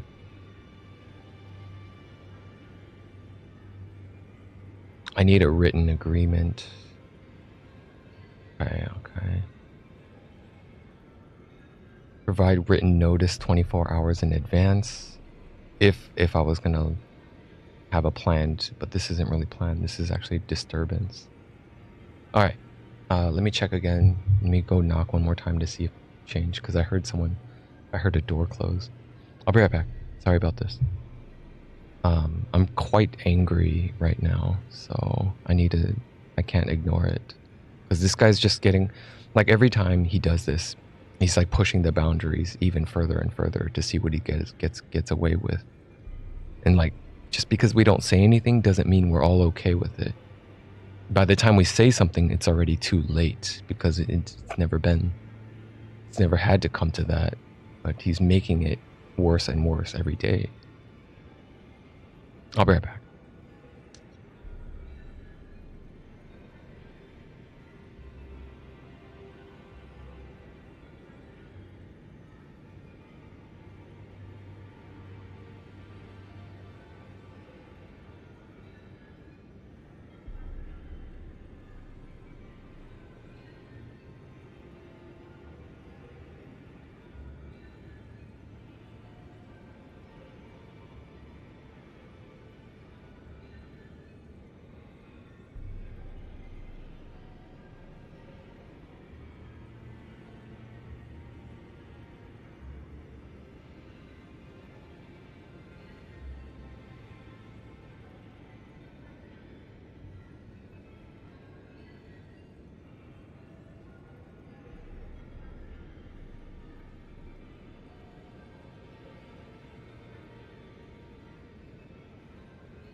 Okay, well,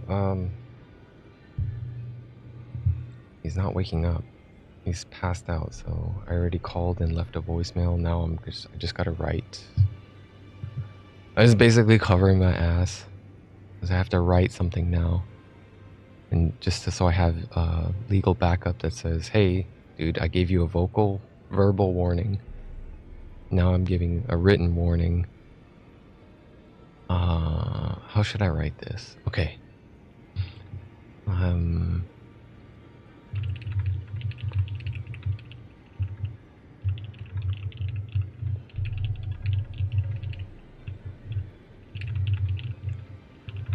don't want to barge into his room. But I don't want to barge into his room. But what?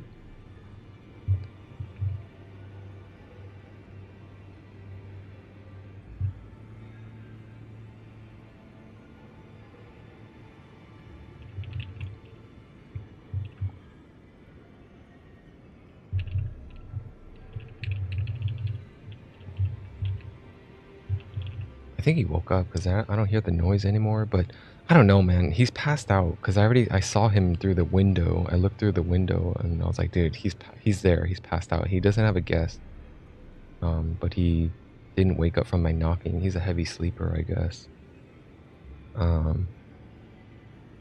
just wanted to put it on the text. If he's quiet now, do I still need to send it? I should still send it, just so I have written documentation. Provide a written warning to him about the noise complaint.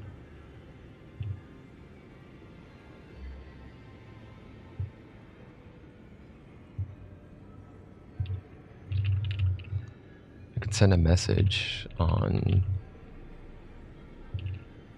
a group chat.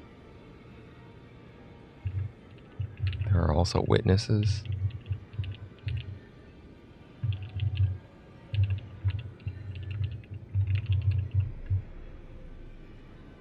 Yeah, maybe.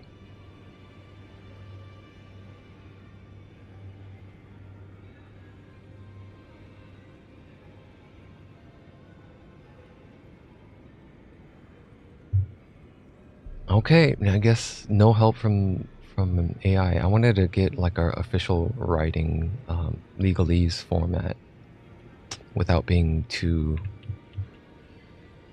Really? Can't help?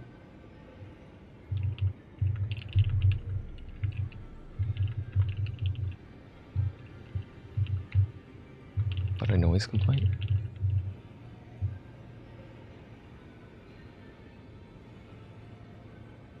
Okay. Anyway, I guess I'll just say please try to keep it down. Please keep the noise level down. Okay, what is the okay. What is the legal limit or legal noise? Legal time.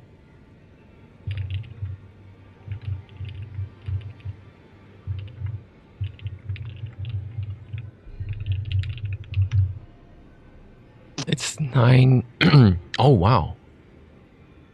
It's from... Okay, quiet hours are supposed to be 10 p.m. to 7 a.m. Okay, reasonable hours, not specified by statute. Not 10 p.m. to 7 a.m. Okay, that's fine, but what about by the county then?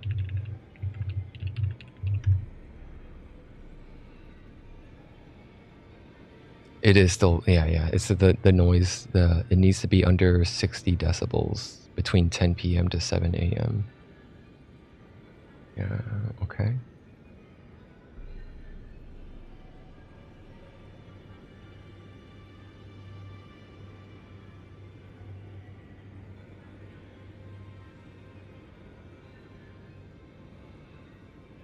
Yeah, it's Sunday night. And there's other tenants to consider. I don't know if I need to put that in. I just say please keep it down at night on the group chat.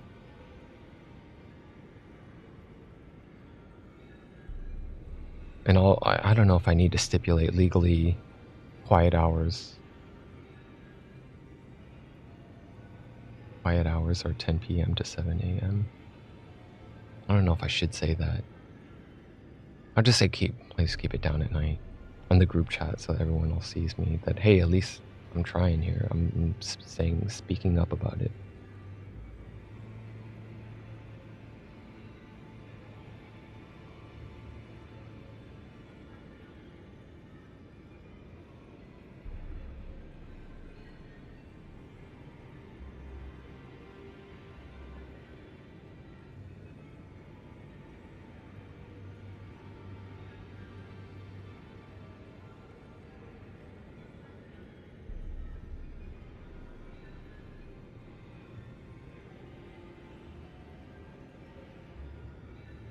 I'm trying to make it sound like so I'm not like an asshole. I'm not like I want to say shit like the anger in me wants me to say like this is your first and only warning, that kind of shit, but that doesn't fly. That like the way that level of communication doesn't work with these people. Just please keep it down. That's all I'm gonna say.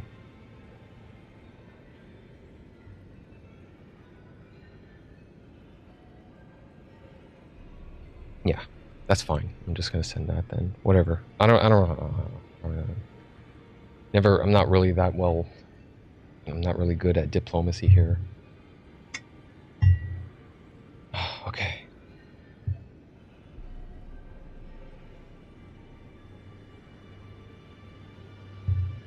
Like I didn't have to deal with it until now. Usually there's like a general unspoken understanding between these people, so it's fine. I haven't had to say anything. It's been perfect, but until now, I guess.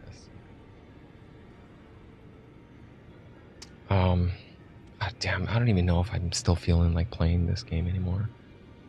I'm in a shitty mood now. Brother Corinne, what do you have here? You already have all the incantations I already got. I already met introductions. May the gold... The Golden Order, yeah. Okay.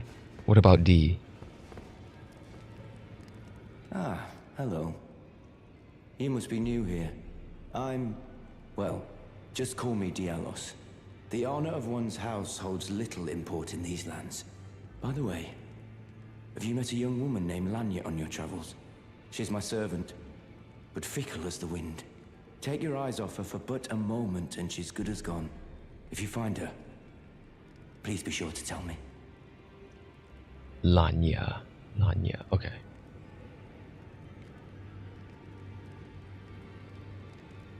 Well, I already know what happens to Lanya. We can go find her later. She's also needs like a marker because it's very easy to miss and hard to find. They don't mark her on the map anywhere, but it's like somewhere in this vicinity. Oil Prawn Shack. I want to say it's somewhere in the foresty river area in Liurnia.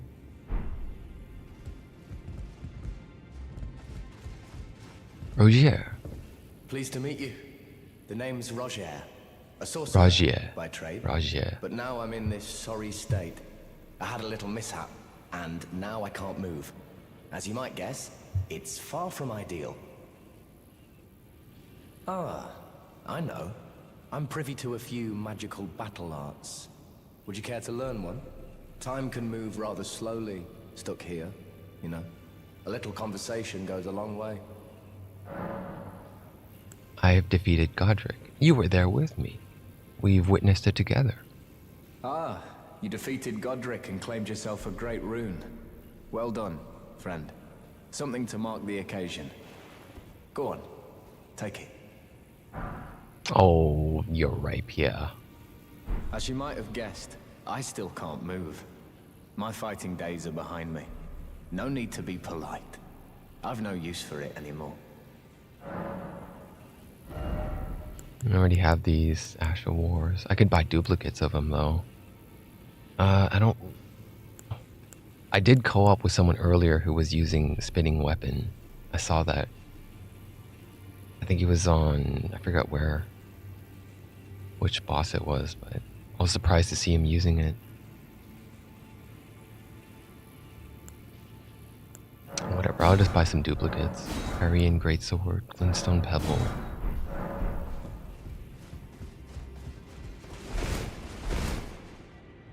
Okay, I don't need Rogia's Rapier. I'm gonna stash that one.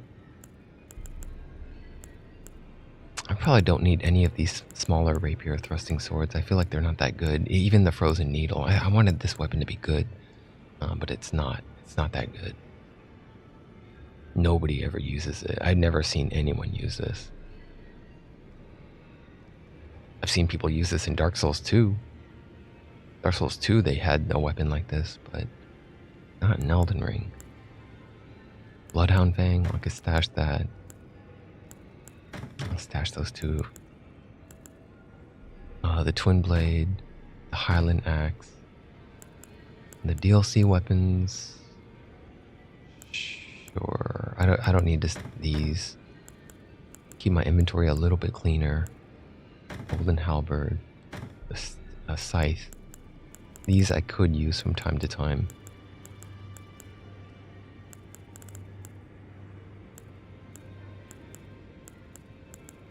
Ornamental straight sword. No.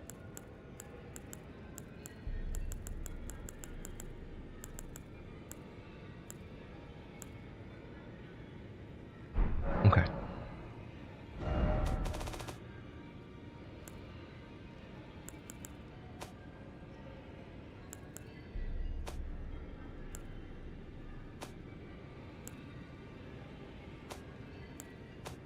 I don't need that shield. Marred leather shield. Golden beast crest shield. What else? I think that's it.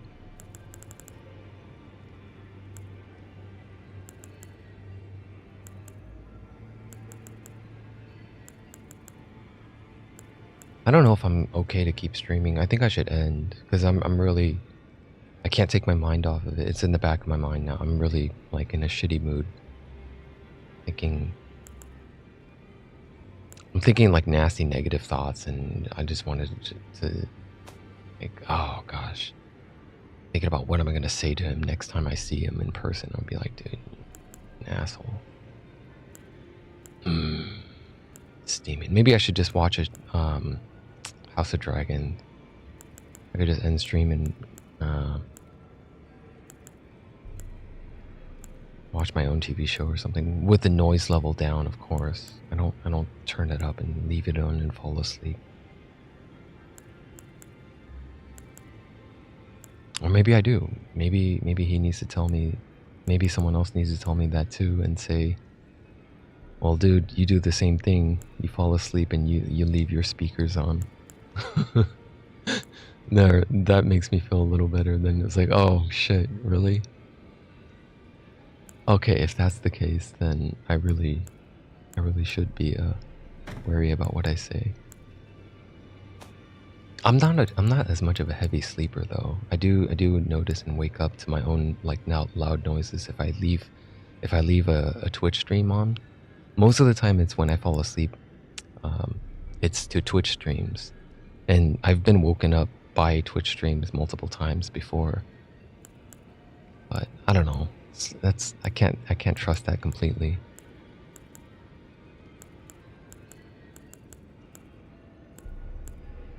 Since Twitch has been around for like over 10 years now, I think a lot of people have adapted that into their sleep habits. Like it's usually like a comforting thing to do, right? Let me know if you also experience that as well. Like normally if you're going to sleep, do you normally like to leave a Twitch stream on?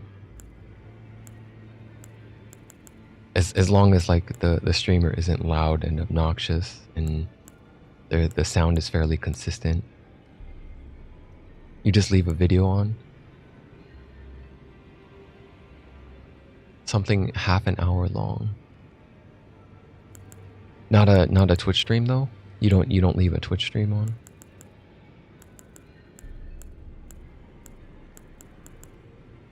Oh, okay.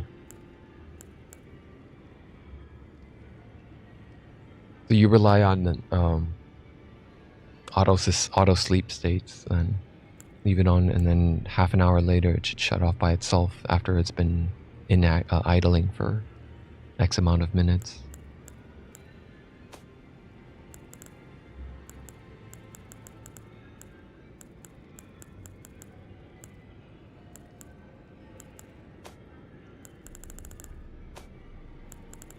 Is it unreasonable to expect an apology? That's what I'm wondering. Oh, okay. He did. He texted back. Sorry about that. I just saw your message.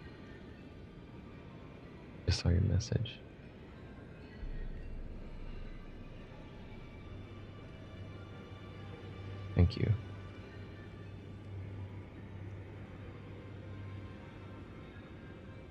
It's mainly for the other guys. No, it's for me too. Like, cause he has a sound system where the subwoofer carries through further distances through walls and stuff. So the bassiness gets annoying. Play any long format video or one of those video essays. Also, you use it for help to falling asleep. Do you actually retain any information though? Like if it's an informational video that is teaching stuff, do you have knowledge retention when you wake up? It's like, oh yeah, I remember this other video was talking about. Yeah, I guess I would too. I would probably remember that. Like that other video, Tree Hugger, or that website, Tree Hugger, and Greatest Tree Hugger. 10 of the world's most remarkable trees. Methuselah, the world's oldest tree. Methuselah.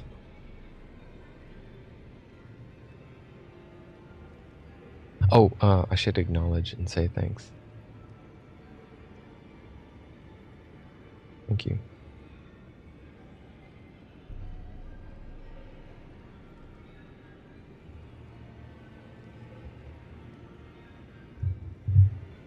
Okay. You finish it after you wake up while you're doing chores.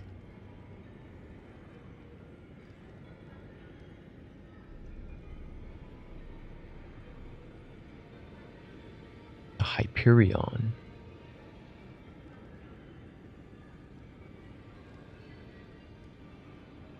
That's a nice shot of the base of the tree trunk right there. It's a shame that they didn't upload it in higher resolution.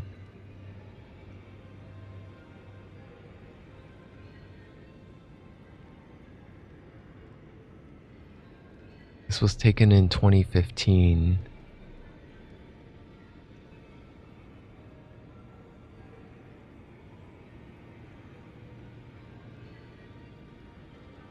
Usually the title of the image, the file, will say the dimensions. It might be in here, but it's... No, those aren't the 3 dimensions. But it was taken April 2015. 750 is not... That's not 750. 750 pixels would be like a fifth of this. And it's not by zero Y.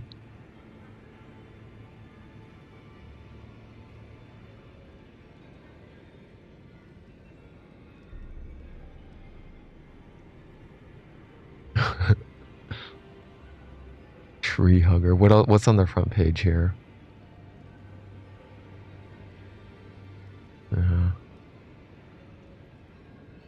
Well,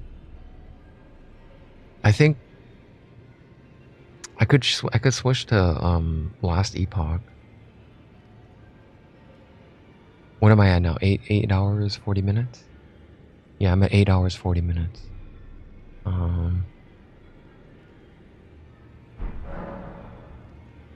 I don't really feel that excited about Last Epoch anymore. I could check to see how they're doing. Let's check. Let me check Steam DP. How many people are playing Last Epoch right now?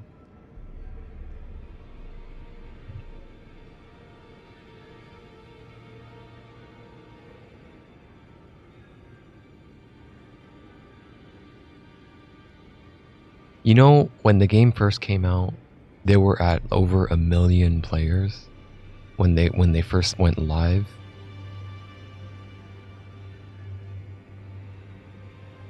Let me see those charts. When did Harbingers of Ruin launch? Last week? July 9th, midnight. This is the launch.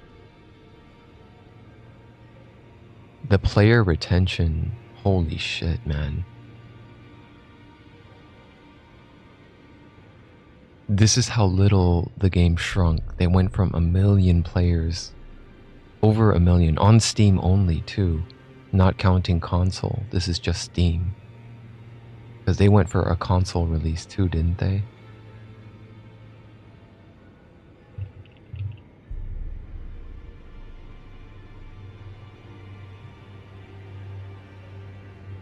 I think they went for console also.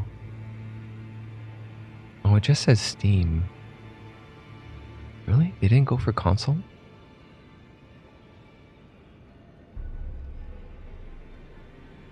They did do well, but they also fell off and they didn't have player retention. If the player retention is this low at 1,000 players at the low peak, what do you think they're making on microtransactions?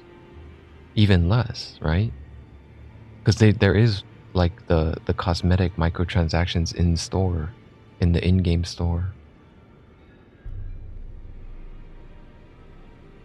But like I said, I think they've already made, you know, well over enough for their staff to go on a big yacht. Probably each of them can buy their own yacht and have their own parties with hookers and cocaine. So they probably already did all that.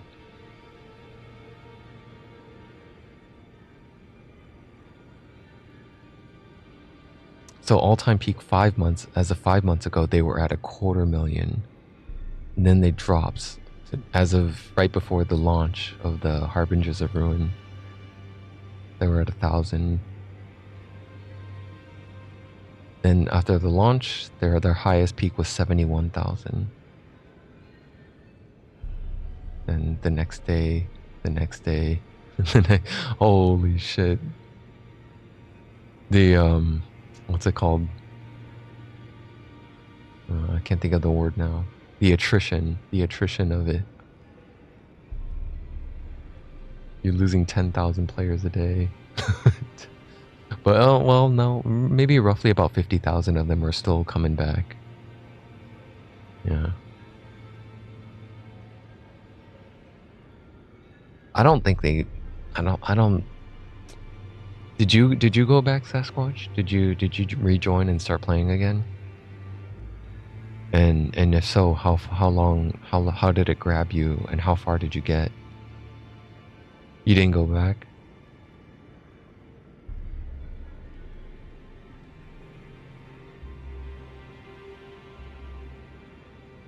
Still on Total War? Okay.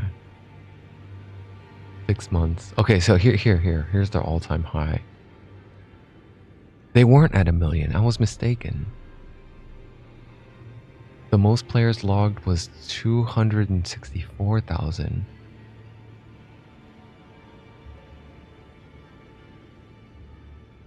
Where did I get the 1 million from then? Owner estimation. Oh, that's the 1 million thing. This, I'm sorry. I was mistaken. This is just logging concurrent logins. But sales, total sales wise, they've surpassed, according to Gamealytic, they've surpassed 3 million sales. For 35 bucks.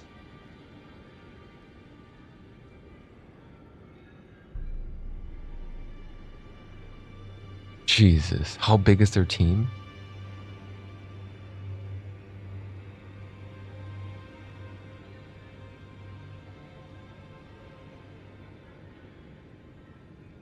$100 million. Tax takes what? Taxes take half or a little less than half, 40%? Divided by 20, 30? Hold on, where's their support? Careers, contact. Let's see careers. Let's see if how big is their. They use Bamboo HR. I had a company. I was at a company that used this before.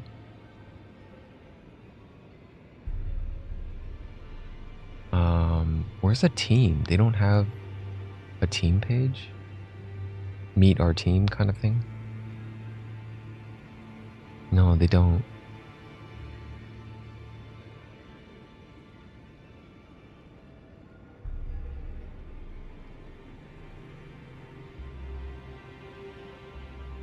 Yeah, they don't have anything about their developer blog. Well, anyway, divided by 2.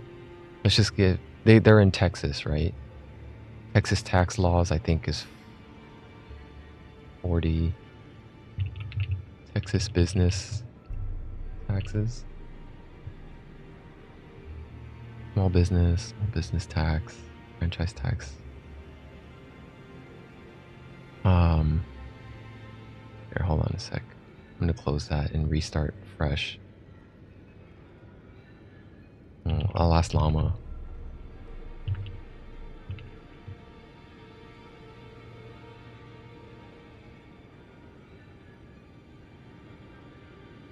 I think they're in Texas. Where are they located? Dallas, Texas. Okay.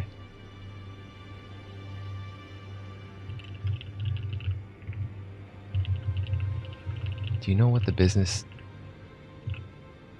tax rate is for a software game studio in Dallas, Texas? It can be complex. Generally, the state tax rate is 8.25%. The city tax rate is 2.5%. Additionally, local taxes.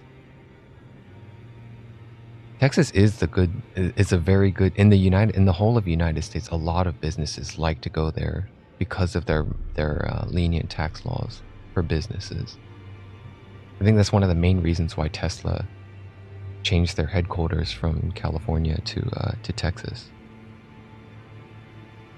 I believe that was the main reason.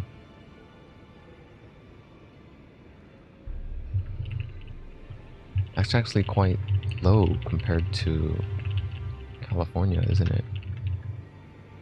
Compared to California, 8.84 corporate income tax.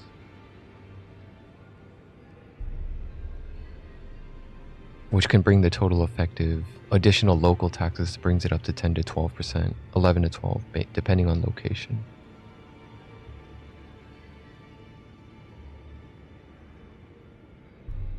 So it's not divided by 2. Divided by 20, I guess?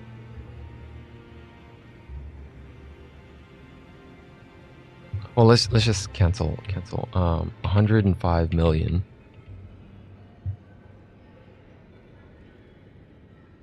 So taxes takes about 8% according to Texas income tax. Right, so that's 0.08. Divided by 20. So that's not a lot. So in the how many years was last epoch in development? 4 or 5 years. That means each dev only, they only have the. Well, no, that's not only counting for. Well, I was being generous. I did give it a multiplier of 3 million. 3 million sales. One developer in the course of how many years? That's still not a lot. If we're talking about 4 years of development time for the cycle, they've cleared about 100K for 1 year.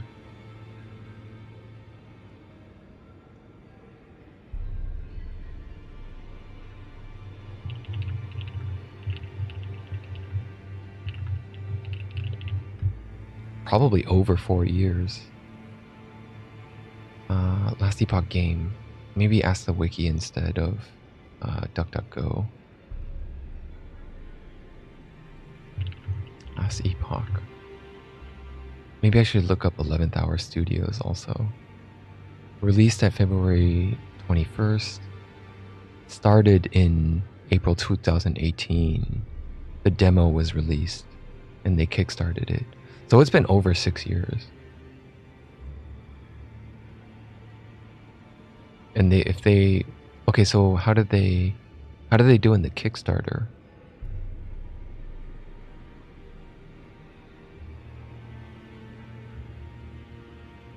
Delayed until 2021. So they were supposed to release in 2020. They missed it.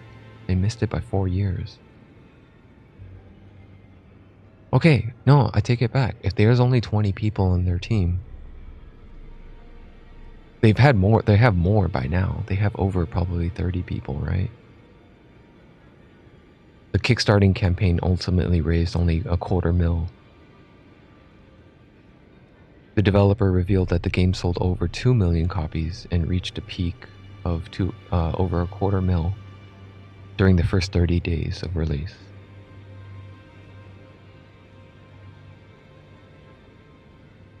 I would say it's a success, but it's not cocaine hooker yacht party success. Not the level of id Software and 3D Realms. Like they went on their binge, their debauchery binge of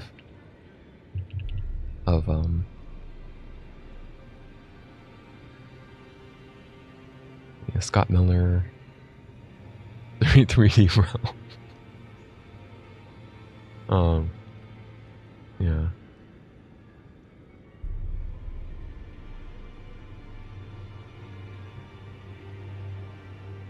December 2020, EHG announced delayed until 2021. In March 2023, multiplayer beta launched. 2023 announced full game would launch February. So this was their last straw. They already delayed it and they just cleared multiplayer beta in October of last year, 2023. So they couldn't delay anymore. I don't think they could afford to delay again. They probably delayed in... I want to say, when did Diablo 4? Because they had to delay. If Diablo 4 was announced, they were thinking like, oh shit, we can't launch within their time frame. Diablo 4. Diablo 4, what month was it? June. Yeah, so they took the time. It's like, fuck it. If they're going June, then we gotta make sure our multiplayer is solid. So let's launch the multiplayer beta in October. And then in October, by October of 2023, everyone was already pointing and laughing about D4 bad, right? Everyone was saying how shit it is. After 2 months of release, everyone was already like flaming on D4 bad. So they took that window of thinking, fuck it, let's just launch before what else comes out, something else comes out. They need to get paid anyway. They had like probably some debt to clear.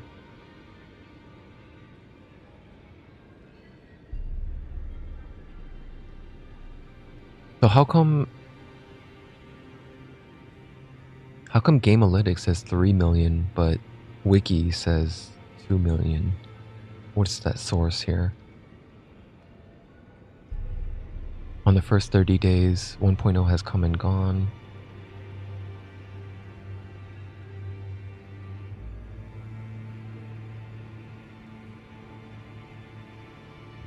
Total travelers, they listed it. Within the first month, they cleared 2 million.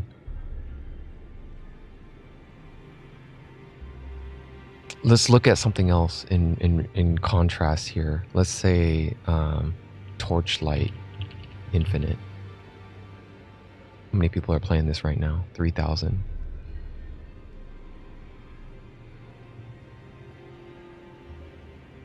Gamealytics says they've sold over 1.6 million The thing is, Torchlight Infinite is not purchased. It's free to play.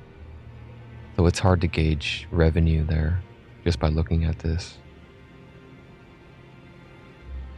Owner estimations just means downloads in this sense because it's a free to play game, right?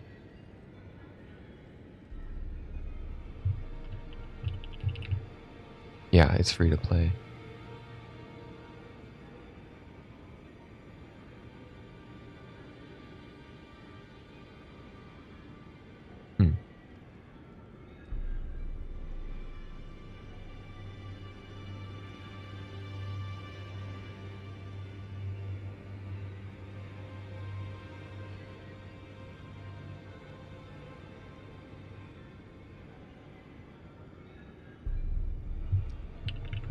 Was that one of the main reasons why Tesla moved to Texas? I think Tesla still has the office here. One of the main reasons why Tesla moved its headquarters from California to Texas was indeed the business-friendly environment and lower taxes. In 2020, Musk announced that Tesla would be moving corporate headquarters from Palo Alto to Austin. Good business environment. A lot of startups in California do this. They just say, "Fuck it, I'm going to Texas," because California's not very friendly. Some of the specific tax benefits offered: 10-year property tax abatement, 5-year 20 sales tax rebate, 15 million grant from Texas Enterprise Fund, job creation. Tesla agreed to create 5,000 new jobs in the state over the next decade with an average salary of around $60K. $60K? Is $60K decent living for Austin TX standards in today's economy? It is decent. They're saying for Austin, yeah, it's okay.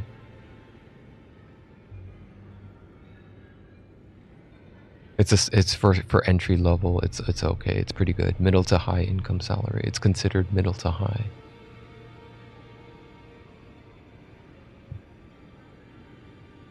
Okay. It's just because 60K is considered lower in California.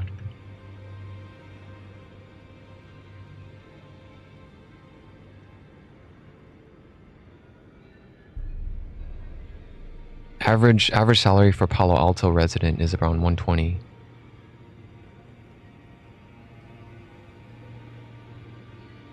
Yeah, that's another big complaint. A lot of residents that are native, or not native, but at least have been residing there before the business hype, before all the big companies moved in, they're getting gentrified now. Like a lot of other hipster establishments has been popping up in Texas now because of this migration. In contrast, Texas has a lower cost of living. But this is all in flux too, because in a few years, people catch on the trends, and job creations and other related establishments will also begin to sprout in Texas.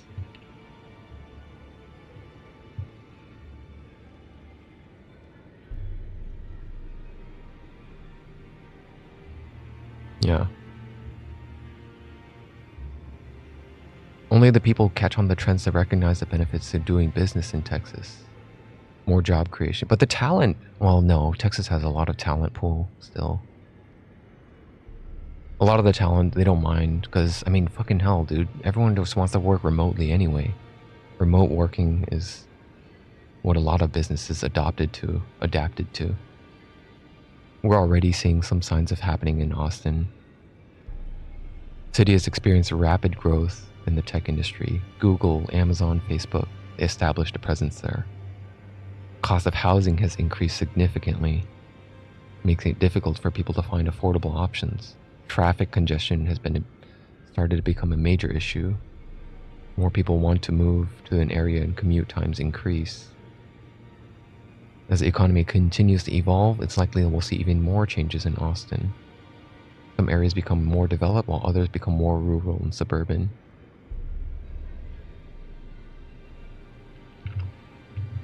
What's it like in Houston and Dallas?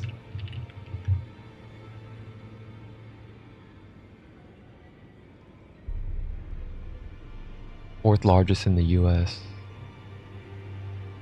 I think example, advantages and disadvantages. More affordable than Dallas. Houston is more affordable, but higher crime rate. Dallas has more vibrant culture, but more traffic.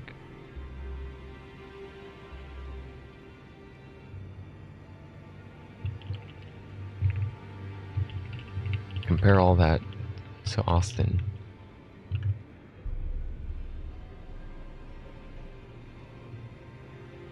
Austin is the most expensive. It's considered the Silicon Valley of Texas.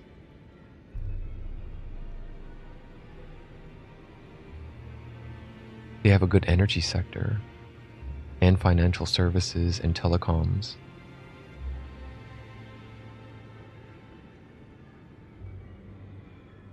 They got music, outdoor recreation, international diversity. Houston. Space Center of Houston, Dallas boasts a rich Western heritage. Rodeos, country music, and cowboy culture for Dallas. All three cities have a lot of traffic. Yeah. Texas weather has been hot and mild in the winter. Tends to be a bit milder. Extreme heat.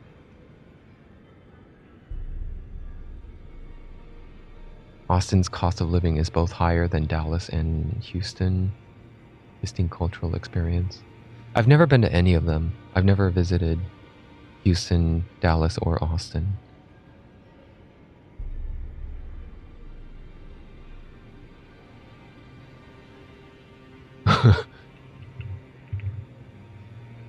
As a hipster Californian,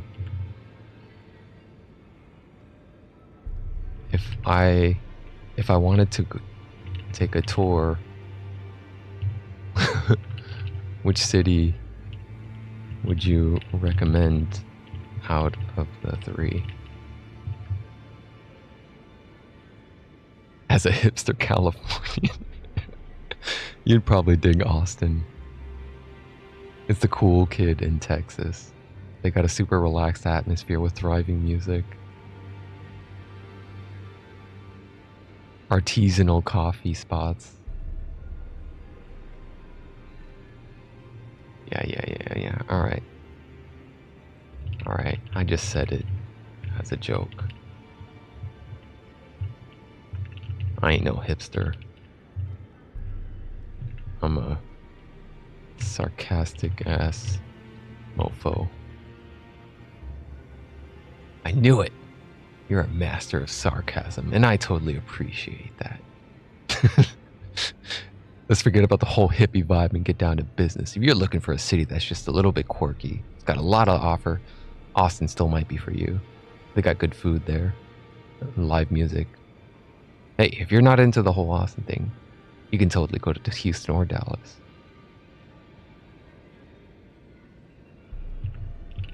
I'm more keen to visit Colorado first.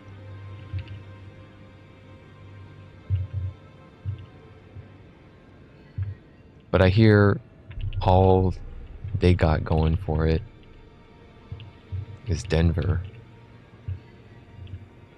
Is that true? Denver's an amazing city with a lot to offer. You'll be surprised about the other hidden gems. Home of the Rockies, the Broncos, great outdoors.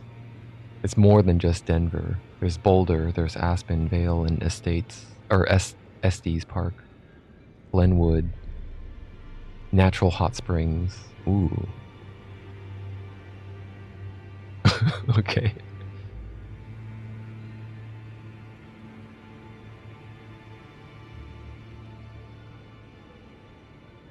Give me the whole hipster spiel. How do you spell spiel? Spiel? Colorado this time.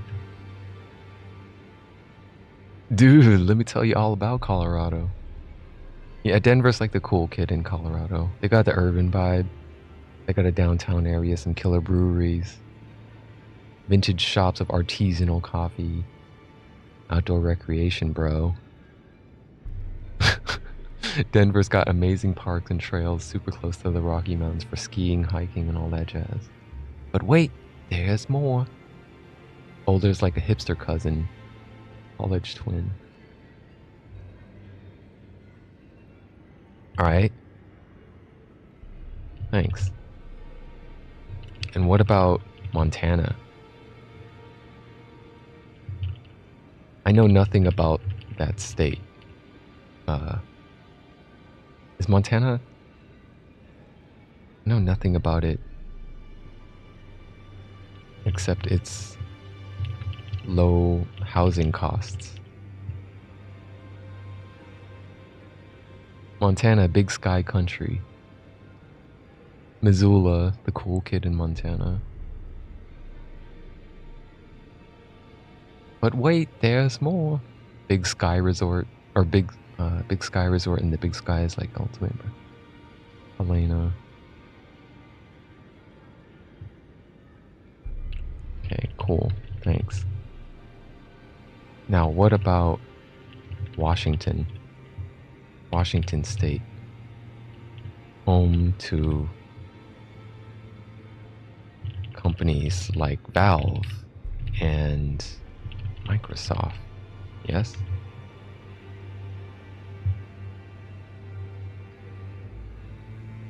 Yeah, Seattle, the cool kid in Washington State, iconic tech vibe, giants like Amazon, Microsoft, and Valve. Pike Place Market. I've never been there either. There's a lot of places I haven't been to the US. Columbia River. What's the deal with the Washington State? It's got that whole tech boom thing going on. There's so much more to that state than just Microsoft and Amazon. They got music, cultural, natural beauty. Blend urban cool and outdoor adventure, bro. Let's say I'm sick of California.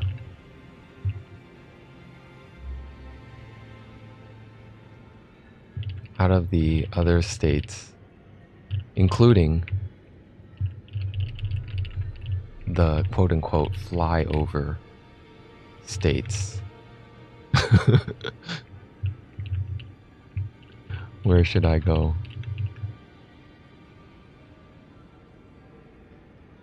Alright, Sasquatch. Take care, man. I'm just about to log off as well, actually. I'm just kind of stalling here. I'm just kind of stalling here. Thanks for hanging out. I hope you had fun. Minnesota, Iowa, Nebraska, Wisconsin, and Montana.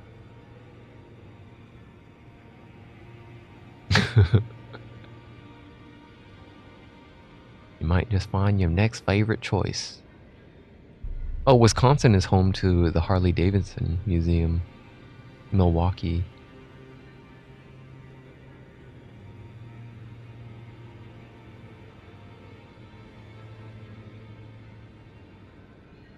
Cornhusker. Alright, that's gonna be it for today's stream. I'm sorry the last hour or two has been spoiled by my sour mood, but that sour mood has got me in a way that I don't feel like playing games anymore. So I'm in NG cycle 3 now, journey number 3.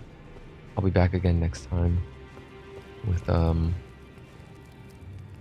don't know if I'm gonna come back with Elden Ring, but probably most likely yes, we'll come back to Elden Ring.